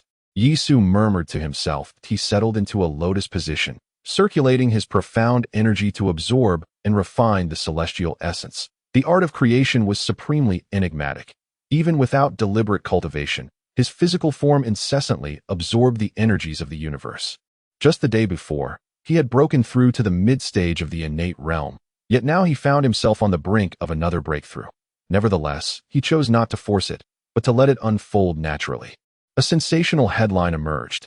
Yisu had comprehended Elder Wu's divine abilities. The next day, a shocking announcement erupted from the 7 main peaks and the inner Disciples Mountains. Yisu had grasped the divine techniques of Wu Lan Ting, triggering the forbidden heavenly talisman and compelling Elder Qi to personally intervene. As the news spread, the sect was abuzz. Within the Heavenly Journey sect, who did not recognize Wu Lan Ting as a once-in-a-millennium genius, his legacy was such that even Gu Lingyun, acknowledged as the foremost expert of the younger generation, could not fathom it. Yet here was Yisu, a newly admitted disciple who had achieved this understanding. No doubt why Yisu had merely passed the sect's entrance examination and had yet to become a disciple of the Heavenly Journey sect on that day. From the leaders of the 7 peaks to the outer disciples and even the lowly servants, all were taken aback. Some went so far as to comment on Yisu, suggesting that while he was not an official disciple, the legend of his prowess had nevertheless permeated the sect. This remark, seemingly a jest, held deeper implications in the eyes of many. Though not a disciple, his tale was still recounted, fascinating. Yuan Peak. Within the sect leader's grand hall, a thinly clad middle-aged man in blue murmured this statement. A mysterious smile gracing his lips, he was well aware of its implications that Yisu was not a disciple of the Heavenly Journey sect, yet he continuously shattered records of genius within its ranks. Should Yisu depart, the sect would surely become a laughingstock in the southern region. This was a clear coercion. Leader, should we not consult with the Grand Elder about releasing Yisu from the Thousand-Stone Forest? Ming Yutong, waiting nearby, silently harbored his thoughts. When he first heard that remark, he felt an array of emotions that Yisu was not only exceptionally gifted, but also possessed extraordinary wisdom. His reputation has grown increasingly resounding, to the extent that even the humble lineage has raised their voices in his support. Alone, he occupies half the territory of the humble lineage, which is indeed astonishing. It must be noted that he is merely a youth yet to come of age. In this vast world, could such a prodigy truly exist? The leader's earnest efforts are dismissed by him as if they were nothing but the ramblings of a fool. He is utterly ungrateful. The middle-aged man in blue gazes deeply, pondering the emergence of the Rakshasa ghost market. If he seeks to abandon a tranquil existence, then let him venture into the Rakshasa ghost market to quell the chaos. Chapter 57. The Rakshasa Ghost Market. The leader has issued a decree, and Yisu accepts it. Ming Yutang, bearing the leader's edict, hastens without pause towards the Thousand Monuments Forest. His voice resonates, startling Elder Qi, who guards the Thousand Monuments Forest, prompting him to rush out to welcome him. Junior brother, Elder Qi greets with clasped hands. Although Ming Yutang serves as an outer sect steward, he is a trusted confidant of the leader, and such matters of proclamation are traditionally entrusted to him. Akin to an imperial envoy, no one dares to underestimate him. The Rakshasa ghost market has resurfaced. Elder Qi's expression shifts dramatically upon hearing the name. And when he looks at Yisu, a hint of mockery dances in his gaze. Yisu accepts the decree, yet confusion flickers across his features as he addresses Ming Yutang. My lord, what manner of place is this Rakshasa ghost market? Please convey to the leader that I, Yisu, shall not fail to meet his expectations. Yisu smiles. Ming Yutang snorts coldly, his demeanor softening slightly as he inquires. Are you familiar with Qianshou? Yisu nods. In the southern domain's 9 states, 7 major powers occupy 4 states, while the remaining 4 have fallen under the control of one of the pinnacle forces of the Ziyue continent. The Blood Demon sect. Among the 9 states, Qianzhou is the most impoverished, plagued by natural disasters and human calamities, leading to rampant demon activity. In the southeastern direction of Qianzhou lies the Black Dragon Mountain Range, where over a century ago, a rift in the void appeared, through which demons surge every decade. A true deity once entered this rift, discovering a ghost city suspended in the boundless void, known as the Rakshasa Ghost Market. Ming Yutang explains, in the Rakshasa Ghost Market, there exist demons of divine caliber, though they typically do not venture beyond its confines. Rest assured, I shall lead the expedition this time. If we succeed in slaying demons, you will earn a substantial amount of contribution points for the sect, serving as a trial for you younger disciples. Not only Yi Su, but numerous core disciples wear grave expressions. Clearly, most among them are aware of the Rakshasa Ghost Market's existence and its perils. The Rakshasa Ghost Market. Yi Su furrows his brow, gazing at Ming Yutang. My lord, this Rakshasa Ghost Market cannot simply take root in the void without reason. It feels to me as if it serves as a transit point. Might there be another world behind the Rakshasa Ghost Market? Silence. Ming Yutang's expression darkens. If you continue to speak such nonsensical words, I shall have you punished in the law enforcement hall. If you desire it, I shall impart it to you immediately. What materials would you require? Ming Yutang remarks with a half-smile. A single herb king. Comes the reply. Get lost. Ming Yutang retorts with a laugh. For even in the Heavenly Action sect, the herb king is exceedingly rare. He would not trade one for a mere divine ability. Once one reaches the Yuan spirit realm, emphasis is placed upon the Yuan spirit itself. Thus divine abilities hold little significance for them, Yi Su states. Ming Yutang was taken aback. Qingyun Peak was the main summit, a place reserved solely for core disciples. What was the nature of your relationship with Ouyang Zheng? How could he allow you to ascend Qingyun Peak? Just a few days prior, Yi Su had slain the spiritual bodies of the 3 great families, and the typically upright and neutral Ouyang Zheng had unexpectedly ascended Tianyuan Peak to speak on Yi Su's behalf. Now, with Yi Su aiming to ascend Qingyun Peak once more, Ming Yutang could not help but draw associations that if he could leverage Yi Su's influence to win over Ouyang Zheng, the power of the Hanmin lineage would undoubtedly rival that of the great families. Yi Su cast a sidelong glance at him, as if he were an observer standing at a distance, perceiving all of Ming Yutang's thoughts. Upon hearing Ming Yutang's inquiry, he chuckled lightly. My relationship with senior sister Ouyang is quite good. Ouyang's darling daughter. Ming Yutang's heart jolted. She was Ouyang Zheng's only daughter, cherished as a jewel in his eye. What a clever lad. Ming Yutang patted Yi Su's shoulder, a knowing smile gracing his lips. Yi Su realized that he had been misunderstood, yet he found no inclination to clarify. Some individuals only believe what they wish to believe, rendering any defense futile. Qingyun Peak stood as the solitary summit of the Tianqing sect, independent of the rivalry between the great families and the Han men, exuding an atmosphere of harmony. Halfway up the mountain, waterfalls cascaded like dragons coiling around the cliffs, clouds billowed, ancient trees flourished, and spiritual beasts roamed freely, saturating the air with spiritual energy. Yi Su. Make the most of these 10 days to cultivate, for upon arriving at Dahuang City, you will inevitably encounter individuals from the 5 major sections, while I can protect you. I shall not intervene in disputes among the younger generation, Ming Yutang stated. A flicker of understanding passed through Yi Su's gaze, though it was not the issue of Ming Yutang's involvement that troubled him. Over a decade ago, the southern region still boasted 7 major powers, yet now, in Ming Yutang's words, it had dwindled to 6. That the Yi family, indeed, was fading into obscurity. Would he encounter members of the Yi family on this trip? After Ming Yutang departed, Yi Su sent a message to Zhen Taishu. Moments later, Zhen Taishu, accompanied by Li Mo, descended the mountain to welcome Yi Su. Senior brother Yi, you truly are a paragon among us. Li Mo exclaimed with a hearty laugh upon their meeting. We have all heard of your exploits in the Thousand Stone Forest, and your arrival is perfectly timed for us to celebrate. Do not mind him. Zhen Taishu chuckled. His penchant for revelry has resurfaced. Junior brother, I plan to stay for 10 days. Feel free to join me, as I shall cover all the food and drink. Yi Su declared with a generous grin. Senior brother, upon leaving the Thousand Stone Forest, did the sect master not make arrangements for you? Li Mo inquired, surprised. The sect master has tasked me to accompany Ming Yutang to Dahuang City to quell the calamities of the Rakshasa Ghost Market. Yi Su replied.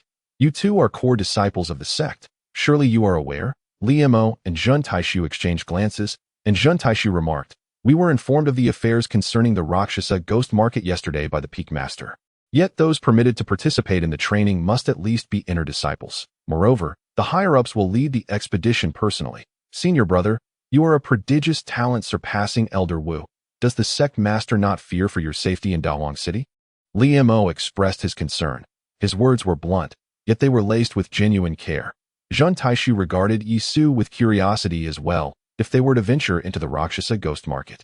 Amidst the spirits and phantoms, one could not discount the presence of hidden assassins that he believed that with Yi Su's demonstrated prowess and potential, the great families would not easily relinquish the opportunity. "I have my own plans," Yi Su asserted. Yi Su smiled and said, "Let us go for a drink. I have matters I wish to inquire of you both." The trio ascended Qingyun Peak and arrived at Zhun Taishu's cave dwelling. Although Zhun Taishu was one of the core 10 prodigies, his residence was remarkably unadorned, with minimal furnishings. However, intricate runes were carved into the walls surrounding the cave that a total of 28 array banners were positioned in all directions, forming a grand spirit-gathering formation. Not only that, but this formation could seamlessly transform into the 28 constellations killing array, harnessing the formidable powers of the Vermilion Bird, White Tiger, Azure Dragon, and Black Tortoise. An eruption of the four symbols might that would surely instill dread in even the most accomplished Qi practitioners of the Yuan spirit realm. Yet, it was evident that few within the Tianqing sect could perceive such lethal intent. Brother Zhen's mastery of formations is truly impressive, Yi Su praised. Indeed, Li Mo concurred. Senior brother Taishu is renowned for his formations within the sect. Even the elder generation of formation masters would likely pale in comparison to him. A few years ago, Elder Wu personally commended senior brother's formations, stating that among his contemporaries in the southern region, none could surpass him.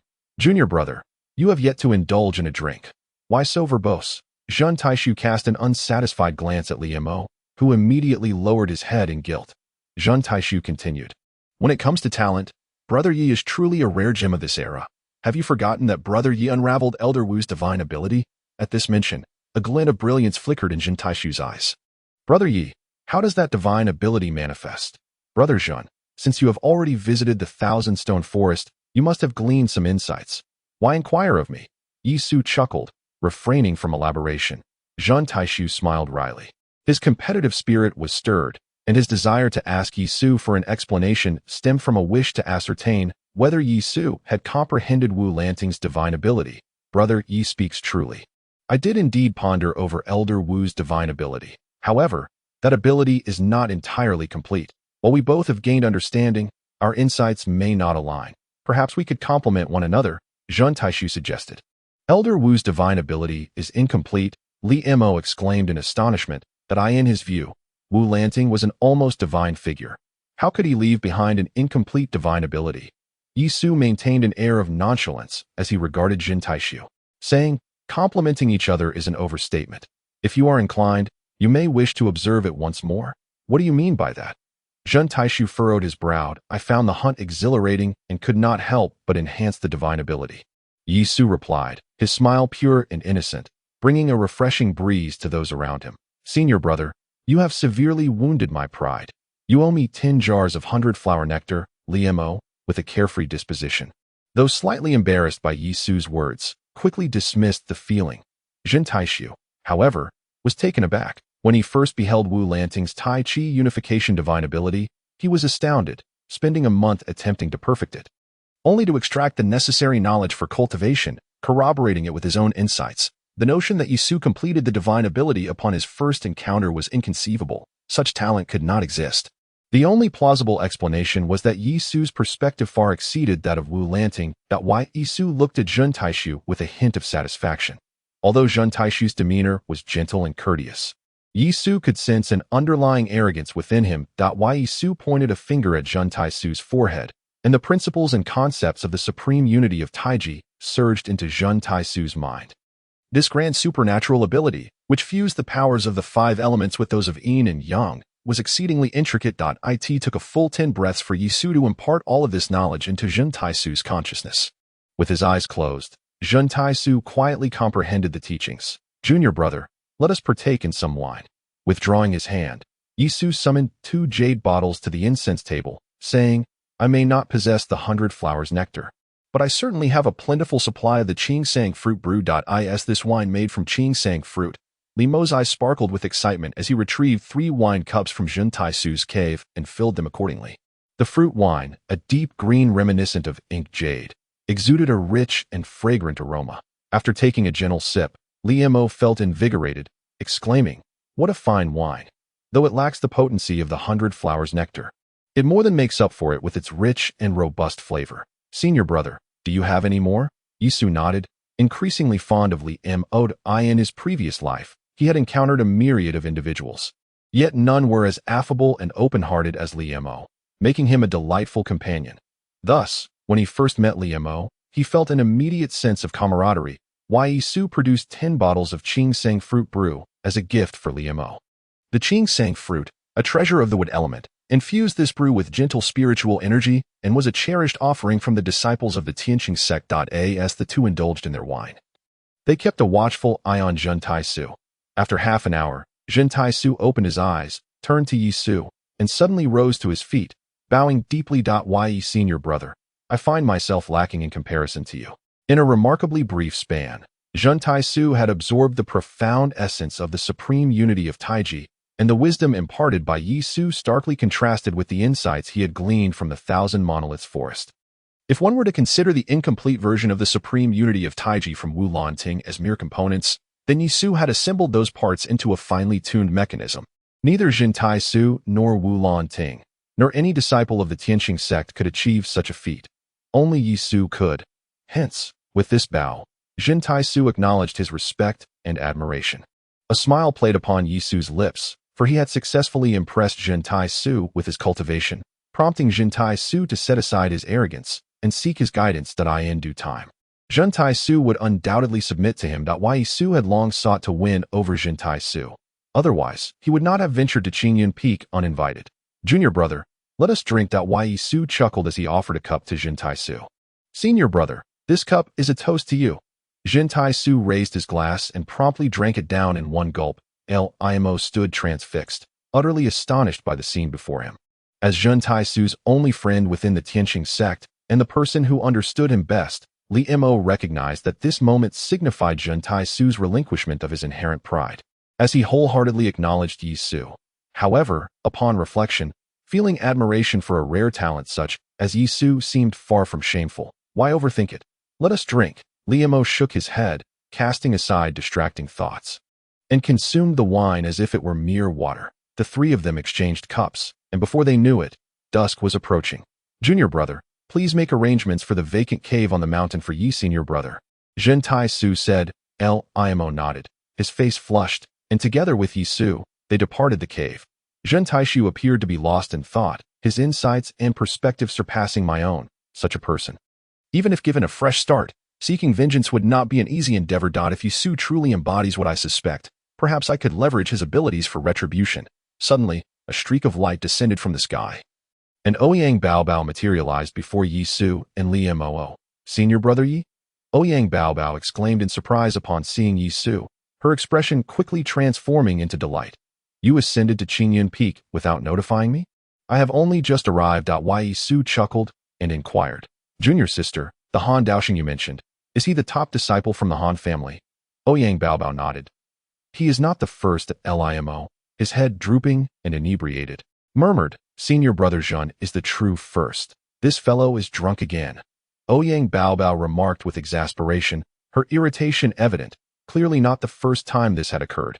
Initially, I was puzzled as to why Han Daoxing would pay a visit to my father. But now it seems I understand that he indeed possesses a certain audacity. That a young man clad in formidable armor emerged behind Yi Su, his body enveloped in gleaming silver battle gear, each piece fitting seamlessly. Reminiscent of dragon scales, the armor bore intricate dragon engravings, exuding an air of heavy authority. Han Daoxing was an eccentric, never shedding his armor, seemingly perpetually prepared for battle, standing shoulder to shoulder with Yi Su. He gazed at the ever-shifting clouds and queried, Aren't you afraid I might kill you? If you could kill me, then I would indeed be fearful. Yi Su retorted with a sardonic grin. Alas, you cannot slay me. There are but a few in this world who can instill fear in me. Such arrogance was indeed striking. Han Daoxing let out a cold scoff, asserting that the arrogant were either foolishly ignorant or supremely confident. Unfortunately, you seem to belong to the former category. Speak plainly, if you have something to say, or release your flatulence swiftly. A look of impatience crossed Yi Su's face. He had no time to engage in verbal sparring with Han Daoxing. Han Daoxing's gaze grew colder, his expression impassive, resembling a lifeless automaton clad in armor. He turned to Yi Su and stated directly, "I have come to issue a challenge, Do." Yi Su's face revealed a hint of intrigue. "Do you wish to avenge Han Jiuli?" "Han Jiuli is merely a waste," Han Daoxing replied coldly, seemingly dismissive of any comparison with him. "Today, I do not represent the Han family. Rather, I stand for the lineage of aristocrats. However, you need not worry. I will not take advantage of you." With an air of pride, Han Daoxing continued, "You may set a time, and I shall await your ascension to my level." Yi Su's expression turned teasing. "Are you a treasure body?" Han Daoxing frowned, puzzled by Yi Su's implication. Blessed with a fine physique, yet regrettably lacking in intellect, Yi Su remarked with a smile, "Although you are a prodigious talent from the aristocratic lineage, you cannot claim to represent them. Your masters would never permit you to engage me in battle. They would prefer to eliminate me as swiftly as possible." Han Daoxing's expression shifted slightly. His visit today was indeed solely his own volition. Without the knowledge of the aristocratic lineage, initially he had thought that by leveraging his status to issue a challenge, Yi Su would readily agree to a duel. Yet, he had not anticipated that Yi Su would even consider his situation, or perhaps he simply did not care for the pressures from the aristocratic lineage. "Should you fail to comprehend my words, you may inquire with your superior." Han Daoxing retracted his wings and spoke. Soon, a servant emerged, inviting Han Daoxing into the hall. After paying his respects, he informed Gu Lingyun of the matter regarding the challenge, then inquired, "Is what Yi Su said truly the case?" Gu Lingyun, seated at the head of the table and adorned in a dragon robe, appeared like a fierce dragon ready to pounce under the dim light. Upon hearing Han Daoxing's words, Gu Lingyun rose from his seat, approached him, and ominously stated, "Junior brother Han, do you believe you are now capable of replacing me and taking my place among the aristocratic families?" With a thud, Han Daoxing immediately knelt before him, exclaiming, "Brother Gu, please understand, I harbor no such intentions. That I merely wish to alleviate your burdens and eliminate Yi Su. There is no need for such trepidation." Gu Lingyun said as he assisted Han Daoxing to his feet. "Within the Tianqing sect, aside from myself, you possess the greatest talent. In the future, when I ascend to the position of sect master, I shall rely on you to handle affairs. We are sworn brothers."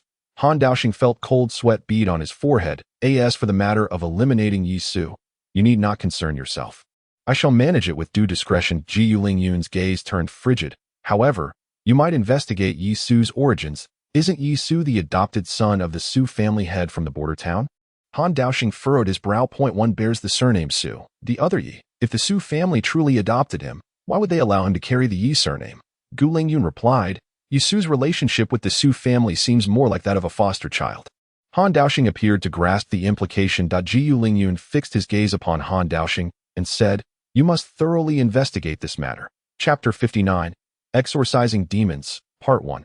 At this moment, Yi Su was completely cast aside, and the Tianqing sect began to buzz with activity. Residing atop Qingyun Peak, Yi Su remained oblivious to the happenings outside, immersing himself in the extreme morning bell of the madman, while discussing the ways of the Tao with Li Mo and Jin Taishu.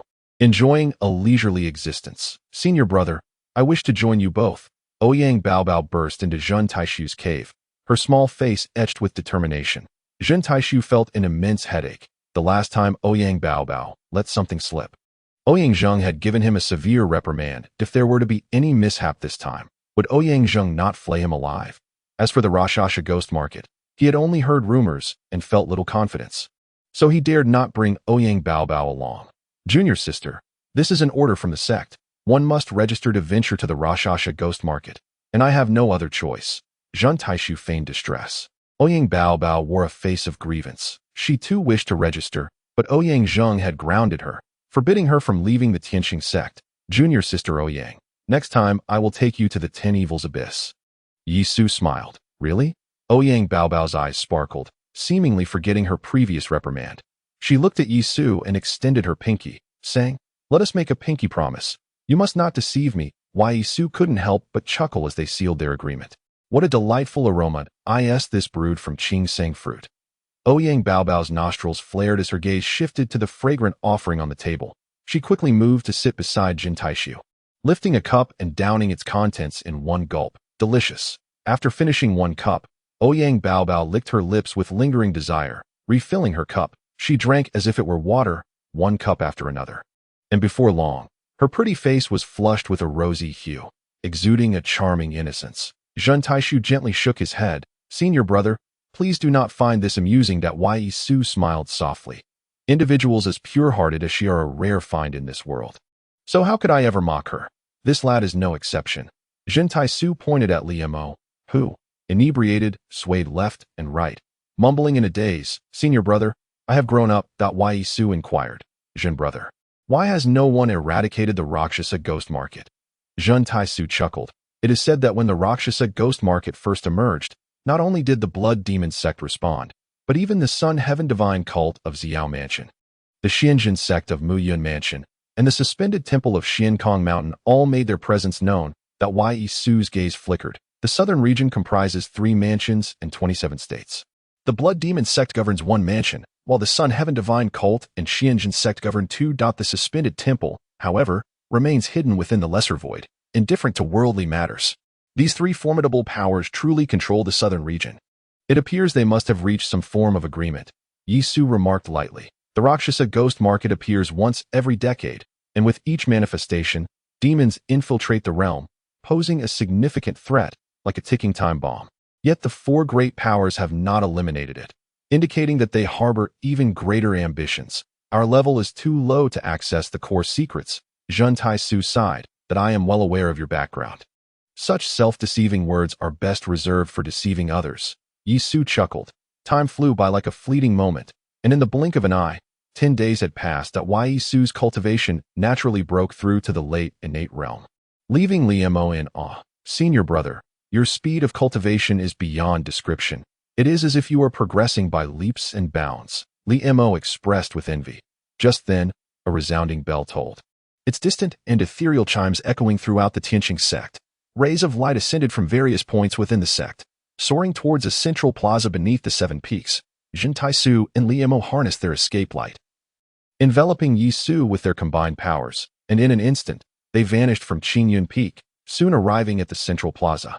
This square spans thousands of acres, adorned with towering pillars and paved with jade stones, exuding the grandeur of a sect. At this moment, the plaza was teeming with Qi practitioners, numbering nearly 1,000, with even the weakest among them possessing the empty void realm cultivation. This expedition to the Rakshasa ghost market will be led by myself and Elder Gu Kei. Everyone, please gather. Ming Yu Tang stood poised in the void, his long sleeves sweeping, and a thunderous sound resonated through the air. A brilliant golden light materialized, expanding continuously until it transformed into a colossal golden-armored ship hovering in the void. This ship resembled a golden-scaled creature, with shimmering golden scales covering its surface, intricately inscribed with spiritual patterns, emanating a sharp aura. Whoosh! In the next moment, nearly 1,000 Qi practitioners boarded the golden-armored vessel. With a thunderous crash, the scales opened and closed, the ship seeming to breathe as streams of air flowed in from the outside, only to burst forth again, generating immense thrust that propelled it out of the Tianqing sect. Boom! Boom! The golden-armored ship soared through the sky, its roaring sound resonating endlessly. While flying ships may seem inconceivable to ordinary mortals, they are commonplace to Qi practitioners. Yue Su chuckled. He remembered riding a celestial carriage traversing the myriad realms. A single journey's consumption enough to purchase an entire world. These millions of crystal stones were but a trifling sum. Master Yi. On the deck, one by one, the Qi practitioners approached Yi Su, greeting him. He nodded in acknowledgement. However, there were those who remained aloof and unresponsive. How many demons have escaped from this Rakshasa ghost market? One Qi practitioner furrowed his brow and remarked. It is said that the entire Qianzhou is plagued by rampant demons, with many common folks suffering as a result. Another added, Qianzhou is exceedingly barren, with scarcely any sects. The few that exist are largely obscure and insignificant. For a sect to possess even a single Qi practitioner at the nascent soul realm signifies an immensely powerful force. Thus, relying solely on the strength of Qianzhou's cultivation community is insufficient to contend with the demons of the Rakshasa ghost market. Hearing the discussions, Zhen Taishu let out a derisive laugh. The seal of the Rakshasa ghost market invariably encounters issues every decade, allowing a deluge of demons to flood into Qianzhou. Who do they think they are deceiving? Yi Su's eyes narrowed slightly. This seal laid down by the four great powers. Who else could it be? Li Mo, filled with indignation, expressed his frustration. Clearly, they have the means to eradicate the Rakshasa ghost market, yet they choose to leave a lingering threat, ultimately causing suffering for the people of Qianzhou. Yi Su stood at the bow of the ship, his thoughts adrift.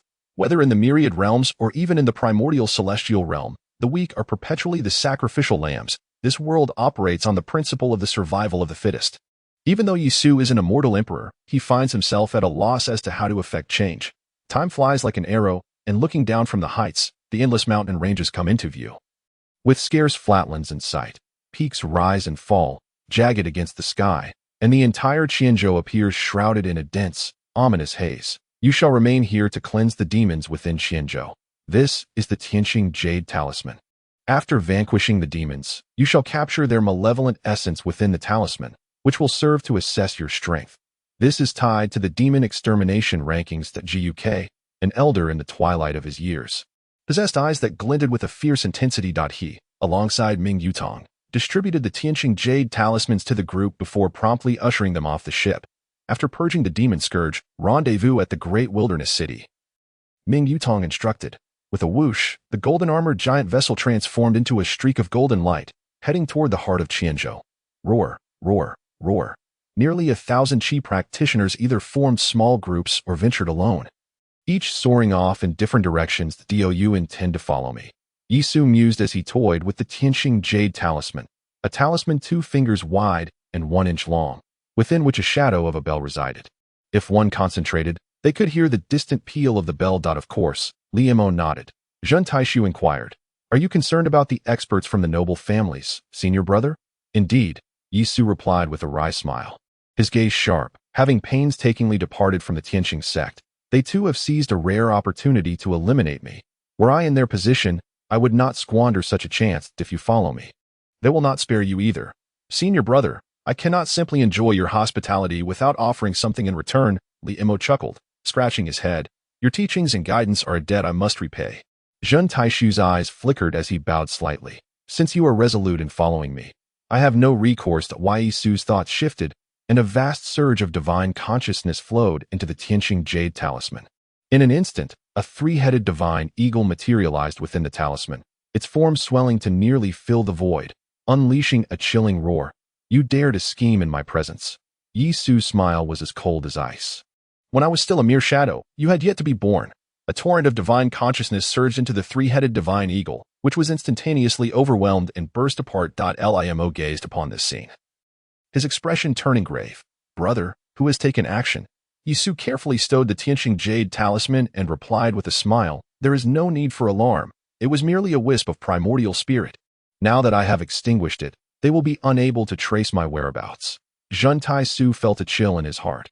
Although it was merely a wisp of primordial spirit, it had been refined from the consciousness of a Qi practitioner at the primordial spirit realm, capable of devouring the consciousness of Qi practitioners at the void realm at any moment. How could Yi Su so effortlessly obliterate it? Meanwhile, aboard the golden-armored giant ship traversing the void, Gukei's body suddenly trembled violently. His complexion turned as pale as death, and a surge of blood welled in his throat, which he forced down. "Brother Gu, what is the matter?" Ming Yutang inquired, her eyes flashing with a cold light. "It's nothing." Gukei straightened himself, suppressing his injuries, yet his heart was filled with dread. This young man undoubtedly had a formidable master by his side. Chapter 60.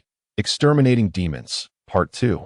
In the eastern region of Qianzhou, there lay a small town. The sky was shrouded in ominous clouds, and a murky blood mist enveloped the town, which had been reduced to ruins under the onslaught of demons. This moment, the sounds of gnawing and chewing echoed throughout the town, jarring in the serene atmosphere and sending chills down the spine. Vaguely, one could see demon after demon, some with the bodies of bulls and leopards, others with the forms of 2-headed tigers, weaving through the town, each clutching the remnants of human corpses.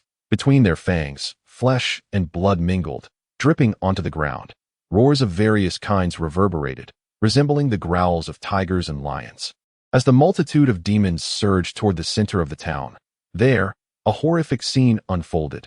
Corpses piled high like mountains, blood pooling into rivers, creating a nightmarish tableau of death and destruction. Above, dark mist coiled, occasionally coalescing into a grotesque visage, seemingly urging the demons to continue their grim task. Brother, should we not take action? On a distant mountain over 100 miles away, more than 10 Qi practitioners garbed in purple robes observed the scene.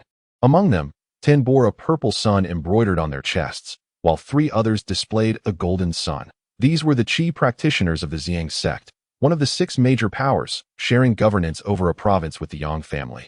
Their strength being formidable indeed. The practitioners adorned with the purple sun insignia were inner disciples, whereas those with the golden sun were core disciples. At this moment, the 13 looked on at the hellish scene in the town, yet made no move to intervene. We have waited long for the demons to cleanse the town of its civilians. Waiting a moment longer will not harm us, remarked a robust young man in the late stages of the Hunyuan realm. As long as we can lure a Rakshasa, slaying it will make their deaths worthwhile. Brother Jean speaks wisely, a core disciple chuckled. The value of a Rakshasa far exceeds that of the trifling creatures in this town. Among the spirits, those who could attain the level of a Rakshasa typically had condensed their inner cores, equivalent to Qi practitioners at the pinnacle of the Hunyuan realm. As stated in the Tianqing Jade Talisman of the Tianqing sect. Slaying a Rakshasa and obtaining its inner core could yield 100 merit points, greatly aiding one's ascent on the demon-slaying leaderboard. Evidently, the Ziyang sect possesses a demon extermination list as well. Senior brother, if this were to spread. A timid disciple spoke. Jin Yuntai scoffed. What of it if it spreads? A mere swarm of ants. Do you think many would care? Moreover, at this very moment, countless others are likely engaged in the same endeavors as us. The Rakshasa is incredibly cunning. If we do not lure it out with blood offerings, do you propose we use your head instead? Junior brother, you are still too young. A core disciple laughed nonchalantly. When you have cultivated for a longer time, you will come to understand the truth that human life is as cheap as grass. Ha! Laughter erupted among the crowd. Senior brother, there is movement. Suddenly, a mesmerizing beam of crimson light descended from the void upon the small town. Within the red glow lurked a grotesque Rakshasa with a bull's head and a leopard's body, its blood-red skin adorned with swirling, sinister magical patterns. Yet, upon its arrival, it concealed its presence, clearly exhibiting extreme caution. Condensing an inner core demands immense wisdom. Thus, whether beast or demon, once the inner core is formed, their intelligence aligns with that of ordinary humans. Roar, sensing the Rakshasa's aura, low-tier demons in the town began to emit guttural growls. Kneeling in reverence as if welcoming their king's descent, above them, tendrils of black mist coalesced, resembling myriad eyes. With a thunderous crash, the Rakshasa landed, opening its maw wide to consume the mountain of corpses that instantly disappeared within. A significant quantity of blood offerings filling its belly, yet only a few bodies were fully devoured. This Rakshasa appeared to be stockpiling its sustenance. Act now, Jin Yutai exclaimed with delight. At the moment the Rakshasa swallowed its blood offerings, 13 Qi refinement practitioners transformed into streaks of light, rushing toward the small town in an instant. However, just as they were about to arrive, a breathtaking sword light suddenly illuminated the void, slicing through the ethereal blood mist. Boom, boom, boom. This sword light spanned dozens of yards, intertwining with a myriad of sword energies. As the light descended, the low-tier demons on the ground stood frozen, only to shatter into fragments moments later. Roar. Zhen Taishu and Yisu appeared in midair. With a strand of sword light swirling around Zhen Taishu's fingertip, it was he who had utilized his divine ability to slay the demons and severely wound the Rakshasa. Junior brother, this Rakshasa is yours. Zhen Taishu instructed Li Mo, I shall use its head to honor the innocent souls who perished. A beast-like roar emanated from Li Mo's throat as he summoned his power, 2 additional heads sprouting from the sides of his own, and 4 arms emerging from his armpits, manifesting the divine ability of the 3-headed six-armed. If this Rakshasa were at its peak, it might have posed a challenge to Li Mo. However, having been grievously injured by Zhen Taishu's sword, its strength had plummeted, rendering it no match for Li Mo. Buzz. The Rakshasa muttered incantations, and the magical patterns on its surface began to flicker in succession, each pattern resembling a chain of enchantment. Boom! Suddenly, a series of eerie demonic sounds reverberated, the black mist coalescing into form, devoid of a physical body, yet resonating with a haunting melody. This sound, akin to a siren's whisper, carried an irresistible allure. causing visions of beauty to flood one's mind, ensnaring them in a tender embrace from which it was difficult to escape that a nascent celestial demon daring to flaunt its abilities. Zhun Taishu coldly snorted, his voice like thunder, as the sound waves crashed into the black mist, causing it to explode immediately as the dark energy dissipated. The malevolent sounds vanished into nothingness. Limo regained his clarity of mind, growing bolder with each confrontation, inflicting grievous wounds upon the Rakshasa. The disciples of Ziyang's sect, Zhun Taisu, with a single strike, shattered the demonic sounds and took note of the 13 Qi refinement practitioners from Ziyang's sect. His eyes narrowed slightly as he observed the unfolding events. Zhun Taisu nodded in acknowledgement. Jin Yuntai's gaze fell upon Yi Su, but upon realizing that Yi Su was merely at the late stage of the innate realm, he lost interest in his mind. Yi Su was likely just a subordinate of Zhun Taisu. Brother, why waste words with him? A core disciple of Ziyang's sect remarked coldly. We have waited with great difficulty for the Rakshasa to appear. We cannot allow them to reap the rewards. Jin Yuntai's eyes sharpened, prompting the disciple to immediately fall silent. He turned to Zhun Taisu and said, Brother, to be candid, we have orchestrated this setup to hunt down the Rakshasa. And this particular fiend is one we have lured here that we hope you will not contest with us. Is this your scheme? Yi Su interjected suddenly, his cold gaze fixed on Jin Yuntai, his eyes glacial. Sensing Yi Su's stare, Jin Yuntai felt a twinge of apprehension, yet dismissed it, considering Yi Su merely a late-stage innate practitioner. He ignored Yi Su and awaited Zhun Taisu's response. For a single Rakshasa, you would use the lives of an entire town as bait. How despicable! Yi Su's voice grew increasingly frigid, his murderous intent intensifying, even in his past life as an esteemed celestial emperor. He had never witnessed anyone as vile as this group, who would toy with the lives of the common folk. He understood all too well the hardships faced by the ordinary citizens. Brat, my senior brother is conversing with your master. You have no right to interrupt, the core disciple reprimanded. Jin Yuntai's eyes too turned icy. Initially, he had restrained himself out of respect for Zhun Taisu. But Yi Su's repeated provocations were intolerable, who bestowed such audacity upon a mere late-stage, innate lad. Zhun Taisu remained silent, fully aware of Yi Su's mindset. This group had stirred a murderous resolve within him. Who granted you the authority to trample upon lives? Yi Su's consciousness enveloped the small town, and a majestic phantom of the celestial emperor manifested above the void, its resounding voice echoing in the ears of the disciples of Ziyang's sect. Compared to the Rakshasa, these individuals appeared even more demonic. This. Jin Yuntai stared at the celestial emperor's phantom, utterly terrified. Who are you? Zhun Taisu was equally shaken. The apparition of the celestial emperor radiated an overwhelming imperial might that enveloped the heavens. Not only he, but even Limo and the Rakshasa, who were locked in battle, trembled upon sensing this imperial presence. This was the might of an emperor who had once subdued all realms. You are unworthy to exist in this world. Yi Su's gaze was devoid of warmth. With a mere thought, the phantom of the celestial emperor extended a hand, its 5 fingers resembling colossal mountains, instantly overshadowing the 13 members of Ziyang's sect. Brother, we are disciples of Ziyang's sect, and we have been on amicable terms with Tianqing's sect for generations. You cannot slay us, Jin Yuntai bellowed. We are innocent. Brother, spare us. Some disciples of Ziyang's sect still protested against Yi Su. However, as the colossal fingers descended, the souls and bodies of the 13 were all reduced to dust, vanishing into nothingness. Chapter 61. The Heart of the Sect, Part 1. The force of a single strike shattered the souls of the 13 Qi refinement practitioners of Ziyang's sect. Yi Su's expression was indifferent, his gaze casually sweeping over the Rakshasa. In an instant, 2 beams of golden light erupted from the eyes of the ethereal figure of the Immortal Emperor. The already severely injured Rakshasa trembled violently, its body erupting with countless magical runes that shattered, as an abundance of golden light burst forth from within. It was as if struck by a sword's aura, causing its form to instantaneously fragment into myriad pieces.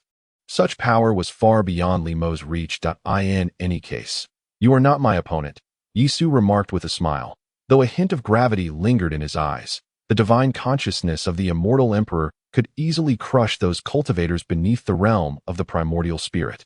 For such practitioners, despite having refined their awareness, still possessed a soul whose power was akin to scattered sand. However, those in the primordial spirit realm were different. Once the primordial spirit was established, the soul and body would be tightly interwoven. To kill a primordial spirit cultivator with divine consciousness would require the use of the Gate of Life.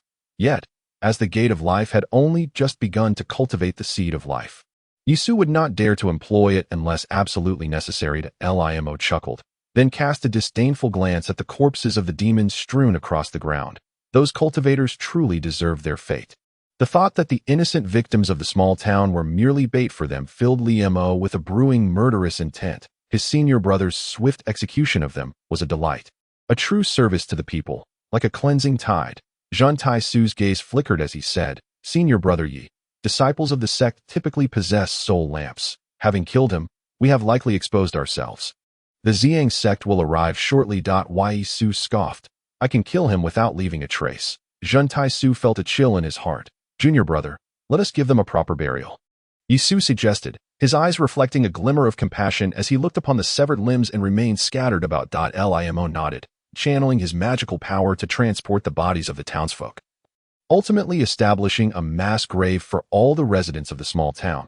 Having completed this task, the three of them set off towards the mountains. The Black Dragon Mountain Range was the largest mountain range within Qianzhou, its peaks rising majestically like a slumbering dragon, an awe-inspiring sight.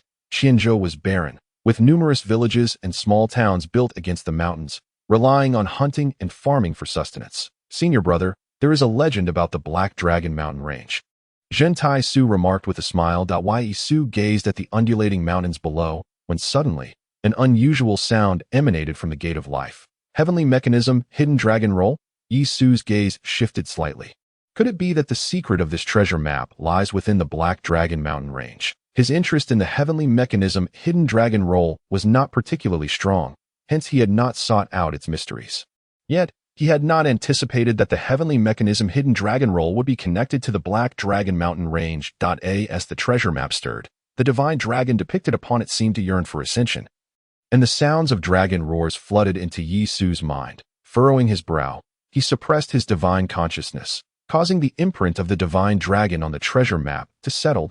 He turned to Zhen Taisu and said, "Junior brother, please, enlighten us." Limo was equally intrigued. Originally, the Black Dragon Mountain Range was not called by this name. However, centuries ago, it was said that thunder fell from the heavens, dragon blood mingled with the earth, and a black dragon perished, staining the mountains red for miles. After that day, many ferocious beasts gained intelligence, and thus the mountain range came to be known as the Black Dragon Mountain Range. Zhen Taisu continued, "Unfortunately, the 4 major powers and the 7 great leaders have all explored this area, yet none have uncovered its secrets. Senior brother, that legend is likely to be untrue." Limo chuckled. "On the Zhixiao continent, the dragon clan has long since vanished. How could there still be divine dragons roaming about? Moreover, the land of Qianzhou is exceedingly barren." Yisu smiled faintly, remaining silent. The unusual movements of the heavenly mechanism Fulong Wan indicated a genuine connection between the Highlang Mountain Range and the Dragon Clan. His spirit surged into the heavenly mechanism Fulong Wan, gradually unfurling the treasure map. Upon the map, the mountain ranges extended endlessly, strikingly similar to the topography of the Highlang Mountain Range. That if nothing unexpected occurs, the location of the treasure should be here. Yisu's gaze shifted slightly. That area was the very heart of the Highlang Mountain Range, surrounded by mountains on all sides. "We shall proceed here," Yisu declared, extracting a map and marking a point, addressing the 2 companions. "There should be a city here, seemingly the stronghold of a sect," Zhen Taishu remarked. "However, given the desolation of Qianzhou, it is indeed rare to find a Qi refinement practitioner at the Yuanshan realm. I suspect this sect may no longer exist. Senior brother, we must take a look," Limo interjected. Zhen Taishu, of course, had no objections. The 3 ascended on clouds towards the center of the Highlang Mountain Range. Along the way, numerous villages had been reduced to ruins, vengeful spirits howled, and mountains of bones lay scattered, resembling a hellish purgatory. It had been 10 days since they set out from the Rakshasa Ghost Market, a span sufficient for demons to slaughter an entire province. Upon their arrival, they could only hope to vanquish the demons. "Senior brother, wait, there is a survivor." The trio passed through a small town. They found all the buildings collapsed, rivers of blood flowing. Limo extended his spiritual sense and suddenly halted, diving downwards. He plunged into the ruins, unleashing his magical power to level the area within several dozen zhang. where faint sobs could be heard from a deep cellar. It was a little girl. Limo rushed into the cellar and moments later emerged, cradling a ragged, disheveled girl in his arms. The child appeared to be around 4 or 5 years old. Her clothes patched and her bare arms revealing dark skin. Within moments of being held by Limo, she fell asleep. Is it true? Limo exclaimed in delight. We have an agreement. You must not deceive me. Zhen Taishu could only sigh in resignation. After this small interlude, both Zhen Taishu and Yi Su seemed to harbor their own concerns, while Limo continuously channeled his magic to soothe the girl's aura, ensuring her peaceful slumbered. In the void above, occasional flashes of light zipped by, merely casting a distant glance at them before disappearing. After the passage of 2 incense sticks worth of time, the three traversed numerous mountains and valleys, and a city came into view. This city was vast, far exceeding Tianyang City, capable of housing at least 1 million inhabitants. That, of course, it could not be compared to Wentian City. The bloodstained plaque hung above the city gate, faintly revealing the words Highlang City. It was evident that this city had endured a brutal bloodbath. The walls lay in ruins, and the ground was littered with the corpses of demons and rakshasas, while the bodies of humans, predominantly chi refinement practitioners, were also piled high, with few civilians among them. This city was indeed different from the towns they had encountered before. A hint of astonishment flickered in Zhen Taishu's eyes. Wherever they had traveled, they had scarcely seen the corpses of chi refinement practitioners, mostly finding civilians who had been sacrificed as offerings to the demons and rakshasas. Yet in Highlang City, it was predominantly the bodies of chi refinement practitioners. Clearly, the practitioners of this city had resisted the invasion of the rakshasas, refusing to treat civilians as mere sacrifices, seeking to preserve their own integrity. This was a point that Zhen Taishu found difficult to comprehend. After becoming a chi refinement practitioner, one was considered to inhabit a realm separate from mortals, perceiving them as mere ants. Thus, the vast majority of chi practitioners are indifferent to the lives of mortals. However, in the city of Heilong, the roles seem to have been inverted. Junior brother, you have also weathered many storms. Can you truly not comprehend this? Yi Su remarked lightly. Chi practitioners adhere to principles of self-interest, albeit in a more primitive manner, centering on humanity. As Yi Su released his spiritual sense, he soon discerned that the city of Heilong housed several 100,000 citizens, despite the worry etched on their faces. There was little fear among them. This place is the sole large city within a 1,000-mile radius, and the 6 sects of chi practitioners have no reason to remain oblivious. Yi Su scoffed softly, realizing they aimed to use this location as bait to lure the Rakshasa. Zhen Taishu did not express an opinion regarding Yi Su's thoughts. Senior brother, this city is substantial. It is undoubtedly a primary target for the demons and Rakshasa. We ought to lend our assistance. Limo, cradling the little girl, turned his gaze towards Yi Su, having already regarded him as their mainstay. Let us enter the city, Yi Su replied calmly. Zhen Taishu sighed softly, conceding to accompany the two into the city. Who approaches?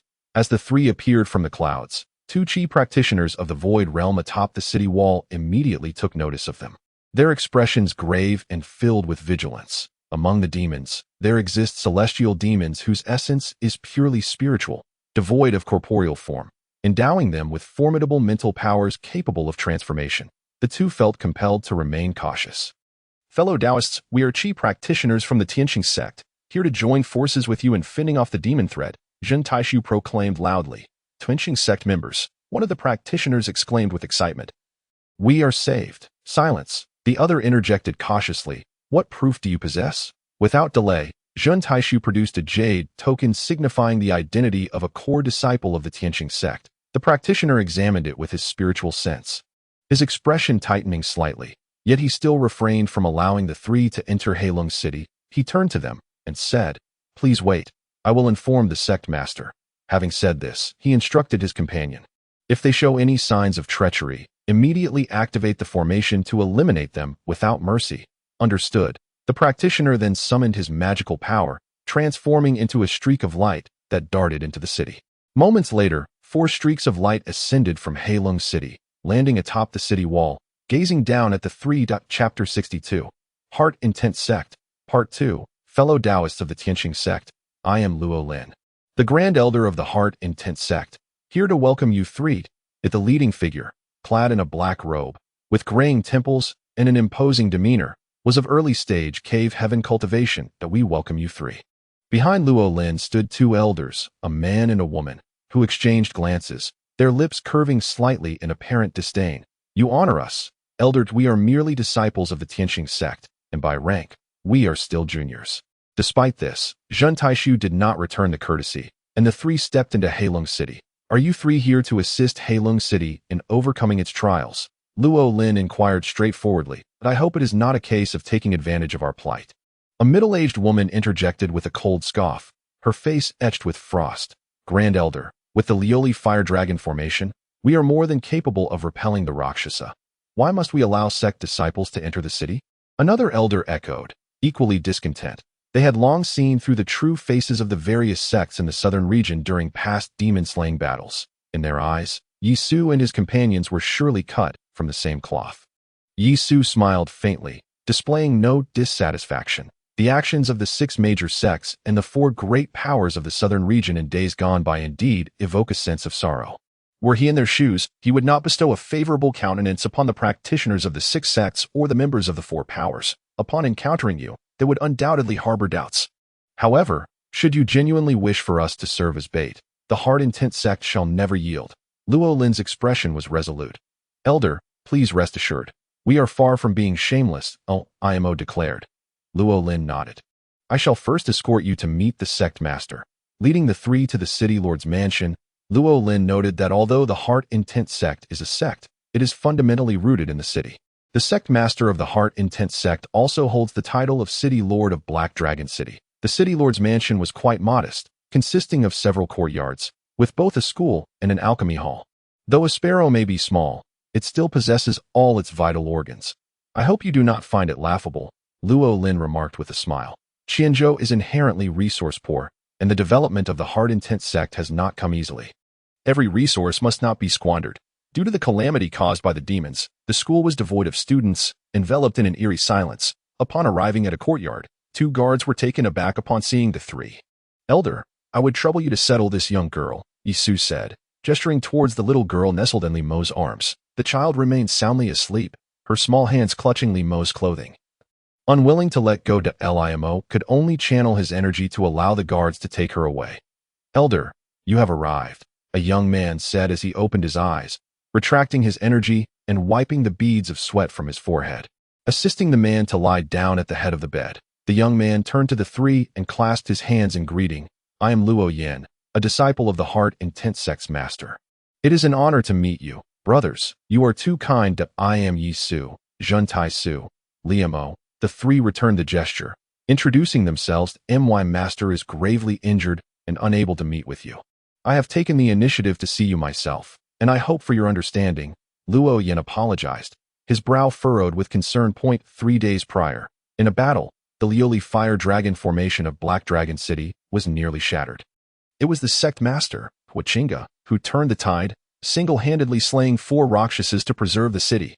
However, Huachinga has since been left utterly drained. Barring any unforeseen circumstances, he is soon to depart this world. Speaking of this matter, Luo Lin wore a grave expression. They had been concealing the sect master's injury, fearing it would disrupt the morale of the troops. Even the 2 elders were unaware, or they would not have spoken of being able to withstand the Rakshasas alone.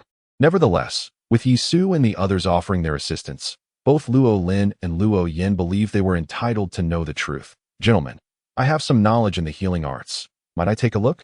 Yi Su's gaze fell upon Huachinga, his expression warm and inviting. Luo Lin was skeptical. Yi Su's cultivation made it difficult for him to place his trust. Please, senior brother, Luo Yin gestured invitingly. He held no expectations for Yi Su. Yet given Huachinga's dire situation, one could only treat a dead horse as though it were alive. Regardless, Yi Su was indeed a disciple of a major sect, and perhaps he possessed unexpected skills. Liamo was taken aback, completely unprepared to discover that Yi Su was also well-versed in the healing arts. Approaching the bedside, he observed that Huachinga's body was riddled with cracks, as though it had been torn apart. The wounds resembled centipedes, grotesque and repulsive. However, these were not fatal injuries. Does this imply that he has burned his essence? Zhun Taisu inquired, looking towards Yi Su. Luo Lin and Luo Yin exchanged startled glances. Perplexed that Yi Su should refer to Zhun Taisu as senior brother, could it be that they had misheard? Yi Su nodded, explaining that the human entity comprises 2 parts, the physical body and the soul. The lord of the Hua sect had burned the essence of his corporeal form to fuel the power of his soul, thereby significantly enhancing his strength. However, the current condition of the lord was dire. With not only his physical vitality depleted, but also his soul in grave peril, on the brink of disintegration. Disintegration of the soul? Luo Yin was in a state of panic, his eyes reddened with unshed tears as he knelt before Yi Su, fixing an earnest gaze upon him. Sir, I implore you to save my esteemed master. Please, I beg you, save the Lord. Luo Yin, endowed with the thunder body, had grown under the tutelage of Hua Qingge, gradually ascending to the position of the young master of the Heart Intent sect, regarded by all as the undisputed successor in Luo Yan's heart. Hua Qingge was both a mentor and a father figure. His kindness immeasurable. Please rise, Yi Su said as he extended his hand to assist Luo Yin to his feet. I can extend his life, but it will be no more than 1.5 years. That is sufficient. Luo Lin interjected, as long as the Lord can once again stand before the people, that is all that matters. However, Zhen Taisu's expression was grave. Extending the life of one on the brink of death was an immensely challenging feat. After all, it was a matter of extinguished essence, distinct from ordinary injuries. The higher one's cultivation, the more difficult it became. The prospect of prolonging Hua Qingge's life seemed nearly impossible. Elder, does your esteemed sect possess an alchemical furnace? Yi Su inquired. Yes, Luo Lin replied hastily. Sir, how much spiritual material and how many crystal stones do you require? I shall procure them at once. Yi Su shook his head. The lord of the Hua sect has protected the citizens of Heilong City. Such virtue is worth my effort to save him. There is no need for you to concern yourself with the materials. Merely keep watch over me and ensure that I am not disturbed. Rest assured, sir. Luo Lin promptly dispatched individuals to prepare the alchemical chamber. Senior brother, do you truly have confidence? Zhen Taisu gazed at Yi Su. I have a 70% chance, Yi Su replied with a smile. In truth, had he chosen to employ the gate of life to plant the seed of life within Hua Qingge's body, not only would it replenish his essence, but it would also catalyze a transformative change in his constitution. However, the seed of life was the essence of Yi Su himself. He could not forsake the foundation of his own path to salvation for the sake of Hua Qingge. The effort he was willing to expend to save him was already a considerable sacrifice. You, young master, must dissolve the potency of this precious herb and infuse it into the Lord's body to sustain his bodily functions, Yi Su instructed, producing a 6th-grade elixir. The three then exited the courtyard. At that moment, a Qi practitioner rushed towards them, clutching a small girl in his arms, exclaiming in a flurry, Brothers, the little girl has awakened and has been calling for her big brother. Big brother. The girl wriggled free from the practitioner's embrace and dashed to Li Mo, wrapping her arms around his legs. Yi Su smiled gently while Zhen Taisu furrowed his brow. Fear not, for I am here. Those demons would not dare to bully you, Li Mo reassured her as he crouched down, brushing aside the hair that fell across her forehead, revealing a face smeared with soot. Yet her eyes shimmered with tears, glistening like the most resplendent pearls in the world. Do not cry. Tears will mar your beauty, Li Mo said, playfully flicking her nose with his finger. I do not yet know your name. I am Ku'er. Lin Ku'er, she replied. Chapter 63. The Sutra of the Path to Rebirth. Li Mo found himself ensnared by Lin Ku'er, while Zhen Taisu, guided by Luo Yin, proceeded to set up formations. Yi Su, under the leadership of the Grand Elder Luo Lin, arrived at the alchemy hall. Grand Elder, I must insist that no one disturb me during my alchemical work, lest all my efforts be in vain. Yi Su earnestly cautioned. Rest assured, with me present, there will be no disruptions, the Grand Elder replied. As Yi Su entered the alchemy hall, 2 elders, a man and a woman, unexpectedly appeared before Luo Lin. We respectfully report, Grand Elder, that we have inspected the formations and arrangements of Black Dragon City, and the situation is dire. The Lioli Fire Dragon formation is on the verge of collapse. Their expressions were grave as they spoke in unison. We must confer with the sect master regarding countermeasures. Luo Lin maintained a calm demeanor. The sect master has just endured a fierce battle and is currently resting. As for the Lioli Fire Dragon formation, it is already being addressed by our allies from the Tianqing sect. You need not worry. What of those 3 young men? The middle-aged woman retorted with a mocking tone. Their arrival in Qianzhou is merely a guise for slaying demons and earning contribution points for their sect. Do you truly believe they will lend us aid?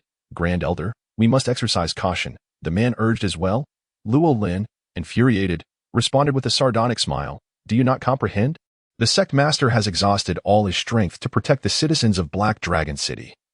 To safeguard the Heart Intent sect, without the assistance of the 3 allies from Tianqing sect, how could Black Dragon City possibly survive the impending trials? If you wish to extinguish the last glimmer of hope for Black Dragon City, then I suggest you leave at once. Luo Lin's outburst caught the two off guard. Over the past few days, burdened by the grievous news of Huichinga's severe injuries and the imminent destruction of the Liuli Fire Dragon formation, Luo Lin had felt tremendous pressure. Only upon the arrival of Su and his companions, showcasing their extraordinary abilities, did a flicker of hope rekindle within him. Yet these two elders remained suspicious. As if guarding against wolves. If Su were to retaliate, the sole hope of the citizens of Black Dragon City might very well be extinguished. How could Luo Lin not be enraged? The sect master, is he injured? The middle-aged woman inquired, panic-stricken. She vividly recalled the day when the sect master had single-handedly slain 4 powerful Rakshasas in the Dantian realm, exuding such vigor. Could it be that it was all a fade? The news of the sect master's condition is known only to us few. That Mr.Ye is currently concocting elixirs to extend the sect master's life. Luo Lin inhaled deeply at a mere youth at the innate stage. The two exchanged incredulous glances. Grand Elder, perhaps we should withdraw, the man suggested after a moment of silence. Withdraw? Where do you propose we go? Luo Lin scoffed. Suddenly, a chilling thought crossed his mind as he fixed a cold gaze upon the man. Do you wish for the Heart Intent sect to abandon the citizens of Black Dragon City? The man nodded, a look of indifference crossing his face. Grand Elder, the cultivation world operates on the principle of the survival of the fittest. Have you not discerned this yet? Even the 4 major powers of the southern region and the 6 foremost sects regard human life as inconsequential. Let us not speak of distant examples, just 500 miles away. The Liuli sect's sect master Mu Liuli has long since abandoned the citizens of Liuli City to preserve his own life. Grand Elder, the establishment of the Heart Intent sect was no easy feat. How can we allow the sect master's hard work to come to ruin in our hands? This plea began to sway the middle-aged woman. Cultivators pursue the essence of longevity, while mere mortals are akin to ants. What concern is life and death to them? Very well, very well, very well. Luo Lin's eyes were red with emotion. From the inception of the Heart Intent sect, he had resolved to serve the people, striving to spare them from calamity. This embodies the philosophy of the sect leader, the very essence of their dedication, abandoning the citizens of Black Dragon City, even if the Heart Intent sect were to survive. It would merely exist as a shell of its former self. Hikai, begone, Luo Lin said coldly. The Heart Intent sect will never forsake the people of Black Dragon City to preserve its own existence. Creak. At that moment, the doors of the alchemy hall swung open, revealing Su, who held a jade box in his hands, completely disregarding Hikai, and the middle-aged woman. He turned to Luo Lin and said, Elder, the life-prolonging elixir is ready. Boy, who knows if you are a spy for the Tianqing sect? Hikai scoffed. You are merely at the innate realm. How could you possibly concoct a life-prolonging elixir? Elder, this person must be plotting against the sect leader. Hikai, before the sect leader fell into a coma, entrusted the sect's authority to me. I am now the acting leader of the Heart Intent sect. I hereby declare that you are expelled from the Heart Intent sect. Luo Lin spoke with indifference, turning to the middle-aged woman, Lu Shangyun. Do you intend to leave with him? Lu Shangyun shook her head. Elder, though I am but a woman, I understand what is truly righteous. When we joined the Heart Intent sect, was it not for the sect leader's people-centric philosophy? Lu Shangyun stated. Humph. Hikai waved his sleeve dismissively. In this world, life is as insignificant as grass. Have you all forgotten the true heart of a chi practitioner? Narrow-minded, Hikai gathered his spiritual energy and transformed into a streak of light. Vanishing into the distance, Lu Shangyun sighed softly. Turning to Su, can you truly extend the sect leader's life? Su cast a fleeting glance at her before addressing Luo Lin. Let us save the sect leader first. I am asking you a question, Lu Shangyun retorted angrily. Not be insolent. Luo Lin reprimanded. Though his expression softened slightly, Lu Shangyun's willingness to remain indicated the significance of the Heart Intent sect in her heart. Sect leader, upon witnessing Huichinga's condition, Lu Shangyun was immediately brought to tears. Elder, there are 3 life-prolonging elixirs in total that if one is consumed, the sect leader will awaken in half an hour. The other 2 should be taken once every 6 months. Su instructed.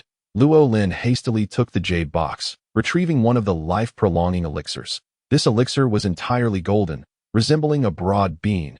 intricately entwined with complex life runes that Luo Lin could not comprehend. After Luo Lin administered the elixir to Huachinga, Lu Shangyun remained vigilantly focused on the sect leader, channeling her spiritual energy, seemingly poised to act against Yi Su at any moment. That I will step outside to examine the formation. Yi Su stated lazily, departing without waiting. I will accompany you. Lu Shangyun followed Yi Su, her murderous intent palpable. If anything happens to the sect leader, I will kill you. Yi Su remained unfazed, above Black Dragon City.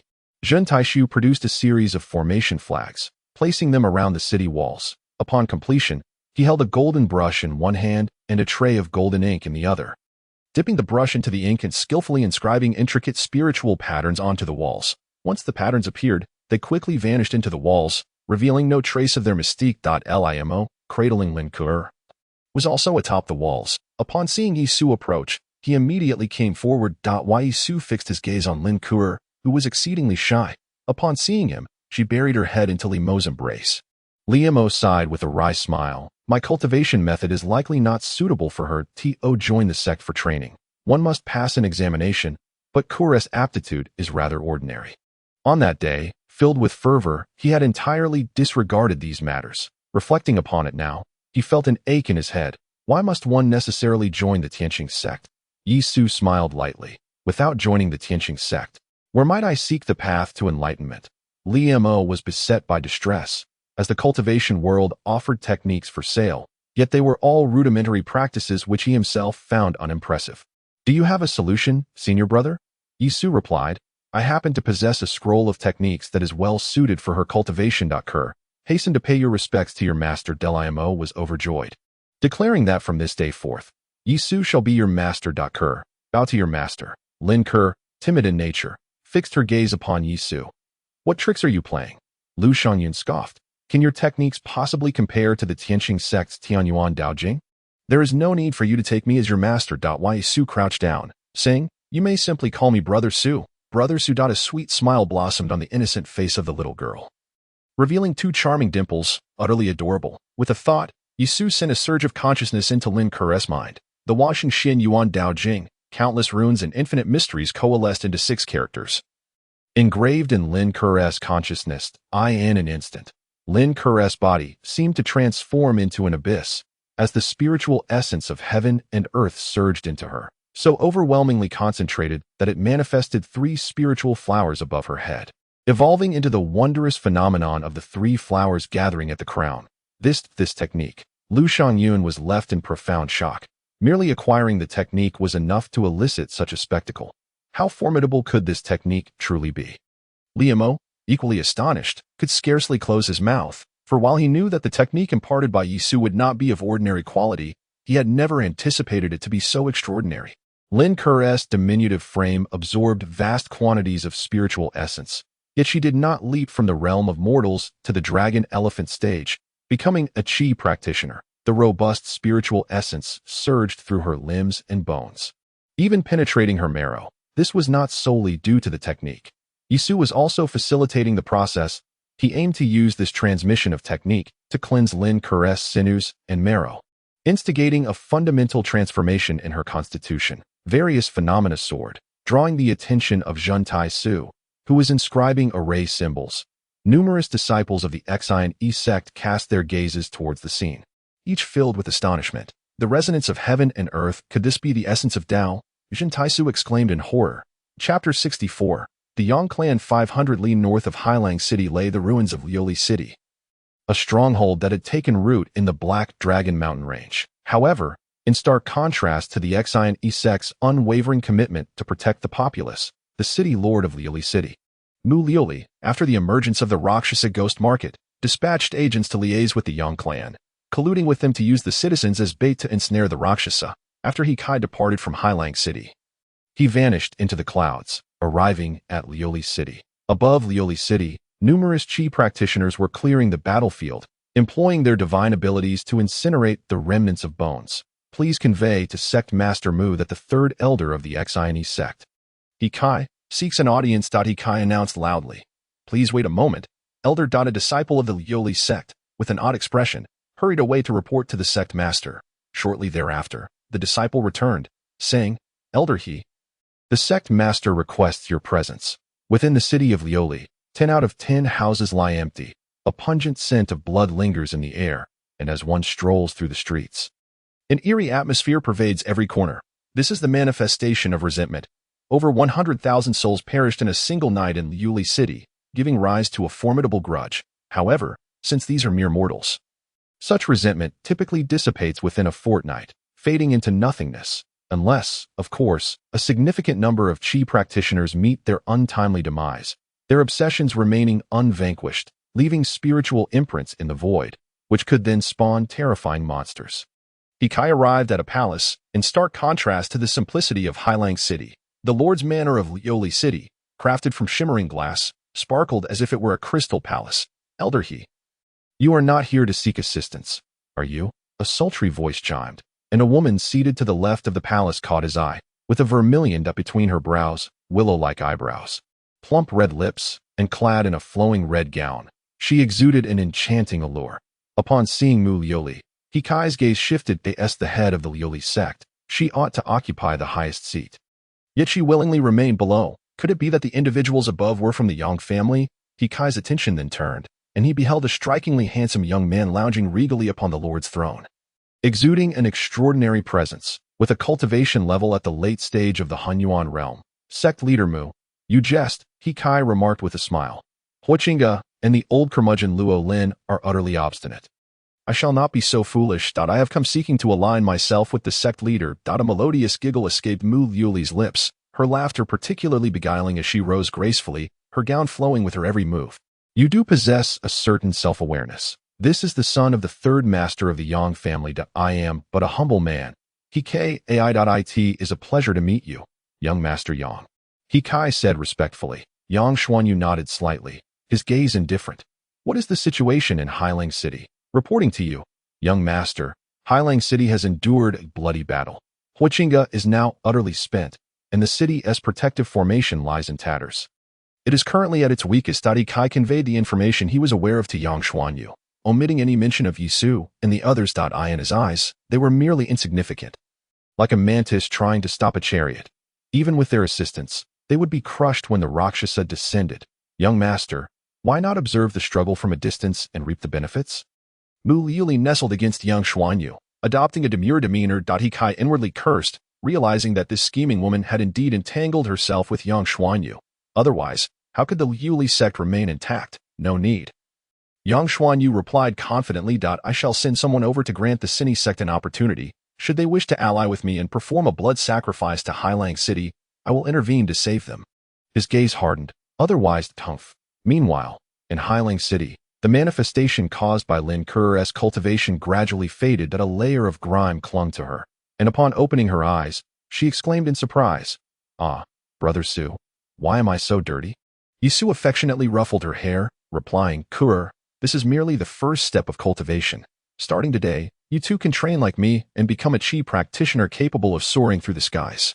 Then I will avenge father and mother, and take revenge for the uncles and aunts of Qi Sang Town, as well as for my brothers and sisters. Lin Kuo suddenly declared, her pure eyes revealing a deep-seated hatred. Shixiang.limo said, his brow furrowed with concern. Yi Su shook her head, signaling Limo not to be concerned. This was her obsession, and if her wishes remained unfulfilled, it would undoubtedly become a torment in her heart. Moreover, do you still not believe me? Once Ku-Er comprehends the profound scripture of the path of rebirth, she can, in a mere instant, suppress the Rakshasa ghost market. Limo pondered for a moment. Indeed, it seemed plausible. Yi Su appeared unfazed, yet within Lu Shangyun's heart, tumultuous waves surged, suppressing the Rakshasa ghost market. One must understand that it was precisely due to the existence of the Rakshasa ghost market that Qianzhou faced calamity every decade, causing countless commoners to be displaced, turning into vengeful spirits. Yet, in Yisu's words, flattening the Rakshasa ghost market seemed to be merely a matter of speaking. Such bravado, Lu Shangyun scoffed. Senior brother Yi. Jin Taisu's voice approached as he walked alongside Luo Yin. Sir, Luo Yin bowed respectfully. Junior nephew Luo, as the young master of the heart-intent sect, how can you lower yourself? Lu Shangyun expressed her discontent. With a calm demeanor, Luo Yin replied, and Lu. Mr. Ye's abilities are extraordinary and cannot be judged by ordinary standards. How did I not perceive his prowess? Lu Shangyun retorted with a hint of sarcasm. having conveniently overlooked the earlier display of supernatural phenomena that Yisu's consciousness enveloped the Black Dragon City, smiling as he remarked. Junior brother Zhun possesses remarkable skills. In such a short time, he has laid out a 4 symbols killing formation. Impressive, and no matter how formidable I may be, I cannot compare to senior brother. Zhun Taisu sighed inwardly. Recognizing that Yisu, who could effortlessly conjure an entry-level technique, was truly remarkable. Divine arts and techniques are categorized into spiritual levels and divine levels, yet entry-level techniques surpass even the divine level. He has awakened, the sect master has awakened it that moment. Luo Lin's voice suddenly resonated in everyone's ears. Luo Yin, overjoyed, hurriedly bowed to Yisu, exclaiming, "Thank you, sir. Your immense kindness is something I shall never forget." With that, Luo Yin rushed towards Huachinga's residence. Lu Shangyun stared at Yisu in astonishment before hastily following Luo Yin. "Let us go and see," Yisu declared as he advanced, while Li Mo employed his magical powers to summon water orbs, cleansing the dirt from Lin Kuer's body before carrying her towards the city lord's manor. Upon entering the courtyard, Huachinga emerged from his room, his complexion still exceedingly pale. The moment Luo Yin spotted him, he nearly broke into tears, quickly supporting him, and after a prolonged silence, he finally spoke. "Father." Yin Huachinga managed a smile, yet it quickly faded as he reprimanded, as the young master of a sect. "Such behavior is unbecoming." Sect master, Luo Lin, aware of Huachinga's temperament, interjected, "Although he is the young master, he is still your disciple, your adopted son." Huachinga's body trembled at those words. Just then, Yisu and his companions entered the courtyard. Luo Lin gazed at Yisu and said, "This is Mr. Yi." "Sir, Huachinga has no means to repay your kindness. Please allow me to bow to you." Huachinga inclined his body, preparing to pay his respects. "Master Hua, there is no need for such formality." Yisu supported Huachinga, stating, "What you have accomplished is precisely what I wished to do but did not. You may address me as sir, and I shall accept it without hesitation." "But that bow, I cannot accept." As he spoke, a myriad of emotions surged within Yisu's heart. In his previous life, he too had harbored a philosophy centered around humanity, yet ultimately it succumbed to the desire for eternal freedom. Huachinga, though merely at the cave heaven realm, appeared to Yisu as nothing more than an insignificant ant, yet he had indeed embodied the principle of prioritizing humanity, regardless of one's cultivation and accomplishments. His actions merit Yisu's intervention. Otherwise, Yisu would not expend his life force to save a stranger. "You are being overly modest, Mr. He." Huachinga chuckled. "Mr. Yi, I acknowledge my prior missteps and ask for your forgiveness," said Lu Shangyun, hesitating before suddenly bowing deeply to Yixu. Yisu regarded her with a calm demeanor and replied, "There are too many who underestimate me. Their emotional shifts mirror yours, and I have grown accustomed to it." Laughter erupted among the crowd, their minds involuntarily conjuring images of those individuals. Lin Kuer, witnessing the merriment, joined in the laughter. "Elder, prepare a feast to graciously host the 3 gentlemen," Huachinga instructed. Luo Lin hurriedly departed. "Gentlemen, I once harbored prejudices against the Tianqing sect, and I shall self-impose 3 cups as penance," Huachinga proclaimed jovially. "Head of the Hua family, that is not prejudice but rather the truth," Li Mo sighed.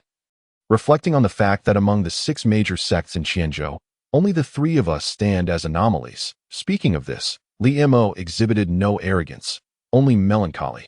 "Junior brother, a meal is consumed bite by bite, and a journey is taken step by step. There is no need to rush." Yisu remarked that I have an idea. Just then, a collective shout of report resounded as they exited the city lord's manor, where the Yang family awaited. 6 Chi practitioners stood outside, 4 at the empty void realm and 2 at the primordial realm. Upon seeing Huachinga and the others, a towering man stepped forward and asked, "Who is Huachinga?" "I am," Huachinga replied, his gaze icy. "You have come to Highlang City for what purpose?" The man sneered. "The 3rd elder of your sect, Hikai, has defected to the Yang family. We are here to inform you that cooperation with the Yang family will ensure the survival of the Sini sect. Should the Sini sect persist in its obstinacy, prepare for self-destruction. Hikai has betrayed us." At these words, Huachinga spat a mouthful of blood, his eyes ablaze with fury as he bellowed, "He has betrayed us. Why did you conceal this from me? Adoptive father, please remain calm." Luo Yin hurriedly soothed. Lu Shangyun's expression darkened. "You have 3 breaths to consider. Beyond that, there will be no further opportunity." The Yang family member scoffed. "What family head? You might as well preserve your frail existence for a few more days." Laughter erupted from the Yang family's Qi practitioners. Around them, the disciples of the Sini sect glared angrily. Yet without the head's command, none dared to act. I almost forgot to inform you of another piece of news. The Yang family disciple continued ominously. The demons in the west have already begun to ravage the towns, and in no more than 2 days, they will reach Hailing City. The Ziyue sect is also en route. If you hesitate any longer, the Sini sect will find no place to bury its dead. Chapter 65. The Way of the Individual returns to the individual, Part 1. Report. Another disciple of the Sini sect rushed in. Breathless, Master, there is a group of Tianqing sect disciples seeking entry into the city. Tianqing sect. Wichinga turned to Yisu and the others. The Yang family's disciples also ceased their laughter, their expressions becoming serious. Tianqing sect, Mo Yunqiao, pays respects to sect Master Hua. A hearty laughter echoed through the heavens as a young man clad in golden battle armor descended from the sky, his presence formidable. Unmistakably a late-stage Qi practitioner of the mixed origin realm. Li Mo murmured, "This is a member of the Mo family, one of the 10 elite disciples of the Tianqing sect." Mo Yunqiao entered the city alone, and upon his arrival, his gaze fell upon Jin Taishu, revealing a hint of surprise, which swiftly transformed into murderous intent upon spotting Yexu.it. Turned out he was a distinguished disciple of the Tianqing sect. Hua Qingge remarked with a smile. "I trust these 3 gentlemen are familiar to young Master Mo." Mo Yunqiao's smile was frosty. "Of course, I am not unfamiliar. With sect master, we are not of the same ilk." Jin Taishu interjected. Mo Yunqiao, an elite from a prestigious family, faced them, who belonged to the common folk. It seemed that the arrival of Mo Yunqiao and his companions aligned with the intentions of the Yang family. Mo Yunqiao, first come, first served. The Black Dragon City belongs to the Yang family, and you have arrived too late, a young man from the Yang family stated coldly. Yang family? Mo Yunqiao scoffed, pointing at Jin Taishu. "Do you not see senior brother Jin?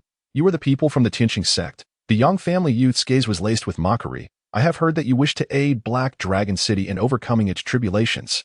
Is Mo Shixiang here for the same purpose?" Mo Yunqiao's expression shifted. His objectives coincided with those of the Yang family, both seeking to use Black Dragon City as bait to lure the Rakshasa into a trap. Intending to capture them all at once, there are not just my team near Black Dragon City. Once I negotiate, the disciples of the Tianqing sect will arrive to deploy their plans. Jin Taishu remarked coolly. "Junior brother, we must extend our support to Black Dragon City. If you harbor other intentions, it would be wise to depart early, lest we turn against each other, despite being one of the core 10 disciples." Jin Taishu regarded Mo Yunqiao with indifference. "Senior brother, you are being too domineering. There are others besides me who covet Black Dragon City." Mo Yunqiao retorted with a snort. "The Gongsun family and the Han family are also watching this place. Black Dragon City is under my control now." Yisu declared nonchalantly. "You?" Mo Yunqiao sneered. "Yisu, this is not the Tianqing sect. Do you think the sect master will protect you? Truly laughable. A mere innate realm brat dares to interject? Is this the etiquette of the Tianqing sect?" The Yang family youth coldly suggested. "Mo Shixiang, why not let our families join forces and divide Black Dragon City? Junior brother Jin, take action," Yisu instructed. "Capture them, but do not kill. With your motley crew, you dare to challenge us?" Mo Yunqiao scoffed, and with a flicker of his consciousness, dozens of streaks of light soared from outside Black Dragon City, swiftly crashing into it. However, a tinge of apprehension lingered in Mo Yunqiao's heart, for Hua Qingge was of the cave heaven realm. Mo Shixiao, there is no need for concern.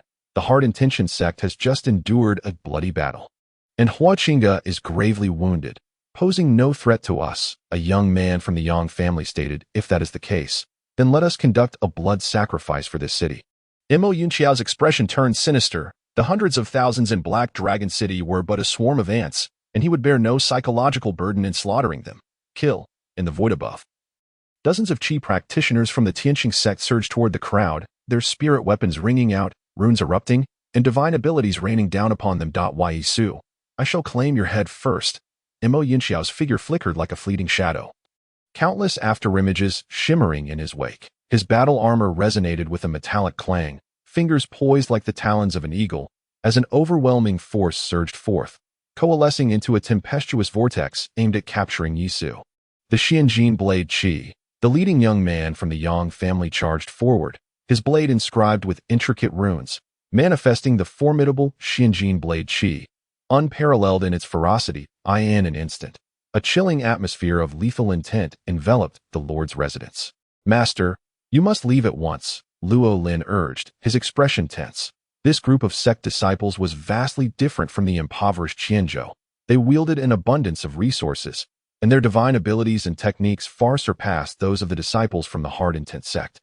Luo Lin brandished a compass intricately etched with celestial patterns, gently adjusting it. As he did, a cascade of runes ascended like a constellation, swiftly coalescing into a stellar formation that shrouded the entire Lord's residence. Boom! Dozens of divine abilities descended, causing the star patterns to quiver as the barrier began to shatter. Despite Luo Lin being at the Cave Heaven realm, he found it exceedingly difficult to withstand the onslaught of numerous practitioners at the Empty Void and Primordial realms. Especially with a genius like Mo Yunxiao among them. Yi Su remained unperturbed, barely raising an eyelid. Limo clutched Lin Kuer tightly, yet the little girl exhibited no fear, instead curiously peering out to observe the duel of the practitioners. Boom! At that moment, the entirety of Hailang City trembled violently. In the southern part of the city, a series of formation banners throbbed, the runes on the city walls manifesting with a brilliance akin to flames. An intense aura surged through the heavens as the four symbols killing formation activated. The southern vermilion bird materialized, its wings cascading like clouds descending from the sky. The might of the vermilion bird resonated with the power of the runes. Transforming into a terrifying vermilion bird true fire, resembling a torrent of flames that instantaneously consumed dozens of practitioners' divine abilities, the four symbols killing formation laid down by Zheng Taishi was immensely fearsome. At this moment, merely the manifestation of the vermilion bird possessed the might to incinerate the heavens. The vermilion bird true fire devoured the divine abilities of the practitioners, entirely engulfing them. The forces of the crowd were rendered ineffective amidst the raging flames. The formation's power was overwhelmingly dominant, a sheer force that crushed them. Run! We must leave at once. We are no match for them. Mo Yunxiao's expression shifted dramatically. The manifestation of the vermilion bird and the torrent of flames brimming with divine patterns consumed all their abilities and power, leaving them utterly fragile within the formation. What a formidable formation! The heart-intent sect gazed in astonishment at the magnificent vermilion bird. This formation wielded power far exceeding that of the glazed fire dragon formation. Huachinga gazed at the trio, tears streaming down his face, exclaiming, "Heaven has not forsaken our heart-intent sect." Luo Lin felt a resonance within, though Yi Su and Zheng Taishu's cultivation was not high. In certain aspects, they surpassed even the most adept practitioners of the Yuanshan realm. Without them, Hailang City could not withstand the pressures from the Tianqing sect and the Yang family. Quickly, we must depart. Hurry! The leading young man from the Yang family was filled with terror as he urged his companions. He unleashed his divine ability, attempting to cleave through the inferno with his blade aura, only for it to be instantly engulfed by the vermilion bird true fire once more. In that moment, escape was no longer an option. Junior brother, do not waste time. Subdue them, Yi Su commanded.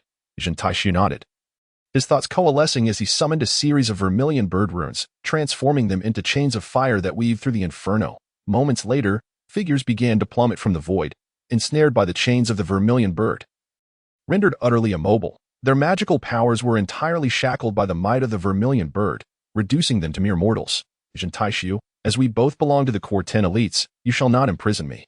Mo Yunxiao, filled with both surprise and fury, desperately channeled his mystical energy. Within his dantian, a 5th-grade Yuan Dan surged with power, striving to unleash its potential and break free. However, the divine markings of the vermilion bird surged into his body, incinerating his magical essence with an almost ferocious force. He let out a harrowing scream and collapsed to the ground. Enough, Zheng Taishu declared. Limo gazed in astonishment at the numerous Qi practitioners sprawled on the ground. Rendered speechless for a time, he was aware of Zheng Taishu's formidable prowess, yet witnessing it firsthand was an unprecedented experience. With effortless ease, he subdued dozens of practitioners from the Void Realm and the Hunyuan Realm, including Mo Yunxiao. Such strength likely surpassed even that of Han Daoxing, the foremost of the core elites. Yi Su approached Mo Yunxiao, placing a foot upon his head. Do you truly believe you can kill me? Yi Su, Mo Yunxiao roared, humiliation flooding through him as someone stood upon his head. Without Zheng Taishu, you are nothing but a waste. If you dare, release me, and we shall settle this with a duel. A waste of time, Yi Su replied nonchalantly. Mr. Yi, how do you plan to deal with them? Huachinga inquired. Observing Yexu.at this moment, he understood that Yi Su was the true backbone of the trio. However, Huachinga was perplexed. Despite Jin Taishu's overwhelming strength and his unparalleled mastery of formations, why did he still refer to Yi Su as senior brother, after all? Although Yi Su had concocted a life-sustaining golden elixir for him, Huachinga had yet to witness his capabilities in action, leaving him with lingering doubts. Why Yi Su? Should you dare to lay a hand on me, the Mo family will not let you off lightly. Mo Yunxiao's eyes widened, bloodshot with terror at the mere thought of the fearsome Rakshasa. Noise. Yi Su's foot pressed down on Mo Yunxiao's head, causing the ground to buckle, forcing Mo Yunxiao's head into the crevice of the earth, where he could only emit muffled sounds. Why Yi Su? I am of the Yang family. Xin Yu is in Liuli City. You, bang. Before he could finish, Yi Su stomped him into the ground. Junior brother Xin, how do we use them to lure the Rakshasa? Yi Su inquired. There are two methods to entice the Rakshasa, Jin Taishu replied calmly. The first method is to use soul-gathering incense. The Rakshasa is born of nether energy, and the fragrance of the incense can attract it. The second method, Jin Taishu paused slightly, is to use blood. Demons are extremely sensitive to blood and can discern sense from it. Hence, disciples from various sects devised the blood sacrifice method to lure the Rakshasa into their trap. Yi Su's expression remained impassive as he surveyed the dozens on the ground.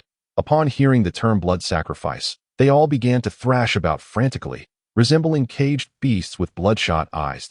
He lowered his head to look at Mo Yunxiao and the leading youth of the Yang family, stating, You may send word out, urging them to come to your rescue within a day. If no one arrives within that time, I shall use you as bait. Chapter 66, The Way of the One. Return to the One, Part 2. Mo Yunxiao and the Yang family youth exchanged doubtful glances. You truly possess such benevolence. Whether you can be saved depends on their strength. Yi Su turned to Jin Taishu. Jin Taishu understood the implication. With a thought, the vermilion bird's divine chains that bound the two's magical powers gradually dissipated, restoring their abilities. Yet, upon glancing at Jin Taishu, they dared not resist. The two individuals promptly retrieved their communication talismans to notify their fellow disciples and kin. Once they finished relaying their messages, Jin Taishu once again harnessed the power of the vermilion bird, binding the two of them. Senior brother, do you intend to ensnare them all? Li Mo furrowed his brow and remarked. If you proceed in such a manner, it may provoke the ire of the 6 major sects, and even the higher-ups of Tianqing sect. Regardless, the noble lineage is still a part of Tianqing sect. The internal strife within the sect would be a tremendous disgrace if it were to leak out. Moreover, should the Yang family truly fall victim to Yi Su's blood sacrifice, the Yang family certainly would not let the matter rest easily. Mr. Yi, I implore you to reconsider, Huachinga also advised. The fact that Yi Su and his companions were able to save the Heart Intention Gate was already a stroke of divine fortune. He did not wish for them to offend the 6 major sects for the sake of Black Dragon City. I have already made up my mind. Yi Su declared resolutely. Me, they are but insignificant insects. Why should I not offer them as a sacrifice? I also aspire to claim the top position on this demon extermination ranking. The members of the Heart Intention Gate exchanged dry smiles. Fully aware that Yi Su's true objective was not merely the demon extermination ranking, the killer must always be met with death. Yi Su's expression turned cold and fierce. If they dare to come, I shall not hesitate to kill. A terrifying killing intent surged forth, causing everyone to exchange glances in alarm. Master Hua, please assign someone to keep watch over them. Once the Yang family and the people from Tianqing sect arrive, inform me immediately. With that, Yi Su left a final remark and turned to enter the city lord's residence. He made his way to a private chamber and retrieved the heavenly mechanism dragon suppressing scroll. Upon arriving in Black Dragon City, the resonance between the scroll and the Black Dragon mountain range grew increasingly potent. However, after probing with his divine sense, Yi Su found no trace of evidence. As thoughts surged into the heavenly mechanism dragon suppressing scroll, a hint of a smile unexpectedly appeared on his face. Oh, that's how it is. Yi Su chuckled lightly. He unfurled the scroll, deftly manipulating it with his 10 fingers. As if he were engaging with a Rubik's Cube. Crack, crack. With Yi Su's manipulation, the heavenly mechanism dragon suppressing scroll began to transform gradually, and a faint aura emanated from the divine dragon seal. Furthermore, the aura emanating from the Black Dragon mountain range intensified. Yi Su smiled and chose not to continue deciphering the scroll. Instead, he stored it away and began to refine his true qi, initiating the transformation of true qi into magical power within Black Dragon City. Jin Taishu subdued dozens of qi refining disciples from various sects, greatly boosting the morale of the Heart Intention Gate.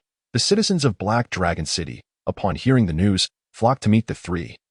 Though all were stopped at the gates, Nevertheless, the rumors surrounding the trio spread throughout Black Dragon City, elevating them to the status of bodhisattvas and gods, with some even erecting longevity tablets in their honor. As night fell, Yisu strolled along the city walls under the luminous moonlight. Yet, the moonlight that fell upon Qianzhou radiated a bewitching crimson glow, as the overwhelming bloodlust and resentment illuminated the void, staining the moon with a layer of blood-red hue. "Where is Huichinga? Bring him to me." Yang Xuanyu's eyes brimmed with unbridled fury. Moments later, He Kai arrived at the Grand Hall. He Kai, you must clarify for me why Huichinga is still alive. Yang Xuanyu's countenance darkened like a stormy sea as he tossed the communication jade talisman at He Kai. He Kai, filled with trepidation, picked up the talisman and, upon scanning it with his divine sense, his expression shifted drastically. "Young master, I assure you I have not lied. When I departed, Huichinga was already at death's door. He could not possibly have recovered. Young master, spare me." He Kai was overwhelmed with terror, realizing that his cultivation level had only reached the late stage of the mixed element realm.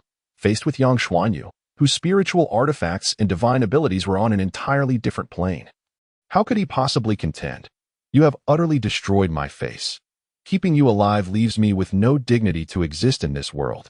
Yang Xuanyu let out a cold snort, and the golden net suddenly tightened, its razor-sharp lines disassembling He Kai's corpse into countless fragments, leaving behind merely a single purple yuan dan. Yang Xuanyu reached out, grasping the yuan dan, which fell into his palm and was swallowed whole.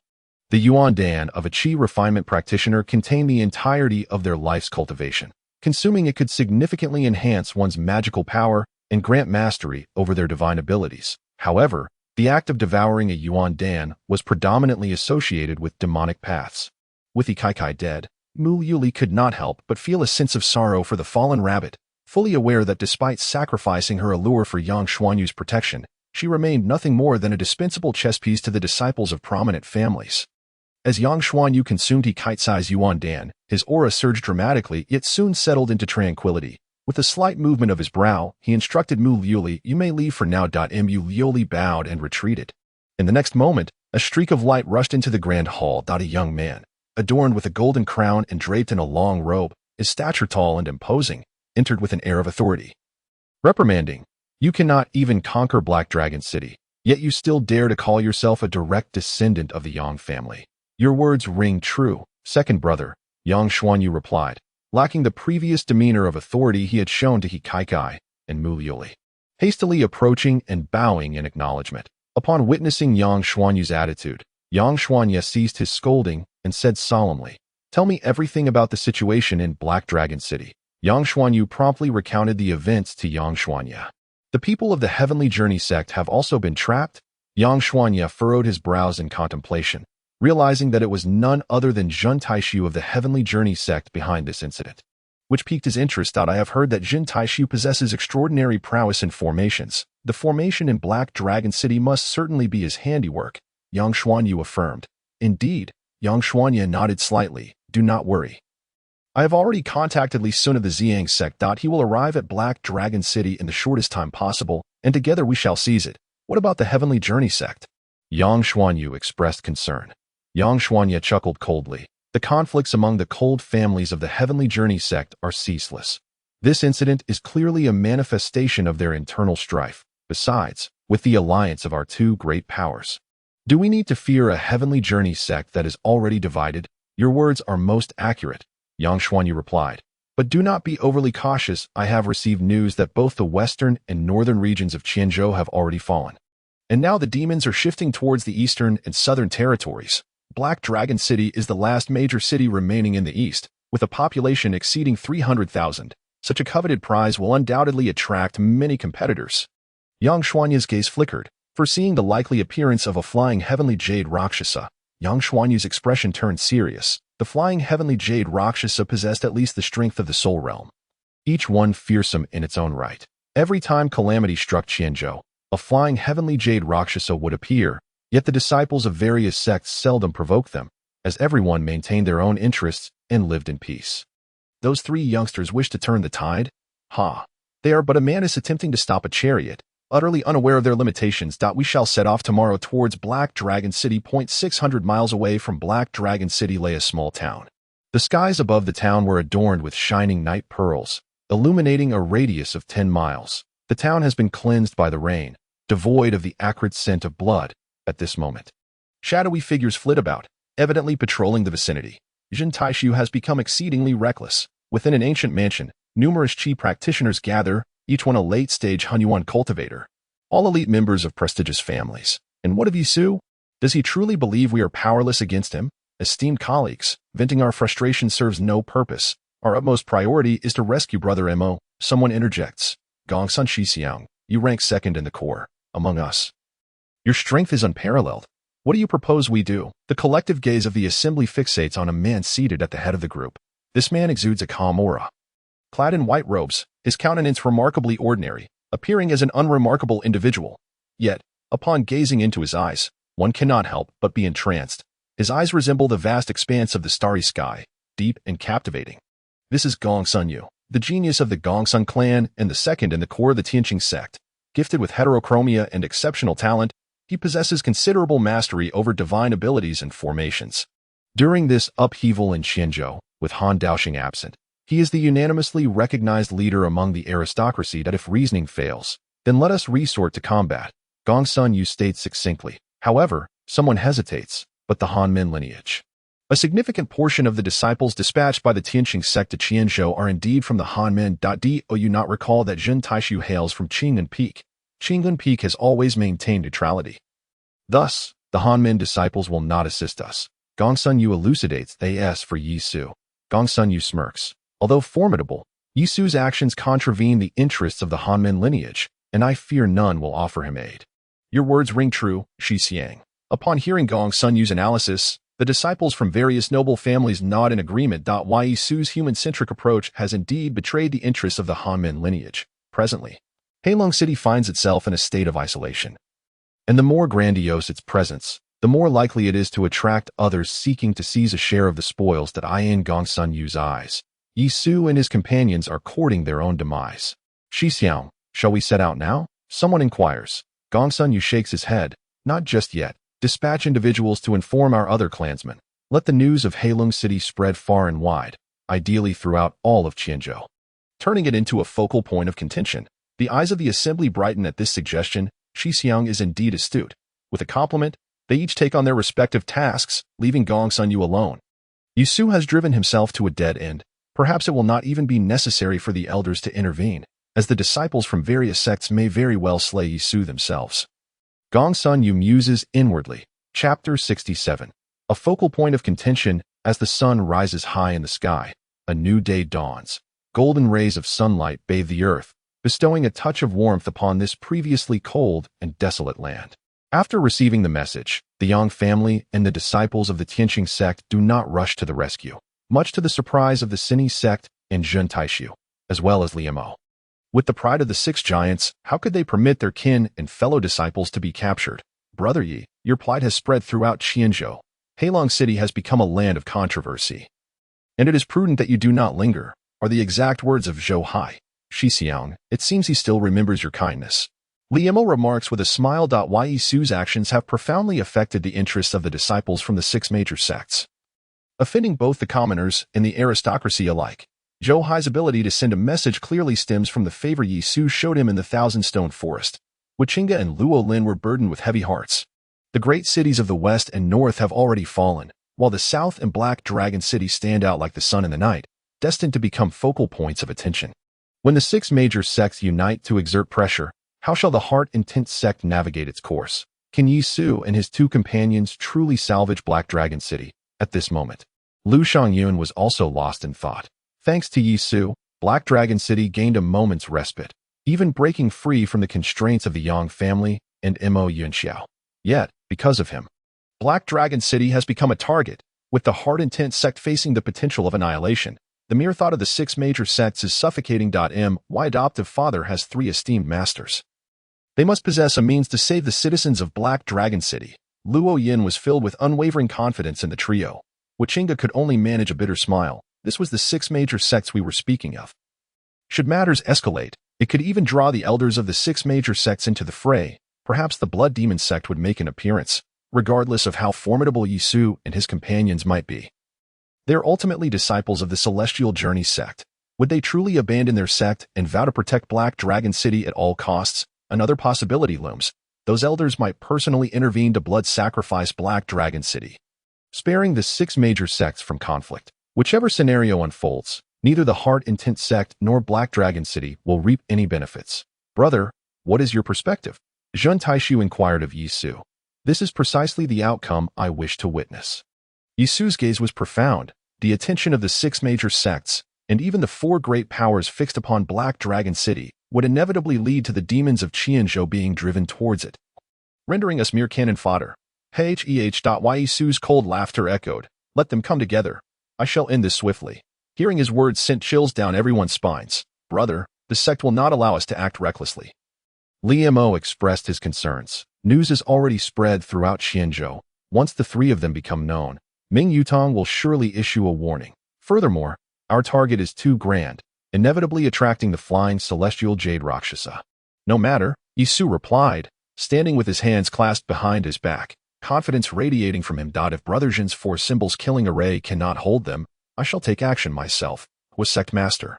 Instruct the disciples of the Heart Intent sect to withdraw. Remaining with the common folk. Yi Su commanded, his voice imbued with an undeniable authority, exuding an air of commanding respect. That on that day, the Yang family and the disciples of the aristocracy from the Celestial Journey sect did not make an appearance. Instead, Ming Yutong sent a message urging Yi Su to abandon Black Dragon City, yet Yi Su paid him no heed. In the great wilderness city, Ming Yutong's face turned ashen, furiously cursing, "You reckless brat. This is foolishness. You're bound to stir up great trouble. The sect leader should never have sent him to Qianzhou for training." He gripped the communication talisman tightly, his eyes darting as he pondered a solution. The great wilderness city lay in the western part of Qianzhou, gazing upon the Black Dragon Mountain Range, situated tens of thousands of miles from Black Dragon City. Even a Qi practitioner at the nascent soul stage would require nearly 2 days to traverse the perilous route beset by demons. With no time to rush there, Ming Yutong could only hope that Yi Su would come to his senses, abandon Black Dragon City, and ensure his own safety. Guk remained noncommittal. Yi Su's brilliance was too overwhelming for the aristocracy to suppress. Yet could the commoners manage to hold him back? Such individuals will inevitably bring calamity upon the Heavenly Walker sect, if they were to perish within the confines of Black Dragon City. It might not be an ill fate. Nonsense. Ming Yutong exclaimed vehemently, yet did not refute the assertion. Was it not precisely because Yi Su defied his arrangements and acted on his own accord that the sect leader dispatched him to Qianzhou? However, Yi Su was destined to be anything but a compliant individual. Upon receiving Ming Yutong's scathing rebuke, Gu K's expression darkened, and he strode away, exiting the residence to retrieve a communication talisman. Uncertain of whom he would contact, as dusk approached, amidst the myriad mountains and valleys, a series of roars erupted, distinct from the cries of beasts, resembling the wails of tormented souls, undoubtedly the voices of demons. The citizens of Black Dragon City, upon hearing these sounds, were filled with trepidation, and the streets lay eerily desolate, devoid of any passers-by. Senior brother, just now, I observed that they are indeed worshipping us. Li Mo spoke, his tone laced with resignation and a hint of melancholy. This moment, we truly appear to them as deities. Zhun Taishu remarked. Brother Su, are you not a god? Lin Ku inquired, standing beside Yi Su. Gazing up at him, Yi Su shook his head, asserting that all deities in this world are false, mere pretenders. There are no true gods. If even the immortal emperors can fall, how much less so the gods? You are about to embark on your cultivation journey. I must tell you that a Qi practitioner must cultivate a heart devoid of gods, for in the absence of deities, all possibilities can arise. Yi Su spoke earnestly. This is the first step in cultivation, establishing one's path. However, I prefer another name. What name? The young girl asked curiously. To eradicate the thief within the heart, to dismantle the god within the heart. Yi Su declared with resolve. Lin Ku bit her lip, seemingly pondering the profundity of his words. It is easy to vanquish the thief within the mountain, yet it is difficult to conquer the thief within the heart. It is simple to destroy the gods within the temple, yet challenging to dismantle the god within the heart, Zhun Taishu said slowly. Senior brother, though this phrase appears straightforward, how many can truly accomplish it? Zhun Taishu's gaze was clouded. Even he found it beyond his reach. Limo was enveloped in confusion, unable to comprehend the exchange between Yi Su and Zhun Taishu. Since I am teaching her, I of course can achieve it, Yi Su chuckled. But you are correct. Across the vast expanse of the world, few can indeed succeed. Senior brother, you have quite the audacity. Liemo teased. Hee hee. Lin Ku finally grasped the meaning. Bursting into laughter, suddenly, a series of roars echoed, and 4 dazzling streaks of red light, resembling meteors, surged through the sky, heading straight for Black Dragon City. On the ground, flashes of red and green light flickered, accompanied by the swift sound of rushing wind. These were various demons of grotesque forms. Compared to ferocious beasts, these fiends, birthed from the filthiest of places, were far more savage and bizarre in appearance. Yisu and his companions ascended the city wall, observing the commotion below, prompting Huachinga and others to rush to the wall as well. There is no need for alarm. These are merely scouts sent by the demons, Jin Taishu stated. Yet there are 4 Rakshasas among them, Luo Lin remarked with a serious countenance. A mere squad boasts 4 Rakshasas. The true demon army is likely even more formidable, with at least 1 flying jade Rakshasa stationed to command. Whoosh, whoosh, whoosh, whoosh. The 4 Rakshasas flew at astonishing speed, enshrouded in crimson mist, exuding an overwhelming aura of malice. Unlike the Rakshasas seen previously, these 4 showed no pretense of concealment, charging recklessly towards Black Dragon City. It seemed as though they had come merely to meet their demise. Meanwhile, a horde of malevolent creatures surged across the ground with astonishing speed.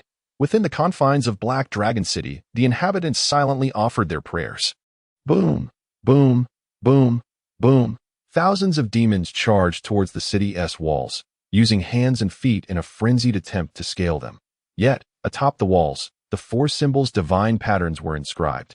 As the white tiger pattern erupted, waves of lethal white tiger energy were unleashed, reducing the demons to mere fragments. The vermilion bird, black tortoise, and azure dragon patterns followed suit, swiftly annihilating the throng of thousands in an instant. Eye in the skies above.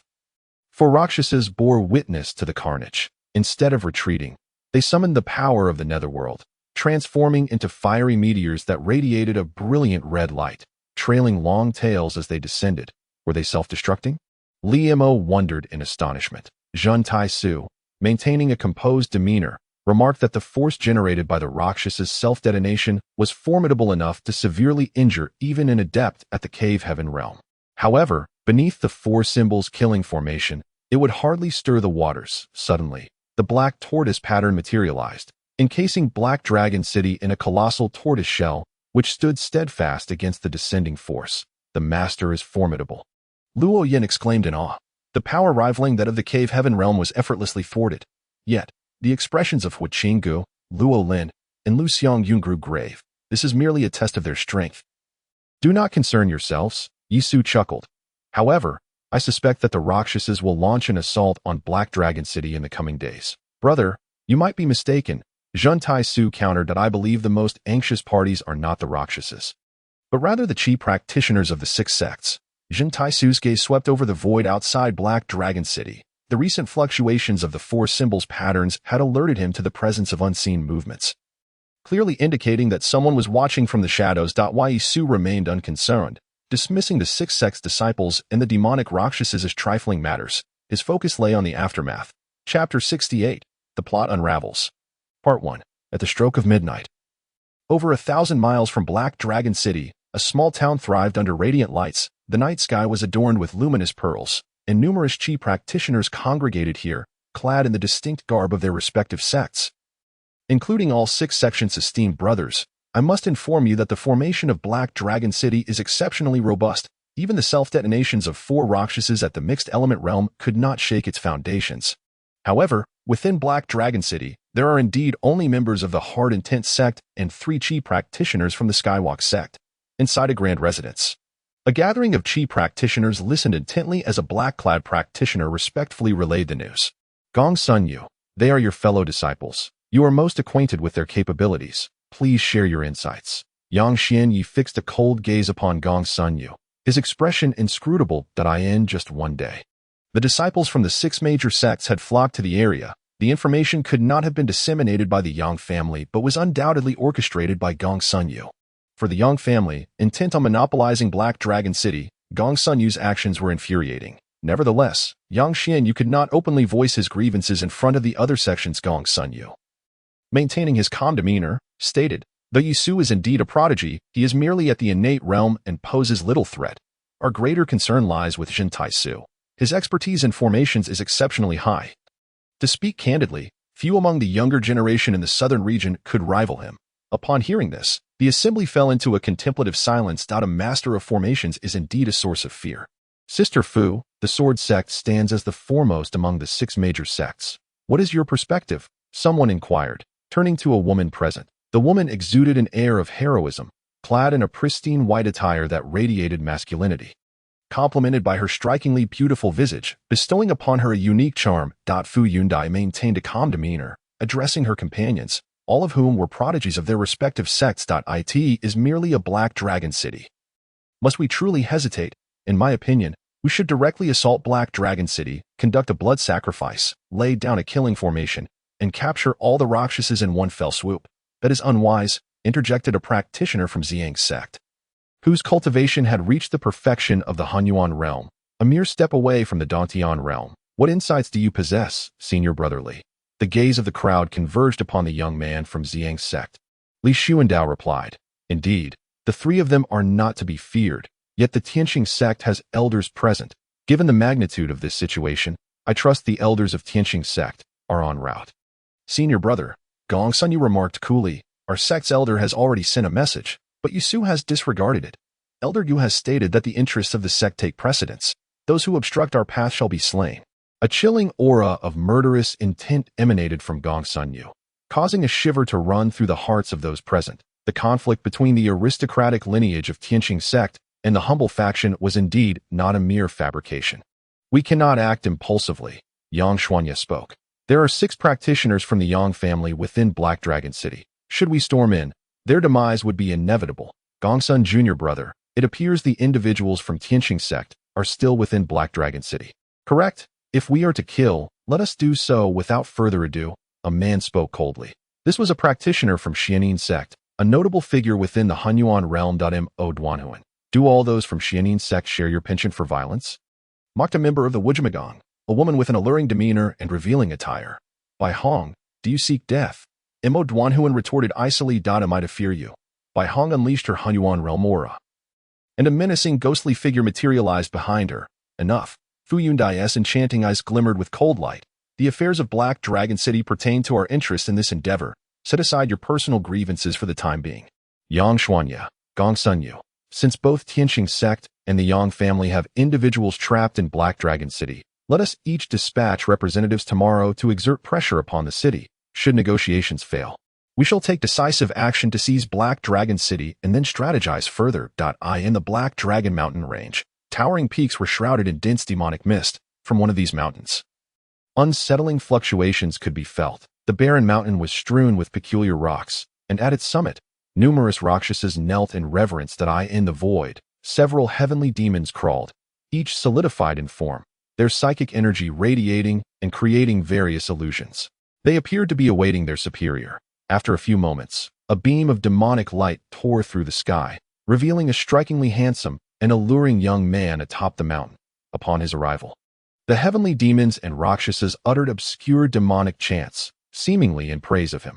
Accompanying the young man was a flying jade Rakshasa, adorned with dual wings and a green visage with sharp fangs. Withdraw, commanded the handsome man, and his words were law.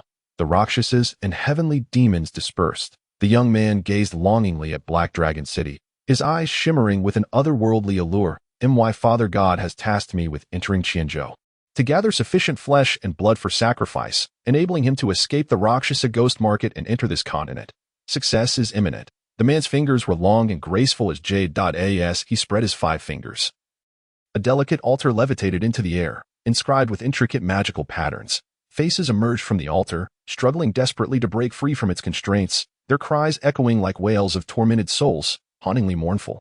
My lord, merely possessing the Black Dragon City is far from sufficient. If we could slay the 6 chi practitioners who have entered Qianzhou, we would undoubtedly achieve resounding success. The celestial being, the flying jade Rakshasa, spoke in human tongue. Ha ha ha. Lord Ziyue laughed heartily, his voice suddenly transforming into a soft, feminine tone, his movements becoming alluring.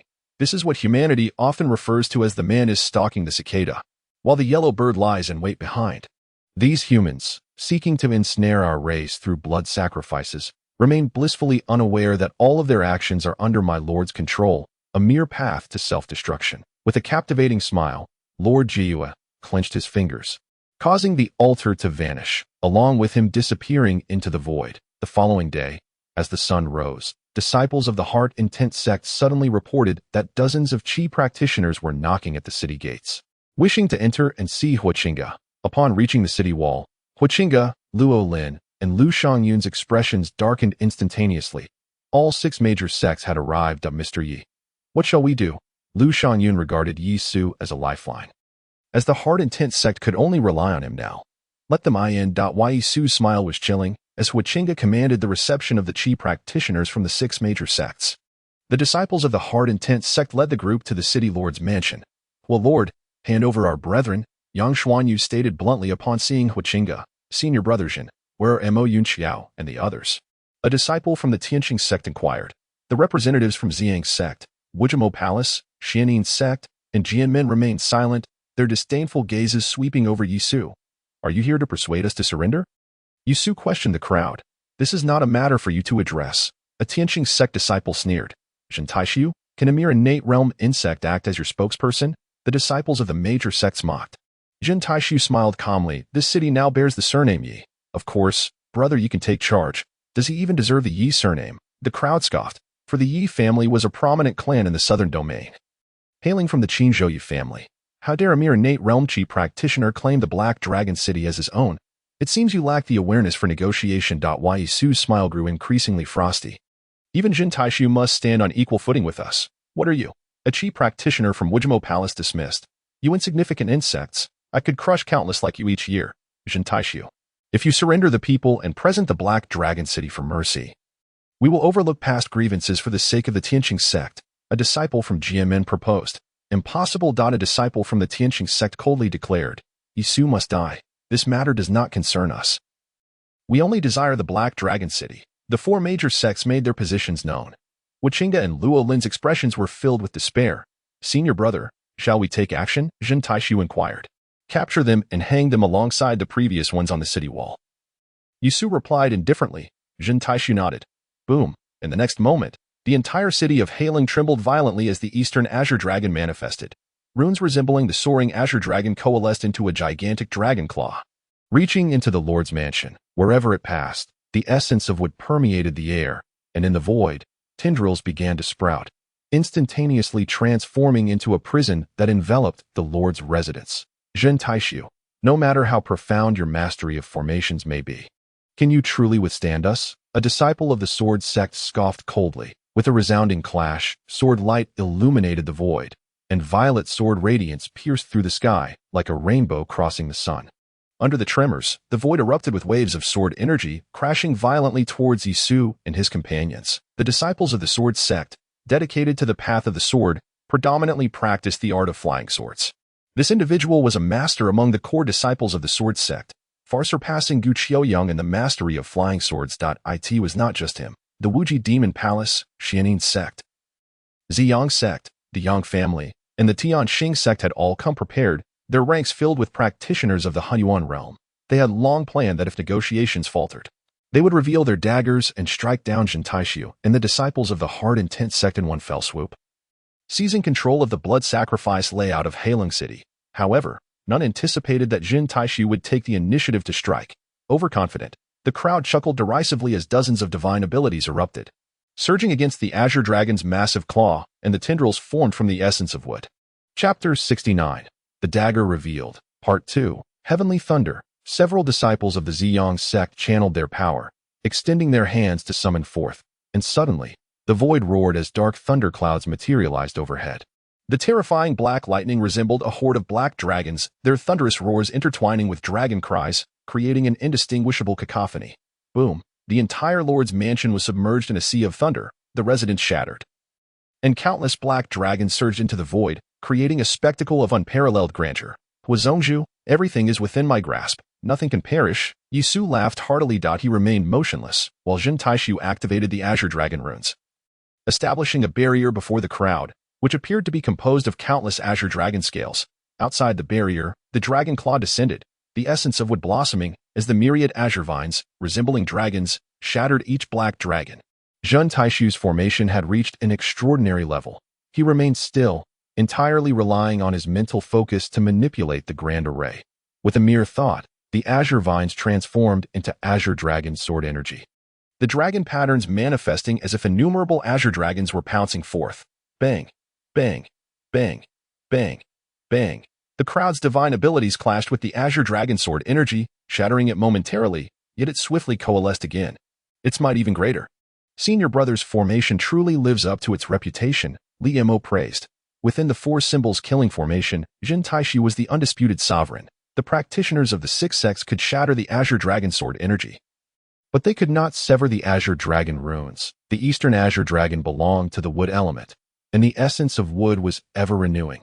As long as the formation remained intact, the azure dragon sword energy would endure eternally. Yet, the strength of the six sects practitioners was indeed limited. Boom! A dragon claw suddenly materialized, grasping a practitioner of the Hunyuan realm. The practitioner let out a shriek as countless tiny azure dragon runes surged into his body, instantly sealing his power, rendering his Yuan Dan unusable. How can someone so young possess such remarkable mastery of formations? The disciples of the sword sect were aghast, though his flying sword could obliterate the azure dragon sword energy. It could not locate the formation's vital point. At this moment, dozens of practitioners were entirely trapped, akin to fish in a barrel. Everyone, channel your Yuan Dan and break through the formation. The disciple of the sword gate let out a thunderous cry, opening his mouth to unleash a sword pellet that danced in the void. This sword, having been cultivated into a pellet, could gradually replace the practitioner's life-bound flying sword, becoming an integral part of the sword cultivator's essence. This particular sword cultivator was exceptionally formidable, and the sword pellet was equally extraordinary. With a flick of his fingers, the pellet erupted into a multitude of sword energies, each comparable to a third-grade spiritual weapon, shattering the myriad azure dragon sword energies that filled the sky. Whoosh! The man moved like a streak of sword light, the pellet hovering at his fingertips as he dashed toward the barrier. His gaze met Yisu's, and a surge of magical power flowed into the sword pellet. With a resounding boom, a sword pattern materialized on the pellet, its aura surging violently, transforming into a colossal divine sword. Intent on cleaving through the barrier, capturing the king before seizing the thief. Concurrently, numerous Qi practitioners activated their Yuan Dan, with each Yuan Dan floating in the air, manifesting layers of extraordinary phenomena. Each Yuan Dan was entwined with dozens, if not hundreds, of divine runes, signifying their mastery over various supernatural abilities. As the practitioners unleashed their magical power, the runes on the Yuan Dan shimmered, and hundreds of supernatural forces erupted simultaneously, fiery eruptions from the earth. A rain of swords descending from the heavens, meteoric flames, and vast oceanic deluges. An endless array of supernatural phenomena unfolded, painting a picture of a cataclysmic world. Witnessing this spectacle, the disciples of the Hard Intent sect were profoundly astonished. Such was the prowess of disciples from major sects, far beyond the capabilities of impoverished Qianzhou. Yet, Yisu remained unfazed. Although this group consisted of core disciples from the six major sects, none had successfully cultivated a Yuan Dan force field. Only those who had mastered the Yuan Dan force field could truly be considered masters of the Hunyuan realm. Azure Dragon Force Field. Jin Taisu uttered these four words nonchalantly, his eyes shimmering with azure dragon patterns. The city lord's mansion seemed to collapse incessantly, and in the void, azure dragon patterns appeared one after another, resembling countless azure dragons coiling about. The city lord's mansion had entirely transformed into a dragon domain. Is this the force field? Luo Yin marveled. Yisu nodded, then slowly shook his head. Indeed, it was the azure dragon force field, but only a quarter of its potential. Jin Shidi's capabilities extended far beyond this. Li Mo gazed in awe, having only now witnessed Jin Taisu's prowess. Unexpectedly, upon making his move, Jin Taisu was simultaneously confronting several Hunyuan realm experts of equal standing, along with dozens of core disciples of the Hunyuan realm. Truly exhilarating, like a burst of enlightenment, Li Mo exclaimed in admiration. Yuan Dan force field. The Sword Gate disciple's expression changed dramatically upon seeing the Azure Dragon force field. He glared at the disciples of the Tianqing sect, furiously demanding, "Why did you not inform us that Jun Taisu had already mastered the Yuan Dan force field?" The disciple, trembling with fear, realized that Jun Shixiang had maintained an exceedingly low profile within the sect. None had ever witnessed his combat prowess, leaving his strength a mystery. Scoundrels! The disciples of the 5 major sects cursed in unison. They were already ensnared within the formation, and with the emergence of the Yuan Dan force field, an additional shackle had been added to their chains. Now, not only was breaking through the barrier and capturing Jun Taisu uncertain, but even their chances of safely escaping were in jeopardy. Roar, roar, roar. The azure dragon force field manifested, and scales of dragon-like essence sprouted in the void. The magical attacks of the crowd struck upon the dragon scales, failing to shatter them. Moreover, the supernatural forces were rebounding. Retreat! The crowd cried out in horror, encountering such a bizarre phenomenon for the first time. Yet, despite their words, how could they retreat? Faced with the Azure Dragon Force field and the Grand Azure Dragon Formation, there was no avenue for retreat. However, the hundreds of divine arts unleashed were a manifestation of their utmost efforts, and the execution of this strike resulted in a substantial depletion of their magical energy. In that moment, the rebound of the divine arts caught them entirely off guard, rendering 9/10 of them incapable of withstanding it. Boom, boom, boom. Except for the leaders of the 6 major sects, the remaining practitioners were all sent flying by the divine arts, each one lying on the ground, barely clinging to life. The 6 who managed to hold their ground bore grim expressions, and the disciple from the sword sect looked at Zhun Taishu with a face full of dread. Zhun Taishu, having mastered the Azure Dragon Force field, possessed power that undoubtedly surpassed Han Daoxing. Yet, Zhun Taishu remained silent and restrained. Clearly harboring grand ambitions, he was terrifyingly formidable and utterly unassailable. Yi Su gazed on him passively. "You little beast, come if you dare." The sword sect disciple was consumed by rage. He had been defeated by Zhun Taishu and accepted his defeat. Yet how dared Yi Su, a mere practitioner of the innate realm, speak so condescendingly? "Junior brother Zhun, apprehend them," Yi Su instructed. Zhun Taishu nodded, the Azure Dragon Force field continuously contracting, its power coiling around the others like vines, instilling in them a sense of suffocating pressure. The 6 struggled to resist, yet their breaths grew increasingly feeble. "Zhun Taishu, you must think this through. To act against us would mean declaring enmity with the 6 major sects outside. Sister Fu will undoubtedly intervene personally to quell Black Dragon City." The sword sect disciple retorted defiantly. "Fu Yundai." Zhun Taishu replied coolly, "I have heard that she is a rare talent in swordsmanship within the sword sect. Her reputation only second to Emperor Murong Jian and the true monarch Xianming Yi Yuanshu. I am quite eager to meet her." His nonchalant tone incensed the sword sect disciple, causing him to nearly spit blood. "Zhun Taishu, even in battle, one does not slay envoys. We are here to negotiate. If you imprison us, you will become the laughingstock of the entire southern region," argued the disciples of the Infinite Demon Palace and Xiang sect. "You are here to negotiate." Zhun Taishu turned to Yi Su. "Brother Yi, I recall you inquiring about them, did you not?" The 6 stared at EXUD that moment. All their prejudices against him vanished, and they found themselves placing their hopes on an insignificant ant, fervently wishing for him to nod in agreement. Clearly, they were here to act shamelessly. "Junior brother, there's no need to concern yourself. Just apprehend them all and hang them from the city walls," Yi Su declared. "You little beast, I will not let you off." The 6 roared in madness. "Silence them," Yi Su commanded. Zhun Taishu chuckled. The Azure Dragon Divine Pattern surged into the bodies of the 6, and their roars gradually diminished until they could only stare wide-eyed at Yi Su and Zhun Taishu, emitting muffled sounds. "Master Hua, I plan to hang them from the city for all to see. What are your thoughts?" Yi Su inquired. Huachinga understood Yi Su's intention. This group represented the 6 major sects, and hanging them would be a severe slap in the face to their pride. Such an act would surely provoke their wrath, prompting them to send troops to Black Dragon City. "Mr. Yi, the decision rests with you." Huachinga sighed. "I only hope that the 3 gentlemen will prioritize their own futures and not sacrifice themselves for the sake of the Hard Intent sect and Black Dragon City." "Ha ha ha." Zhun Taishu suddenly erupted into laughter. "Master Hua, who dares to obstruct our future?" Li Imo looked at him in astonishment, perplexed. Junior brother Zhun is usually so composed. Why the sudden bravado? Has he been influenced by those around him? He glanced once more at Yi Su, then softly admonished Lin Kuer, saying, "Kuer, you must not emulate Brother Su and Brother Zhun in the future. Like me, you must always remain humble." Lin Kuer appeared somewhat perplexed. Chapter 70. The Unveiling of the Dagger, Part 2. As the chaos in Qianzhou subsided, the major sects dispatched nearly 1,000 Qi practitioners, each at least of the Void Realm. At this moment, the disciples of the 6 sects gathered, with only the Han lineage of the Tianqing sect hesitating due to their gratitude towards Yi Su, choosing not to appear. Almost 5,000 Qi practitioners. A formidable force set forth towards Hailang City. Above the void, thousands of escape lights streaked across the sky like meteors, surging towards Hailang City. On the clouds, young Master Ziyue and the flying celestial jade Rakshasas silently observed this scene.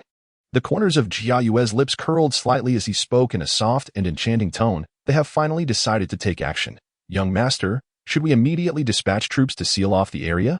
Inquired the flying celestial jade Rakshasa. Ziyue shook his head. Once they make their move, it will surely result in rivers of blood. Relay the order. There is no need to restrain the lower-tier demons. Let them act according to their nature, lest the chi practitioners of the six sects grow suspicious. Isn't this tantamount to sending them to their deaths? Remember, they are merely our sustenance, slaves, not members of our clan. Their deaths do not warrant any sorrow, Ziyue stated coldly. A chill ran through the heart of the flying celestial jade Rakshasa. It must be noted that he too had evolved from lower-tier demons, acquiring wisdom along the way. In his heart, those unenlightened demons were kin to him.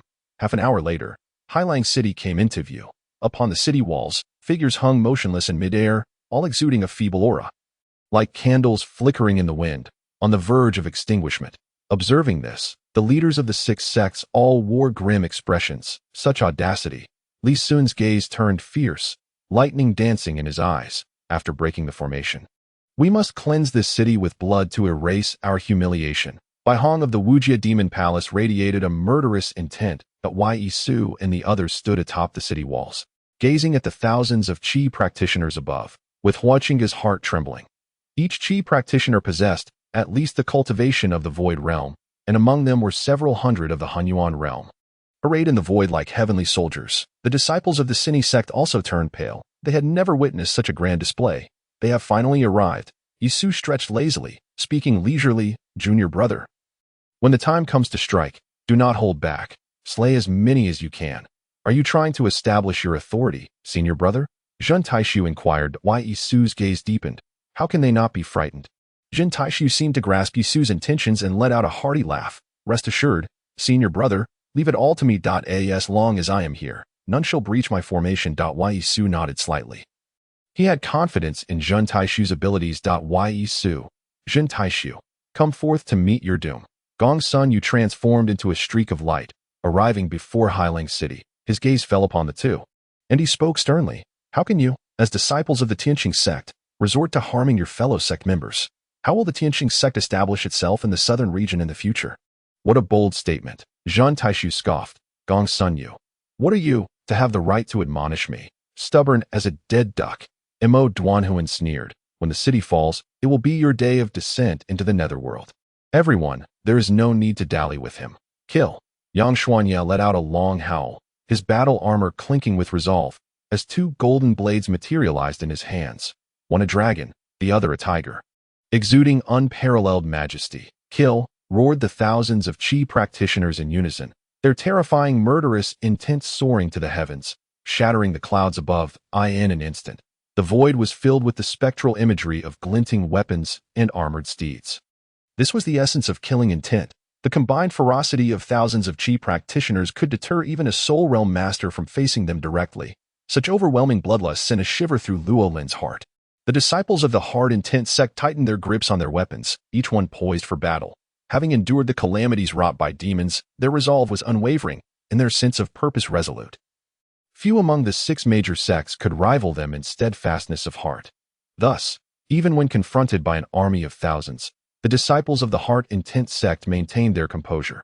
Zhen Taishu's cold laughter echoed as the 4 symbols divine patterns engraved on the city walls began to stir, enveloping the entire Black Dragon city with their powered in the ethereal haze. The azure dragon, white tiger, vermilion bird, and black tortoise stood majestic in the sky, exuding an awe-inspiring presence. The battle was on the verge of erupting. Suddenly, a voice resonated like thunder from the heavens, followed by a brilliant rainbow streaking across the sky, emanating an overwhelming aura. A master of the soul realm, Fu Yundai, Mo Duanhuan, and others sensed this formidable presence and hurriedly urged the disciples of the 6 sects to refrain from engaging. Preferring to observe the unfolding events, the rainbow halted between the 2 armies. Ming Yutong gazed at the half-dazed chi practitioners on the city wall, sensing the murderous intent from the 6 sects.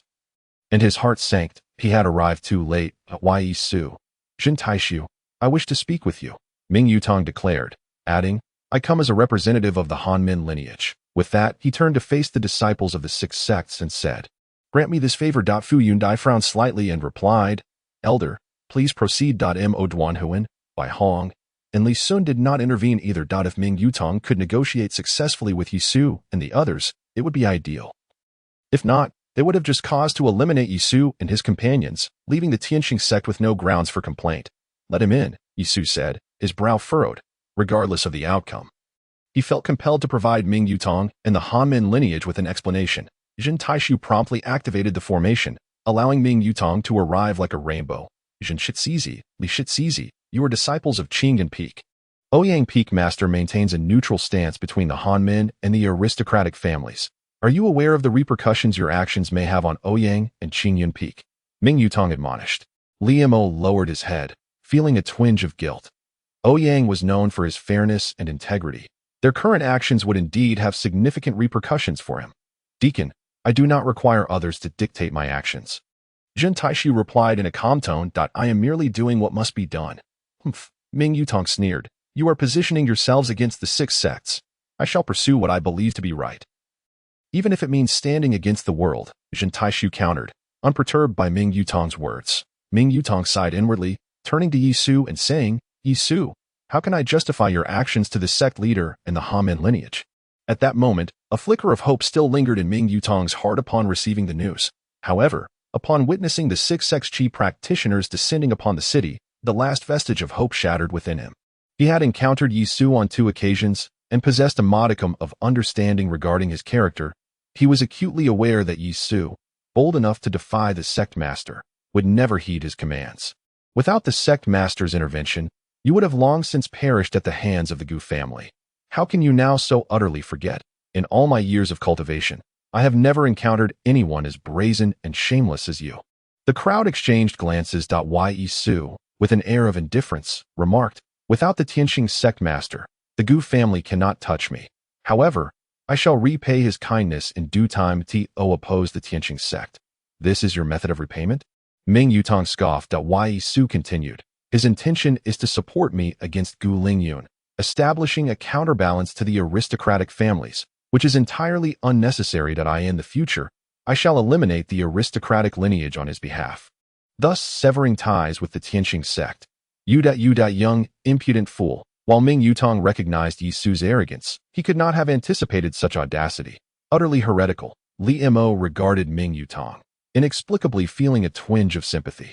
Ming Yutong represented the humble lineage, dedicating himself wholeheartedly, and he held Yisu in high esteem.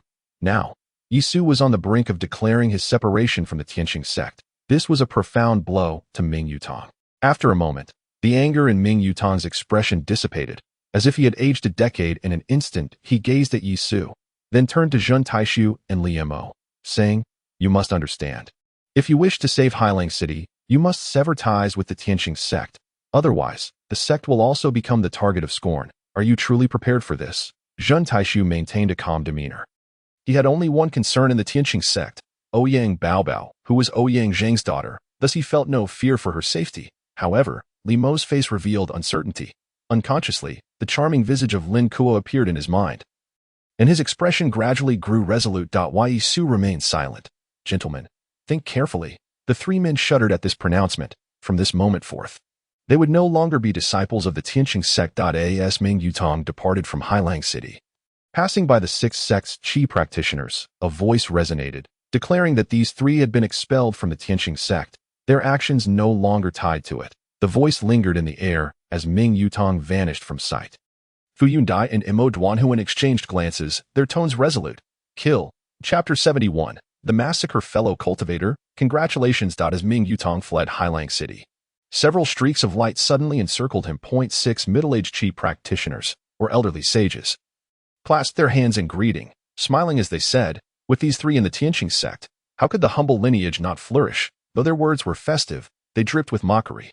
The internal strife among the Tianqing sect's disciples would render them a laughingstock if word got out. Dear friends, they have been expelled from the Tianqing sect and are no longer its disciples, Ming Yutong stated, his expression devoid of emotion. One among them chuckled. What a pity. Humph. Ming Yutong coldly retorted. Why must you belittle me? I do not fear to inform you that Jin Taishu's mastery of formations is such that even Elder Wu holds him in high regard. Though the 6 sects may boast numerical superiority, whether they can breach the formation and enter the city remains a matter of debate. Do not rejoice too soon. my friends. There is no need for you to fret over this matter." The elder of the Sword Gate chuckled, saying, "A mere black dragon city. If we cannot capture it with the combined might of our 6 sects, then feel free to mock us at that time." Ha ha ha. The crowd erupted in laughter, their expressions imbued with a sense of indifference. Upon the issuance of the command, thousands of chi cultivators surged towards Black Dragon City like a tidal wave, nearly 5,000 in total. Divided into 6 major factions, subtly forming 6 formidable battle formations, the 6 sects represent the foremost powers of the southern domain, and their disciples predominantly practice battle formations, although their prowess may not be evident in everyday life. When faced with a large-scale conflict, these formations can unleash tremendous might. The Tianqing sect, with over 500 chi cultivators, collectively summoned their magical powers, resembling a golden crow. Each spell they cast formed a wing. Strikingly formidable. Yet, unlike the fiery strength of the golden crow, this power was intricately complex and rather chaotic. Nevertheless, amidst this chaos, the golden crow soared, its wings slicing through the air like blades, carving deep ravines into the earth. As if the very ground were cleaved asunder, the battle formations of the 5 major sects were equally diverse, taking the shapes of divine beasts, exuding a fierce and menacing aura. Boom, boom, boom, boom, boom. The 6 battle formations charged forth. A torrent of murderous intent sweeping through the heavens, altering the very fabric of the sky. Fu Yundai and Imo Duanhuan, along with 4 others, refrained from engaging, standing aloft as they gazed at the 6 battle formations advancing upon Black Dragon City. Jin Taishu's formation was indeed formidable, but could it possibly rival the great formations passed down through the sects? Bai Hong scoffed derisively, dismissing the opposing forces as mere rabble. Jin Taishu, positioned atop the city walls, observed the oncoming onslaught of the 6 battle formations. The golden crow screeched, and the Qiangqi roared, as if ancient beasts of terror were unleashed, intent on tearing apart the very heavens. With a mere gesture, he triggered a cataclysmic tremor throughout the cosmos. Roar, roar, roar, roar. 4 earth-shattering roars echoed forth, and from the 4 cardinal directions of Black Dragon City, 4 divine beasts materialized. In the south, the vermilion bird, entwined in divine patterns, manifested, transforming the surrounding area into a sea of flames. In the north, the Xuanwu floated in the celestial river, while the Tungsha coiled in the skies, stirring tempests. In the east, the azure dragon emerged, its ethereal energy manifesting as sprawling vines, a myriad of dragon patterns lurking like coiled serpents. In the west, the white tiger's essence spanned the heavens, creating a domain of swords stretching for miles. In an instant, the 4 divine beasts were fully manifested. Unleashing the might of the 4 symbols formation, Jin Taishu narrowed his eyes. With a mere thought, the phantom of the white tiger leapt forth, its patterns resembling chains of celestial blades, hurtling towards the 6 battle formations. Clang, clang, clang. A terrifying aura of slaughter enveloped the world, the sword domain rolling back like a river in reverse, instantly shrouding the 6 battle formations.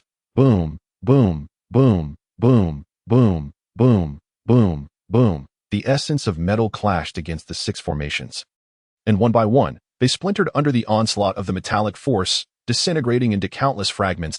In the next moment, the power of the azure dragon descended, ancient vines morphing into a prison. The ethereal energy surged ceaselessly, and the ground erupted with numerous vines, rapidly growing and twisting, as if countless azure dragons burst forth, crashing into the ranks of the chi cultivators. I'll point one by one. The chi cultivators cried out in agony, ensnared by the vines, which harbored an immense devouring force, consuming their magical powers. Swish, swish, swish. The essence of gung metal surges across the vast expanse of the sky, as torrents of crimson rain cascade downwards, the blood saturating the city walls, rendering the divine symbols of the 4 symbols enchantingly bewitching, infused with an eerie magical potency. The array, the expressions of Fu Yundai and her 5 companions transformed drastically. The might of this 4 symbols killing array far exceeded their expectations, instantly breaching the 6 major battle formations. Within that formation, the chi practitioners, those of the Kongming realm, appeared as lambs awaiting slaughter. Countless slain by the slicing force of the gung metal sword chi. Only those chi practitioners at the Hunyuan realm could momentarily withstand the onslaught thanks to their Yuan Dan. We have underestimated him, Li Sun declared with a chilling tone. Let us strike. Without hesitation, the 6 surged towards Black Dragon City, each at the pinnacle of the Hunyuan realm, mere steps away from the Dongdian realm, their speed already exceeding several times the speed of sound. And in the blink of an eye, they materialized above Black Dragon City, .5 elements sword array, Fu Yundai exclaimed sharply, as 5 flying swords emerged, each forged from materials embodying the 5 elements, inscribed with their respective runes. Each sword a 6th grade spiritual weapon. Boom! Fu Yundai's mana surged into the 5 element sword array, and in an instant, the 5 swords transformed into 5 sword dragons, enveloping a radius of 300 zhang with the power of the 5 elements, shattering the pervasive gung metal sword qi and the Yiwood essence, allowing the sword sect disciples to escape peril. Simultaneously, the 5 young masters activated their divine abilities, rescuing their respective sect disciples. You must leave this place at once, Fu Yundai urged. Jin Taishu commanded the 4 symbols killing array, his power undoubtedly reaching the Dongtian realm. And the myriad transformations of the 4 symbols killing array rendered their formations riddled with flaws before him. Completely unable to unleash their true might, remaining here was tantamount to awaiting death. Can you truly escape? Jin Taishu sneered ominously, for symbols force field. Boom! In that moment, the full might of the 4 symbols killing array erupted. For divine beasts materializing in the void, completely engulfing a 10-mile radius within the 4 symbols force field. All shall perish. Jin Taishu's murderous intent was palpable. He had not unleashed such slaughter in far too long. And this time, he poured forth his all, awakening the dormant savagery within him. Resembling a true fiend, Limo had never witnessed such a frenzied Jin Taishu.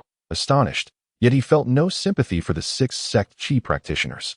To exploit the lives of others for one's gain was a grave sin.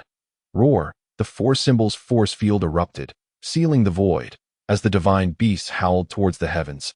In an instant, a sea of flames surged. The celestial river reversed, ancient vines obscured the sky, and the aura of slaughter filled the air.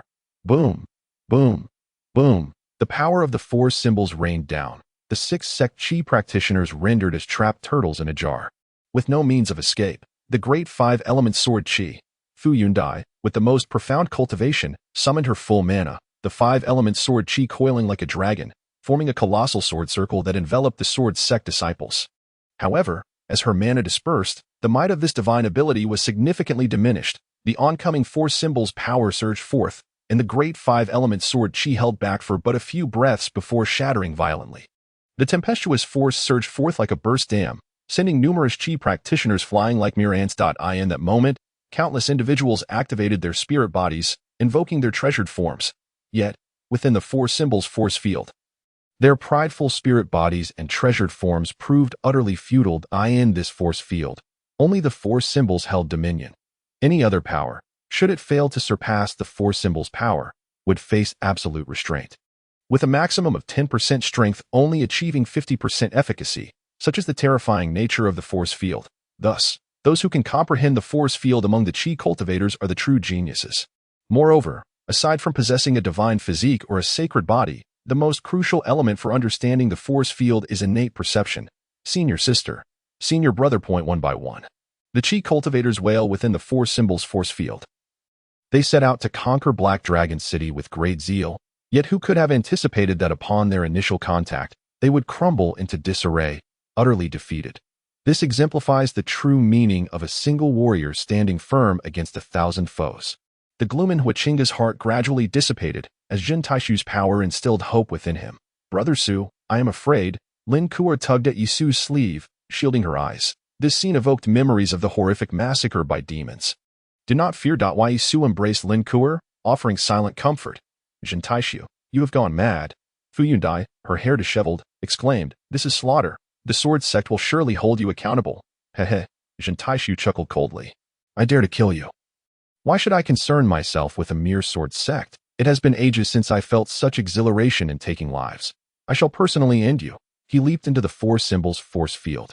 Within that space, the Qi cultivators of the empty void realm were nearly annihilated, with only the exceptionally gifted and well-connected disciples of noble families surviving. 80% of the Qi cultivators in the mixed element realm were lost, and those who remained were largely gravely injured. As Jin Taishu traversed the 4 symbols force field, the Qi cultivators screamed as if they had seen a demon. He paid them no heed and instead made his way directly to 6 individuals.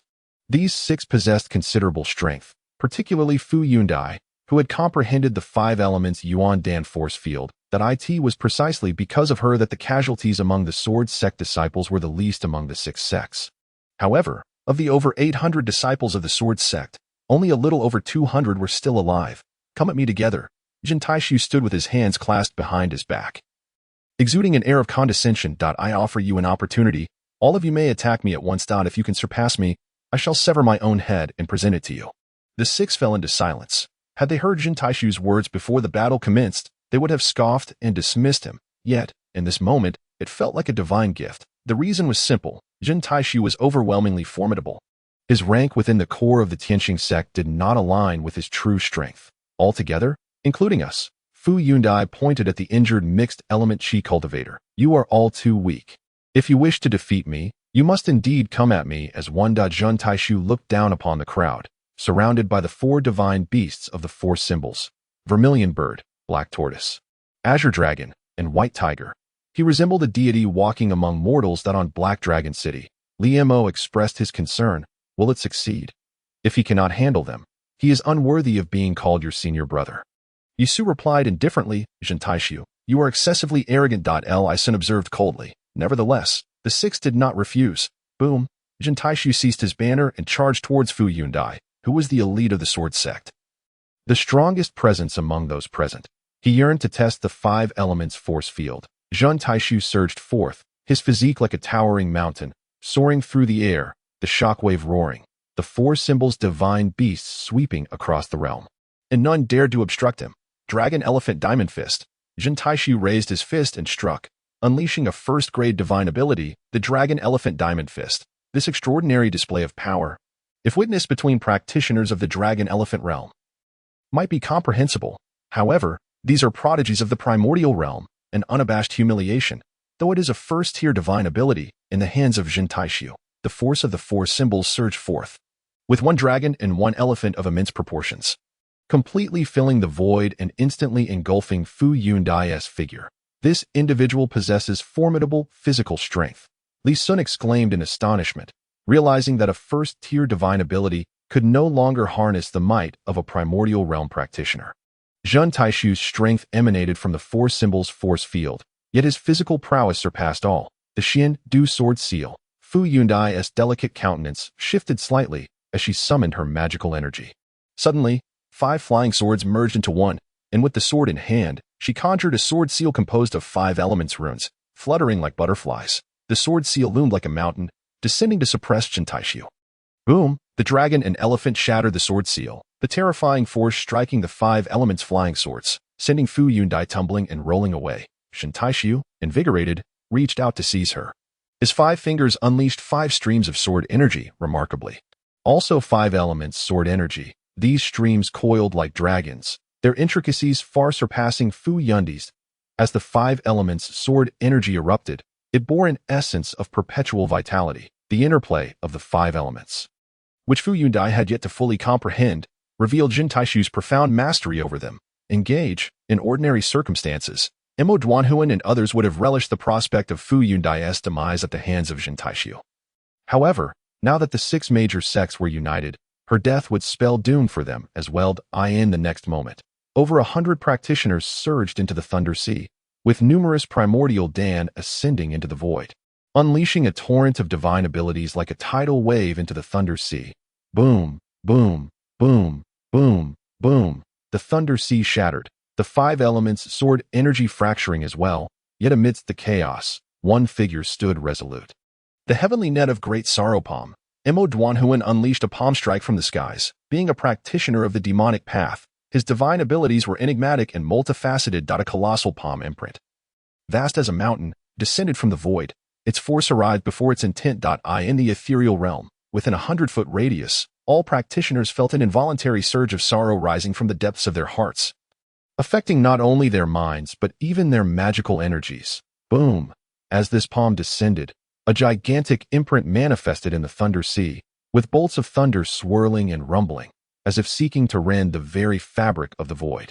Golden Emperor sword energy, Wood Emperor sword energy, Sea Emperor sword energy, Fire Emperor sword energy, Earth Emperor sword energy. Fu Yundai formed a hand seal, her voice ringing out as 5 flying swords enveloped her and soared into the sky, where she beheld 5 streams of sword energy crashing down with monumental force, akin to 5 heavenly pillars descending into the Thunder Sea. Boom! Boom, boom, boom, boom. In an instant, the phantoms of the vermilion bird, black tortoise, azure dragon, and white tiger were obliterated by the pillar-like sword energy, the myriad force symbols divine patterns disintegrating. As Yun Taishu vanished from perception within the five elements pillars, simultaneously, Yang Xianyi, Bai Hong, and Gong Sun Yu unleashed their assault. The three activated their treasure bodies, the spiritual patterns of their bodies ascending like lotus flowers, their primordial dawn resembling lotus seeds, seamlessly merging their divine abilities. In that moment, a terrifying cacophony erupted, crashing into the Thunder Sea. Boom! The ground-shaking explosion reverberated. The Thunder Sea shattered, various forces entangled and rolled in chaos. Fu Yundai and her companions gazed at the Thunder Sea, their consciousnesses extending to assess Yun Taishu's condition. However, the forces in this place are exceedingly chaotic. Once their power surged forth, it was immediately extinguished. Hundreds of Qi practitioners launched their assaults in unison, and even those of the primordial spirit realm approached with utmost caution. How could Yun Taishu withstand such a tide? What a spectacle! After a thorough investigation, the crowd found no trace of Yun Taishu's presence, and they collectively exhaled in relief. Senior brother, Li Mo's expression grew solemn. Yi Su chuckled. Do not fret. Junior brother Zhun is merely warming up. In his heart, Li Mo murmured his doubts. He had little confidence, facing hundreds of Qi practitioners, with 200 to 300 of them in the mixed Yuan realm. Surely, even the primordial spirit realm practitioners would find their spirits shattered. Meanwhile, in the void 100 miles away, the elders of various sects felt a heavy weight lift from their hearts, though their faces remained grim. Ming Yutong spoke coolly. Fellow Taoists, do you now believe my words? The expressions of the crowd fluctuated between uncertainty and dread. How were they to confront Ming Yutong after their earlier words? Initially, they had intended to intervene personally, but with Yun Taishu's voluntary entrance into the fray, he was swiftly overwhelmed and dispatched by the combined efforts of the others, leaving them without opportunity to act. It is Yun Taishu. He is not dead, someone exclaimed upon sensing the chaotic aura. Fu Yundai and the others turned pale. The chaos sacred body, indeed a remarkable constitution. Yisu murmured, the chaos sacred body, even among sacred bodies, is an exceptional form, second only to the Tao body. Moreover, the combat prowess of the chaos sacred body is immensely powerful, capable of shattering planets with sheer physical strength. Yet, in the Ziyue continent, even sacred bodies are exceedingly rare. They had never heard of the chaos sacred body, and thus were unaware of Yun Taishu's constitution. This very ignorance emboldened Yun Taishu to recklessly unleash the full potential of his chaos sacred body. Everyone, I have completed my warm-up. Prepare to meet your demise. Yun Taishu bellowed, erupting forth amidst the astonished gazes of the crowd. Rumbling, the four-symbol divine beast roared, and the power of the four symbols surged forth, instantly engulfing all Qi practitioners within a radius of several hundred feet. Waves of chaotic energy surged like a celestial dragon. The immense force seemingly poised to collapse the void, rendering the strength of the crowd utterly inconsequential before the onslaught of chaotic energy. This is not merely the four symbols force field. Fu Yundai exclaimed in terror, summoning her five elements flying sword to bolster the five elements force field. At that moment, only her force field could temporarily withstand the might of the four symbols. However, against the relentless pressure of the chaotic energy, Fu Yundai found it increasingly difficult to hold her ground. Sister, you must escape. A disciple of the Sword Sect shouted. Avenge us in the future, the Sword Sect members, fully aware of their impending doom, placed all their hopes on Fu Yundai. The Qi practitioners from the five major sects were thrown into disarray. Boom, boom, boom. The chaotic energy cascaded down like a celestial dragon devouring the earth and void, instantly shattering the magical powers of over 100 Qi practitioners. Their bones crushed, reduced to mere puddles of flesh. I will send you all on your way, Yun Taishu declared as his body trembled. A colossal phantom manifesting in the void, exuding an aura that seemed to swallow the world, remarkably similar to Yisu's heavenly emperor phantom, yet devoid of the imperial might that dominates the cosmos. This phantom filled the void, and as the chaotic energy descended, the fabric of space seemed to crackle ominously, with each Qi practitioner spitting blood as their bones splintered one by one. This young man. This young man. In the distance, the expressions of the elders from various sects changed dramatically. In the mere blink of an eye, Yun Taishu was on the verge of exterminating all the Qi practitioners within the four symbols killing formation. How terrifying, especially the chaotic power. Even from a great distance, they could feel an aura that instilled dread within their very souls. What are you waiting for?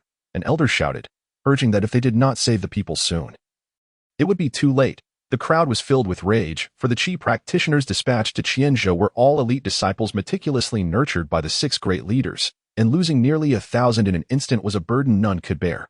The various nascent soul realm Qi practitioners transformed into streaks of light, soaring away.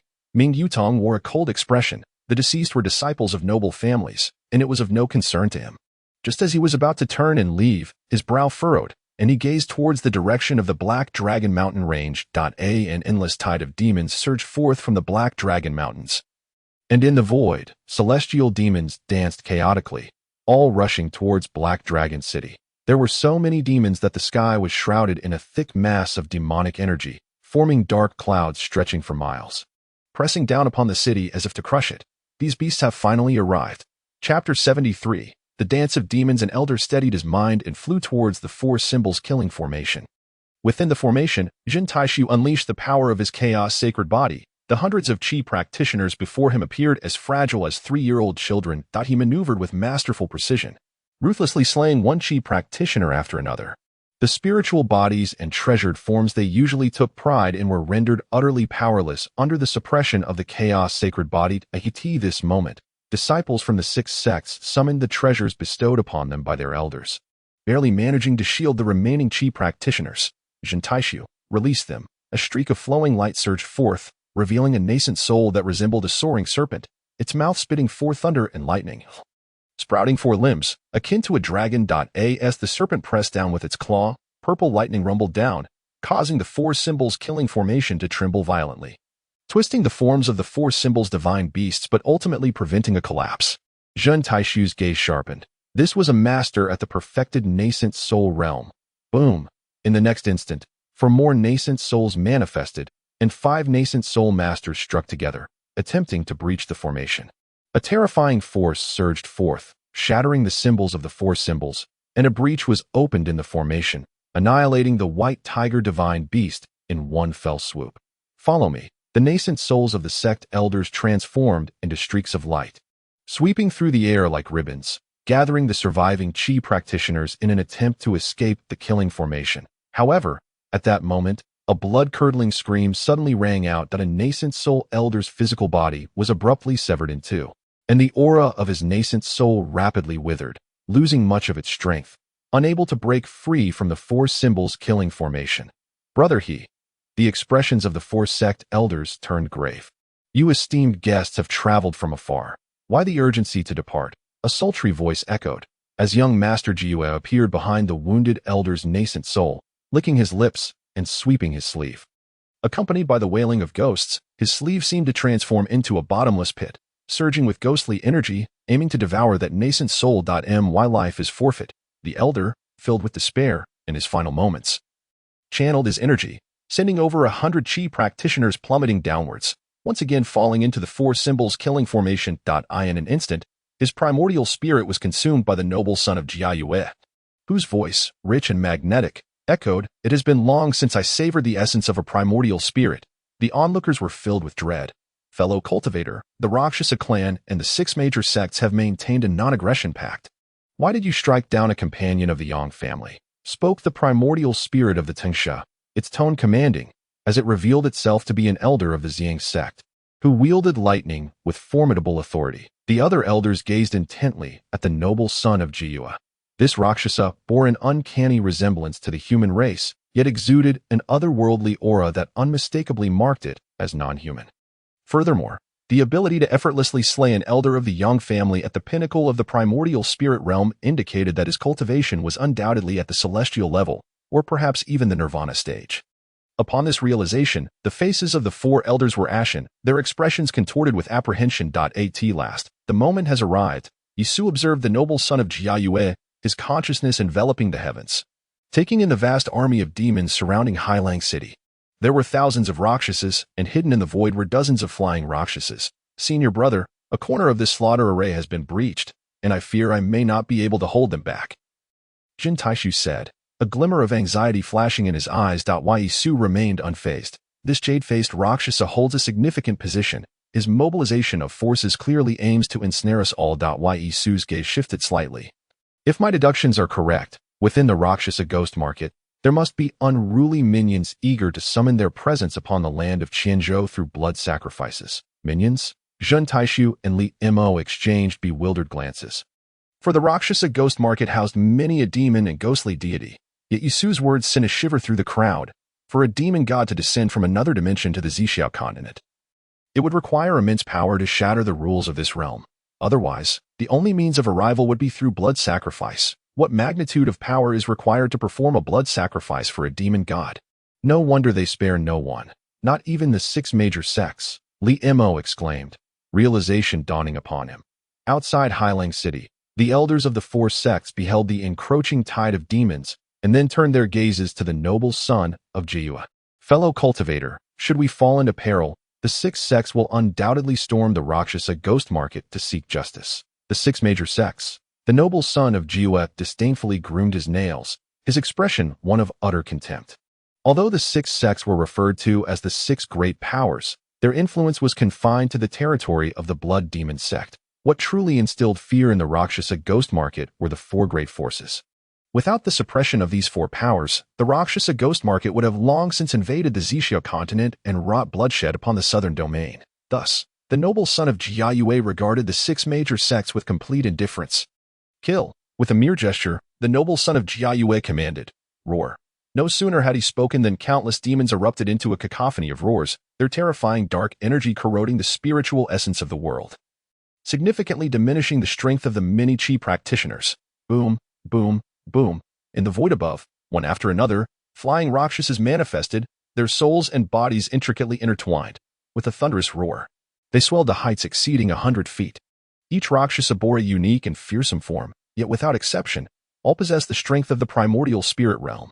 Witnessing this scene, the hearts of the chi practitioners from the 6 sects turned to ash. How could they possibly escape?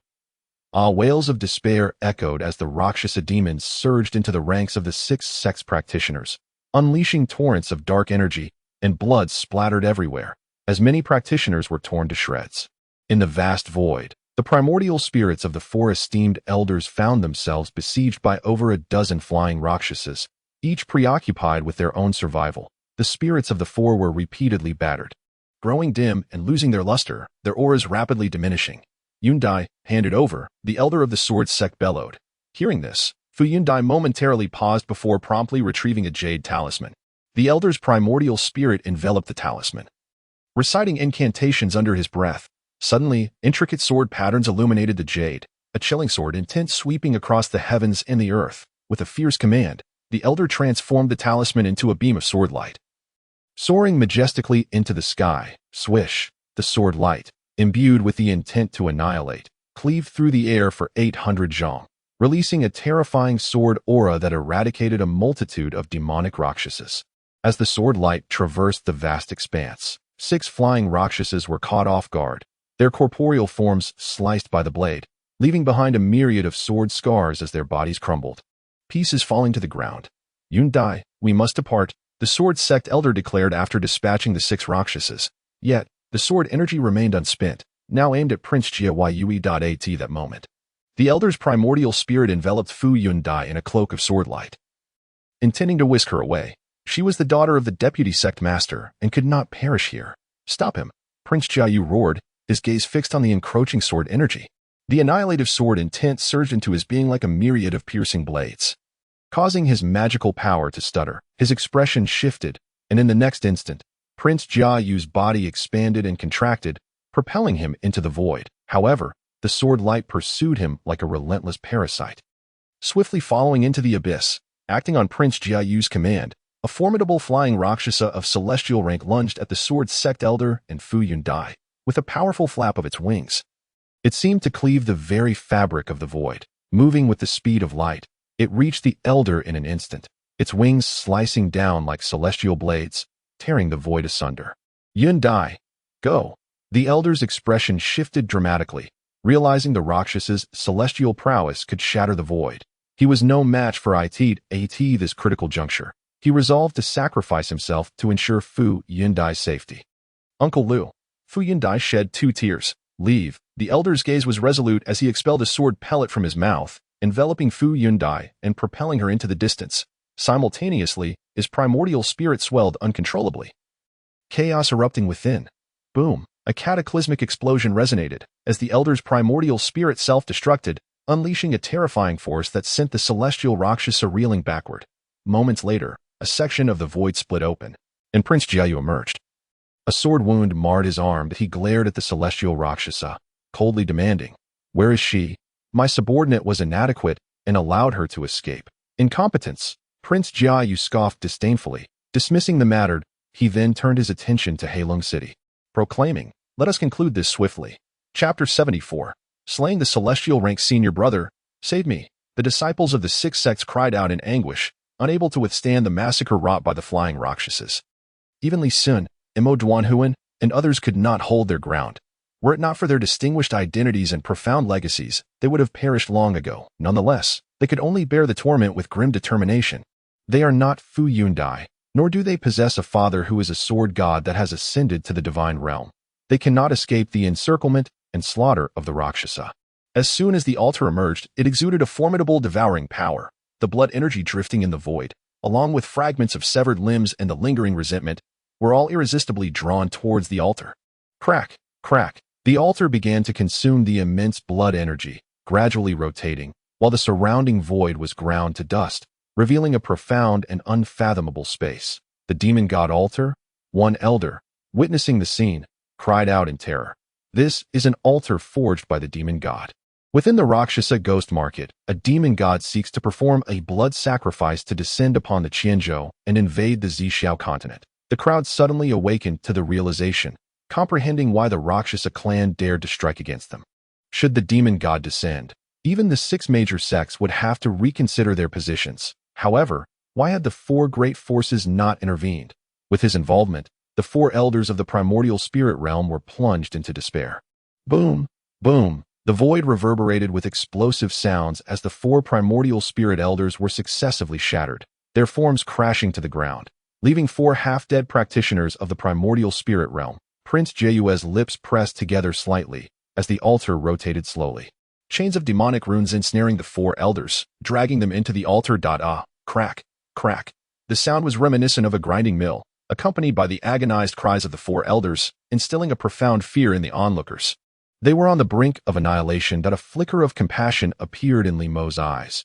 Their demise would pave the way for the Rakshasa to assault Black Dragon City. Zhun Taishu spoke to Huachinga, sect master. Instruct the disciples of the heart-intent sect to safeguard the civilians, preventing them from suffering unwarranted calamities after the city falls. Huachinga's spirit was resolute. He promptly dispatched Lu Shangyun and Luo Yin to make preparations. Within Black Dragon City, countless civilians, hearing the mingling of demonic roars and the cries of the practitioners, sincerely knelt before the ancestral tablets of Yisu and his companions, fervently praying. In the depths of their minds, the voices of chants resonated, pure spiritual energy surging into their consciousness. This was the power of faith. Hundreds of thousands of citizens of Black Dragon City knelt in unison, their hearts free of distractions, generating a potent force of pure faith. A gentle golden light enveloped the three individuals' sea of consciousness, imparting a sensation akin to a refreshing spring breeze. Yisu furrowed his brow and remarked, "While the power of faith can expedite the growth of the soul, an excess of mixed intentions can be detrimental to cultivation. It is best to refrain from harnessing the power of faith for practice. Is this truly the power of faith?" Li Imo exclaimed in astonishment. In the days of yore, there were sects on the Ziyue continent specifically devoted to extracting the power of faith for cultivation, but they were all eradicated by the continent's top forces. This was due to the rapid growth afforded by the power of faith. Once it expanded, it would undermine the foundations of the ruling powers. However, according to Yisu, the issue lay in the overly complex nature of the power of faith. For practitioners, it could lead to a swift increase in strength in the short term, yet over time, the drawbacks of the power of faith would gradually surface, becoming irreparable. Junior brotherly, the power of faith is rather insidious. It would be wise for you to avoid it, Jin Taishu advised. Limo nodded in agreement. Both Yisu and Jin Taishu shared the same sentiment, and he dared not recklessly absorb the power of faith for cultivation. Roar, roar. The demons trampled over the bodies of the six sects practitioners, advancing upon the city. Prince Ziyue dragged the altar, which was devouring an immense amount of blood and resentment, radiating a blood-red glow that transformed it into a gem of crimson hue. Exuding an eerie aura, imperceptibly, the pressure emanating from this altar shattered the void, as if it were connecting to another realm. Should the city be annihilated, the power required for the descent of the Father God would be gathered. From his elevated position, Prince Ziyue regarded the situation with disdain. Having decimated the 6 sects, the mere Black Dragon City would be a trivial task. Annihilate the city with a single command. Over a dozen flying Rakshasas unfurled their wings. Cleaving through the heavens, towering at a height of over 100 feet, these celestial beings appeared as formidable as deities, instilling fear in the hearts of many. Below, lower-tier demons surged towards Black Dragon City like an unending tide, relentlessly climbing the walls with reckless abandon. Clang, clang, clang. Yun Jianfang activated the 4 symbols killing formation as the vermilion bird sigil manifested upon the city walls, transforming half of the fortifications into a fiery abyss that incinerated countless demons to ashes. The black tortoise sigil emerged, unleashing torrents of water that flooded the demons. The white tiger sigil was the most fearsome. Although some of its divine patterns were shattered, it remained immensely powerful. Waves of white tiger malevolence erupted, morphing into celestial blades that sliced through innumerable demons into fragments. The azure dragon sigil manifested with energy, with the eastern side transforming into an ancient forest, where every tree became a manifestation of Emu's sword chi. Sweeping through and reducing countless demons to mere shards. In the void above, the 4 symbols divine beasts materialized, contending against the flying Rakshasas. Prince Ziyue hovered midair, as the life essence of fallen demons continuously converged towards him, his expression growing increasingly frenzied. Drawing ever closer to the arrival of the demon god, a flying Rakshasa at the heavenly position gazed at him with a complex expression and said, "My prince, allow me to take action." Ziyue shook his head. "The more that die, the better. You need not interfere." Boom, boom, boom. Over a dozen flying Rakshasas descended like gods of war, causing the 4 symbols' energy field to tremble, as divine patterns shattered like chains, with Black Dragon City on the verge of collapse. "Brother, I can hardly hold on." Yun Jianfang gritted his teeth, desperately sustaining the formation. Wachinga, Liemo, and Luo Lin bore anxious expressions. The 4 symbols killing formation was their final bastion, and should it falter, they would be slaughtered. Yi Su nodded and said, "Let me handle it." As his voice fell, his consciousness surged into the 4 symbols killing formation. The unique imperial might contained within the Immortal Emperor's essence instantly enveloping the earth and sky, as fragments of the 4 symbols' sigils began to coalesce anew. However, unlike the 4 symbols' energy field, the power of the killing formation continuously refined under Yi Su's control, a divine light lifting his body into the air. "Brother, has he broken through?" Li Mo exclaimed in astonishment. Yun Jianfang shook his head. He is using the formation's power to enhance his own abilities. Though Yi Su remained at the late stage of the innate realm, upon mastering the 4 symbols killing formation, he did not confront the enemy as Yun Jianfang did, but rather assimilated the formation's power into himself. His soul, though a remnant, possessed the essence of an immortal emperor, rendering the barriers of realm irrelevant. With sufficient power, he could elevate his strength to the divine level. Boom! Yi Su ascended higher and higher, radiating resplendent divine light, with the sun, moon, and stars beneath his feet. In the expansive void around him, figures began to materialize as he stood like a majestic immortal emperor, with celestial beings and demons bowing in reverence. Yi Su's gaze shifted, and the power of creation surged within him. With a single step, he traversed the void, causing it to tremble as if a mirror were shattering into layers upon layers. The more than 10 flying Rakshasas plummeted into the abyss, descending into the boundless emptiness. Yi Su gently spread his palm, and the surrounding void transformed infinitely, as if folding and unfolding in succession, ultimately capturing all the flying Rakshasas within his grasp. Below, countless demons were shaken to death by Yi Su's movement, their corpses littering the ground. Yi Su cast a nonchalant glance at the struggling Rakshasas in his palm, and with a firm grip of his fingers, the void turned to ashes, scattering the souls of the more than 10 Rakshasas. A masterful display. Young Master Ziyue observed Yi Su's actions, his eyelids twitching. Yi Su's supernatural abilities seemed effortless, yet the power he revealed was astonishing. Those were over 10 flying Rakshasas, each comparable to a chi practitioner at the Yuanshan realm, and yet they were so effortlessly crushed by Yi Su. The flying Rakshasa of the Tianwei realm was equally astonished. Was there truly such a formidable master residing in Black Dragon City? His foundation lay in the formation. Once the formation was broken, this person would be like a rootless weed, easily trampled upon. Young Master Ziyue's gaze fixated on Black Dragon City, his eyes shimmering with an otherworldly light. Attack! With a mere command, the Tianwei realm Rakshasa soared into the sky, its wings unleashing a terrifying storm of void, shattering the space around it like a mirror, transforming into razor-sharp spatial blades aimed at Yi Su. Thunderous roars echoed. From a distance, it resembled two tornadoes, devouring everything in their path. Even the lowly demons below could not escape the clutches of this divine ability. Be careful, senior brother, Li Mo urged anxiously. The Tianwei realm chi practitioner possessed an acute understanding of spatial intricacies, capable of void displacement and breaking through the fabric of space, existing on a completely different level than those below the Tianwei realm. Senior brother, you will manage, Jin Taisu replied calmly. Just by observing Yi Su's instant assumption of control over the four symbols killing formation, he recognized the terrifying prowess of Yi Xu. It must be noted that his own spiritual sense was not weak. If Yi Su desired something, he could simply take it. With such capability, could a mere Tianwei realm practitioner pose any threat to him? Moreover, Yi Su had harnessed the power of the four symbols, augmenting his own strength, which likely meant his power had already reached the Tianwei realm. As the storm of void swept toward him, Yi Su remained as serene as water, with a gentle twist of his two fingers.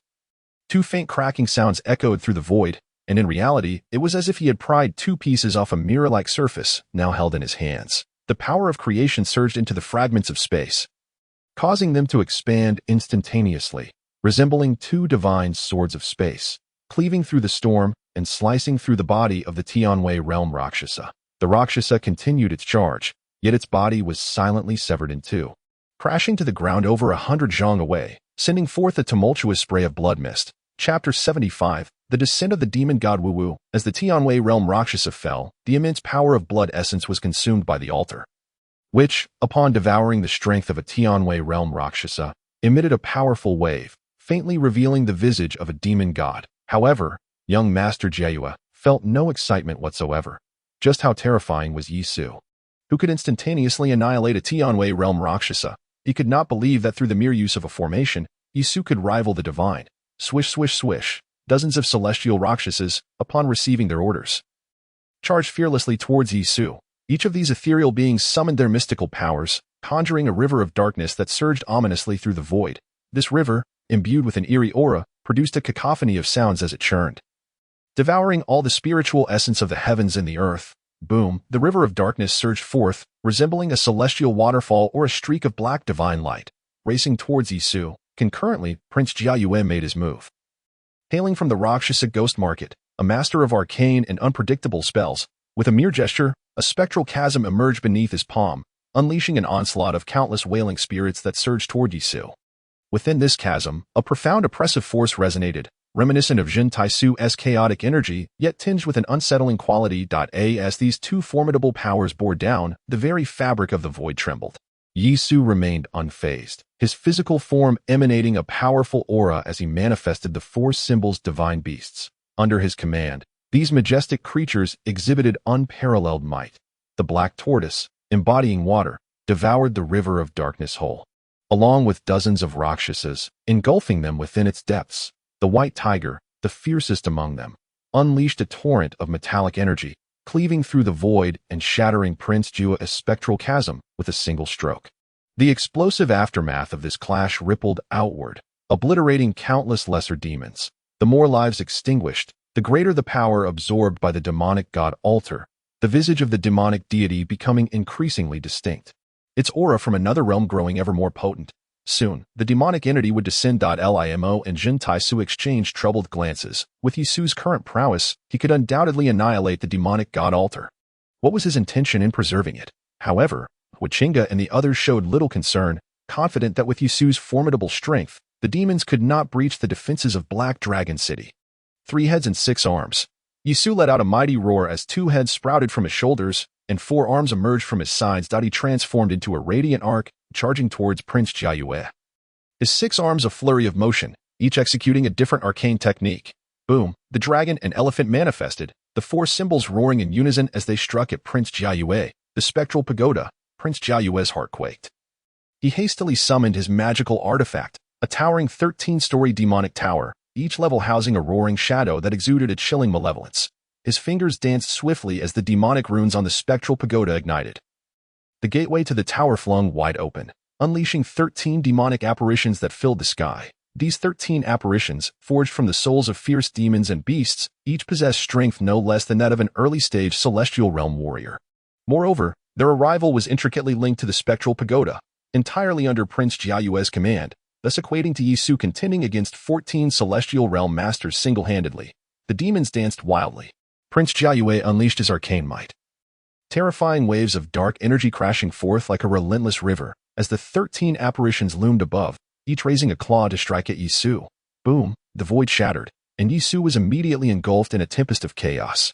With a cold smirk, Yisu's 6 arms moved with fluid grace, manifesting an array of techniques that shattered the countless fragments of the void. He transformed into a streak of light, bursting forth from the storm. Charging towards Prince Ziyue with the might of the Supreme Unity technique, Yisu retracted his 3 heads and 6 arms, his arms tracing circles as the forces of yin and yang. Along with the 5 elements, sequentially manifested, the power of yin and yang transformed into a taiji dragon pattern, resembling a yin-yang fish, vividly materializing in the void, with a thunderous roar. The colossal claws of 13 demonic shadows descended upon the yin-yang fish, instantly melding the forces of yin and yang, causing the fish to rotate slowly like a grinding mill, shattering the giant claws completely. With a roar, as the claws fractured, the 13 ferocious beings emitted anguished cries. Yet their ferocity intensified as they collectively soared into the abyssal pagoda, which then crashed down with a resounding thud, clang, clang. Upon the tower, intricate demonic patterns emerged, deeply etched into the void, as Prince Ziyue stood atop, arriving with the tower's descent. Boom! Moments later, the abyssal pagoda pressed down upon the yin-yang fish. That moment, the black and white hues intertwined, and the taiji dragon pattern seemed to transform into a divine dragon, opening its maw wide to swallow the abyssal pagoda whole. Prince Ziyue's expression shifted dramatically as he was horrified to discover that he had lost all connection with the abyssal pagoda. "Return my treasure," he roared in furious embarrassment, his physical form swelling instantly into a towering demon, standing 150 zhang tall, with a green face and sharp fangs, his skin like jade, revealing the veins coursing beneath. He reached out to grasp the divine dragon, tearing it apart with all his might in an attempt to shatter Yisu's divine powers. However, once the taiji unification divine power took shape, it proved immensely formidable. The divine dragon coiled around Prince Ziyue's body, merging the powers of the 5 elements with that of yin and yang, endowing the dragon with sentience. Not only that, the dragon's form continuously expanded, constricting Prince Ziyue to the brink of asphyxiation. This the divine power of Wulan Court. Zhen Su exclaimed in shock. This power has attained sentience. Can a sentient power still be considered a divine power? With a roar, Prince Ziyue howled, recklessly channeling his magical energy. Yet, the power of taiji became self-sufficient. His strength could not penetrate, but instead, the taiji power invaded his body, implanting seals of taiji within him, gradually diminishing his might.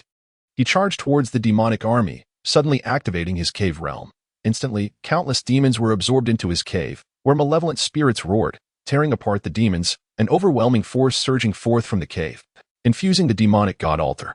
"Brother Yi, we must stop him at once," Liemo urged, astonished. Prince Ziyue had become utterly deranged, slaughtering his own kin in a frenzy to gather the required power for the demonic god's descent. Zhen Taisu's expression remained indifferent. He had witnessed far too many such scenes and had long grown numb. Yisu lingered in the void, refraining from intervening against Ziyue. My lord. A group of awakened Rakshasas fixated on Prince Ziyue's actions, their eyes blazing with fury. They, like the Rakshasa of the celestial realm, had evolved from the lowest tier of demons, and they were of the same kin.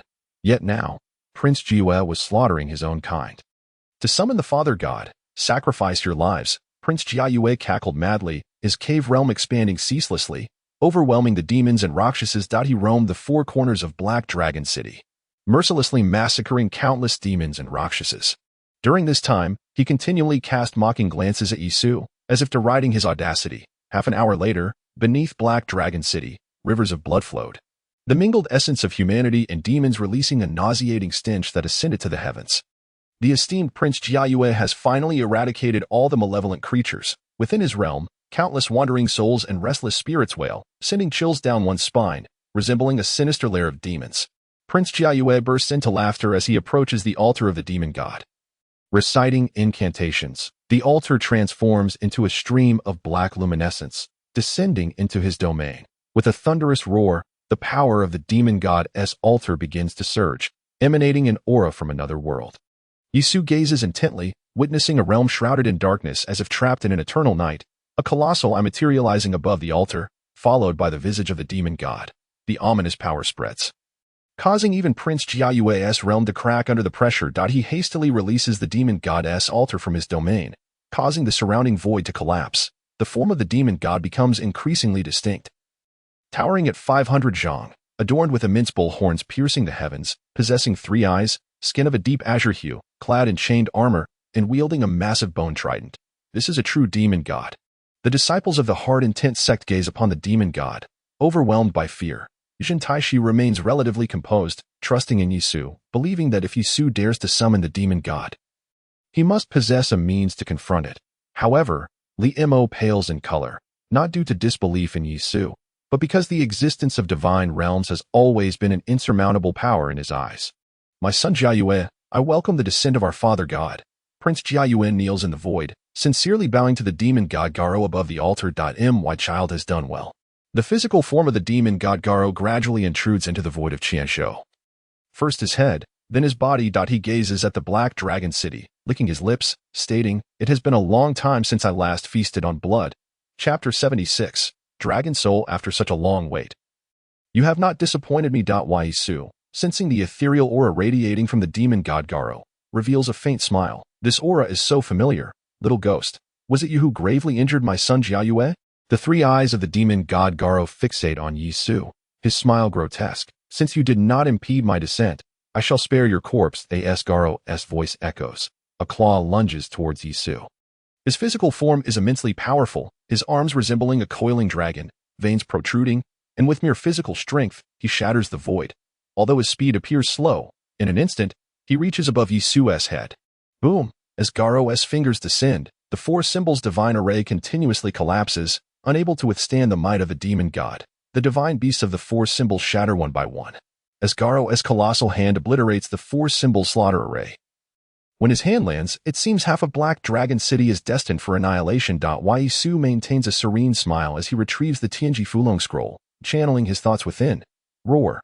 In the next moment, a thunderous dragon roar emanates from the Tianji Fulong scroll, and the terrifying essence of the dragon race surges skyward, the dragon god seal detaching from the scroll, imprinting itself upon the void. Once the dragon god seal departs, the Tianji Fulong scroll spontaneously ignites, and the final beam of golden light descends into Yisu's palm, revealing a golden key. The key is adorned with a multitude of intricate dragon scales, resembling a divine dragon. The dragon race, upon witnessing the scene, the Gaoro demon god displayed a flicker of surprise in his eyes, only to be immediately consumed by excitement. The Zixiao continent had long been devoid of traces of the dragon clan. And for the demon gods, the dragons represented the most precious source of sustenance. This surge of dragon essence ascended skyward like a divine dragon, forcefully breaking through the grasp of the Gaoro demon god, ultimately transforming into a beam of light that soared towards the Black Dragon Mountains. Little brat, I shall consume you later, the Gaoro demon god sneered coldly, pursuing the essence of the dragon. The young master Ziyue wore an indifferent smile. At this moment, Yisu, having lost the 4 symbols great formation, had been reduced to an ordinary late-stage innate chi practitioner, as insignificant as an ant. He lacked the inclination to slay Yisu, stating, "My father wishes to devour you, so I shall spare your life for now." Ziyue's laughter was devoid of warmth. With the Gaoro's descent, the Black Dragon City was as good as his, and he was in no rush to raze it to the ground.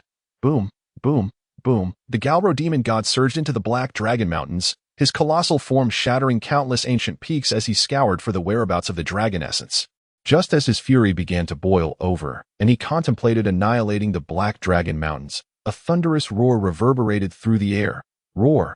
In the next instant, a black divine dragon ascended from the mountains behind Black Dragon City. Its scales gleaming, its horns majestic, coiling in the void as it regarded the Gaoro demon god with cold detachment. A closer inspection revealed that the form of the black dragon was rather illusory. It was not a true dragon, but rather a dragon soul. The secret recorded in the celestial mechanism's hidden dragon scroll was embodied in this entity. The true body of this black dragon had perished, merging into the mountains, leaving only the dragon soul to endure. The dragon essence within the hidden dragon scroll was prepared for its revival. As for the full truth, Yisu remained oblivious. A dragon. The dragon of the Black Dragon Mountains. The legends are indeed true. Excitement flickered across Luo Lin's aged face. The Black Dragon Mountains harbored a genuine dragon. Not only he, but upon hearing the dragon's roar, The citizens of Black Dragon City emerged from their homes, gazing skyward as everyone beheld the Black Dragon with awe. They fell to their knees in fervent reverence, eyeing the hearts of the simple folk. The might of the dragon far surpassed that of a chi practitioner. Lin Kuo stood in the courtyard, accompanied by Lu Yun, who was kneeling in sincere worship before the Black Dragon. Yet, in Lin Kuo's eyes, curiosity glimmered, and she did not doubt that if Yi Su were present, he would likely feel a sense of satisfaction. Was this Black Dragon summoned forth by Brother Yi? Li Mo gazed at the Black Dragon, filled with admiration yet struck by terror. The dragon soul of the Black Dragon Mountains. Jin Taisu murmured, Yi Su, who exactly are you? The voice of the Black Dragon resonated powerfully, its form undulating as it refrained from immediately attacking the Galro demon god. Instead, it glided above Yi Su, fixating its gaze upon him, respectfully proclaiming, Benefactor. Yi Su pointed towards the Galro demon god and calmly commanded, slay him. Roar. Without hesitation, the Black Dragon lunged at the Galro demon god. In life, its strength had been formidable. Even as a mere soul, it could rival that of a deity. As the Black Dragon's claws descended, a sea of black flames erupted in the void, enveloping a radius of 10 miles and ensnaring the Galro demon god within the inferno. Annihilation dragon flame.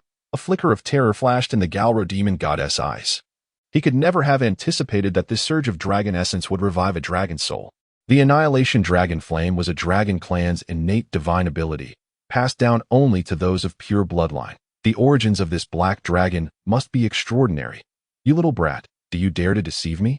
The corporeal form of the Galro demon god is imprisoned within the cataclysmic dragon flame, the terrifying inferno crackling as it incinerates the dark energy. This divine technique inherently counters the essence of darkness. Does a mere dragon soul presume to obstruct me?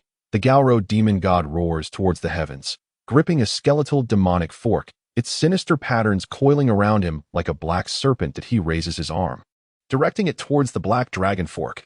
Bang! The void shatters as the skeletal demonic fork ignites with blazing white demonic fire, momentarily halting the onslaught of the cataclysmic dragon flame, breaking through its confines to strike at the Black Dragon. Yet, the Black Dragon, fueled by the essence of the Dragon Clan, though lacking a true form, possesses formidable strength. The Galro descended upon Qianzhou through blood sacrifice, expending vast amounts of energy. Thus, he is certainly no match for the dragon soul. This is also part of Yi Su's cunning plan. Otherwise, how could he dare to idly witness the Galro's arrival in Qianzhou? Boom! The Black Dragon's claws lash out at the skeletal demonic fork. The sound of dragon scales clashing ringing through the air, sending the fork flying. It unleashes a torrent of dragon flames towards the Galro demon god. Ziyue, eliminate him. The Galro demon god is racked with agony. His power is innately suppressed by the cataclysmic dragon flame, and having crossed realms, his strength is diminished to less than half. Otherwise, a mere dragon soul would be no adversary. Die. The sinister laughter of young Master Ziyue echoes, as he suddenly appears behind Yi Su, his claws poised to strike at Yi Su's head. The force of the celestial realm erupts, sealing the surrounding void, the spiritual energy of heaven and earth extinguished in an instant.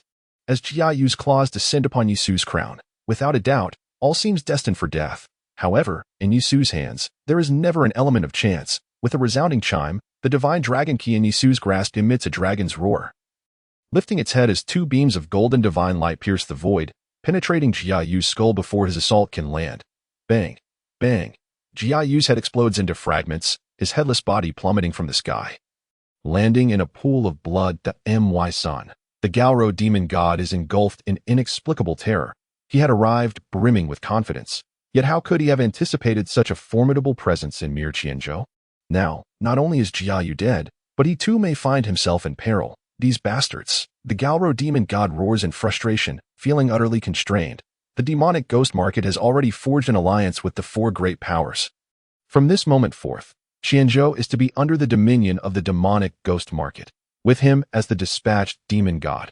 Who would have thought that upon his arrival in Qianzhou, he would face such a catastrophic calamity? Roar! The Black Dragon, forged like divine iron, traverses the sea of flames, its claws intermittently swatting away the skeletal demonic fork, leaving terrifying wounds upon the Galro demon god. Before long, he is drenched in blood. Triple ghostly deception, heavenly ghost loss. The Galro demon god's aura grows increasingly feeble. In the face of the cataclysmic dragon flame, he is compelled to retaliate. Yet, if this continues, his demise is inevitable. Only by invoking the laws can he fight for his life. Boom, boom, boom. Within the towering sea of flames, 3 resounding explosions erupt as the Galro demon god's third eye reflects 3 demonic realms. As if 3 distinct spaces are folded together, within the 3 ghostly deceptions, inscribed upon them are intricate demonic patterns. As the laws manifest, the Galro demon god's aura stabilizes, and the area within a 10-mile radius is entirely transformed into a ghostly deception. Falling under his control, the sky darkened in an instant, and the wails of tormented spirits echoed through the realms. A terrifying aura of death spread through the trifold ghost abyss, yet it remained impervious to the apocalyptic dragon flame. Defiantly resisting, Yisu let out a derisive laugh. The Galro demon god, hailing from another realm, wielded laws that would be suppressed upon entering the Ziyue continent, unless one possessed the might to disregard the barriers of worlds. Otherwise, every divine and demonic entity would be subject to the constraints of another world. Were it not for this, the myriad heavens would seldom find peace. At present, the power of Galro was exceedingly feeble. Forcibly invoking the laws would merely result in the suppression of his strength by the Ziyue continent's regulations, rendering him even weaker. Thus, he refrained from invoking the laws, hoping to endure for a moment longer. However, the instant he did so, not only the Black Dragon but even the world's rules of the Ziyue continent began to constrain him. Indeed, upon invoking the laws, Galro felt a terrifying pressure descend upon him. As though emanating from every void, omnipresent and inescapable, the trifold ghost abyss continued to shrink, ultimately beginning to collapse slowly. The Galro demon god finally panicked. He began to retract the power of the laws. Yet the rules of the Ziyue continent had already locked onto him. The more he attempted to withdraw, the greater the pressure he felt, leaving him trapped in a predicament. Wait. Galro glanced at the Black Dragon. Poised to strike, its 3 eyes fixed upon Yisu. Young man esteemed sir, I am willing to submit. Please, grant me a chance to survive. Chapter 77. Foundation. The Black Dragon's claws hovered in midair as the apocalyptic dragon flame gradually extinguished. Awaiting Yisu's decision, the onlookers also focused their gazes on Yisu. If he could subdue a demon god, even the 6 major sects would regard him with trepidation. The thoughts of Huichinga and others were equally complex.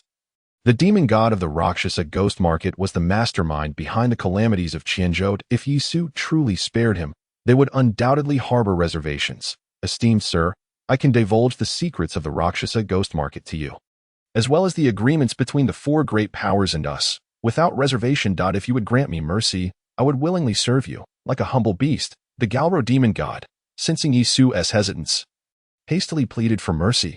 Regrettably, had you not condoned your kin's slaughter of Qianzhou, I might have considered it. But now, you are unworthy. Yisu replied coolly, kill, boom, as the words fell.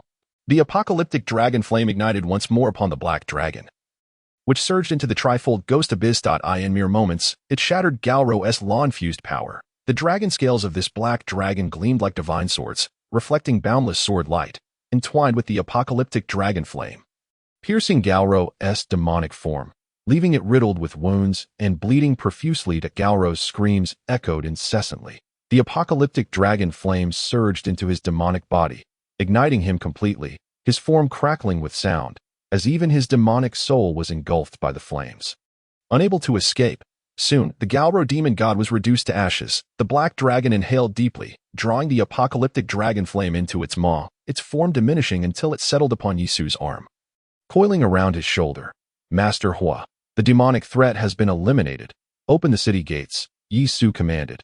Huichinga promptly ordered the gates to be opened. The chi practitioners of the Heart Intent sect led the way, and countless citizens appeared in the streets, bowing in reverence towards Yisu. We are unable to repay your great kindness, sir. Please allow us to pay our respects. A thunderous sound erupted, causing countless individuals to kneel upon the ground in reverence towards Yisu.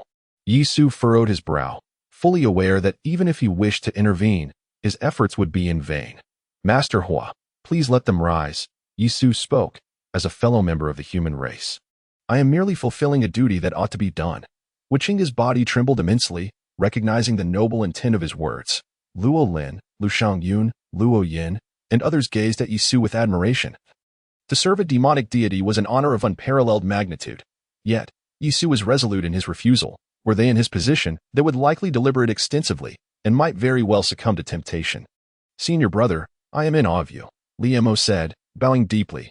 Jin Taishu's gaze was complex. In that moment, he too found Yisu inscrutable. In truth, when the demonic deity Galro beseeched for mercy, he had yearned to urge Yisu to spare him. believing that such an alliance would bolster their strength against the impending reprisals from the 6 major sects. Yi Su spoke. Perhaps my greatest ambition in this reincarnation is to once again contend with the Emperor. Yet at this moment, I harbor an even grander aspiration, to establish an era where cultivation is accessible to all. He understood well that innate talent is not the sole determinant of success in cultivation. Rather, it is the strength of one's mind that prevails. With a resolute heart, one can surmount numerous trials. While reaching the pinnacle may be elusive, one need not become fodder for others. Are you intending to establish a sect? Huachinga inquired. Yi Su shook his head. I aspire to center the heart-intent sect and establish primary schools, secondary schools, universities, and academies, welcoming the common folk from all states to Qianzhou, imparting to them the methods of cultivation. As for the cultivation techniques, you need not worry. I shall take care of everything. Senior brother, the sect cannot accomplish such a feat, Zhen Taishi remarked. What suggestions do you have, junior brother? Yi Su asked. The limitations of the sect are far too pronounced. And the disciples within establish external and internal ranks, core and true disciples, akin to nurturing a parasitic cultivation, although the heart-intent sect is still small and may not exhibit such phenomena now. It is inevitable that it will encounter similar issues in the future. It is imperative to possess sufficient strength to uphold the rules and maintain a layered hierarchy, fostering unity among the populace to consolidate their hearts and minds, thereby reshaping their ideologies. Zhen Taishu's expression grew solemn. Thus, establishing primary schools, secondary schools, universities, and academies becomes meaningful. Yi Su pondered deeply. Zhen Taishu's words bore significant truth. With myriad sects in existence and a profound centrifugal force at play, founding schools under the auspices of a sect would likely devolve into a similar parasitic cultivation. To unite the hearts of the people, one must first provide them with substantial benefits. To alter their deeply ingrained belief in the law of the jungle.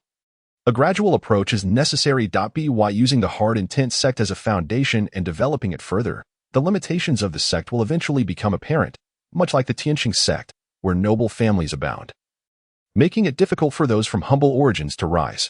Senior brother, Zhen Taishu gazed at Yi Su, his voice low. The only viable solution is to establish a dynasty, to create primary schools, secondary schools, universities, and academies to select talent and entrust them with significant responsibilities, thereby granting the humble a chance to ascend. The common folk would consequently receive protection and favor.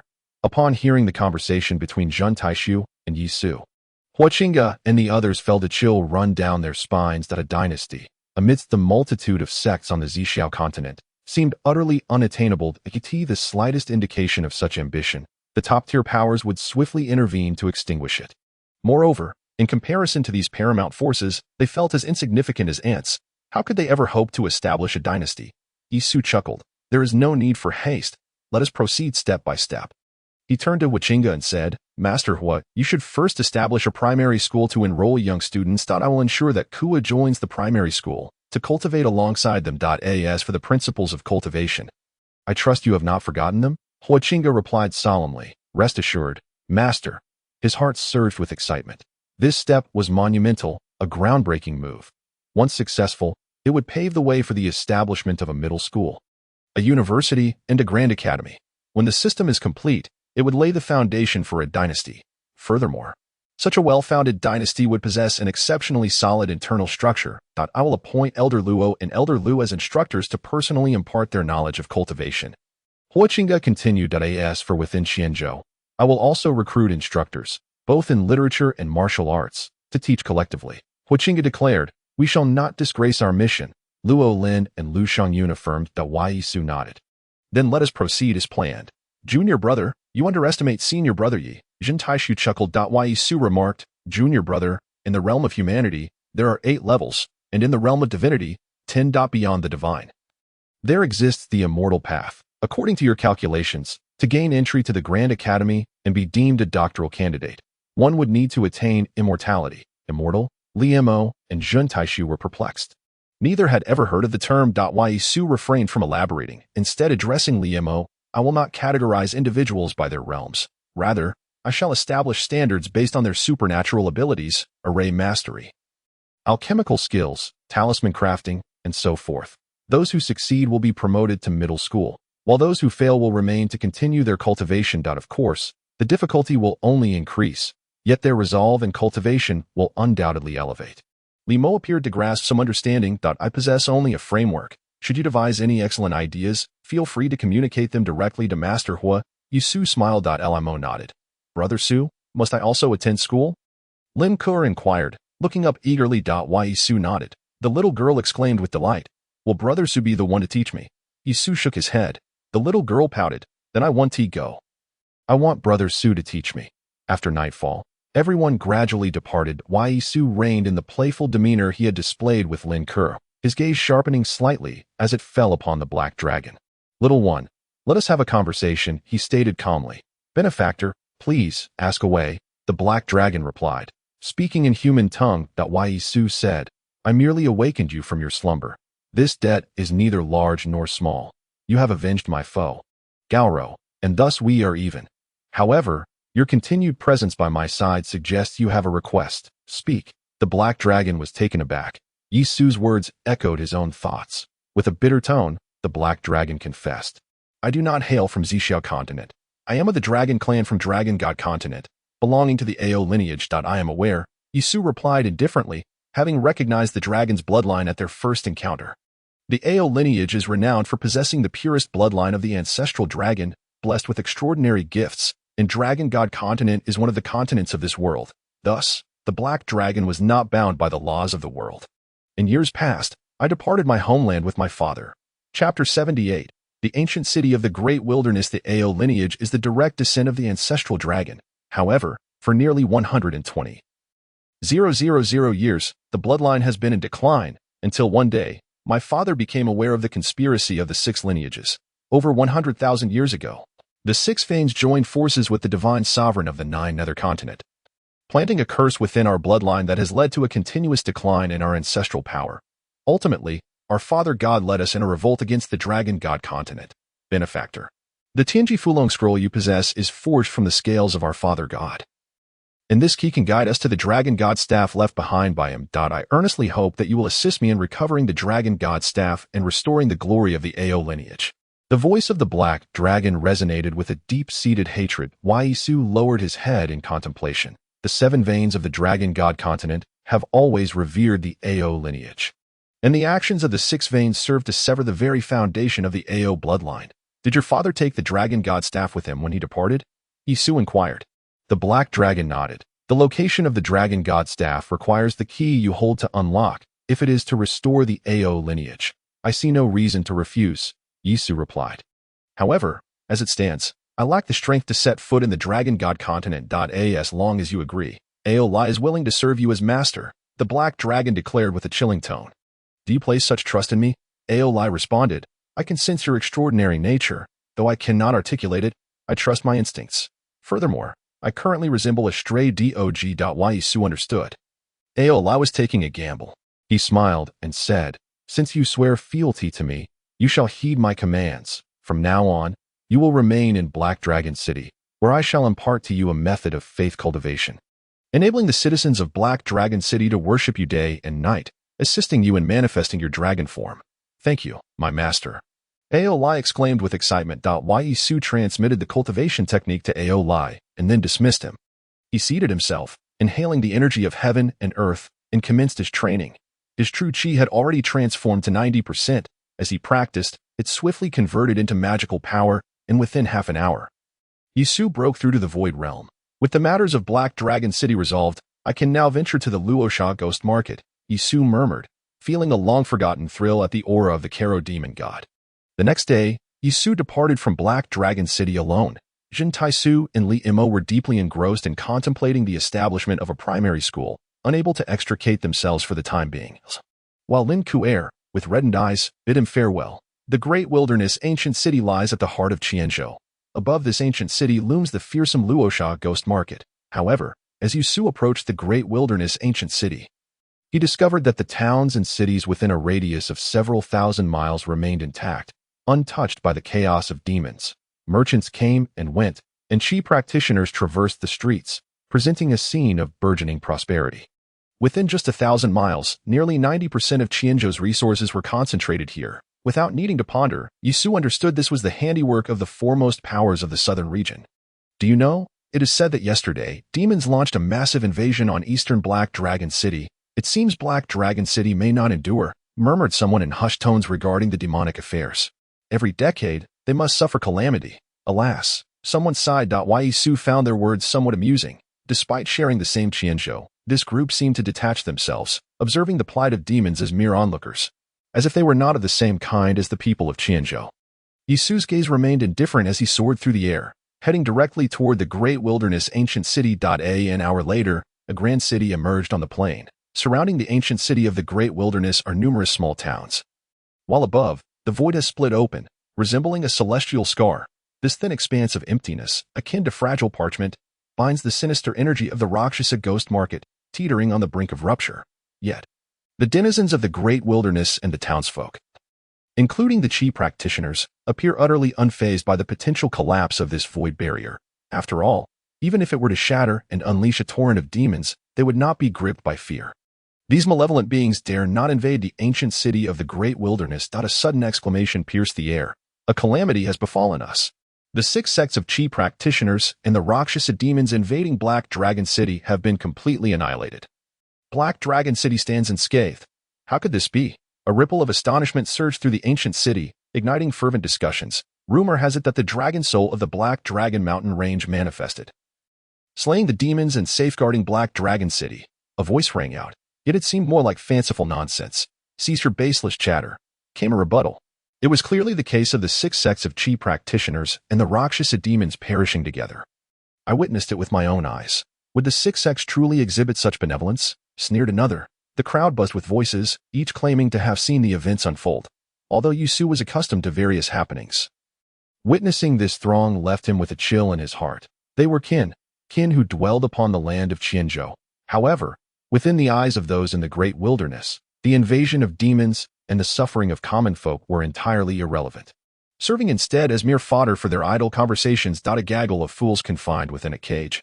Suddenly, a cold, icy voice broke through. Though soft, it did not escape Yi Su's keen ears. Following the sound, he beheld a youth who spoke. Clad in simple garb, the boy exuded an extraordinary demeanor. Astonishingly, he was a Qi practitioner of the Hunyuan realm.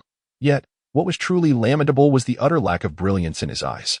Little did they realize, should the 4 great powers erupt into war, they would be the first sacrifices. Yi Su smiled. But this individual appeared blind. His heart was as clear as a mirror, a remarkable person indeed. May I inquire your esteemed surname? Yi Su asked with a smile. I am surnamed Yi, with the single character Chen, from the Yi family of Xianyang City in Qishou. The youth introduced himself. Intrigued, Yi Su regarded Yi Chen with a more complex gaze. Was not Xianyang City the same as the city of the broken heaven? However, after the decline of the Yi family, Xianyang City had been dubbed the city of the broken heaven. Yet in the eyes of the Yi clan, it remained Xianyang City. My surname is also Yi, with the single character Su. Yi Su replied with a smile. So we are of the same lineage. A smile illuminated Yi Chen's face, his expression radiant, save for the void in his eyes. Have you come here with the intent to enter the Rakshasa ghost market? Yi Chen inquired. Yi Su affirmed this. The Rakshasa ghost market would be open twice. The first occasion would unleash demons to pillage and feast, while the second would welcome the 4 great powers, allowing Qi practitioners from various sects to pay sufficient crystal stones to enter. Within the ghost market, numerous treasures not found in the southern region await, and one can exchange for them as long as they offer items of equivalent value. Might I ask which sect you hail from? Yi Chen further inquired. I am without sect or affiliation. I am currently a wandering cultivator. Yi Su replied with a smile. Fate has brought us together. Yi Chen, my fellow practitioner, would you allow me to visit your abode? You are quite the peculiar individual, Yi Chen remarked. Yi Chen chuckled and remarked, you are clearly at the realm of Kongming, while I am at the late stage of the Hunyuan realm, yet you refer to me as your junior brother. How can you take such liberties? Before he could finish his words, Yi Chen furrowed his brows and continued, junior brother, to speak candidly, our reputation is rather poor. Accompanying me may lead to your own misfortune.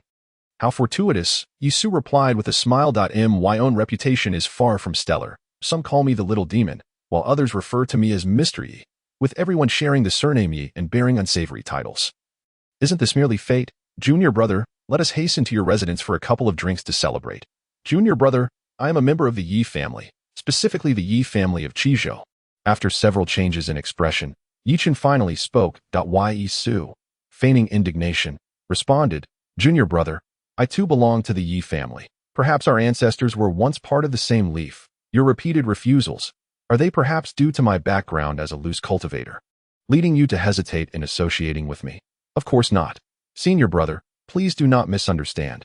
Yichen quickly retorted, but immediately regretted his words. He had inadvertently walked into a trap, and after much circling, he had ended up as the junior brother. Yi Su and Yichen walked side by side towards the location of the Yi family. From Yichen, Yisu learned that the Yi family was being led by an elder at the Yuanshan realm to attend to an important matter.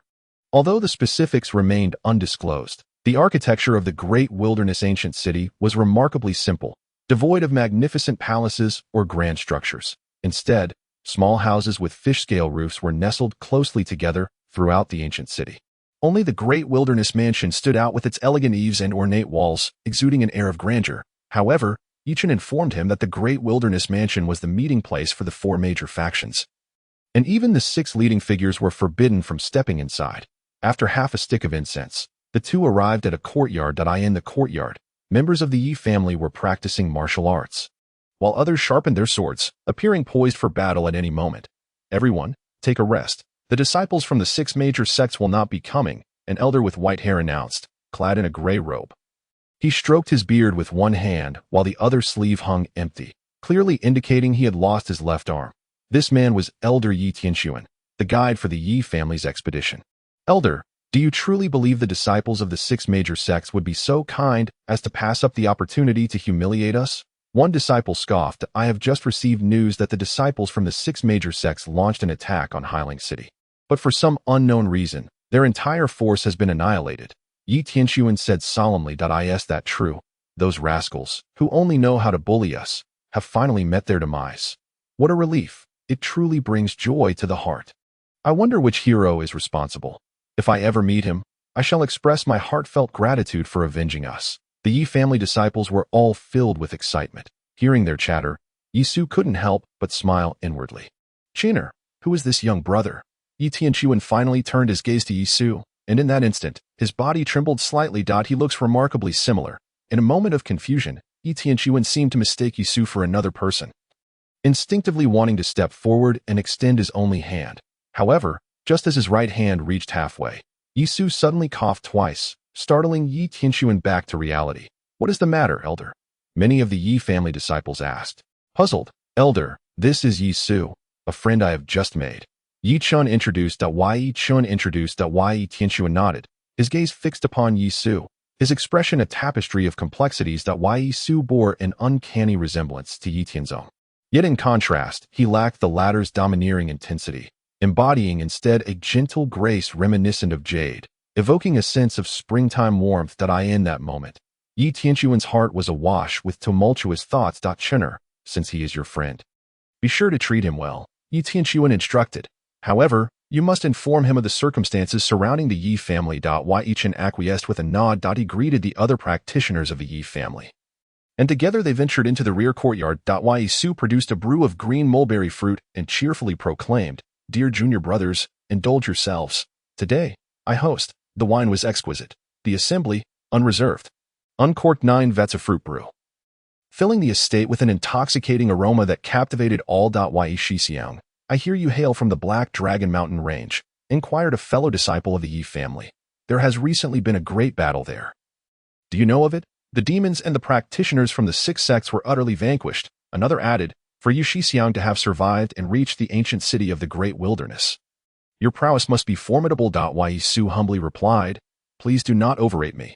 The common folk of Black Dragon City managed to survive, and as a mere practitioner, my escape is hardly a matter of pride. Does Shixiang grasp the truth? Yi Chun inquired. Yi Su smiled.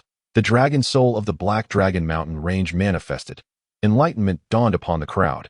Indeed, Black Dragon City was blessed with extraordinary fortune, having the protection of the dragon soul. Chen Gu, at that moment, a disciple of the Yi family entered the courtyard. Addressing Yichen, there is Gu outside who requests an audience with Yu Shixiang. Yi Su exited the residence and immediately spotted Gu Shahai. Yet, he remained composed, remarking, Mr. Gu has tracked my scent all the way from Mo Zhou to the ancient city of the great wilderness. Your nose is quite discerning. Yu Shanghai replied with a faint smile. How could I ever compare to my esteemed nephew? Ah, I nearly forgot. My nephew has been expelled from the Tianqing sect. Henceforth, we are no longer Ziyue Shanghai feigned astonishment. He had been present during the chaos in Black Dragon City. Yet at that time, the illustrious Ziyue Gongzi was imperious following the descent of the Gaoro demon. The Gaoro demon, too, looked down upon all, disregarding anyone. Thus, Gu Shanghai escaped the purge. It was only when the dragon's soul manifested and dealt a crushing blow to the Gaoro demon that Gu Shanghai sensed danger and retreated. At this moment, with Yisu departing the city, he felt emboldened to follow, believing that Yisu had lost his greatest support and could not possibly contend with his might. Why Yisu, if you are wise, surrender your secrets to me, and I may spare your life, Gu Shanghai declared, his eyes shrouded in shadows, his tone cold. Suddenly, a cacophony erupted as numerous disciples of the Yi family stumbled forth, intoxicated. Yisu, you need not intimidate me, Gu Shanghai retorted icily. Your foundation lies within Black Dragon City. Moreover, among our kind, whether contending against heaven or man, I am prepared to bury my bones in a foreign land should it come to that. If you can kill me, it merely proves your superiority. Should you fail, I shall seize your opportunities for longevity. Ziyue Shanghai's reasoning was remarkably clear. As the two stood in opposition, the oppressive aura of the Yuanshan realm bore down on Yisu like a mountain. Yet he remained unfazed, strolling leisurely until he beheld the city gate. I never imagined you possessed such self-awareness, Yisu remarked with a faint smile. Ziyue Shanghai, your demise is not unjust. Why Yisu, die for me. Suddenly, Gu Shanghai let out a thunderous roar as his immense primordial spirit manifested. Sensing a lethal intent emanating from Yisu, he acted without hesitation to eliminate him. Ziyue Shanghai was no exception. The murderous aura invaded his primordial spirit, and a terrifying bloodlust erupted from within him, burrowing into his mind like a parasitic worm, radiating throughout his essence. Kill, kill, kill. Gu Shanghai bellowed in madness, his magical power in disarray and tumultuous. The more potent his murderous thoughts became, the stronger the bloodlust's grip on him. In mere moments, Gu Shanghai's consciousness was entirely supplanted by this ferocity, his eyes burning crimson, resembling a war machine. Boom! Gu Shanghai's primordial spirit was colossal, akin to a giant, as his magical energy erupted forth, shattering homes and indiscriminately devastating countless cultivators, their anguished cries echoing through the air. Yisu, however, remained indifferent, leisurely making his way towards the Yi family estate. As for Gu Shanghai, formidable experts from the great wilderness ancient city would deal with him. I must kill, annihilate you all. Everyone must perish, Gu Shanghai continued to roar, his magical energy transforming into a dragon. His primordial spirit standing upon twin dragons of water and fire, casting the surrounding area into a realm of flames and torrents, slaying numerous cultivators. The more he killed, the more his strength inexplicably grew. This was the terrifying nature of bloodlust. Reckless, a thunderous shout reverberated, and a colossal primordial spirit suddenly ascended from within the great wilderness mansion, dominating half of the void. This primordial spirit was unmatched in size, dwarfing Gu Shanghai's spirit as if he were but a mere toddler. The immense entity reached out effortlessly, capturing both Gu Shanghai's primordial spirit and physical form. Yet, even then, Gu Shanghai's murderous intent showed no signs of waning. Bang! With a sudden grip, the colossal primordial spirit crushed Gu Shanghai's essence and body into oblivion, and with his demise, the bloodlust dissipated into nothingness. Peculiar. How could a primordial spirit cultivator fall into madness without reason? After slaying Gu Shanghai, the spirit returned to the great wilderness mansion, where a blood-robed elder furrowed his brow. He had examined Gu Shanghai's primordial spirit and physical form before the execution, yet found no anomalies.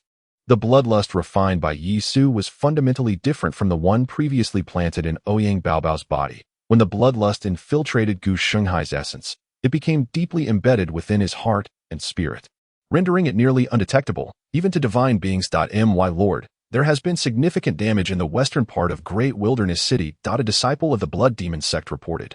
The blood-robed elder's brow tightened. Within Great Wilderness City, dueling was prohibited, or else Gu Shanghai would not have dared to threaten Yisu to leave the city. Those who violated the rules must bear the consequences. Pass down the order to appropriately compensate them. Should anyone dare to raise objections, kill. The blood-robed elder snorted coldly. His expression displeased that today's events were exceedingly strange, leaving even him bewildered. By your order. The disciple of the Blood Demon sect immediately withdrew. Wait, the blood-robed elder commanded. Relay my orders. Whoever uncovers the truth behind this matter will receive a substantial reward from the Blood Demon sect, disturbing the tranquility atop the Tai Sui. One must be weary of life, the subordinate complied. In the now desolate hall, only the blood-robed elder remained. This Qianzhou is indeed peculiar. Subordinate obeys the order. The others departed to arrange their tasks without delay. My lord. There is news. Suddenly, a cultivator at the spirit realm burst into the great wilderness mansion and made his way to the main hall. Upon seeing the elder clad in a blood-red robe, he knelt on the ground, exclaiming that there was news regarding Black Dragon City. Speak, commanded the elder in the blood-red robe. It is because of Yi Su. The man gasped. Yi Su has awakened the dragon spirit of the Black Dragon Mountain and slain the Galro demon god. Where is Yi Su now? The elder in the blood-red robe asked coldly. He is no longer in Black Dragon City, but I am unaware of his precise whereabouts, the subordinate replied. Humph, the elder scoffed. As long as he remains in Qianzhou and within the southern region, he will not escape my grasp. Relay my orders to the sect leader to issue a bounty for Yi Su. No matter the cost, he must be captured to provide an explanation to the Azura ghost market. As for the dragon spirit of Black Dragon City, the elder stroked his beard. Once the body of the escorting elder enters the burial grounds, I shall subdue it. The cultivator accepted the orders and withdrew. Soon, the news of Yi Su summoning the dragon spirit and slaying the Galro demon god spread throughout Great Wilderness City. The Blood Demon sect issued a bounty. Anyone providing clues would be generously rewarded. At the Yi family estate, numerous disciples exchanged laughter upon hearing the news. Brother Yi, the one who killed the demon god, is also named Yi Su. It can't be you, can it? Yi Su sighed. It appears I can no longer keep it a secret. It is indeed me. Ha ha ha. Brother truly knows how to jest. They roared with laughter, unable to believe that Yi Su was the savior of Black Dragon City and the slayer of the Galro demon god. Great Wilderness City sprawled extensively. Though it could not compare to Wenyang City, it was still a formidable city. Its proximity to the Azura ghost market endowed it with unique treasures, attracting numerous merchants. However, due to the calamities wrought by the spirits, many merchants remained in Great Wilderness City, too fearful to venture forth. In the skies, streaks of light darted through the air as disciples of the Blood Demon sect repaired the areas shattered by Gu Shanghai the previous day. Suddenly, a roar echoed from the distant void, and a dragon-like creature glided through the clouds, traversing vast distances to arrive above Great Wilderness City in an instant. This was a genuine flood dragon. Measuring 60 zhang in length, its body adorned with azure scales, a single horn atop, its head radiating azure lightning, that on the back of the azure dragon rested an object, a coffin crafted entirely of blood jade. Emanating an eerie red glow, wherever it passed, the spiritual energy of heaven and earth surged forth, entirely consumed by the blood jade coffin. From within the coffin emanated a profound aura that sent shivers down one's spine. Undoubtedly, a divine being resided within. Welcome, Elder. The elder in the blood-red robe and the disciples of the Blood Demon sect departed from the Great Wilderness Mansion to greet it. The Sun Heaven sect. Yuchen gritted his teeth, articulating each word with intensity. Standing beside Yuchen, Yi Su could clearly sense his animosity. Could it be that the decline of the Yi family was tied to the Sun Heaven sect? The Sun Heaven sect was undoubtedly the foremost power in the southern region, known for its domineering ways. If they were indeed involved, it would explain the fate of the Yi family. However, the other disciples of the Yi family seemed oblivious to the enmity between their clan and the Sun Heaven sect. Instead, fixating on the ornate palanquin, gasping in awe, not only were the Yi disciples captivated, but the arrival of the Sun Heaven sect and the Blood Demon sect also sent tremors through Great Wilderness City. Every decade, the four major powers of the southern region would arrive with coffins to enter the Azura ghost market, and each appearance left the populace in astonishment. Ha ha ha. Esteemed friends, you have arrived remarkably early. A voice of laughter rang out as a magnificent ship pierced through the void, aboard which stood a middle-aged man clad in azure garments, his smile lacking warmth. Beside him was a tall and slender youth. Adorned in splendid robes and exuding an impressive aura, the members of the Xianjin sect had also arrived. Amatba, I have kept you waiting, came another voice, as a ragged, barefoot old monk entered through the gates of the Great Wilderness City, accompanied by a young monk in white robes. In stark contrast to the flamboyance of the three teachings, the people of the Hanging Temple maintained a remarkably low profile. Master Ming travels far and wide, aiding the world and performing great deeds. Such trivial matters, why should the master concern himself? Remarked the middle-aged man of the Xianjin sect with a smile. Well said. Master Ming pressed his palms together, reciting the Buddha's name. As I journeyed here, I witnessed the suffering of the souls in Qianzhou, and thus I performed rites to guide the departed that I hope no one takes offense. Since we are all here, let us discuss the matter at hand, Yichen proposed. The assembly naturally had no objections. In the Great Wilderness Prefecture, representatives of the four major forces settled the divine coffin and convened in the main hall. Friend Gu, Qianzhou is the territory of the Blood Demon sect. You must provide us with an explanation regarding the affairs of Heilong City, the middle-aged man of the Xianjin sect stated. The youth in splendid robes and the young man in white from the Sun God sect sat nearby. Their statuses evidently exalted. I am currently investigating his whereabouts, and once I ascertain them, I will act promptly to capture him and personally escort him to see Moro, replied Gu Chancheng. Is that all the Blood Demon sect is capable of? Ha! A mere chi practitioner manages to elude your watchful eyes. Nangong Bo sneered. In my view, it would be better to directly raise Heilong City and provide Moro with an explanation. Esteemed seniors, Yisu saved hundreds of thousands of citizens in Heilong City.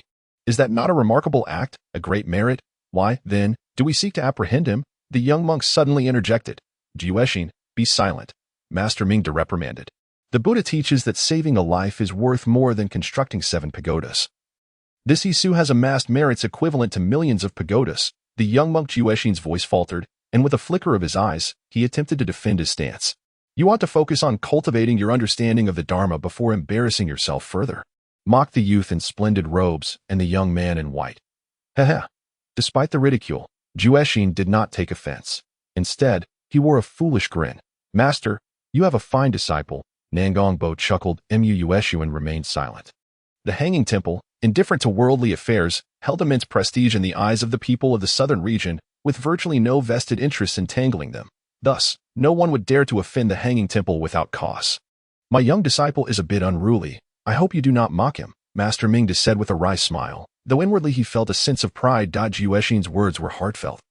Yet the Hanging Temple had to forge an agreement with the Rakshasa ghost market for their own purposes.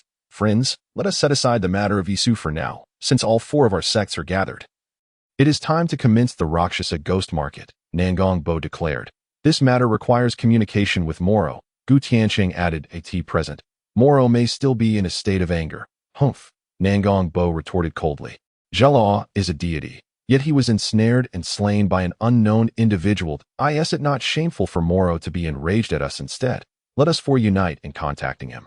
We shall open the Rakshasa ghost market tomorrow. I share the same sentiment. You sought the path. Our primary objective is to escort the ancestor into the burial grounds, rather than waste time over a mere Yisu. Very well. Gu Chancheng replied. I shall immediately communicate with the Rakshasa ghost market. That said, Gu Chancheng departed with the 3 into the rear hall. A newcomer, the young man in splendid attire, summoned a chi practitioner. Inquiring, I heard on the road that members of the Yi family have remarkably emerged from Tianqin City and are currently in Dahuang City. Is that true?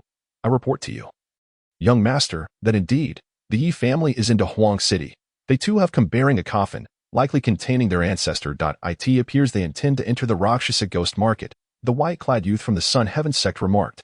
Brother Xiaofeng, little monk, do you have any interest in humiliating the Yi family? The young man in splendid attire jested. Otherwise, this journey would be exceedingly dull. The white-clad youth, Mu Xiaofeng, nodded, a glint of fierce determination flashing in his eyes. Little monk, will you join us? The small monk, Jiuexin, rolled his eyes and smiled, clasping his hands. I shall follow my 2 senior brothers. At that moment, we shall strike while they are unprepared and force the Yi family to leave the city. Jiuexin mused inwardly. Lead the way. The young man in splendid attire produced a piece of purple crystal jade and handed it to the chi practitioner. The chi practitioner, with an expression of elation, repeatedly expressed gratitude and flattery, guiding the 3 towards the Yi family residence.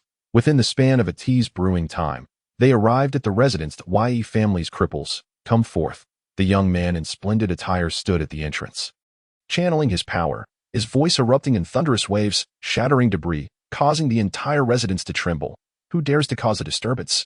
Yichen, possessing the most profound cultivation, was the first to emerge from the residence. Tilting his head and inquiring, state your name. Listen well, I am Gao Yuba, son of Gao Yeshu from the Xianjin sect. The young man in splendid attire declared with an air of arrogance and disdain. Chapter 81. Because my surname is Yi. I do not recognize you. Yichen replied indifferently.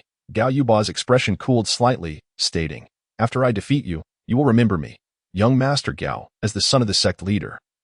Why must you stoop to contend with us, the disabled?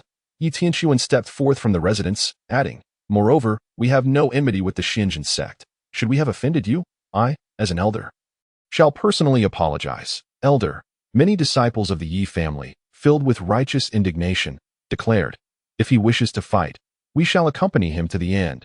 Gao Yuba, remember my name. I am Yi Yun, a practitioner at the initial stage of the Hunyuan realm, surged towards Gao Yuba. His fingers dancing as symbols fluttered like butterflies, releasing the power of departing fire towards Gao Yuba. The Yi family is renowned in the southern region for their mastery of talismans, with each disciple's skills being formidable among their peers. Furthermore, cultivating talismanic arts does not require a powerful physique, allowing the Yi family to develop rapidly. In just a few decades, they became a premier force in the southern region, standing alongside the 6 major sects. I shall not bully you either, Gao Yuba sneered contemptuously, restraining his cultivation at the initial stage of the Hunyuan realm. Flicking his fingers, a beam of white light shot forth, devouring the myriad of departing fire with a swift and overwhelming force. Then hurtling towards Yi Yun. Yuan Fu Lu. Yi Yun's expression was stern as he unleashed his magical power, causing the Primordial Dan to rise. This Primordial Dan was inscribed with intricate symbols, and as it was summoned, a flurry of talismans surged forth, hurtling towards Gao Yuba. Boom, boom, boom. Explosions echoed, and the white light expanded violently, resembling a colossal maw eager to devour the myriad talismans, showing no sign of abating, as if it sought to swallow Yi Yun's Primordial Dan as well. Yi Yun, you are no match for him. Suddenly, a strand of pure golden sword energy shot forth, exceptionally refined, shattering the white light with a single strike. Yi Chen stood resolutely with his sword raised, blocking Yi Yun's path. Another one? Gao Yuba sneered. You have reached the pinnacle of the Hunyuan realm, he remarked nonchalantly. Then I shall also engage you with my full strength in the Hunyuan realm. Gao Yuba's expression abruptly twisted into a fierce grimace. Mu Xiaofeng maintained a cold demeanor. The little monk, Juexin, continued to smile, yet he was secretly channeling his magical power. Yi Su sensed the little monk's subtle movements and was intrigued. The monk's method of fortune manipulation was quite clever, utilizing acupoints rather than meridians. However, his technique appeared rather rudimentary, lacking fluidity. It was precisely for this reason that Mu Xiaofeng and Gao Yubo remained oblivious to the monk's actions. This little monk is rather interesting, Yi Su mused. Seemingly aware of Yi Su's gaze, the monk's eyes flickered as he offered a naive and innocent smile, exuding an air of harmlessness. This kid. Yi Su was both amused and exasperated. It was the same smile he wore when he intended to deceive others. Gao Yuba, if you seek a battle, I shall oblige, Yi Chen declared with unwavering confidence. If you kill me, then cease your entanglement. Gao Yuba's expression was one of mockery, yet he remained silent. Whoosh! Yi Chen moved with his sword, seemingly achieving a state of unity between man and sword. Although his eyes were blinded, Yi Chen's spiritual perception reached heights unattainable by ordinary mortals. And his swordsmanship progressed at an astonishing pace. His sword struck forth with directness and simplicity, embodying an unyielding integrity. Boom! Yi Chen's sword was as swift as lightning, and with a single thrust, it surged towards Gao Yuba, disappearing in an instant. In the void, an aura of sword intent enveloped the surroundings, causing Gao Yuba's movements to become sluggish. A force field. Gao Yuba's gaze sharpened. No, he had not yet perfected the force field, but he was close. Yi Su displayed a look of admiration. Despite being blind, Yi Chen's resolve remained unshaken, growing ever more resilient. Having reached this stage, he was on the verge of mastering the primordial dance force field. Perhaps I can assist him, Jinxiu Qingkuan.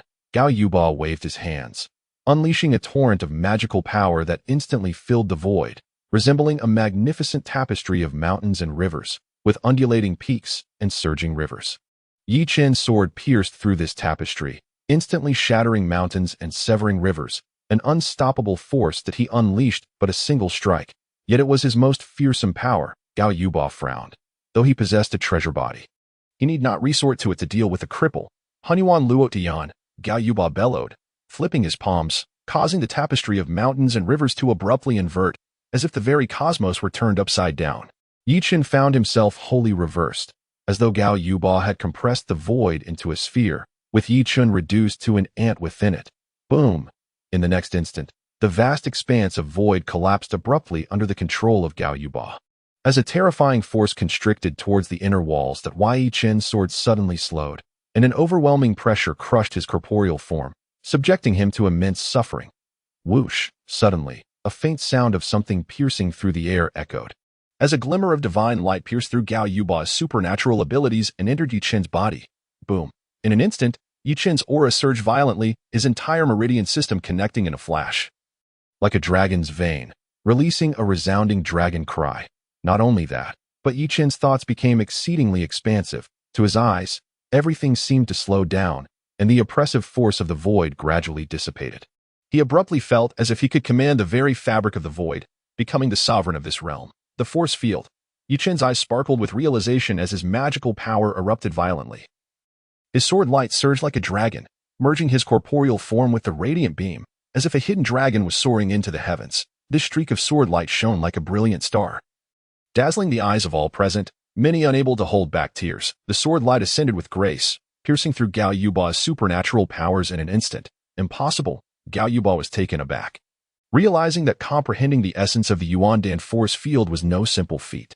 Even as the son of the esteemed leader of the Xinjiang sect, his understanding was achieved through the guidance of countless prodigies, treasures, and deities. How could Yi Qin comprehend it amidst battle? You shall perish. Gao Yuba, infuriated, unleashed his uncontrollable magical power, revealing his complete mastery at the cave heaven realm. His violent magical energy coalesced into a celestial diagram, upon which the sun, moon, and stars orbited in their designated paths, enveloping the void and descending from the heavens to ensnare Yi Qin. Break.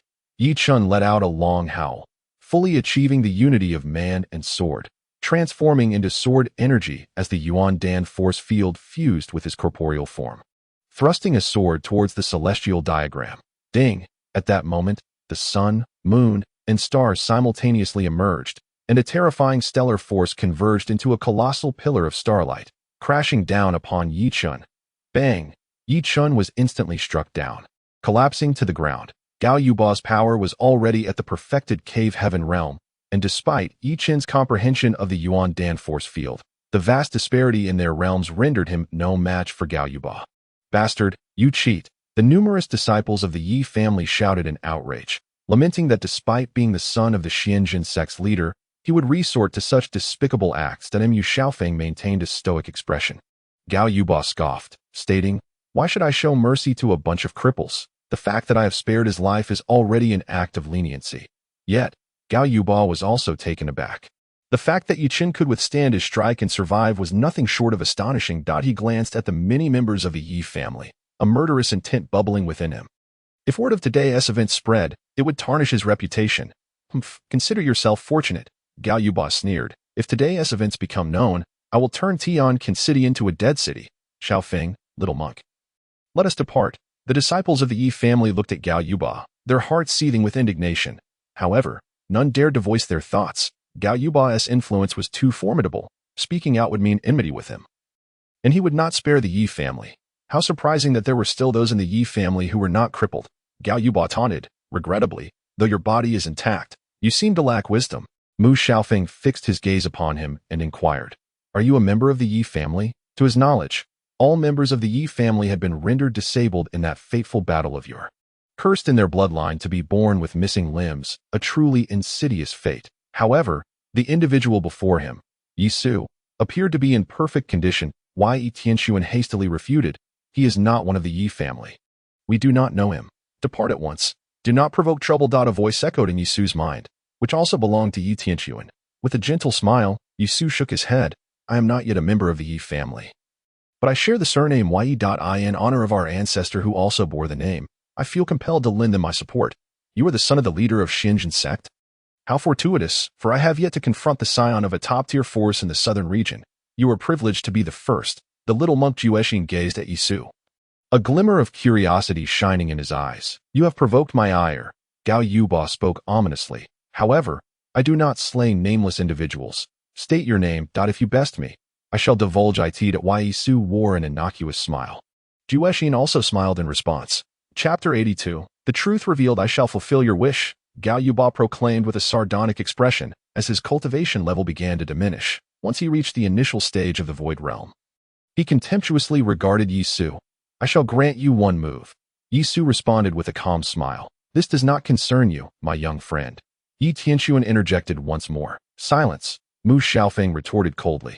Brother Yi, be cautious. The numerous disciples of the Yi family expressed their concerns. Whoosh, like a startled phoenix, Yi Su surged forward, activating his dragon elephant spirit body. From the dragon elephant totem, the sounds of dragon roars and elephant trumpets resonated. Unleashing a tremendous surge of vitality akin to tumultuous tides, he thrust his fist forward, the blood energy coalescing into a dragon elephant form as the celestial dragon coiled and the divine elephant traversed the void, instantly creating a formidable gravitational field that bore down upon Gao Yuba, causing his expression to shift dramatically. Starshine, sword technique. Gao Yuba howled, unleashing a spirit sword that soared towards the heavens, inscribed with celestial patterns. A 6th-grade spiritual weapon. With the sword in hand, he activated the celestial inscriptions. Boom, the sword light surged forth, resembling starlight, penetrating every crevice. Countless beams of starlight permeated the blood sea, gradually disintegrating Yi Su's blood energy. The starlight continued to converge, ultimately forming a resplendent star divine sword that cleaved the blood sea asunder, piercing through it like lightning, and aimed to strike at Yi Su. Yet, Yi Su's actions left the onlookers aghast. He raised a hand, seemingly intent on meeting this divine ability with his bare flesh. Is he courting death? A derisive smirk played upon Mu Xiaofeng's lips. After all, that was a 6th-grade spiritual weapon. Unmatched in sharpness, even a chi practitioner of the spirit realm would hesitate to counter it with mere flesh. The hearts of the Yi family disciples raced, roar, in the next instant, as the sword light descended. Yi Su grasped the sword aura with one hand, his arms entwined with the dragon elephant, the blood energy morphing into dragon elephant divine patterns, ravenous as a glutton, instantaneously consuming the sword energy. Boom! A deafening explosion erupted as Yi Su's physique transformed, resembling a dragon. With one stride, the ground beneath him shattered violently. No one witnessed his movement, only to find that after the sound subsided, Gao Yuba was seized by the neck, hoisted into the air. Cough, cough. Cough. Gao Yuba struggled incessantly, attempting to activate the 6th-grade spiritual artifact. However, Yi Su's fingertip pressed down upon the artifact, and with a surge of transformative power, the celestial runes were instantly sealed. Let me go. Let me go, Gao Yuba pleaded in his struggle. Release junior brother Gao. Mu Xiaofeng's expression darkened. The onlookers were equally taken aback. From the moment Gao Yuba made his move to Yi Su subduing him, the entire sequence unfolded in the blink of an eye. Moreover, although Gao Yuba was at the pinnacle of the cave heaven realm, he bizarrely failed to regain his strength while being restrained by Yi Su. Likely due to Yi Su's influence. Why Yi Su's gaze swept indifferently over Mu Xiaofeng, casually discarding Gao Yuba to the ground as if he were refuse, standing with his hands clasped behind his back. He proclaimed, I grant you a chance, strike with all your might. Countless phantoms materialized in the air, dazzling to behold. Great annihilation sword chi. Gao Yuba's demeanor shifted abruptly, now suffused with an aura of destruction.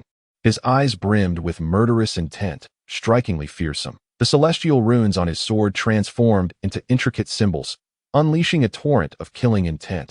With both hands gripping the sword, an unceasing flow of spiritual energy surged into the 6th-grade artifact.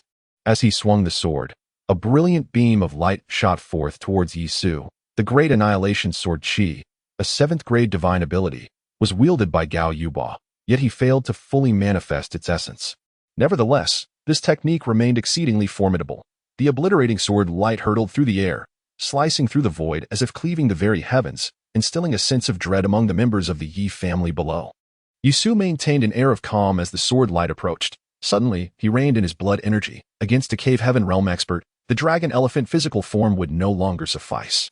Channeling his spiritual will, he summoned forth his power, intricate runes materializing across his form. The runes inscribed upon Yi Su enhanced his aura at an astonishing rate. He's setting up a formation? Yi Tian observed Yi Su's actions, awestruck. The Yi family was well versed in the art of talismans, and it was evident that Yi Su was indeed crafting a formation. However, the speed at which he did so was nothing short of terrifying. Even the most talented prodigy of the Yi family could not rival him.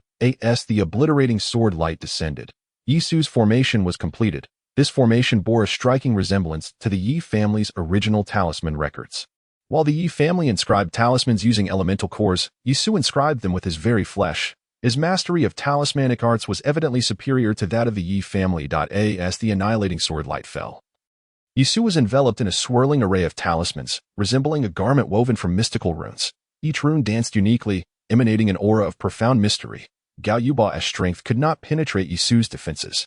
"This is impossible," Gao Yuba exclaimed in horror. "I am merely an empty void realm practitioner. I am the son of the sect leader of the Xuanjin sect, born at the pinnacle of the Ziyue continent. How could Yisu possibly contend with me across two realms?" A chill also crept into Mu Xiaofeng's heart. His initial intent had been to humiliate the Yi family alongside Gao Yuba.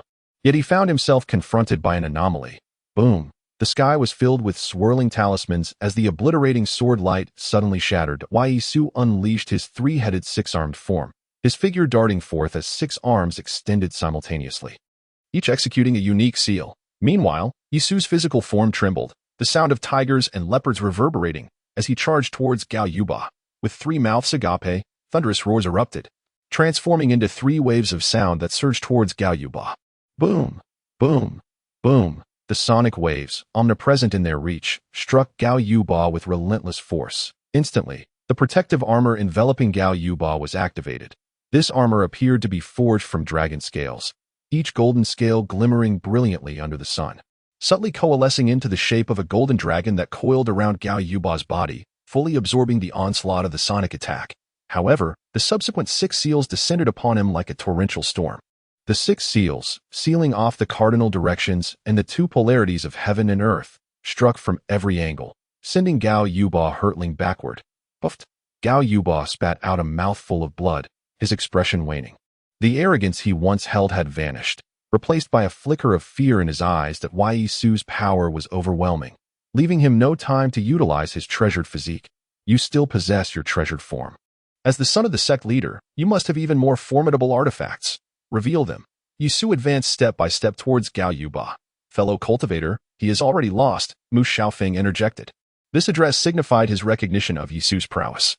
The little monk gazed at Yisu with curiosity, his astonishment reflecting a thought.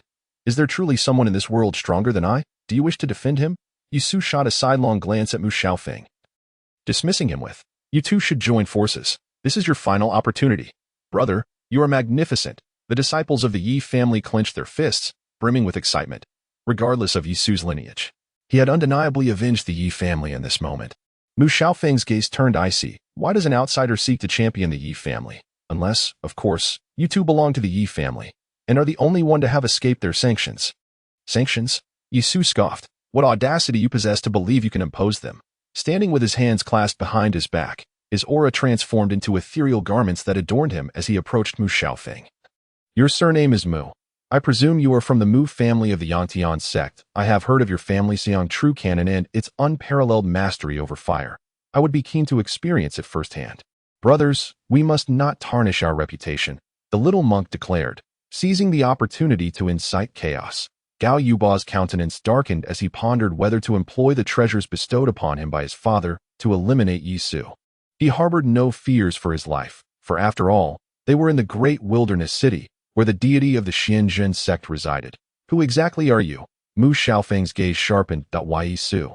Came the calm reply. At this juncture, he saw no need to conceal his identity. Should the 2 great factions wish to investigate, they would inevitably uncover his true self. Furthermore, he harbored no fear, even if the great wilderness city had issued a manhunt for him.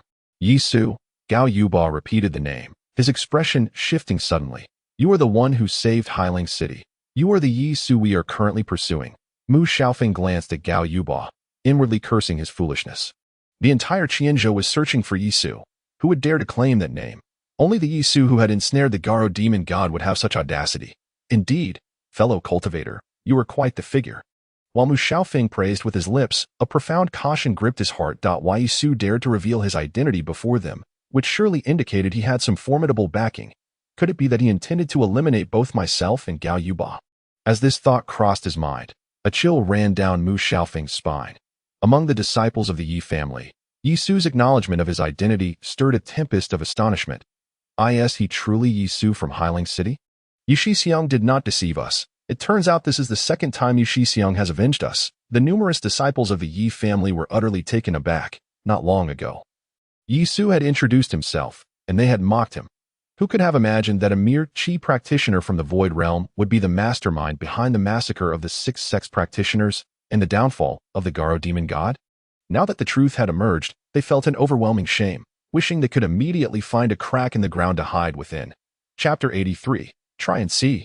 Brother Yi, you have entered a trap from which escape is impossible. Why not accompany me to the great wilderness prefecture? Mu Xiaofeng said with a faint smile. Are you signaling for help? Yi Su saw through Mu Xiaofeng's little schemes, yet he remained unfazed, smiling back at him. Your little maneuvers have displeased me greatly. Brother Yi, the experts from the 4 major factions are gathered at the great wilderness prefecture. You should leave quickly, urged many disciples of the Yi family. Humph. Gao Yuba snorted coldly in his heart, but dared not voice it. A master of the divine realm could traverse 100 miles in a thought. Xiaofeng had already conveyed his whereabouts to the great wilderness prefecture. Could he truly escape? A shiver ran through Mu Xiaofeng as he questioned, Brother Yi, do you wish to kill me? You bear the mark of the divine. It would be difficult to slay you. Yi Su replied coolly, however, giving you a sound thrashing poses no challenge. Arrogant. Mu Xiaofeng's face flushed with fury. Try and see. Yi Su chuckled lightly. If you send out the message, they shall arrive. You should have about 10 breaths of time. Within those 10 breaths, defeating you is as effortless as a flick of my wrist. Mu Xiaofeng's expression darkened. He suddenly realized how terrifying Yi Su was. Having calculated every move, the 4 major factions were in contact with Moro. Perhaps upon receiving his message, they would find it impossible to extricate themselves in a short time. Yi Tianxuan, witnessing this scene, felt a tremor in his spirit at this moment. He could almost ascertain that Yi Su was indeed his descendant. Only the Yi Tian sect could produce such an exceptional progeny, surpassing the master. The other disciples of the Yi family were equally astonished. Yi Su's talismanic techniques were nearly a direct inheritance of the Yi family's methods. Yet his mastery surpassed theirs. 9 dragons leaving fire shield. Mu Xiaofeng's gaze shifted slightly as he surged his magic power, conjuring a shield that ascended into the void, resembling a conglomeration of 9 fire dragons. Upon the emergence of the 9 dragons leaving fire shield, the area within 100 feet of Mu Xiaofeng transformed into a sea of flames, with 9 fire dragons wreaking havoc, their terrifying flames sweeping forth, reducing the mountains formed of elemental talismans to ashes. However, what met Mu Xiaofeng's eyes was a myriad of elemental talismans. The sky was filled with talismans, seemingly forming a vast river of symbols, representing stars, the 5 elements, and the myriad manifestations of yin and yang. Countless forces erupted violently, as if a complete world descended from the ether, suppressing the 9 dragons leaving fire shield. Boom. A thunderous explosion reverberated, and the 9 fire dragons were crushed under the weight of the talisman river. The overwhelming force bore down upon Mu Xiaofeng, causing his magic power to dissipate incessantly. His bones creaked, his knees buckled, and he was nearly brought to his knees. Kneel. Yi Su let out a cold snort, raising his hand to exert pressure, causing the river of talismans to surge and transform beneath his palm. As if a celestial force were descending upon them, the 9 dragons' fire shield emitted a series of crackling sounds, and Mu Xiaofeng could no longer endure, collapsing to his knees.